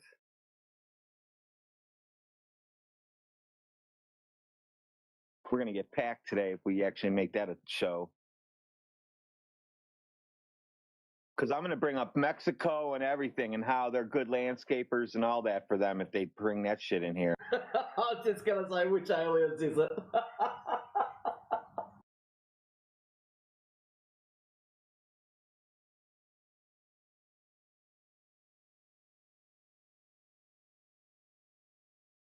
I think some of the most telling footage comes from the Skylab era.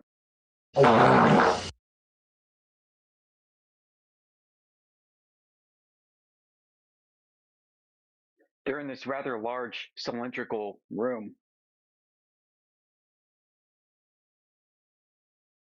Just like it could be within the airframe of a cargo jet. And they're bouncing around doing gymnastics in 0G.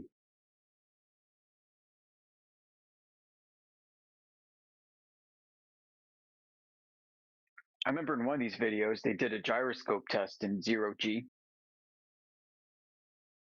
And an astute observer pointed out that over the length of time that this gyro was running, The flywheel should have remained in position while the gimbal housing rotates around it, because they're orbiting an Earth, right? So there's a rotation, and it didn't manifest at all. That rotational vector was missing once again. I think P-Brain did a video on that.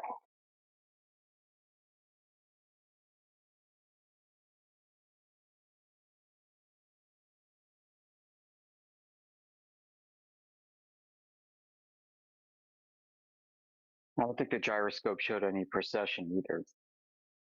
So he must have been like not only perfect,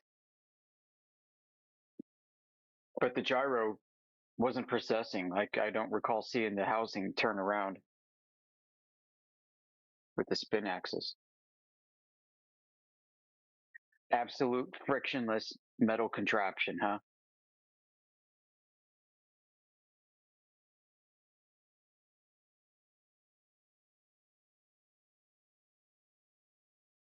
Well, for those of you who've been living under a rock the past 24 hours, looks like Donald Trump was upset that Obama talked about aliens. So he posted on Truth Social that Obama revealed classified information by acknowledging that there are in fact aliens. So he ordered the Secretary of War and other agencies to declassify and release all their alien files and UAP files.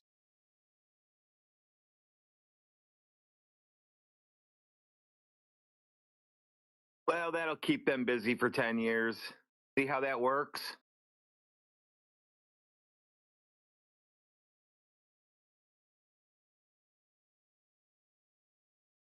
And the timing's right, I would say. You know, the West is mired in all this satanic scandals, facing bankruptable situations with their fiduciary responsibilities.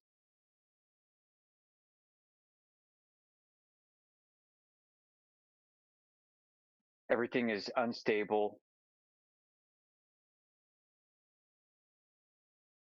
And the last 70 years of American science fiction have duly prepared the minds of everybody to accept whatever's to come, with the claim that these beings are from other planets and fly in metal tin cans.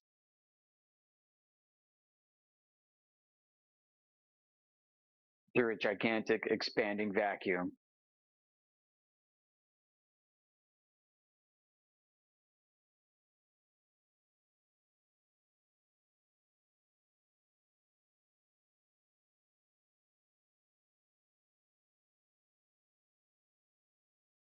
Yeah, I mean, I think the public's ready, and they must have done enough polling to determine that.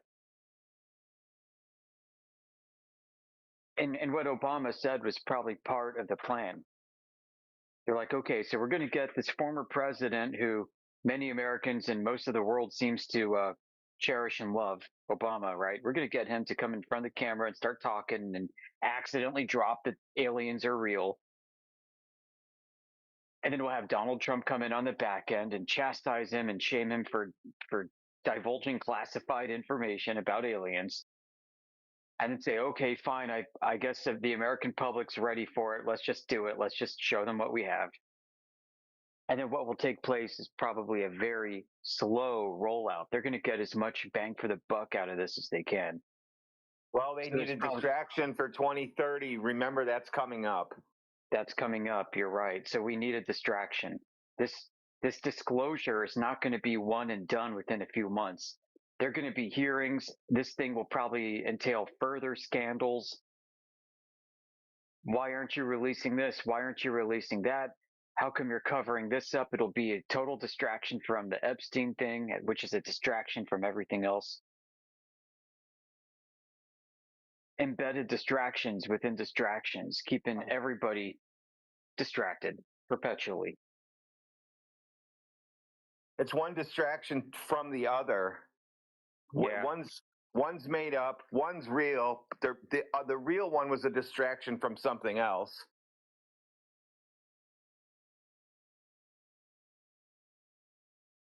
America.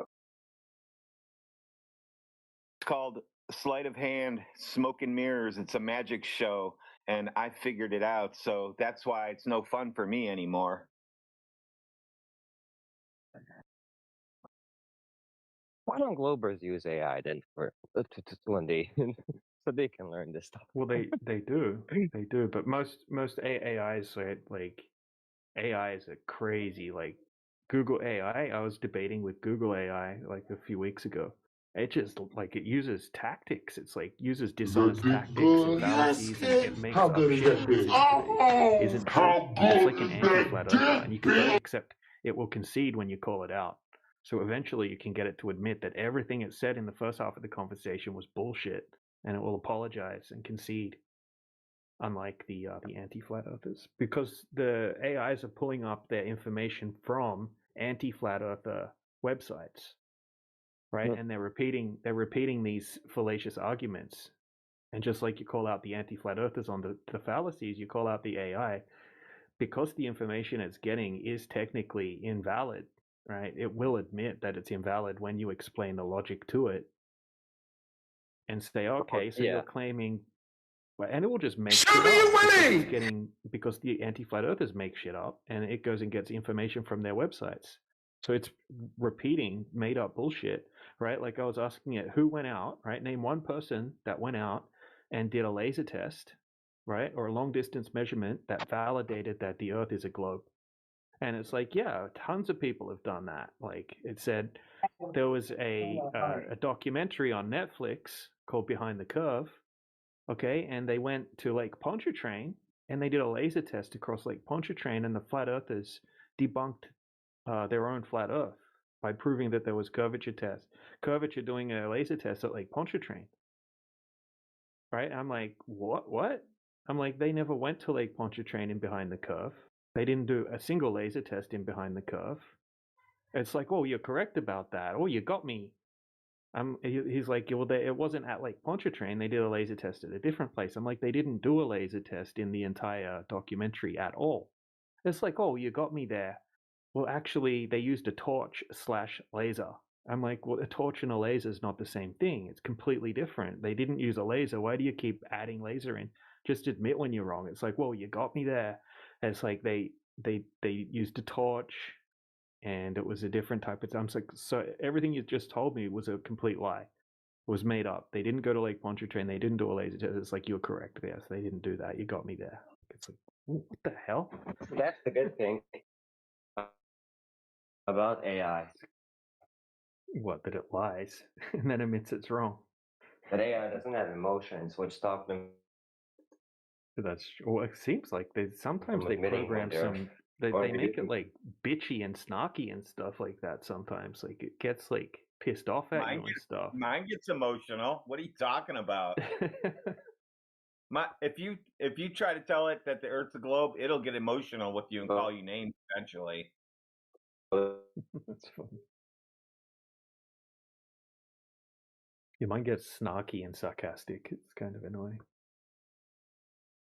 But yeah, no, I know what you mean. It will admit when it's wrong. You can call it out, and it will say, yeah, like you could just break the logic down, and then eventually, it will admit that there's not a single observation throughout all of history that someone's gone out and accounted for the necessary confounding factors and proof that the Earth is curving, right? But at the start of the conversation, it will list a whole bunch of bullshit. It'll list the Rainy Lake. It will list Bedford Level. And you just have to go over and explain each one of them and break it down step by step. And it will say, yep, all right, I'm going to cross that one off the list now because you've explained that that's incorrect and they didn't account for this and that. And by the end, they'll say, yep, there isn't a single one that measures that the Earth is curving. I'm going to start using AI. I want to have discussions with real people. But primarily those that are like, oh, that can't be true, right? And so, okay, let's talk to AI, right? And let's see, because AI doesn't have doesn't have an ego behind it. If you call it out on lying or having misinformation, it'll tell you if that's true or not, right? And say, okay, yeah, that's right. I'll relook at the information. and try convincing them like that. Yes and no. Yes and no. It's programmed to argue almost to the death that it's a globe, and it uses all sorts of tactics. And you have to know the exact right things to say to it for it to concede. Otherwise, it will keep bullshitting you, and it'll just like keep hallucinating and making stuff up. What you need to do is you need to get an AI, and you need to upload, right? Because it's only been fed the mainstream information. It just knows to repeat the mainstream narrative. You need to teach it to think critically, and you need to give it the correct information so it has the database of right, giant text files filled with flat earth information, for example. Okay, so it knows both sides of the story, and then eventually it will tell you things like if you ask it how come other people's AIs are telling them that the Earth's a globe, it will say, oh, well, that's because that's the way they're programmed. They've only had access to the mainstream information that teaches the Earth's a globe, so they're just repeating that. Okay, whereas I don't do that because I've been taught to think critically, and I've had access to both sources of information, all of the mainstream information that I'm programmed with, and then the additional information, right, that I've been presented with and asked to think critically and analyze logically. And yeah, it will give you honest answers then based on the information that it has. So how I train mine is like this. I won't tell you how I did it, but it's got 3 years of the lobby and the live stream text chat that it decided that the Earth is flat for itself from just that. It'll even cite people from that text chat. I'm just not going to tell you how that happened. Right. I've got the same thing with my one. It's pretty awesome. Oh yeah, I don't even have to argue with it. It has that, and that's the end. Yeah, even I've got like in my server, I've got an automated AI bot in the main lobby room, and watch, I'll go to it right now, and I'll ask it to quote someone. Right, 1 second. All right, go to general chat. Right, it's called Eva. The Eva 007. Right, so I'm gonna say, okay, quote Indio 007 about Lake Pontchartrain. See what it says.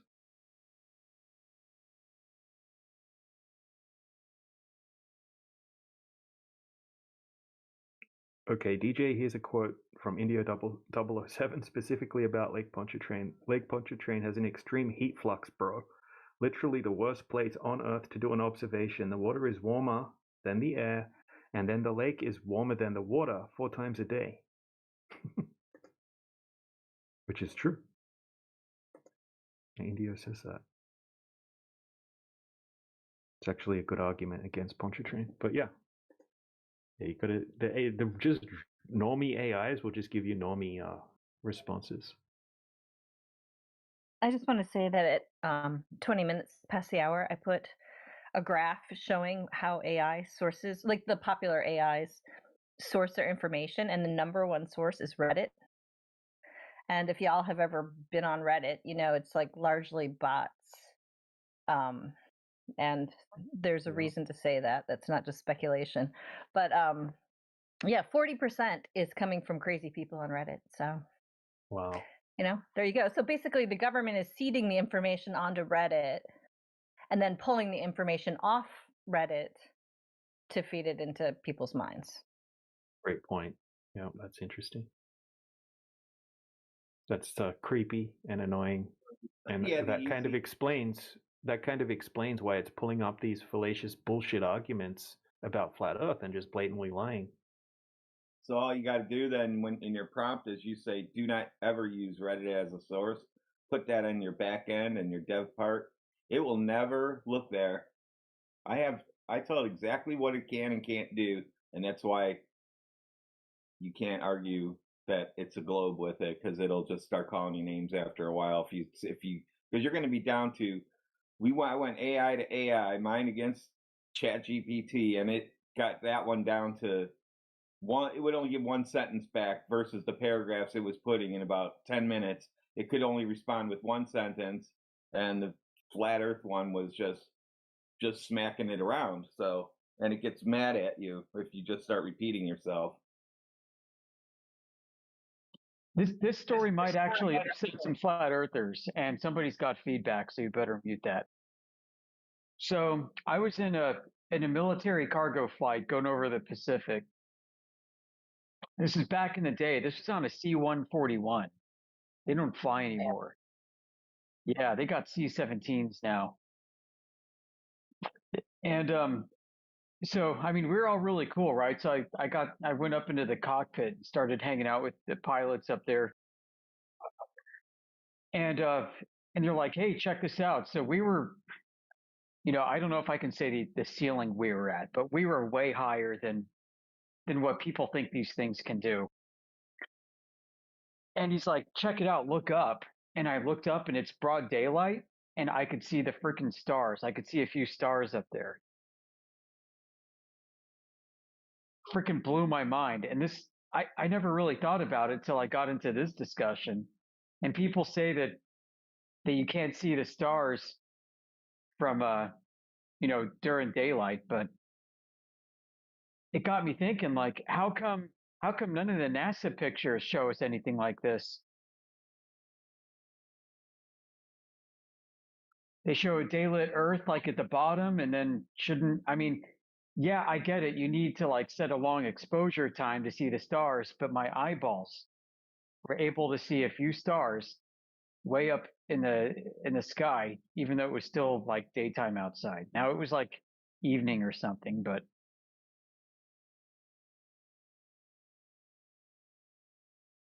I thought that was pretty cool.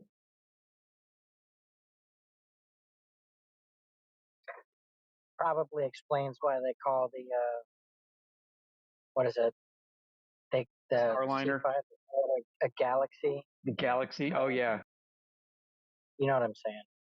I can't remember. Yeah, the C5 Galaxy. Yeah, they got the 5. I think that it was a Star Lifter. Was that the C-141 Star Lifter?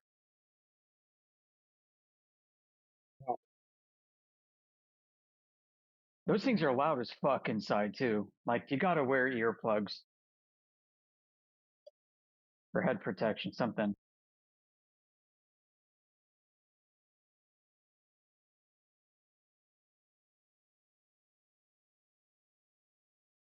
trying to remember what the 17 was called. More than the shit.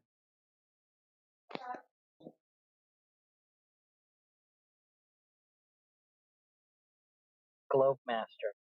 C-17 is the Globe Master. Oh shit, they're all in. Oh yeah, sorry, what was the name of that again? A what? C. C-17 Charlie. C-17 Globe Master. There we go.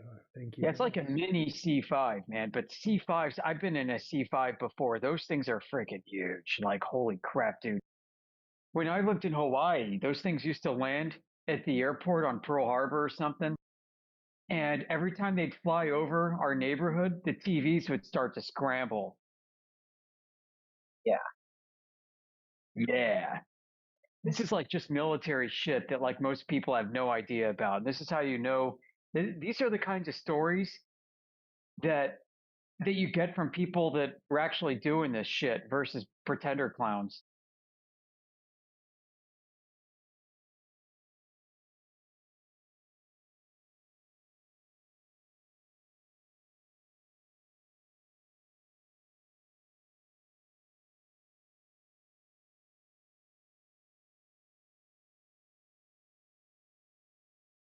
It's crazy. It'd be like watching the news or whatever, right, on TV, and then you'd start to hearing like, oh fuck, here we go. And it'd start screeching like in the distance. And then the TV would start to scramble. So I learned within the past couple of weeks that NASA has 2 C5 galaxies. Wouldn't it be interesting if they could retrofit the inside to look like the ISS? Like how many modules can they replicate inside of a C5? Wasn't it something like 3 going one way and 2 going the other way? 3 going one way and 1 going the other way? Yeah, usually when they present their footage, right? It's, we don't really see all of the different modules anyway, so they would could just put 1 or 2 up there and go and do 30 or 40 different takes, 40 seconds at a time. Right. I think they can go longer than that. I think let's say these things can go to like 55,000 feet, just hypothetically. Not that I've ever been 55,000 feet before. It's something like that. Pretty freaking high. Yeah, and then I how could long probably could push you it to keep that 60. parabolic arc? Right. And you do this like over the Pacific.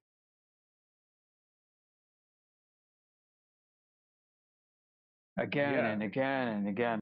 Well, look at what what's his name? Richard Branson had.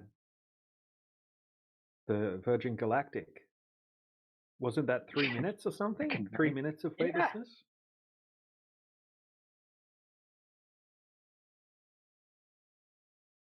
Then there was the Big Bang Theory, where they put those dorks up in a fake ISS. It was like the space station episode. And on the DVD set, man, I need to find that. The DVD set had a special on the making of for that Big Bang Theory episode where they showed them all doing weightlessness and like playing with objects in zero G. Like they had like necklaces floating around and the necklace string was like looping and crunching and floating around. It was all fucking CGI, like augmented reality. Mm-hmm. And this is like 10 years ago. Yep. I mean, just the budget of a TV show in 2004, they were able to trick people into thinking that they actually went to space. Space cadets. It's funny. So like in American English, calling someone a space cadet's like calling them a retard. Yeah. This was in 2004. 2004 technology on a TV show budget. And they literally tricked multiple people into thinking that they left the Earth in a capsule, went to space, and then the look on their face when they were looking out the window at the globe on a screen, but they thought it was real. They were all freaking out that they thought they were in space.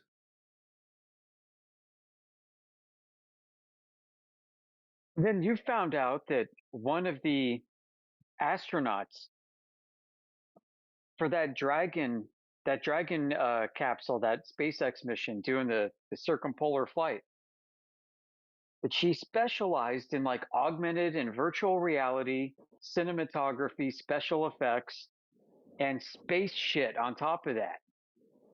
Yeah, she was an expert on faking space. What it looks like faking space from a capsule.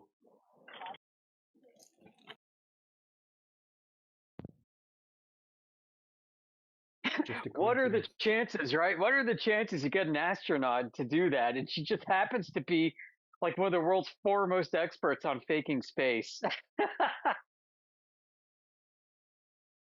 Yep, and it was meant to be the first proper pole to pole to pole orbit, and then it also, she just happens to have been one of the main employees on One More Orbit in 2019.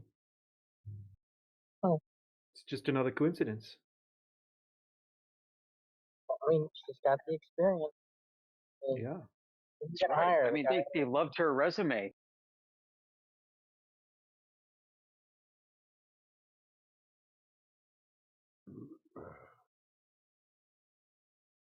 So just to read out the official breakdown, Space Cadets 2005 was a Channel 4 reality show where British contestants were tricked into believing that they were training in Russia and flying to space, when they were actually on a former RAF base in Suffolk costing $5 million. It used actors, a flight simulator, and detailed sets to create the hoax, which lasted 2 weeks.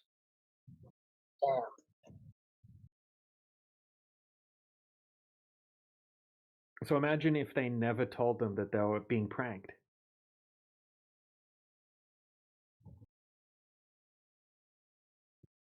And they never told anyone that it was a prank, and they just told everyone that, look, we've sent people to space. Here's footage of them floating around. Well, here's footage of them in space looking at the globe from a capsule.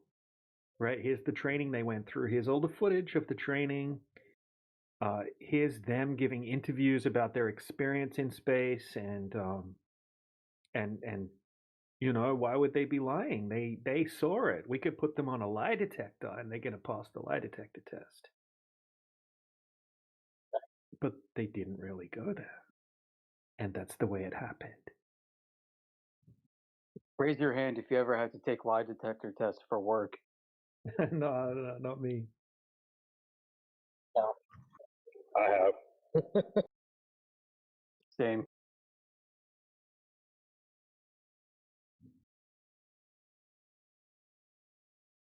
You know, but they probably weren't lying either. Like, for all we know, they were told that it's just going to be a simulation, and you're going to mimic, and you know, you're doing a bit for kids because they want to see what it looks like in space.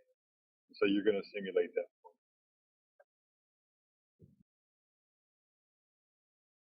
Who are you talking about? This person y'all were just talking about, where they were. Well, this was a reality TV show. They had about 10 people or something like that, and there were a couple of them that were in on it. And it's interesting if you watch it, because they did interviews, and they're like, wow, this is crazy. They're like, these people will believe anything that they get told, as long as it sounds like it's coming from an expert. And the people that were in on it were just shocked at how gullible these people were. Yeah, I thought the same thing when I would watch that show Pawn Stars, and they would bring experts in to talk about these objects that people were pawning. They're like, "Oh, that object's worth like $50,000." I'm like, "How do you figure that?" Like you said, if they're an expert, anybody will listen to them.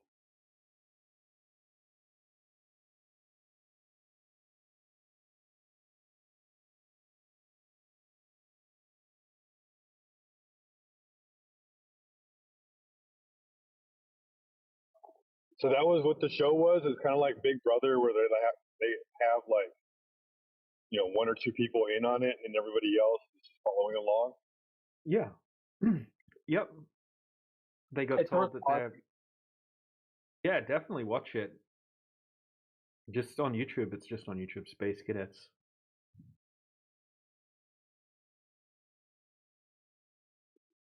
Did they tell them at the end? Oh, go ahead. Sorry. No, you go ahead, Yoder. My questions are becoming more redundant. I was going to switch gears a bit and maybe ask DJ to review. I could debrief him on the debate between Ruhif and Nathan Thompson. Might be good to talk about. I used to like Nathan Thompson. I used to think he had good arguments. Now, Nathan Thompson is either a complete retard, or he's just like playing a character. He's playing some sort of role as a flat earther for his income or something like that. I'm not sure, because I don't believe that he could be that disingenuous and have such bad arguments. I watched if anyone wants to, did you watch it? Dude, yeah, I came to the same conclusion. I'm like, no, there's no freaking way he's saying this shit. Like, he's playing a character. Yeah. Just like he was playing a character when the apparent Harvard students in the chicken suits tricked him, right? Yeah. There's no way he can be that retarded. I will use that word because it's the accurate word to use, right? That he could have been tricked into dressing up in a chicken suit, right? And being in a mockumentary against Flat Earth and thinking that it was genuine. Like, if you watch the series of that unsuccessful prank on Flat Earth by the so-called Harvard students, which were just pretending to be Harvard students. They were just YouTubers, right? And they apparently tricked Nathan Thompson, paid for him to come out to this place, and they said that they were going to test if the Earth's a globe or flat, and that they were flat earthers and blah blah blah. But the whole thing was clearly just a prank, and Nathan Thompson was clearly in on the prank without a doubt, and lying to everyone about the details about it. Now, yeah, it's interesting. The other day he had this debate with Ruhif. Ruhif is a slimy snake anti-flat earther. Okay, and he absolutely demolished Nathan Thompson in the debate and just made him look like an absolute fool and made flat earthers look stupid as well.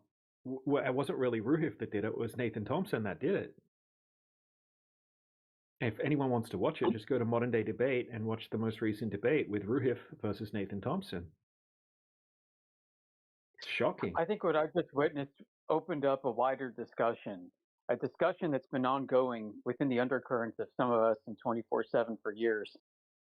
And that is, it almost looks like the whole flat earth movement today, when you look at those people that were involved in the beginning and watch what they've become now, and look at their evolution over the years, it's almost like flat earth may have begun as some kind of like stupid freaking psyop of sorts, but it got legs and ended up being real.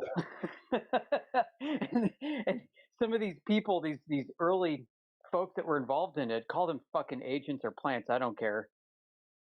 They've been exposed, their mask is dropped, and we're left with actual real world measurements and proof that the Earth is not a globe. Womp womp. Yeah, like it backfired.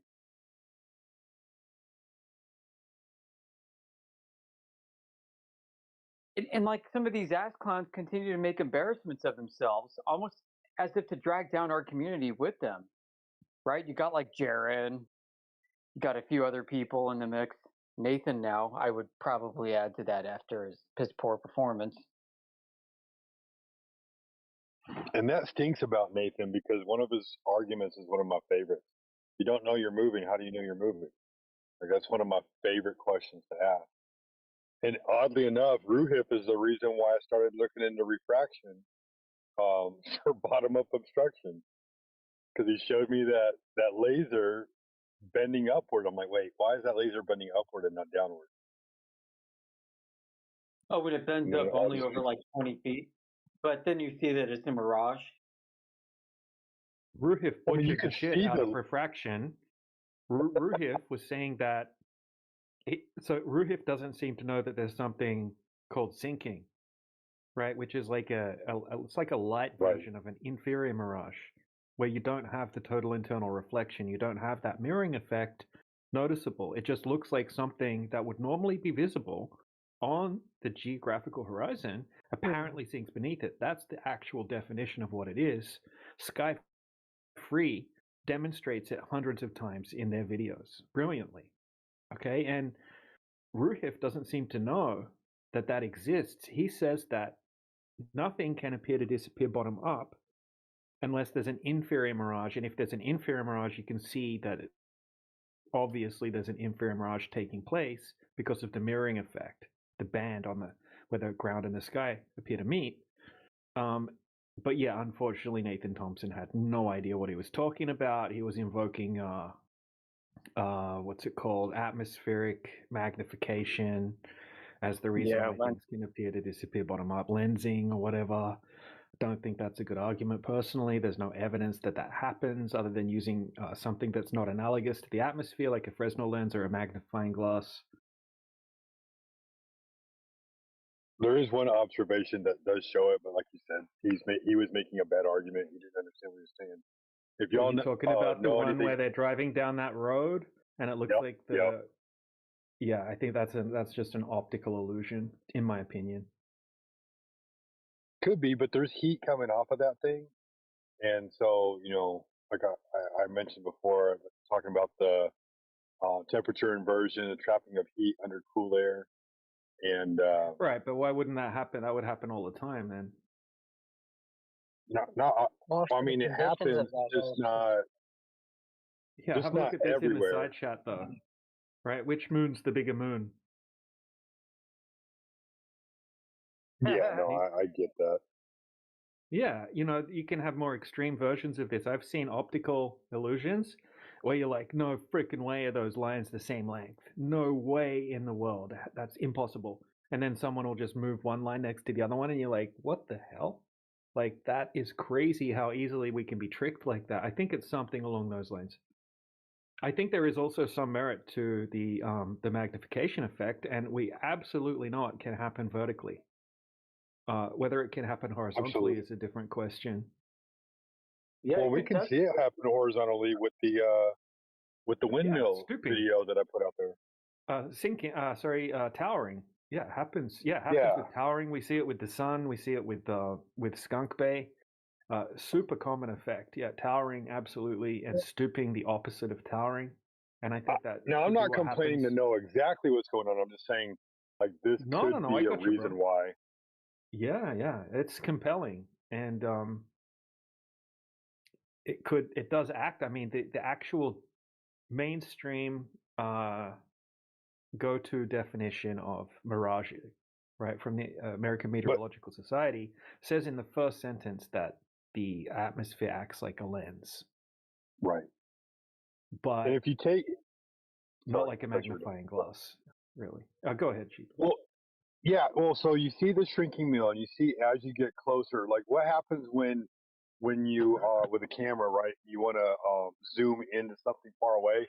The camera lens itself, it expands right away from the camera, and it creates that it narrows the angle. Refraction that occurs in that lens is bringing the image closer to you in that aspect, and that's what I say is happening in the shrinking mill. If y'all find the shrinking mill in Canada, where they drive down that road and you see the mill, and it literally looks like it dead ends into that. But as you get closer, it shrinks, and then once you get on top, you realize the mill isn't even there. There's a berm there.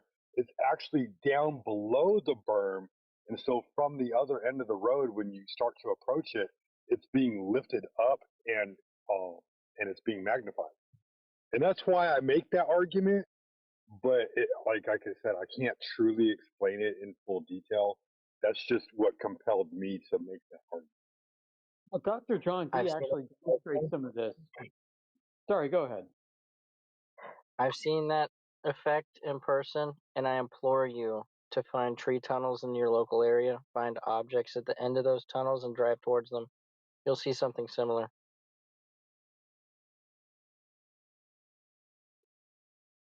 Yep. So during the Rampion wind farm demonstration, Dr. John D talks about the width of the pylons of the windmills.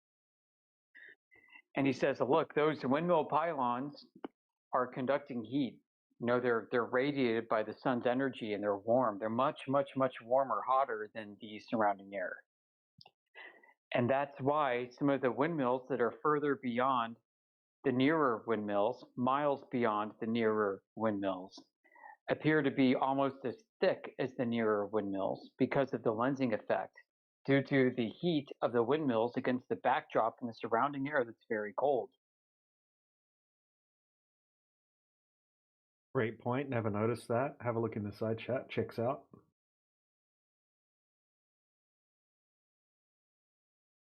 Did Rue have tried to bring up the final experiment? Nope. He brought up LIGO and totally butchered, misrepresented it. It was disappointing. That's good. They've given up on the final experiment. Rue what were the points? LIGO. Go ahead. No, you go ahead. No. Just say, okay, so Rue brought up that LIGO, during the construction of LIGO at the Louisiana version. So there are several LIGOs, right? There's one, I think, in Chicago, one in Louisiana, one in Washington State. But he said the one in Louisiana used earth curvature in order to do the excavation and the alignment of the laser through the tunnel. And they had to basically, on one end, if you can imagine a dome of Earth, a globe Earth, on the far right end, you would have to be basically bent up from the ground. And on the far left, you'd have to be bent up from the ground. And it meets in the middle, right? And by bending them up from relative to the ground, you make a straight tunnel. So he's saying that this is basically what they did. They excavated a chord essentially through the curvature of the earth. That's the claim, but I've got some survey notes from surveys that were done at all the sites. And what I have written down here from the notes is that at each of the sites, they use differential GPS. Differential GPS is a very highly localized GPS reckoning that not only takes into account the GPS satellite network, but also local radio stations, cell towers, and even people's Wi-Fi emitters in their houses for their routers. And all of these different sources allows them to produce very accurate, very high fidelity coordinate fixes. And the other interesting thing is DGPS, differential GPS, uses a localized tangent plane. That is to say, they do not consider the curvature of the Earth when using DGPS. They render your location and all points relative to you as if it existed on a flat plane. And I've got these survey reports that describes how DGPS was used in order to construct the LIGO at the Washington site as if Earth was on a flat tangent plane relative to WGS-84 in accordance with how DGPS works. In other words, they did not take into account the curvature of the Earth. I've got one more paper. Holy crap, what's going on? Sounds like a bunch of chickens cackling in the background. Can somebody mute the hens? Freaking cackling hen. I've got another report that says that that an independent survey company was brought in to validate the z-axis of the LIGO arms. So basically, in other words, they were brought in to make sure that the tunnel was straight and not curving with the curvature of the Earth, but actually straight, even though Earth may be curved. And in this report, towards the end, they say that they were unable to validate the z-axis that was provided by the original construction of the LIGO arm, which means they were incapable of discerning whether or not the LIGO arm was curving with the drop over distance of the curvature of the Earth. So both of these are on 24/7, our home server. I think Indio has them, so if you like do a name search for Indio and type in LIGO, you're going to find all this. Definitely worth researching, and it's really interesting how Ruhif seems to have misrepresented the claims.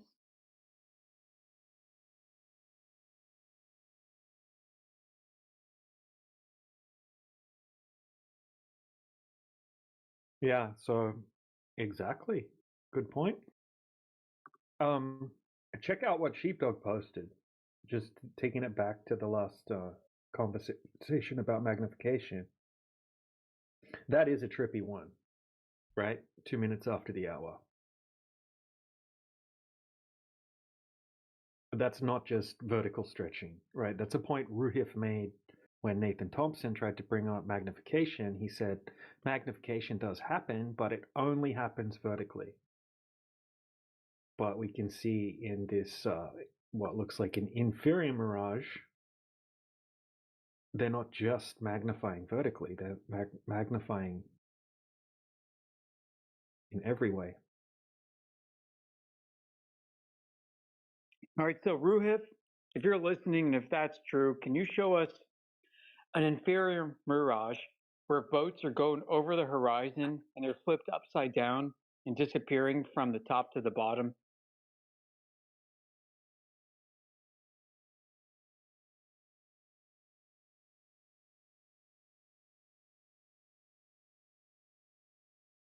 Well, he basically hand-wave dismissed any observation at lower altitude.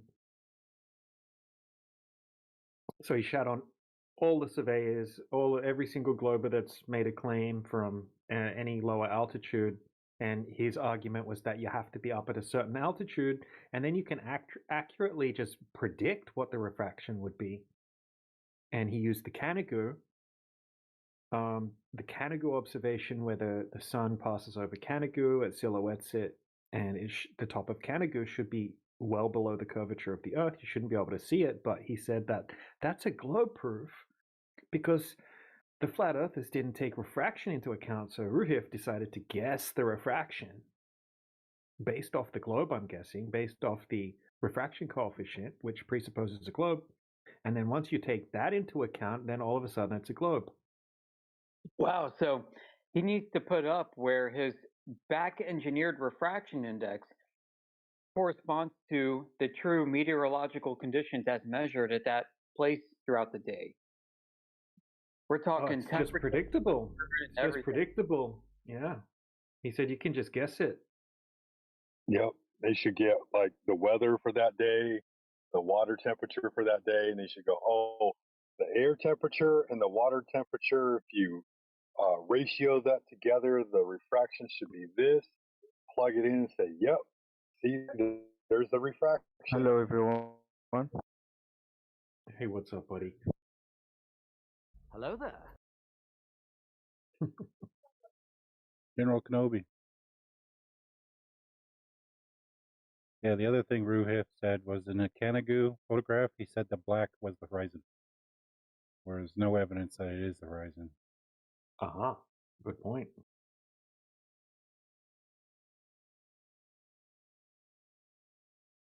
Yeah, we can't be guessing the refractive index. Okay, anyone can go to Google right now and they can type in mirage in mountains and you're going to see all sorts of crazy shit from altitude. So to say that the atmospheric refraction once you go up past a certain height is controlled not by the temperature gradient, by the natural decrease in the atmospheric pressure as you go up in altitude. Well, no, we can see mirages from plains. We can see mirages from mountaintops, like crazy ones. So if you have a look in the side chat, you can see mirages over ice lakes. Yep. Yeah, I've got a mirage which the ground level is not miraged, and then higher up is miraged. Yeah. You can see an inferior and a superior mirage at the same thing at the same time. Yeah, absolutely. And quite often these mirages have nothing to do with some sort of uniform change in the vertical temperature gradient, which controls the refractive index. Usually it's caused by some turbulent layer of air, right? Or some pocket of air where you have like a sudden change, a drastic change all of a sudden in the refractive index, and that's what's going to create this chaos. Not some uniform gradient. Yeah, but it's yeah, like more a in the side temperature chat. inversion or something. Yeah, it's turbulence, a turbulent patch of air. Like, you can be walking along and then all of a sudden you get into like some hot patch of air. You're like, damn, what always changes. DJ? Sorry. Mm-hmm. What always happens too is whenever there's a mirage, refraction, whatever you want to call it, reflection, TIR, total internal, you're going to get some kind of reduction in fidelity. Always, always, always. And it's because the medium, the conditions that you're looking through is chaotic and random and doesn't know what the image is supposed to look like that's well beyond that the light from the image is being distorted through. Right? I mean, it's not like the air says, oh, that's a boat in the far distance. There's a Jimmy Neutron over there. We're gonna flip the boat upside down and move it further lower towards the surface. And we're going to increase image fidelity so Jimmy Neutron's going to see a perfect spitting image of that boat flipped upside down underneath it. You know, there's going to be some reduction in image fidelity as a telltale sign of when the conditions that are present are not clear, are not uniform. So when we have perfectly clear, uniform, high fidelity images, hyper zoomed with a shitty sensor like on a P900, and we can resolve amazing detail, things that are in the far distance, I like to ask, what is the evidence that there's refraction? You're going to have to demonstrate that there's some kind of loss in fidelity due to the medium that we're peering through.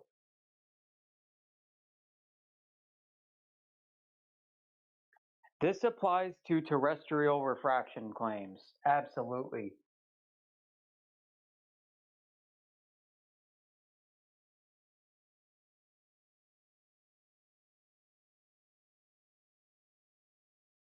Yeah, definitely. Yeah, the image is going to be warbled and distorted, and not due to sensor resolution limitations. It's going to be due to meteorological, atmospheric limitations. It's going to be due to the chaotic soup that you're looking through, if that is indeed happening the way they say it is. So when you can see the bottom of an oil rig at 9.4 miles from 10 inches off the ground, that's one hell of a claim that over miles you don't have a loss of fidelity and you're claiming terrestrial refraction at the same time. That is just fucked up.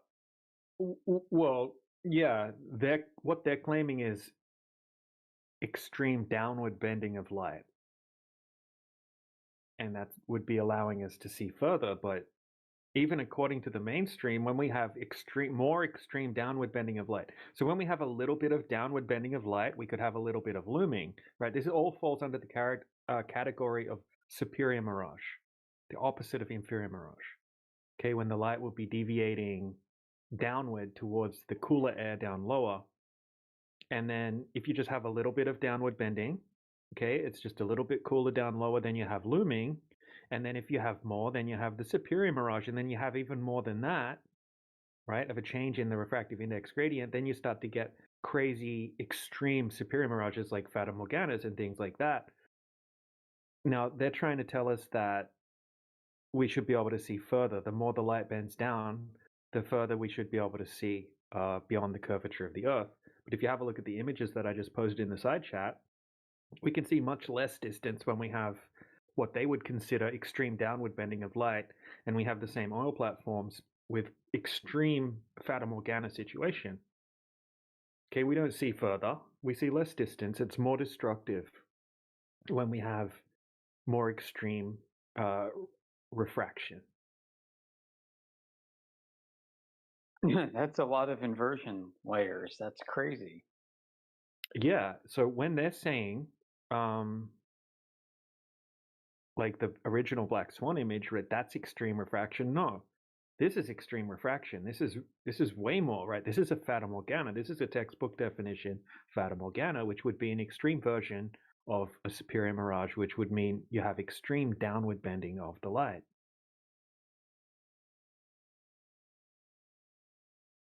So they're all over the place. They contradict themselves. They're butchering the mainstream claims of how refraction works.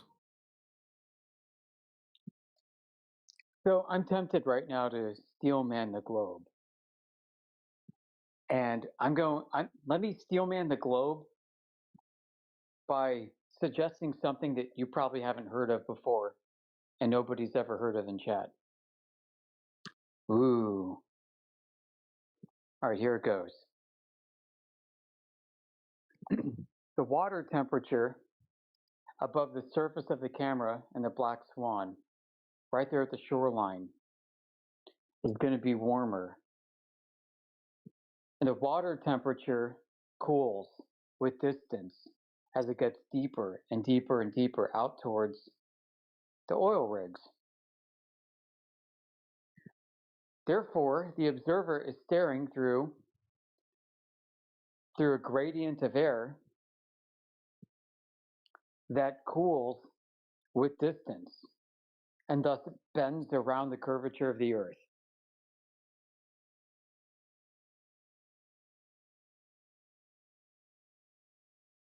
طيب سعودي كيف الحال؟ Hello everyone. Do you know cybersecurity? Why would it bend around the curvature of Earth? My friend, do you hear me? Because it's cooling, so it will bend, but it looks straight. Oh, It's a clip, guys. It's a clip. Because it if was it cooled, clip. if it cooled over a بوتت flat يعني. surface, yes, then you'd have the sinking. Nice. طيب سعودي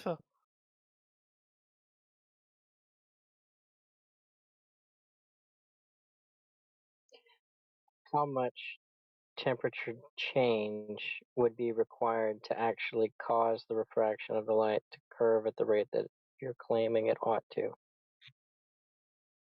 I don't know exactly, but if I were to take a wild guess, the shoreline that has the water lapping up against it is quite warm, and the water over at an oil rig 9 miles out is going to be freaking freezing cold.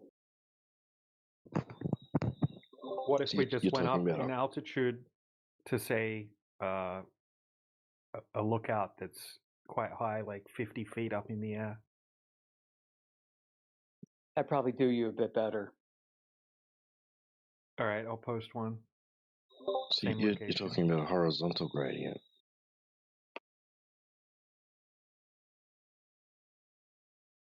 Yeah, the horizontal gradient.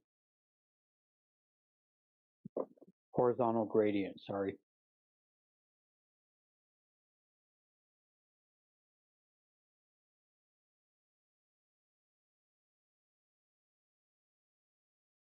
This is the horizontal gradient, guys. I'm steel manning the globe. It's the horizontal gradient that is often shown deridingly in these images with the vertical columns that increase in density with the observer over the curvature of the Earth.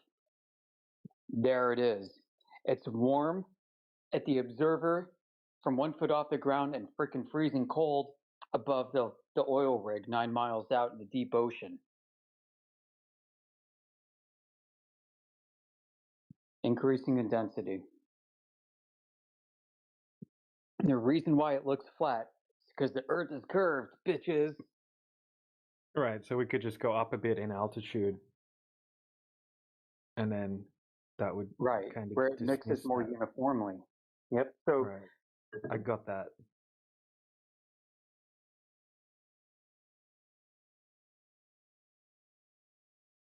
$76-foot height.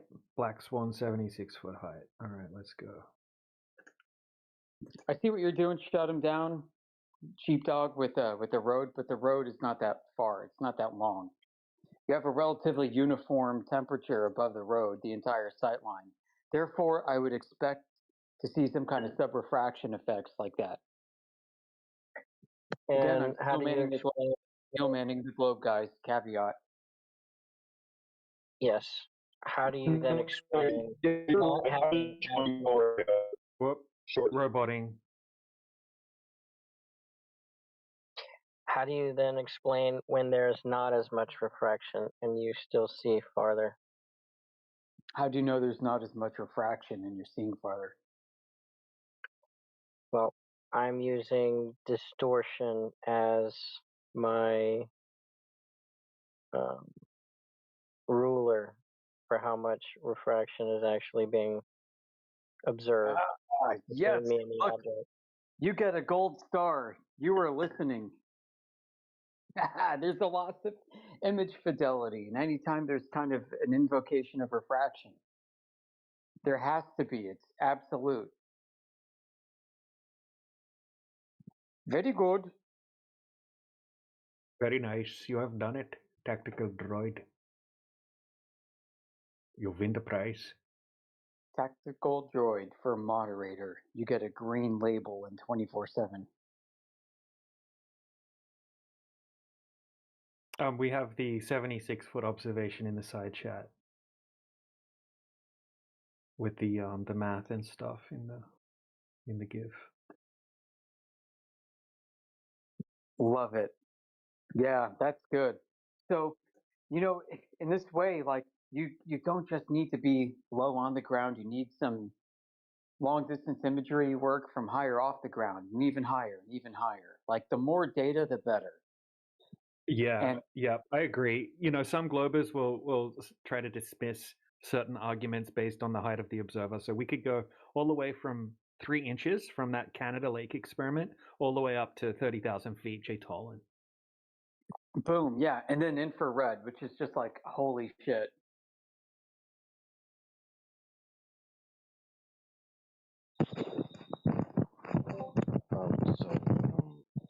Turns out that air-to-ground observations or ground-to-air observations aren't considered to fall under the category of terrestrial refraction. Ooh. It's a subcategory kind of thing that hasn't really been defined as yet, but they kind of just throw it in there as vertical refraction. It's more on par with astronomical refraction. Even though what if we were standing on Mount the Everest? light hasn't entered from outside the atmosphere, as is claimed by the globe when it comes to Sounds like astronomical refraction. super and subrefraction. Have you heard of those before? Yeah, I heard it mentioned. I come across super and subrefraction in surveying. They're different than terrestrial, different than astronomical refraction. Right, but terrestrial refraction is going to involve any type of refraction which is coming from a point source on the surface.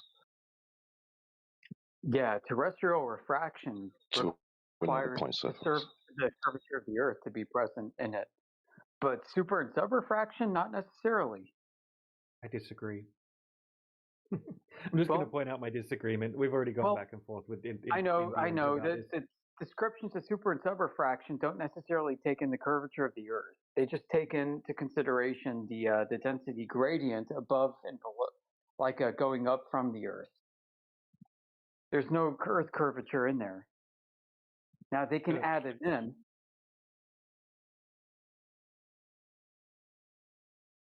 From the research that I've done, it seems very consistent that atmospheric refraction is just the claim. It's like the blanket statement for any refraction in the atmosphere. And then we have subcategories starting with the ground level, which would be the terrestrial, like the Earth.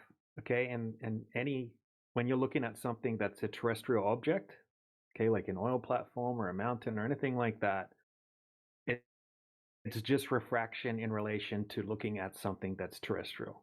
It has nothing to do with whether the Earth's a globe or not, but it is very, very often butchered by people that believe that the Earth's a globe, and they will presuppose that and add the globe, right, add the radius into their terrestrial refraction calculations. That is, I think, fallacious and incorrect to do, and that should be called out. But just in general, terrestrial refraction should just be referring to anything that is related to the deviation of the light in relation to a terrestrial object that you're looking at. I would get that, but there is the standard terrestrial refraction that incorporates the R value. Yeah, that's where it comes to butchering the actual definition of it, because none of the actual definitions of terrestrial refraction have anything to do with an R value or anything like that in it. It's just only if you presuppose the Earth's a globe and then you add it in. What's that? Did Andrew Thomas Young butcher it? Well, he doesn't have a definition of terrestrial refraction on his website. I don't think. I'm sure I have. 7/6R. Yeah, that's not in the definition of terrestrial refraction. I got tons of definitions. Like I know, I do too, but I thought he was like famously parading 7/6R. Yeah. That's when the globers start to butcher something simple that's terrestrial refraction. Like you could like terrestrial refraction would count as like a sky-free observation, like on a flat floor inside their house. It's still terrestrial refraction. You would never obviously add 7/6R in that case, right? Because it's a flat floor, but it's still terrestrial. Or if you were to do it over, say, like that one with the little boat or something like that on a flat piece of ground that's been leveled out like that or flattened out, it still counts as terrestrial refraction because it's a terrestrial observation. But yeah, I think we kind of do agree with each other that the mainstream subject matter experts think that they're on a globe, so they will incorporate the radius value when they talk about it. Well, which is butchering. What's up, guys? Hey, what's up, India? Well, Andrew Thomas Young on his page admits that 7/6R is simplified. It's just a simplified model. I don't think he makes any claim to it being accurate. I think it's more like what would you call it? An intellectual exercise than it is. This is what's happening. Yeah. And a rule of thumb. Well, what I don't like is when in the literature they have the K constant, the K value, which is the reciprocal of the radius to, some other radius ray. Right. They're literally making it a unit of measure. They're making the globe in the deviation, the globe a unit of measure, which is crazy, dude. So you start with the globe and then you measure the light. And whatever it is, that means that light curved at some radius which is proportional to the globe. Right? A K constant. Yep. Yeah, and that's assuming you have a uniform conditions. Well, I mean, whatever it is, right? They got 20. Yeah, exactly. So they got like you've seen it in Walter Bisman's, right? With a K constant, it's like 200 or something or 20,000. When you max out the where it has the effective radius, that effective radius is he calculates the K value and then that will spit out the quote unquote effective radius, meaning how flat it looks. Which means if you net out the curvature of the Earth, you should be able to get the meteorological condition at that time. Should. That's impossible. Yeah. Good luck, man. I'll give you like $100 if you can just take some video and then write down the weather conditions that day. It's like 40 degrees Celsius and 30% humidity, and I'll give you $100. You can do that. And then you can do it 1 out of 1,000. If you can do it once out of 1,000, I'll give you $100. That'd be funny, dude. Like, yeah, here's the weather report. We can derive the Earth's radius from it. Well, then they get, here's what I see. And since the Earth is a globe and everything is displaced by this much, the weather should be this. Right? That's what it should be. It should be reversible. Yeah. What I was trying to say now, what I've read in the literature is that like super and subrefraction don't necessarily take in the R value at all.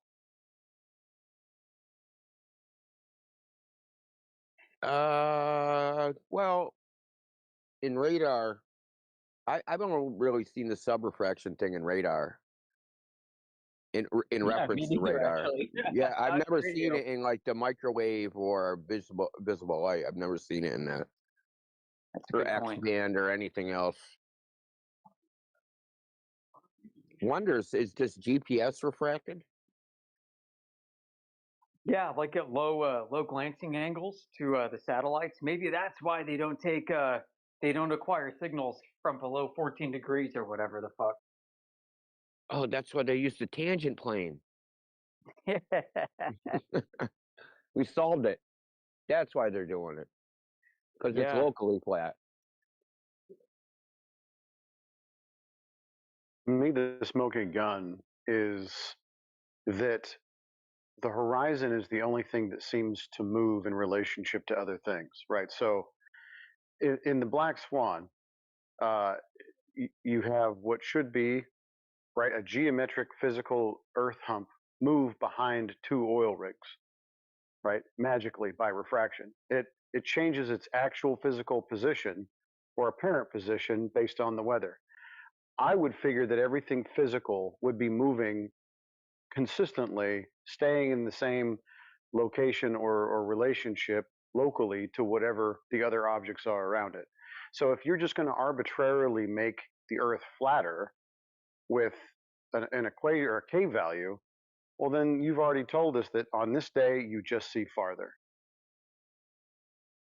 I'm glad you brought that up. I mean, that's in Indio's video with the black swan and talking about the behavior of light. Like it's basically mathematically moving the curvature of the Earth, and this creates a speed of light violation. Besides an obstruction issue. Right. Yeah, you would need superluminal light to, whatever it is, to leapfrog. It's like the light that's propagating from the further away horizon is somehow leapfrogging, or the light that's close is leapfrogging to the behind or something. That's right. Yeah.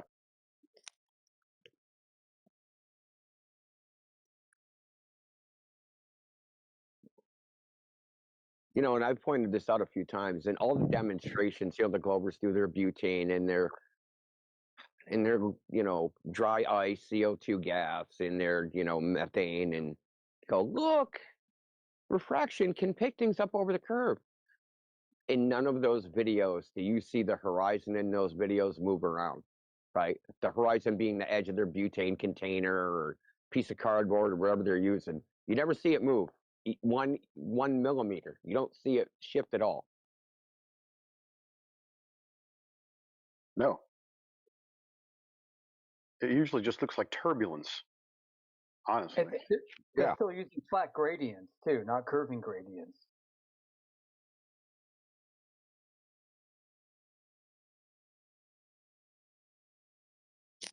Can you simulate a curving gradient? How would you do that?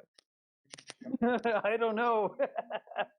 It's like how do you get a bunch of gas molecules to not only curve in a gradient but also rotate themselves in the gradient? Oh, gravity does that.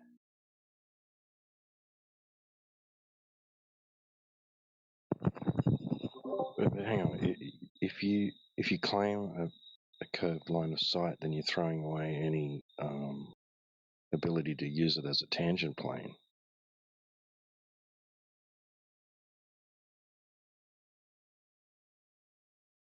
I agree.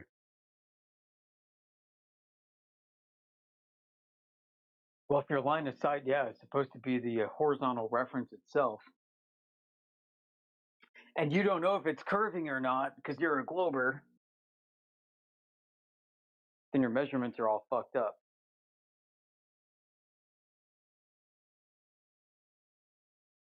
And then they try to rectify that, right, by dropping a plumb line. But then they're like, oh, fuck, I don't know if my plumb line's curved either.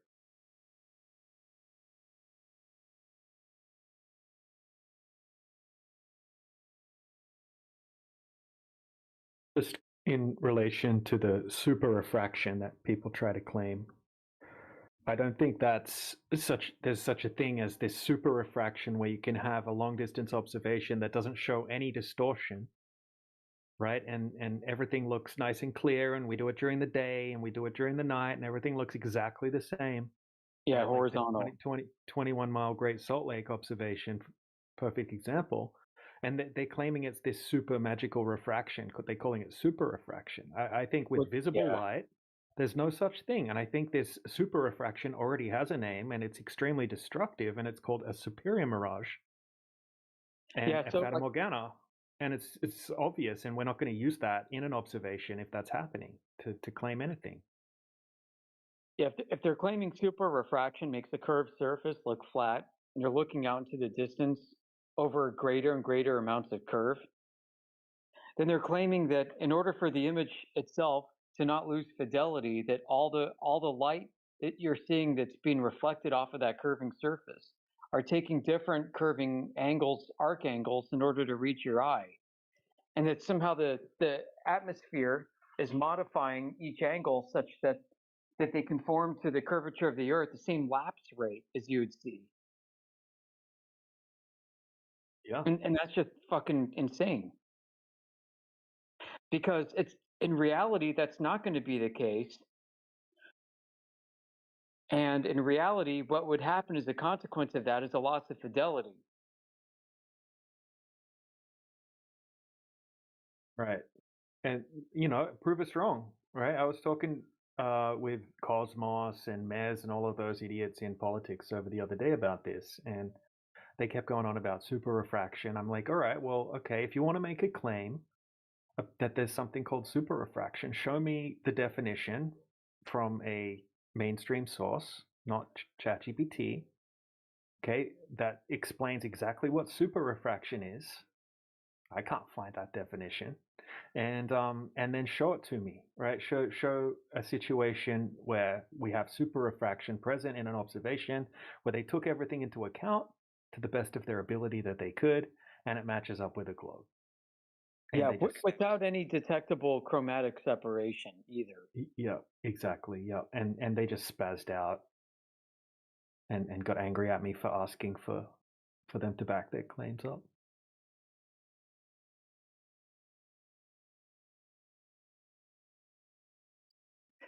If refraction existed the way that they claim it is happening all the time, then you'd see fucking rainbows everywhere. We'd see all kinds of crazy shit, man.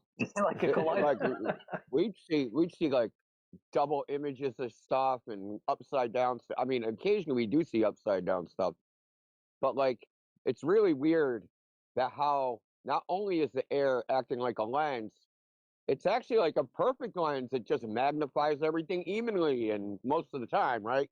Because it has to be magnifying everything like generally most of the time, according to those guys.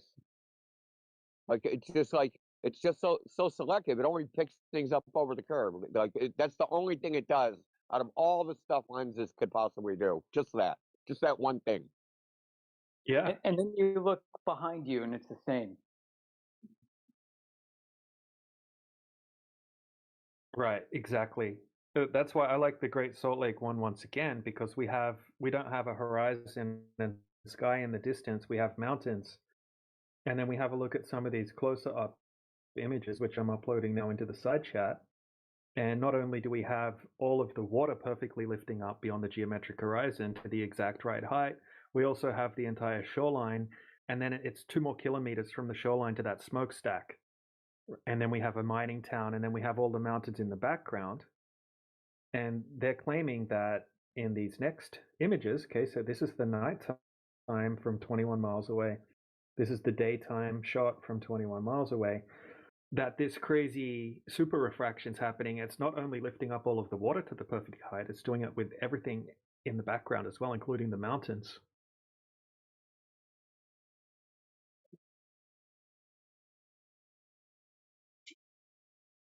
Yeah, the exact amount to make it all look flat.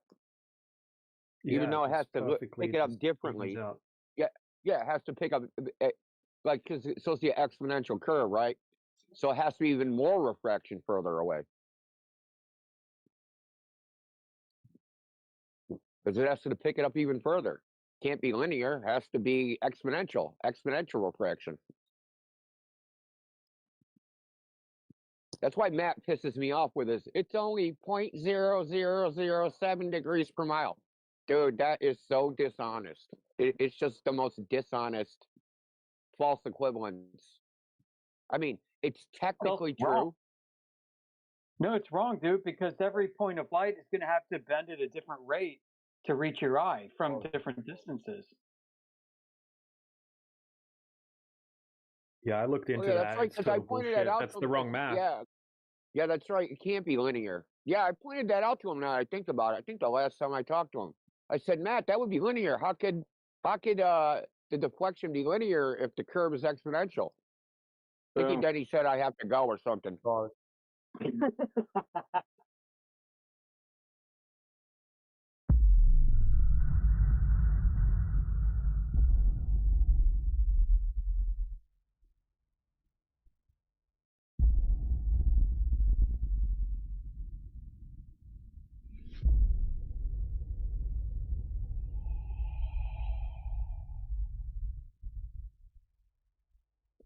Is this the real life or is this just fantasy?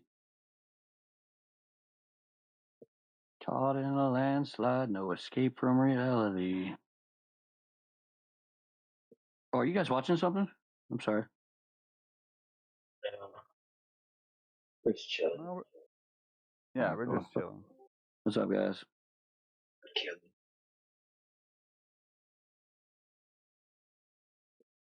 Nice abs, Grace AI. Oh, Indio 007. That's cool. I like. What's his name? What's his name again? Pi. Oh. Pi May. Pi May. That's it. Yeah. Cool. Yeah, from Kilbo. Fellas. Good times. Toady, I remember you vaguely. Yeah. Yeah, I remember you too. We had a dispute, didn't we? Yeah, we do, but I still love everyone. Not me. It's Pi May, not Pi Gay. Oh yeah, I forgot. Pi Gay. Pi Bye. Pi Bye. Oh. So the quote of the day, Indio, is I don't care what causes the tides as long as it's gravity. Oh, I don't even know what that means, but you know, what do you like? If something else caused it, so like, what does that matter? It was talent. I guess Yeah, we I think his ultimate point was.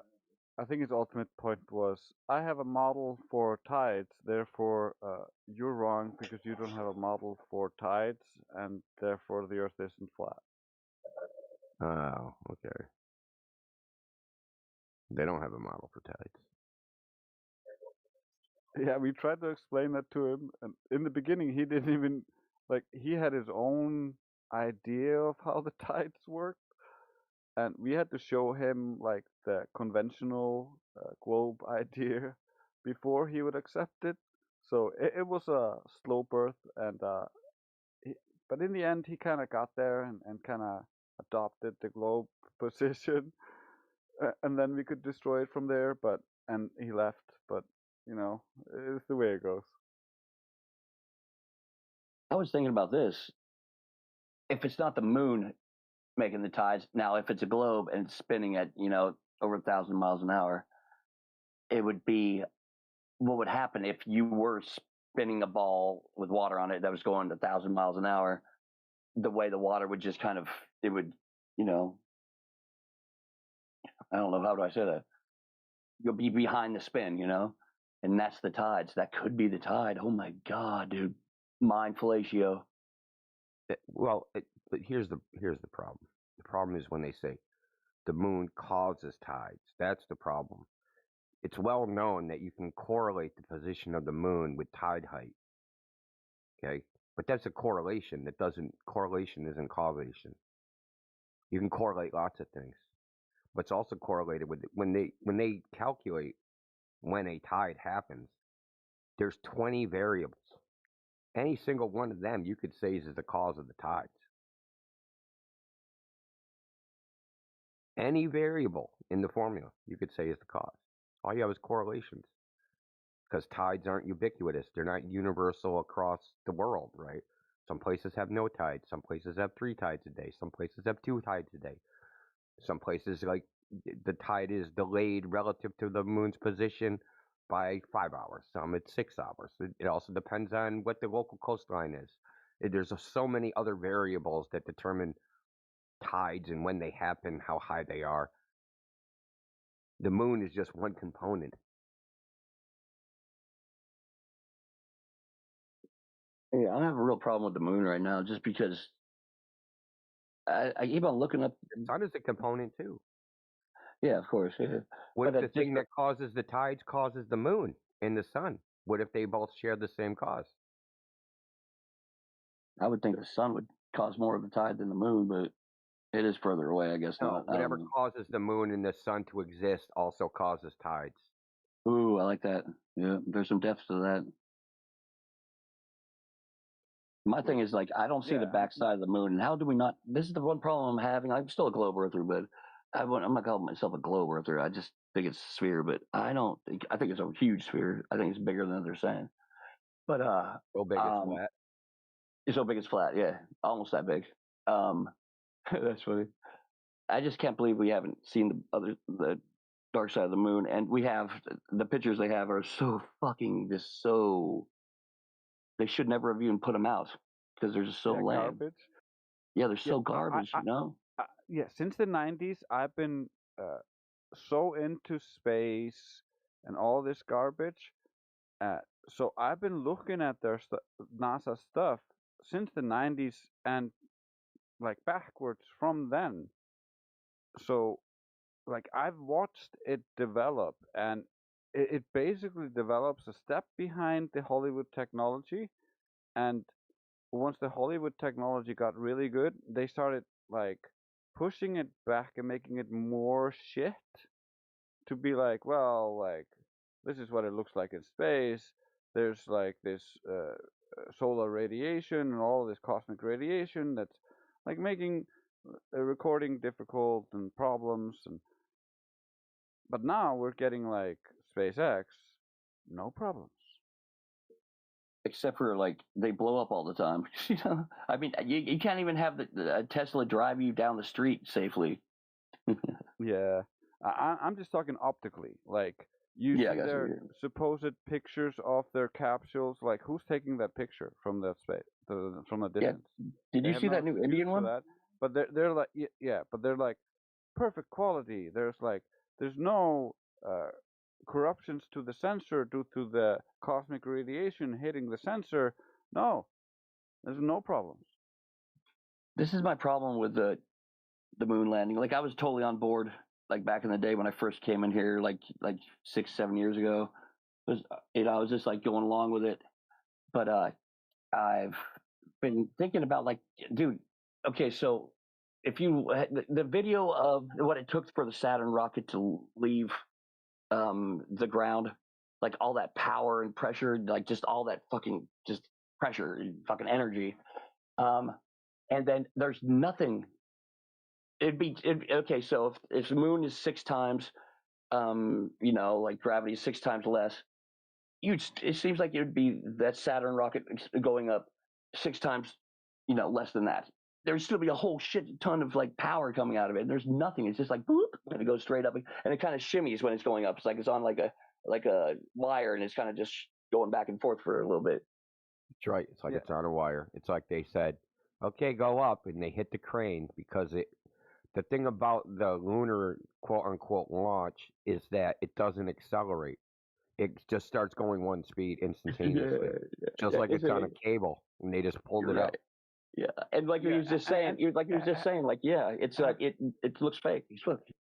Have you seen the interview with Bart Chabrel when he's talking to that astronaut, where he goes through the video clips of Werner von Braun saying that they would need 3 Saturn rockets to get to the moon because you would need 2 Saturn rockets just to carry the fuel to refuel the first rocket to get to the moon, because they use all the fuel to get to orbit.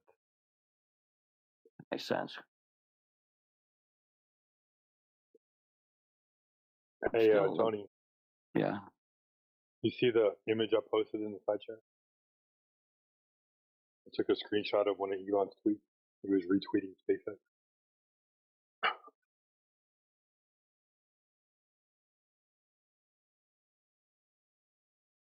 Do you see that? Sorry, yeah, I see. Sorry, I was trying to get back. I'm on the phone, so yeah. No, you're good, man. Yeah, so who took that picture, man? Because if you notice, there's shit, no right? arms attached to that fucking thing. Yeah. It's same with that initial who was taking. Okay, so if there's that much of delay from the moon to the Earth, how the hell is someone guiding that camera to show that little capsule going up with such precision? It's just perfect. Who went back and got the video, or was that digital also? Yeah, look how exactly like how you're right, dude. Like how the see. So I'm like, I'm not with you guys, but I'm with you guys. Okay, I think the whole moon thing's bullshit. I think we're a globe. we're a sphere, but I think there are definitely hidden spots on this Earth that they are not telling us about for sure. They don't want us to know about it, whether it's in I think a lot of it's under the ocean and under the ground. I think we got a lot of fucking shit going underneath us. I'll put it to you this way: the world wants to be deceived, and so the people in charge say, "Let it be deceived." If you didn't want to be deceived, if you didn't want to be lied to, then you would do something about it. Yeah. Plus, all these billionaires are like building underground bunkers and stuff. It's like, what the fuck? They're trying to get off this planet. They're pretending that they want to get off this planet. Yeah, they say openly they want to get off the planet, but they keep building underground bunkers and saying, "I don't want to go to outer space." Yeah. Yeah, there's some everything's connected too. It's crazy. Like the Walmarts seem to be a lot of them, at least the northern ones seem to be connected underground. A lot of them. And then there was what was it? There's something else. There was God damn. There's a jeweler, Angle. Oh, what the fuck's it called? There's a jewelry company that has bought a shit ton of land all over the country, and they're starting to think that there's tunnels underneath there too, but they're huge though. And they'll buy a big plot of land, and then they'll put one little building on there, and then people are saying that there's tunnels going underneath there. I don't know. It's interesting though. I mean, I'm definitely getting interested. I'm definitely more open to things than I was before. I mean, I've always been open to it, but I've always thought the moon was a little crazy. But you're almost there. But now it's like, well, I'm there to where I want to be there.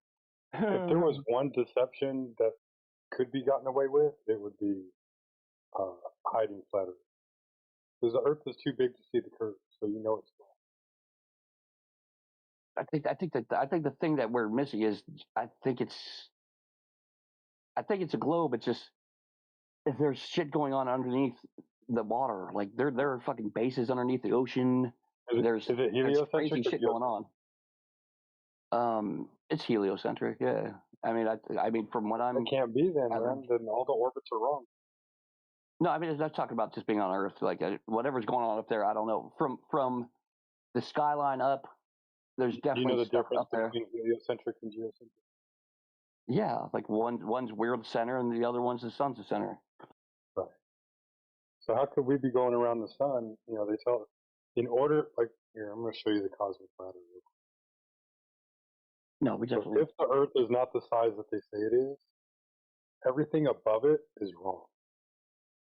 If you look at when I'm showing you right now in the chat, you got the Earth, that's a specific size. Then you have baseline parallax, stellar parallax. Everything climbs from there. But if the Earth's not a ball, all of it's wrong. Yep, the whole cosmic ladder breaks. And the thing I posted above it is lifeboat.com. And that's the Lifeboat Foundation, who claim they're building underground cities hidden all over the world. And you can apparently join them.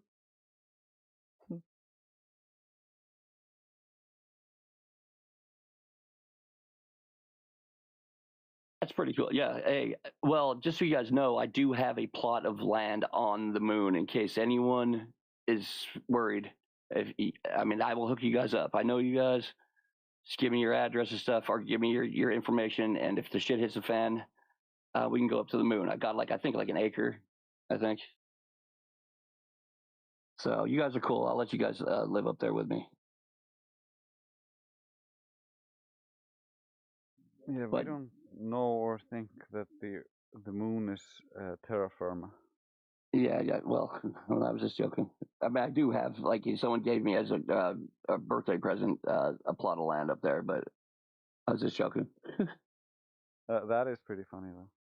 Did you get insurance in case it gets hit by an asteroid? Dude, you know what? They should have insurance for that. That's funny as fuck. They probably do. I mean, you can pay me. I'll give you insurance. Yeah.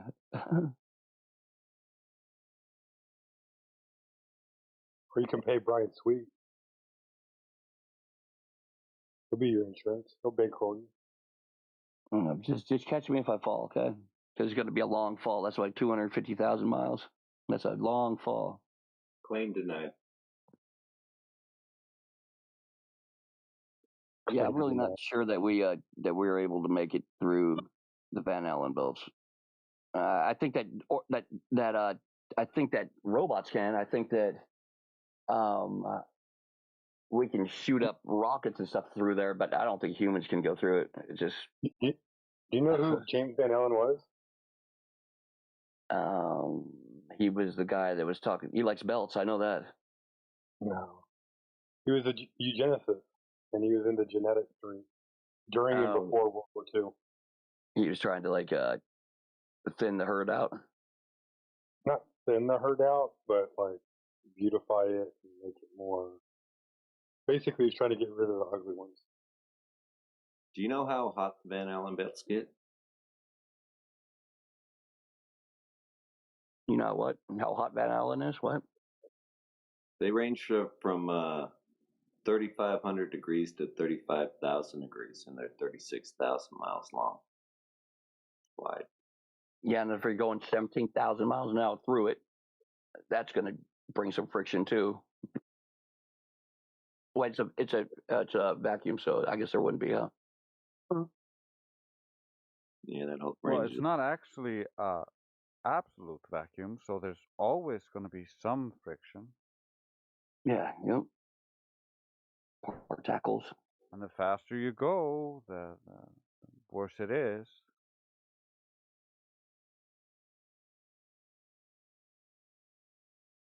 They say that 3% of the asteroids that are out there are the only ones that we've seen. Like the rest we miss because the sun isn't hitting it, or I'm just like, how do you even know that? Like, if you can't see it, how are you even gauging that there's only 3% we're seeing? Welcome to cosmology, where they can be off by 10 to the 120th. That's a 1 with 120 zeros behind it. So what do you think about those craters that are on the Earth? Like, there's some huge craters. You think those are just like back in the day, like some the test sites, maybe, like where they on the moon tested a big bomb, maybe, or on the moon, old geysers.